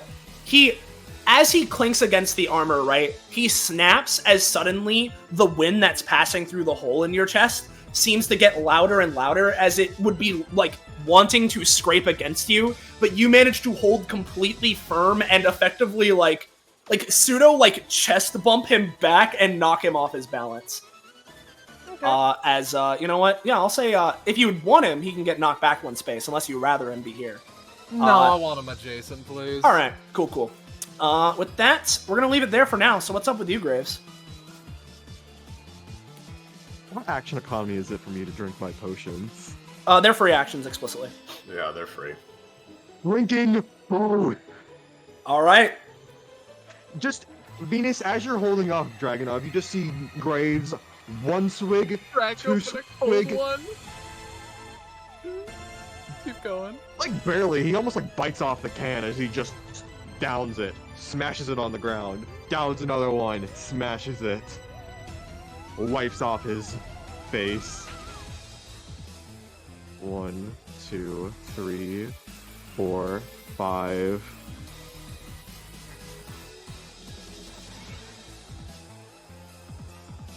I have my luck alignment. You know what? I'm gonna purge the unclean. It's been reset, and it may help me with my plan. So, and I have a couple Dragonov flesh augmentations. I can't keep forgetting about that. No, not purge the unclean. Dogmatic strike. It's a 2 cost now. Yep. Allowing himself just right to do the perfect strike. Let's see it. Cost increment 0. Paintbrush, no. Oh, Let's Graves, go. you fucking dogmatic strike him. How do you want to flavor this, my friend? He's not down. Just tell me what you want to do. Yeah. No, I get it. Aligning himself just perfectly, almost seeing in front of him, just as others sense the magnetic field of the Earth. He senses the perfect line of luck, a string of fate between him and Dragonov, and clears through that line perfectly, jumping through the wind, latching onto him, and piercing into his back. Horribly digging into his skin, and preparing for the next attack. So yeah, that's 16. Knocks them back, but you are holding him in place this time, and it's does it apply any scarred? It would innately imply 1 scar, because it usually does. Okay. Does it apply 2? With a crit, I'll say so. Sure, why not? Okay. This might get us in a really good spot, actually. So, I don't think I've updated this, token action, which is my bad. So I'll post it normally. And as he does this, he's just gonna grab his silver paintbrush and he's going to aim for the wounds he just created. Using this. And let me mark this on my blood calculator so we can just make sure we have that for later. I did a good hit. +1. And there's this. So he's not going to go into fixed line. He is just going to stab in deeper, and hopefully, the outcome of this is that this brings him from 4 scarred to 10. Let's see it. Aligning himself just right.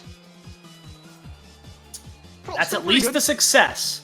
And with the crit, I mean, he's held in place. He's not going to be responding. So this is...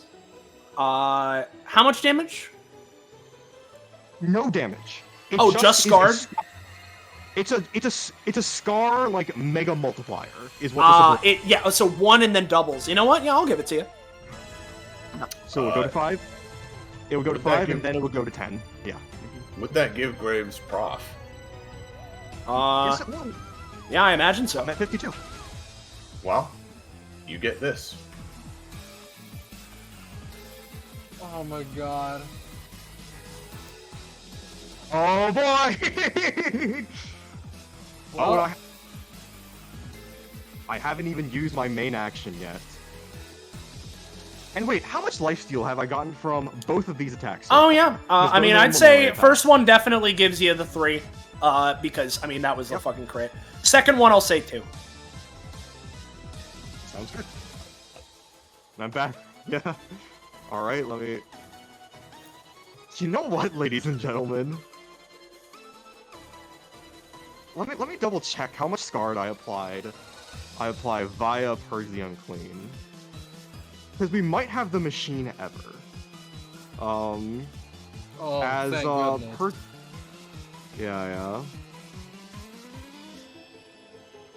Yeah, this... Oh no.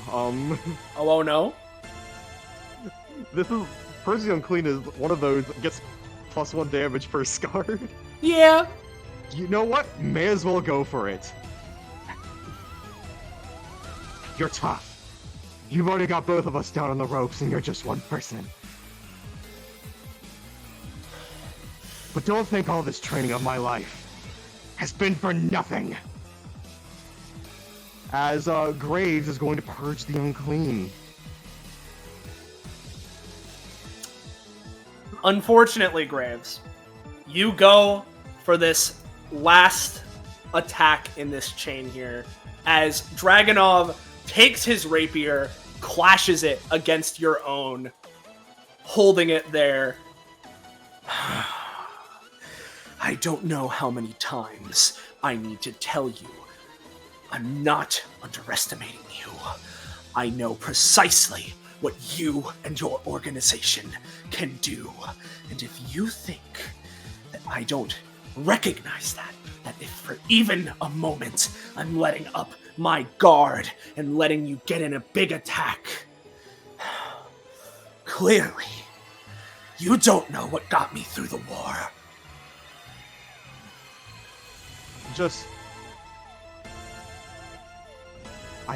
How many times do I have to keep telling you this? Stop bringing up the damn organization! It's just us 3, up here. As he just sort of readies his stance once again. And with that, it's just us. It goes to you, Venus. Alright, so, we're gonna do something called... You're pretty close. Noted. Oh, sorry, was there something else, Kakapo? I sort of assumed that was the end of your turn, but... I just have my one guess, Bansuri. Nope. I'll let you know that I'd say that Howling is definitely probably among the closest so far. It'd be on Dragonov's turn. Which direction do we want it to go? Let's say, how about we go north? So, anyway, Venus now takes 2 off of all the fucking cost she's done, minimum of 0. She loses basically all of her weapons, pardoning ones that she has created, and also a 5 damage shitty attack for shitty people. And now that I think about it, I wonder if that would counteract the, I wonder if that would make it so that I can't use Gunwalker. Let's assume so for the time being. So, I would like to try and commune a story with kit features and a role not with words. Ahem. Grand design. As a roll bonus action, Venus can use her epithet to repair things. This is especially effective on structures. Generally, she has to be touching whatever she's repairing. Do you want that hole in your chest gone? I want, well, here, let's post the second of the two. Armor class. Makes sense. And then, I know how armor class works, yeah. Yeah. And then Venus is going to basically crouch down, take the metal upon the floor, and try to adapt and improvise it to serve as a heal. There we are. Okay, yeah, you're just going for a heal? Yeah. Okay. 19's pretty good. Pretty good. Give me one more some roll. healing, and it can be some healing and get rid of a hole if you want, but here's your That's other another roll, really good roll. You know what? Here's what I'll say, right? Yeah. Would you rather more healing, or would you rather get rid of hole? I think I want more healing. Partially. 19 and 19. That's pretty good. You know what's one number away? 20. All right. That's looking a lot better, ain't it? Secondarily, this will dictate if I can use this will dictate if I can do anything else during my turn. Is the for the record, by the way, with that specific way you use grand design, if you go for that more and more, I'll be more and more hard on you every time. Oh, but, yes, you know. no, I assume. Yeah. All right, that's that. How many Venusian soldiers and can they this is... Right, there's not like... I swear there was like a specific ruling on you getting more of them on like certain number threshold, wasn't there? I mean, you get more the higher it is, but I don't think there's a concrete one. Go ahead and bring out 3 in this case. Alright, don't worry. You'll kill them all in one shot again anyway. Well, if I attack them, yeah. Okay. Alright. You'll kill him in one shot anyway. Yeah. Yeah. So, despite the aesthetic overhaul of Venus's armor, should we just act as though this is her default set? Do you think? I mean, didn't you like take off your shit, or? Mm-hmm. I mean, for passive's sake, since there's nothing officially written for Zeus's sure. crown. I'll take. No, that's fine. I'm fine with just treating it as your base. Okay, got it. In the future, perhaps we can iron something out. But I mean, I feel like the Zeus's crown properties are primarily like she can do offensive or mobility shit with it. You know, like she's been doing. Yeah. Okay, that is fair enough. Like it's jet armor, so she can do cool shit with that. As again, you've been doing. Mm-hmm. It's been minimal today. But I mean, if that's what we're going with, then I don't want to count it as the default armor. So all of this roundabout thing to say, the Venusian soldiers are just going to fire.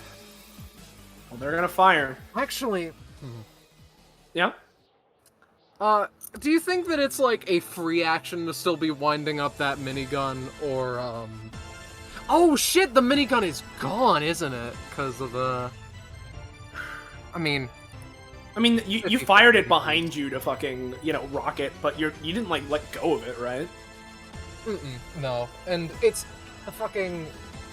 It was the, passive of, eternal energy source, but that's a weapon that she made, so it's not counted. So, still has that. Do you think it is a free action to fire that? Just hold the trigger down. I mean, not necessarily unless you have, like, some, like, level of... Like, if Venus has a thing where it's like, you could fire a thing as a bonus action, then, like or something like that, and, like, yeah. But, like, I mean, it is, like, a big weapon you created as per your thing. I mean, I don't think... I know creating it is a free action, but I assume the idea is that, like, you need to incorporate it into your things to do them. But, you know... Okay. I assume I thought that's I assume that's how your mechanics work, but if you want to tell me different and she does have a free action, let me know. But well, she does have one thing. She does have one thing. She does have Gunlocker. Yeah. So well, we have one. Let this turn not distract you from the fact that Venus is getting warmer. That. You know what? So fucking true. The soldiers fire their volley. Venus simultaneously fires a shot from... Are you firing the minigun, or are you just shooting? Just keeping it warmed up. Alright. In that case, I'm gonna give him his air dash. See how that goes. Not great. I'll have him roll his second one.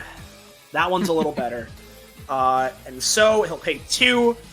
And ultimately, with that 18 versus that, I'll say he's going to end up taking, including cost, 3 damage overall from the series of shots and shit. Yeah, 3 damage. So he effectively reduced it by 1. But, that's still something.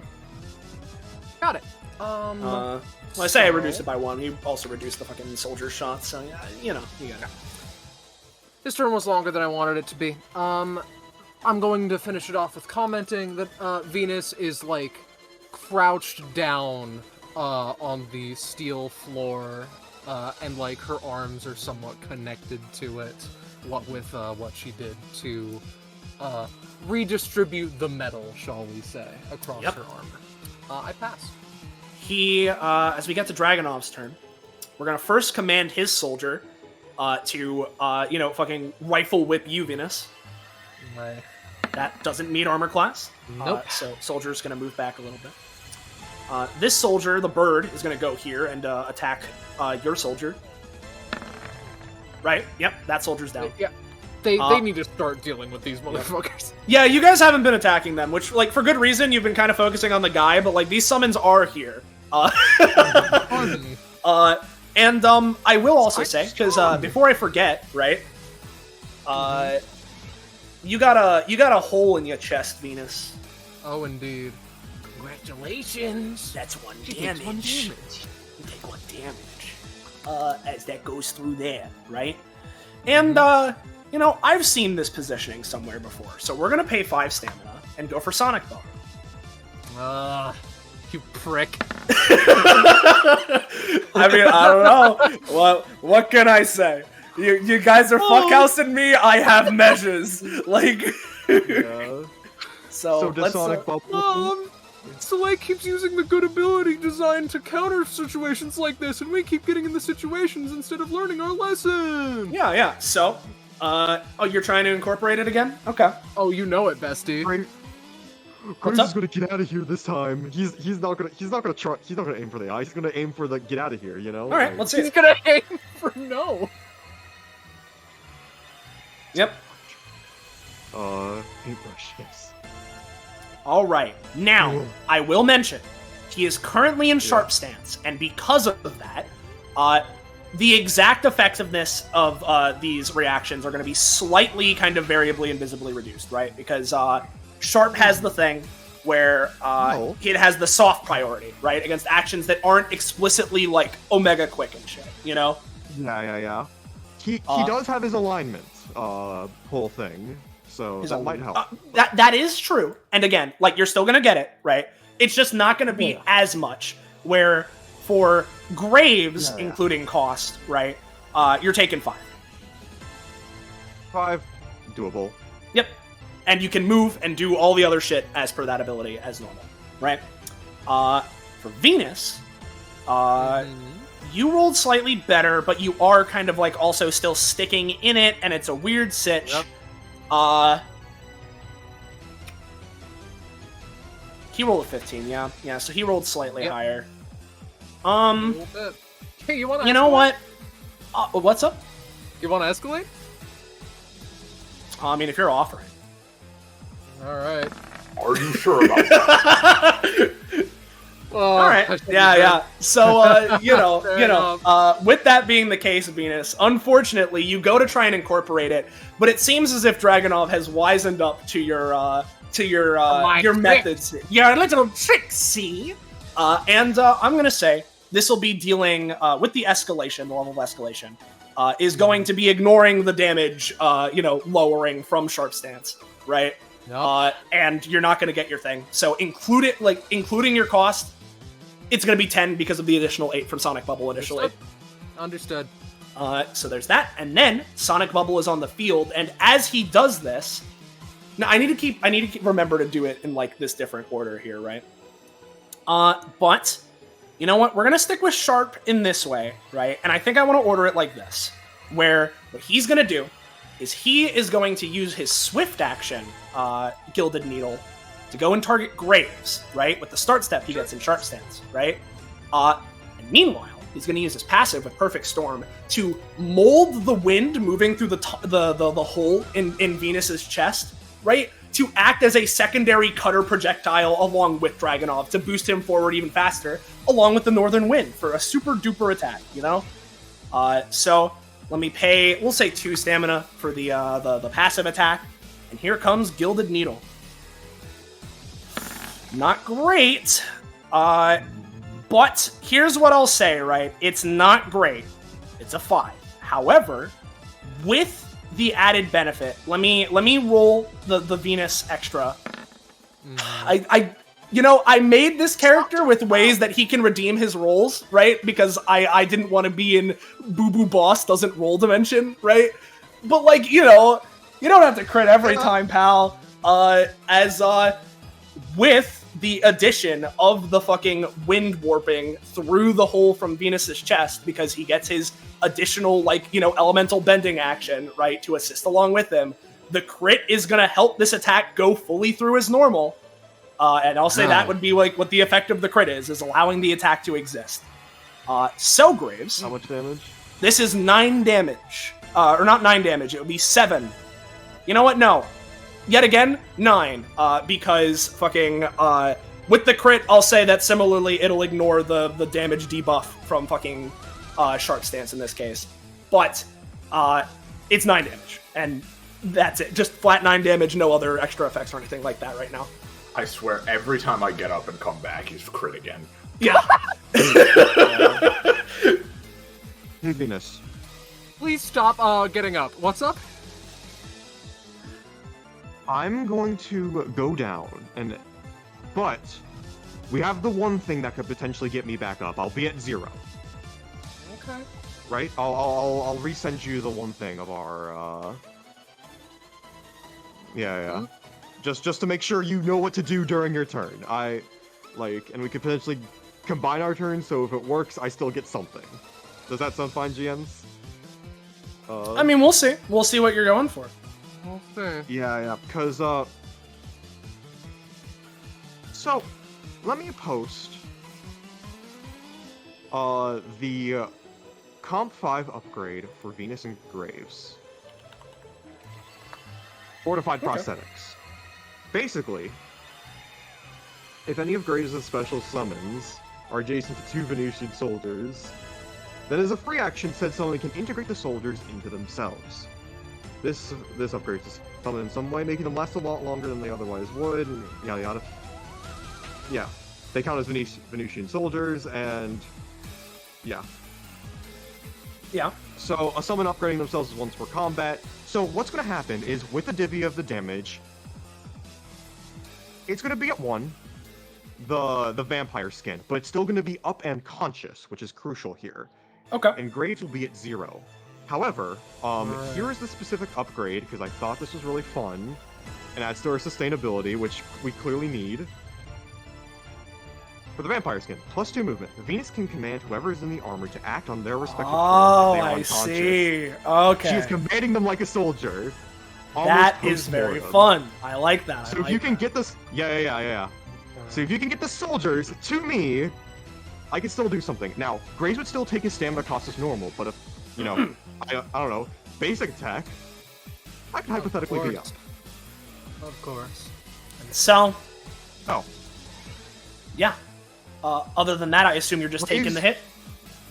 He takes the hit and goes to a knee.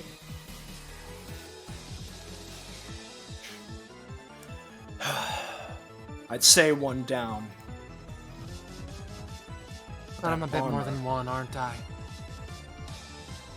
He turns to face you, Venus. And wordlessly, because, believe it or not, because his action economy is stupid, he I've noticed. He still hasn't used his main action.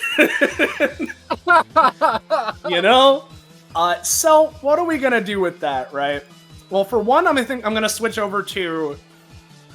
Let's go with natural, right? Natural stance, I think. But would I rather do that? Yeah, no, we're gonna go for this. At least, let's see how the roll goes. Fucking amazing, as always. Let me go ahead and post this. We have aim towards you, Venus, using his movement action to get here. Steel Waltz. Stride through hardship. With a determined look on his face, Dragunov dashes anywhere within 5 spaces of his current position before performing a quick slash with Gilded Needle. If this attack lands, suddenly, the wind picks up and begins surrounding Dragunov and his hit target. Not wasting a moment, Dragunov fades back into the storm and then dashes at the same unit again. All the while, ethereal wind constructs mimicking his image dash from every which direction, a disorienting dance of chaos. Dragunov can dash at the target unit from any direction. Any dodge reactions must state the direction they are dodging before knowing which direction he is coming from. Other reactions may variably have other debuffs placed upon them. He's able to perform up to 3 of these follow-up attacks. Each one acts as a usage of Gilded Needle. If he lands all 3 follow-up attacks, then he performs a devastating ender, where he and 2 wind clones pierce into the target with a triangle formation pincer attack, dealing damage equal to Gilded Needle another time. So the initial attack of Steel Waltz, the initiation doesn't deal any damage. It's just the sort of slash to start the combo maneuver. If this lands, then he gets to go for his follow-ups. No way. I know exactly what Venus would do here. Yeah. She has incorporated a lot of this boy's wind. She knows the way it flows, and she knows when something bad is about to happen. And I get the sensation that if this succeeds, with the 16 just full on, there's a chance Venus is out. Venus is going to use fire all weapons in order to basically create a jet engine. The warmth from the minigun honing this slightly, the wind adding to her speed, and hopefully force and understanding of where the wind is blowing, and just knocking him over. Let's see it. Not fantastic, but not fantastic.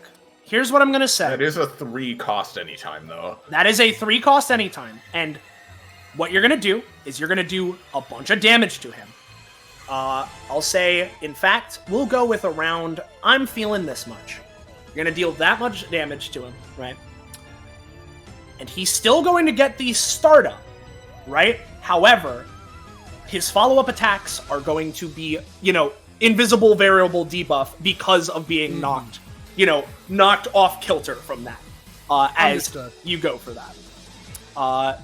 As he dashes towards you, goes for sort of a backhand slash of the rapier. You concurrently fire all weapons, knocking him a bit off balance. However, the hit is still enough to send you reeling back a little bit, right?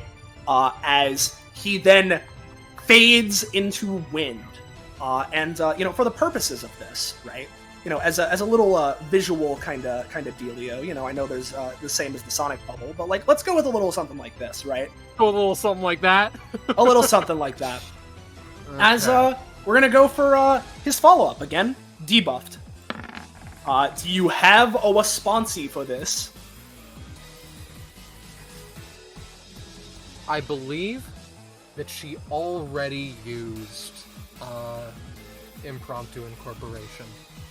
One of Venus's big problems, not derogatorily, but big problems that she doesn't really have many times. What she can do is use Venusian soldiers to... Please understand, Graves. I know that you're in danger, but this is to save Venus's life. I have a backdoor plan, don't worry. Okay. So, we're going to toss out the V soldiers to try and just take the bullet for us. You know what? Considering you rolled higher than him, it was debuffed, right? They take the hit for you. The slash still goes through, counting as a successful slash for him, which grants him a whirlwind stack. But they take the hit instead of you. We're gonna go for another attack. It's still something, as he'll go slash through this direction, right? Going this way, debuffed because of the situation. He's a natural. Normally it'd be 9 damage. With the debuff, I'll say it'll be 6 damage to you, Venus. Understood. And then, as he went in the direction that he did, suddenly, from this direction, he's going to go for the 3rd and final slash. And with the natural bonus, that will be enough for a very minor success. Insofar as, like, I'm gonna say, we're gonna go, 4 damage, kind of minor, Okay. The armor class is all I can bring up. But you're right. No, you're right. Armor class. I forgot. I keep forgetting. Right. Thank you for reminding me. Which means that, that last attack, he just clashes against your armor as this windstorm that was, made around you dissipates.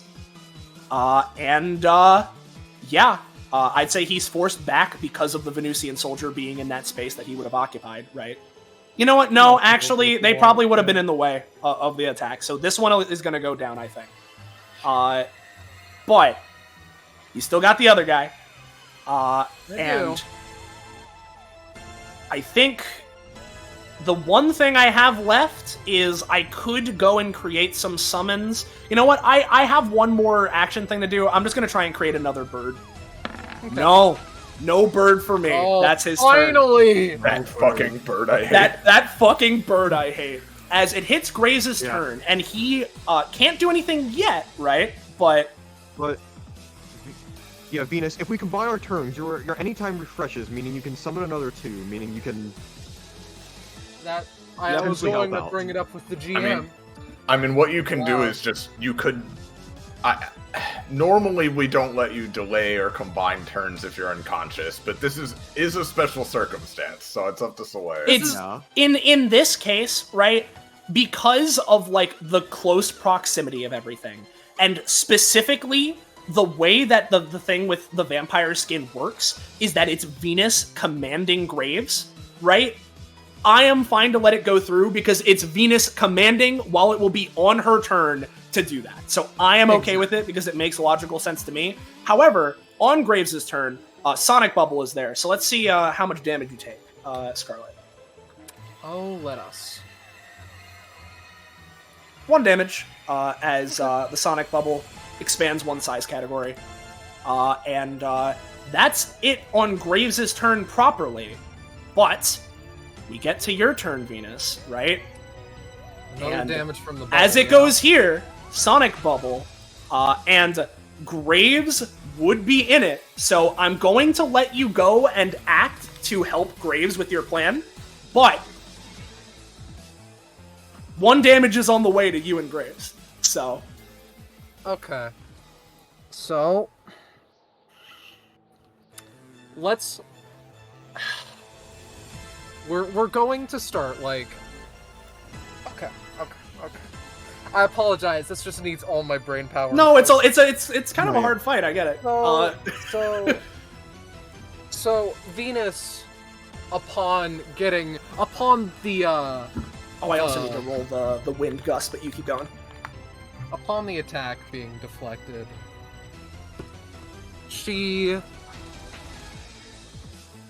there's a look in her eyes. Determination, yes, but there's the slightest hint of, at this point, some level of murderous intent, insofar as that may be the only thing that she can focus on or get if she wants to come out of this in one piece. However, the bubble expands and Venus just sighs. 1, 2, 3. Venus attempts to Kirby up all of the wind with impromptu. I'll give it to you, and give me one more roll. I wanna say something. Okay. Just for you, sweetheart. You know what? Yeah. Here's what I'm gonna say. Right. So Graves / Vampire Skin not taking their damage. Right.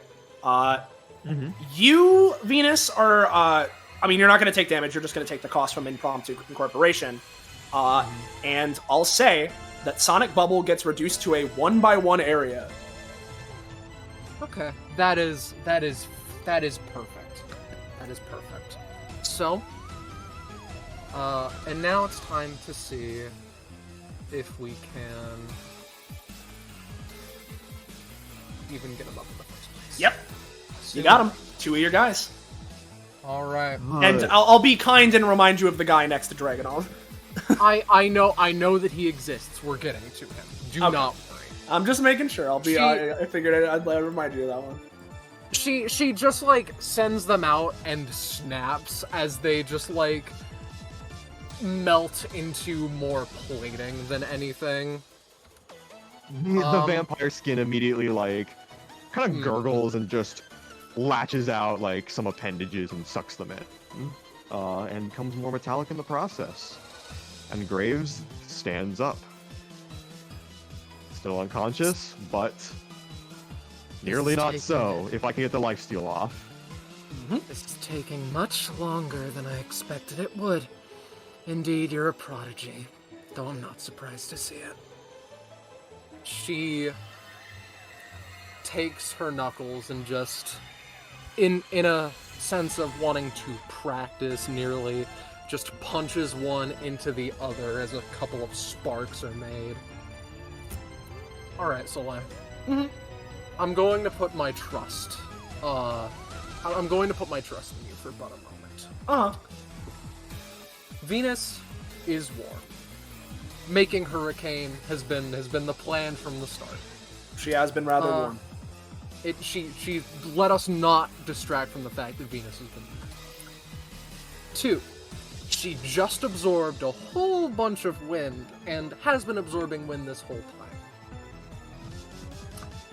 So, I'm going to just explain to you that Venus, with a rough movement, sends the jets out on her armor, across her armor, and is just going to engage in a one-person punch rush, just decking Dragonov as many times as possible. Hopefully, the final attack being grabbing onto him and forcing him into his own bubble, basically. Not only to perhaps deal extra damage to him, but also allow the vampire skin to move closer and hopefully get Graves up. Yeah. So, all of that knowledge now instilled upon me, I'm going to show you a singular roll. Alright. As you, Venus, go and dash forward to try and punch rush grab onto this man. And I'm going to at least give him a cursory air dash. But do you have something else you want to add on to this to potentially increase its effectiveness? Oh, Venus has grown wise and sick of this man's bag of tricks. And my hope is that Venus is going to use fire-all weapons, though not as a traditional weapon per se. Instead, I want it to be a fan, as fans are often used when it comes to cooling and getting air for jet engines. And I basically want to... He attempts to use the air, but it's all going towards Venus instead of away, with how hot the metal is burning and how fast the fans are spinning. And if this doesn't work, I do have one other thing. Yeah. Right. Not terrible. As I'll say, what's Venus's standard basic weapon damage? 7. 7. With his air dash, he rolled higher than your 14 and 12. Indeed. However, you did get your cool thing, and you've been building up your warmth, and so I'm going to give that sort of the bonus of, like, you have been building up towards using this, right?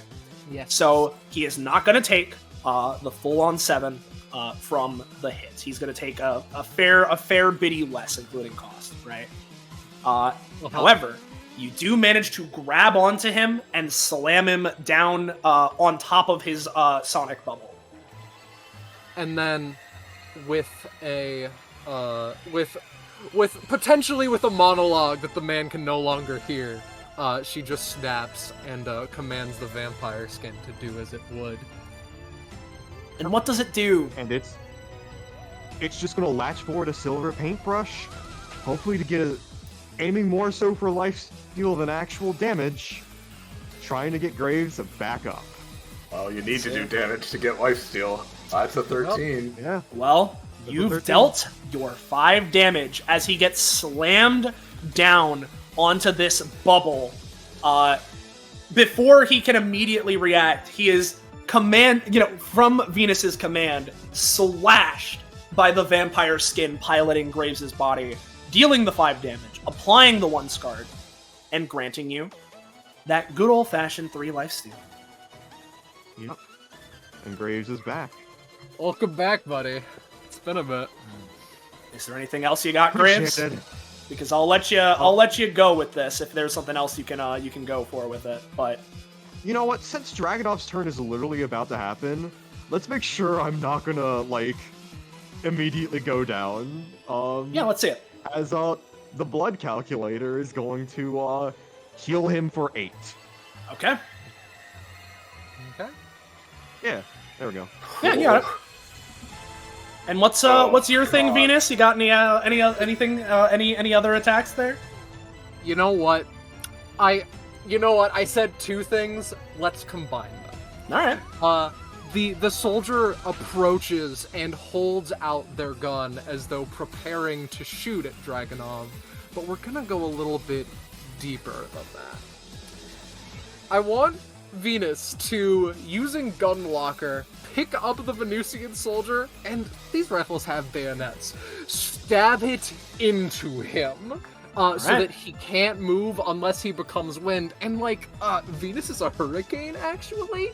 And the Venusian soldier's action is going to be put towards being the dart on the dartboard. You get me? Okay. I think I get you. First for Venus, second for the soldier. Oh dear. Well, the soldier attacks, right? And the soldier does good. You know what? Here's what I'm gonna do, right? Okay. As you mentioned, right, this is the kind of attack that'd be really hard to dodge unless you became the wind or something. So let's just Yeah. So let's just try that. Let's become the wind as he uses Gone with the Wind. Hey, Soleil, can we have some of those? I would love to. As he transforms into a gust of wind, avoiding the attack, and in the process appears behind Venus, his jacket billowing, before Normally, he would turn around the chill down your spine kind of feeling. That's normally what he would be doing. However, as mentioned, at the bottom, if he critically succeeds on Gone with the Wind, by the time the targeted unit realizes what's happened, they've already been cut down. His counter acts as a critical effectiveness use of Gilded Needle with Split Second. Which means that it's 18 damage. Alright.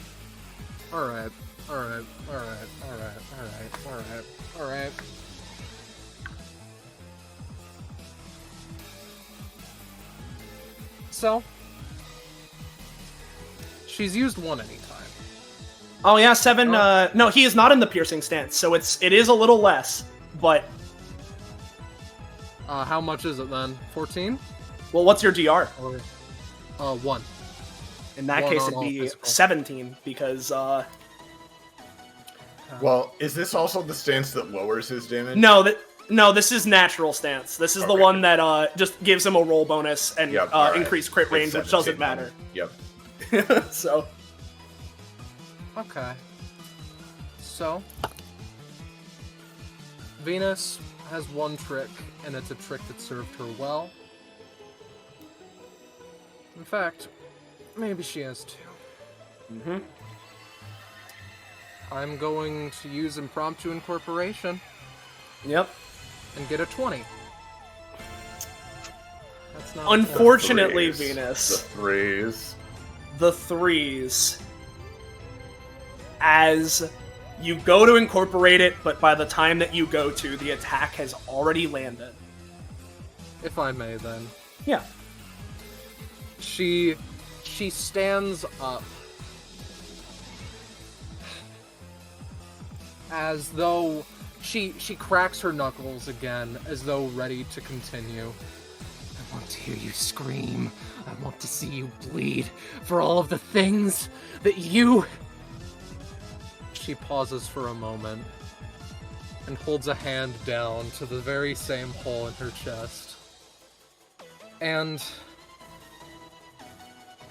pathetically, perhaps, naturally, perhaps, Venus gets to feel a sensation that she hasn't felt for a very long time. She hits the floor and knows that she lost a fight. Dragonov, as he lands that attack, breathing incredibly heavily, it's clear that, similar to Venus, he's on his last legs. Okay. So that leaves 2 then. Well then, Valganor Graves.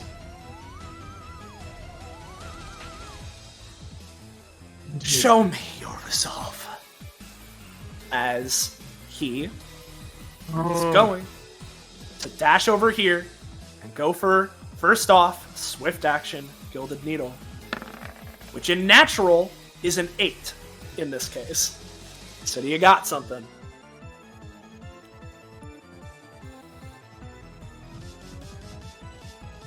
I need to survive this turn, because we could win the fight with my next.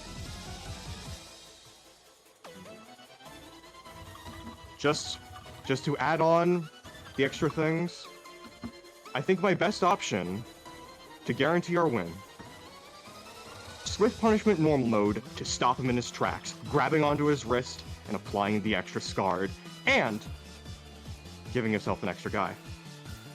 Because I do have an aspect of Swift Punishment. I haven't finished this yet, but I do remember this. Swift Punishment. Stop. Link Brush. Feng Shui. Magnetism on. Give me another roll with your Feng Shui Magnetism. Yeah. Okay. Thank goodness. And so, remind me, is this a thing where you get your follow-up attack? Or is this just a singular attack? This is just a singular instance to make him stop the attack, apply 2 to 3 scarred, and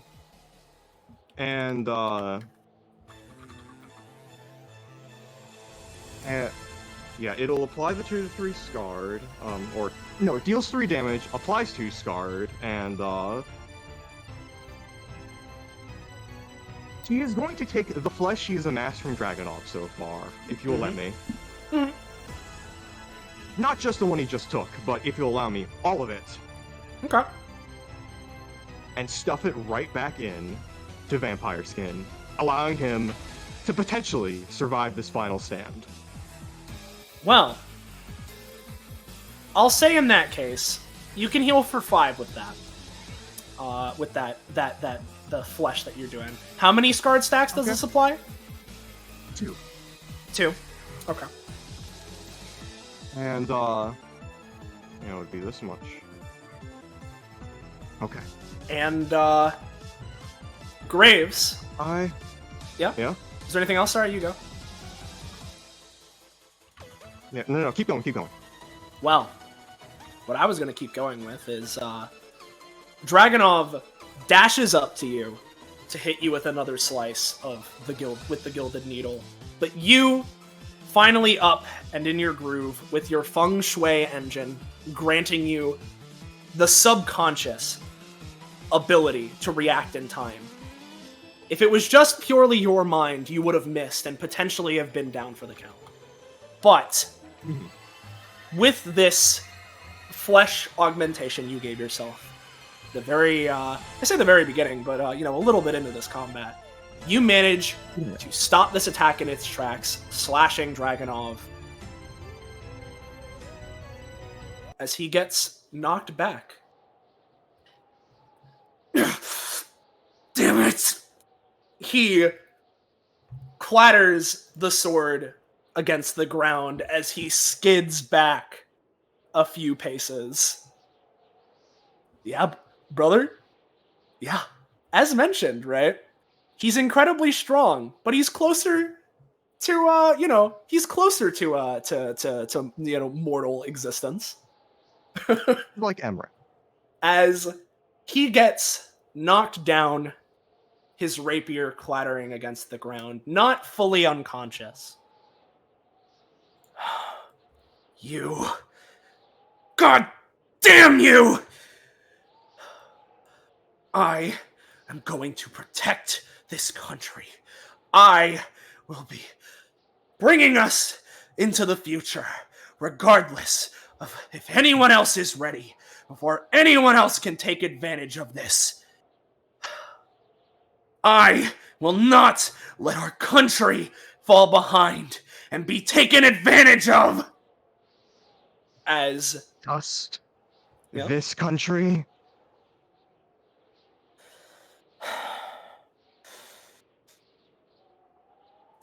Only this one? What about everyone else? If we're on the forefront, we can protect everyone else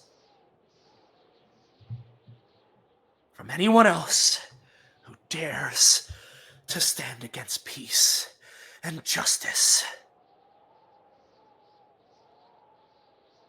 I veteran refuse to go down that easily.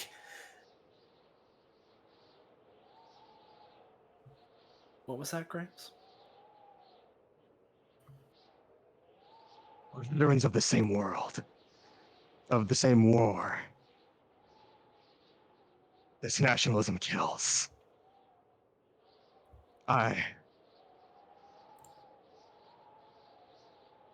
He's clearly exhausted too.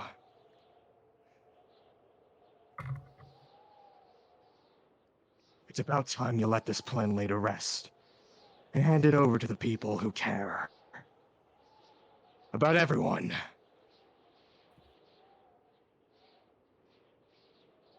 And as you say that, Graves, the wind around doesn't falter necessarily, but that moment sort of hangs in the air as there's a noticeable sort of shift in the atmosphere around all of you. Something palpable, something you can feel, Graves, Venus's soldier can feel, Dragunov can feel. But before we see what that is, we're going to have to cut off this session and save that for next bastards. time. As I hope you enjoyed this part of the fight. Oh yeah, you know. Your theory might be looking more and more correct, Scarlet. We'll see. Wait, oh boy. We'll see. Oh boy. The good thing is, hopefully, if there's no recharge, my big attack is still charged up, so we got a head start. You seeing this shit, singular Venusian soldier? Yeah. Hope you enjoyed the session, not everybody. Venus. Yes, it was very good. Yeah. Let's go with why don't we switch over to Oh. I believe I was. Oh no, I was in the you moment. you go. What's up? I was in the moment. I have one more epithet guess for Dragunov before we close out. As Grays absorbs the moment and just looks him in the eye. Trill. Nope. Again, like I've gone from like it's in disbelief that you've gotten that close to like you guys are like dancing around it now. God. Yeah. It's all right. Like my final first guess off, is get rid of the Scream. screen beard right now. Your final guess is what, Scarlet? Scream. I doubt it. Scream? That's the best No. I can come up with. Yeah. All right. Yeah. That's nice. I've made my own guess in DMs, but we'll see if it comes to pass, as it were. Yeah. We're veterans, Trill, of the same war. Guessing Yeah. one word in the English language, even if you have hints, is so fucking hard. This is the best I've felt with my guesses, and I still haven't gotten it right. Well, guys. Well, we'll have time in the future, maybe.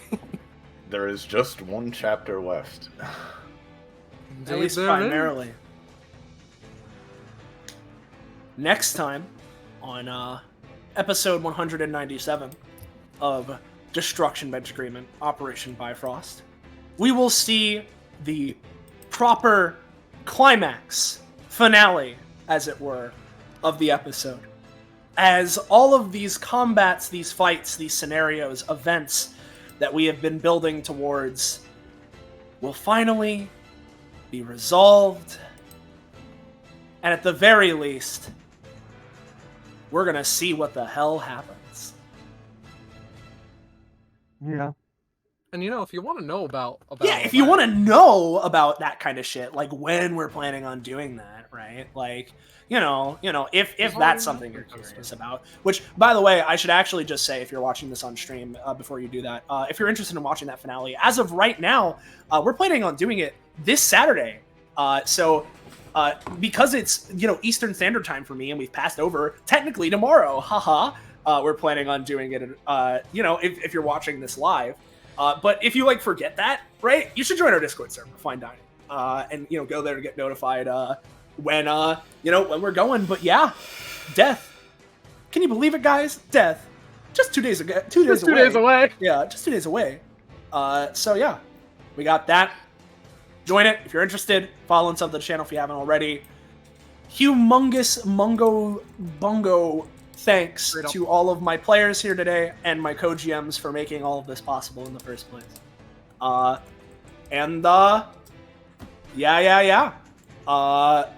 Thank you all so very much for watching, everyone involved, and see you next time for the finale. Or at the very least, the climax. So, with that, I think we can all say goodbye, Frost, for now. How about doing goodbye, Frost!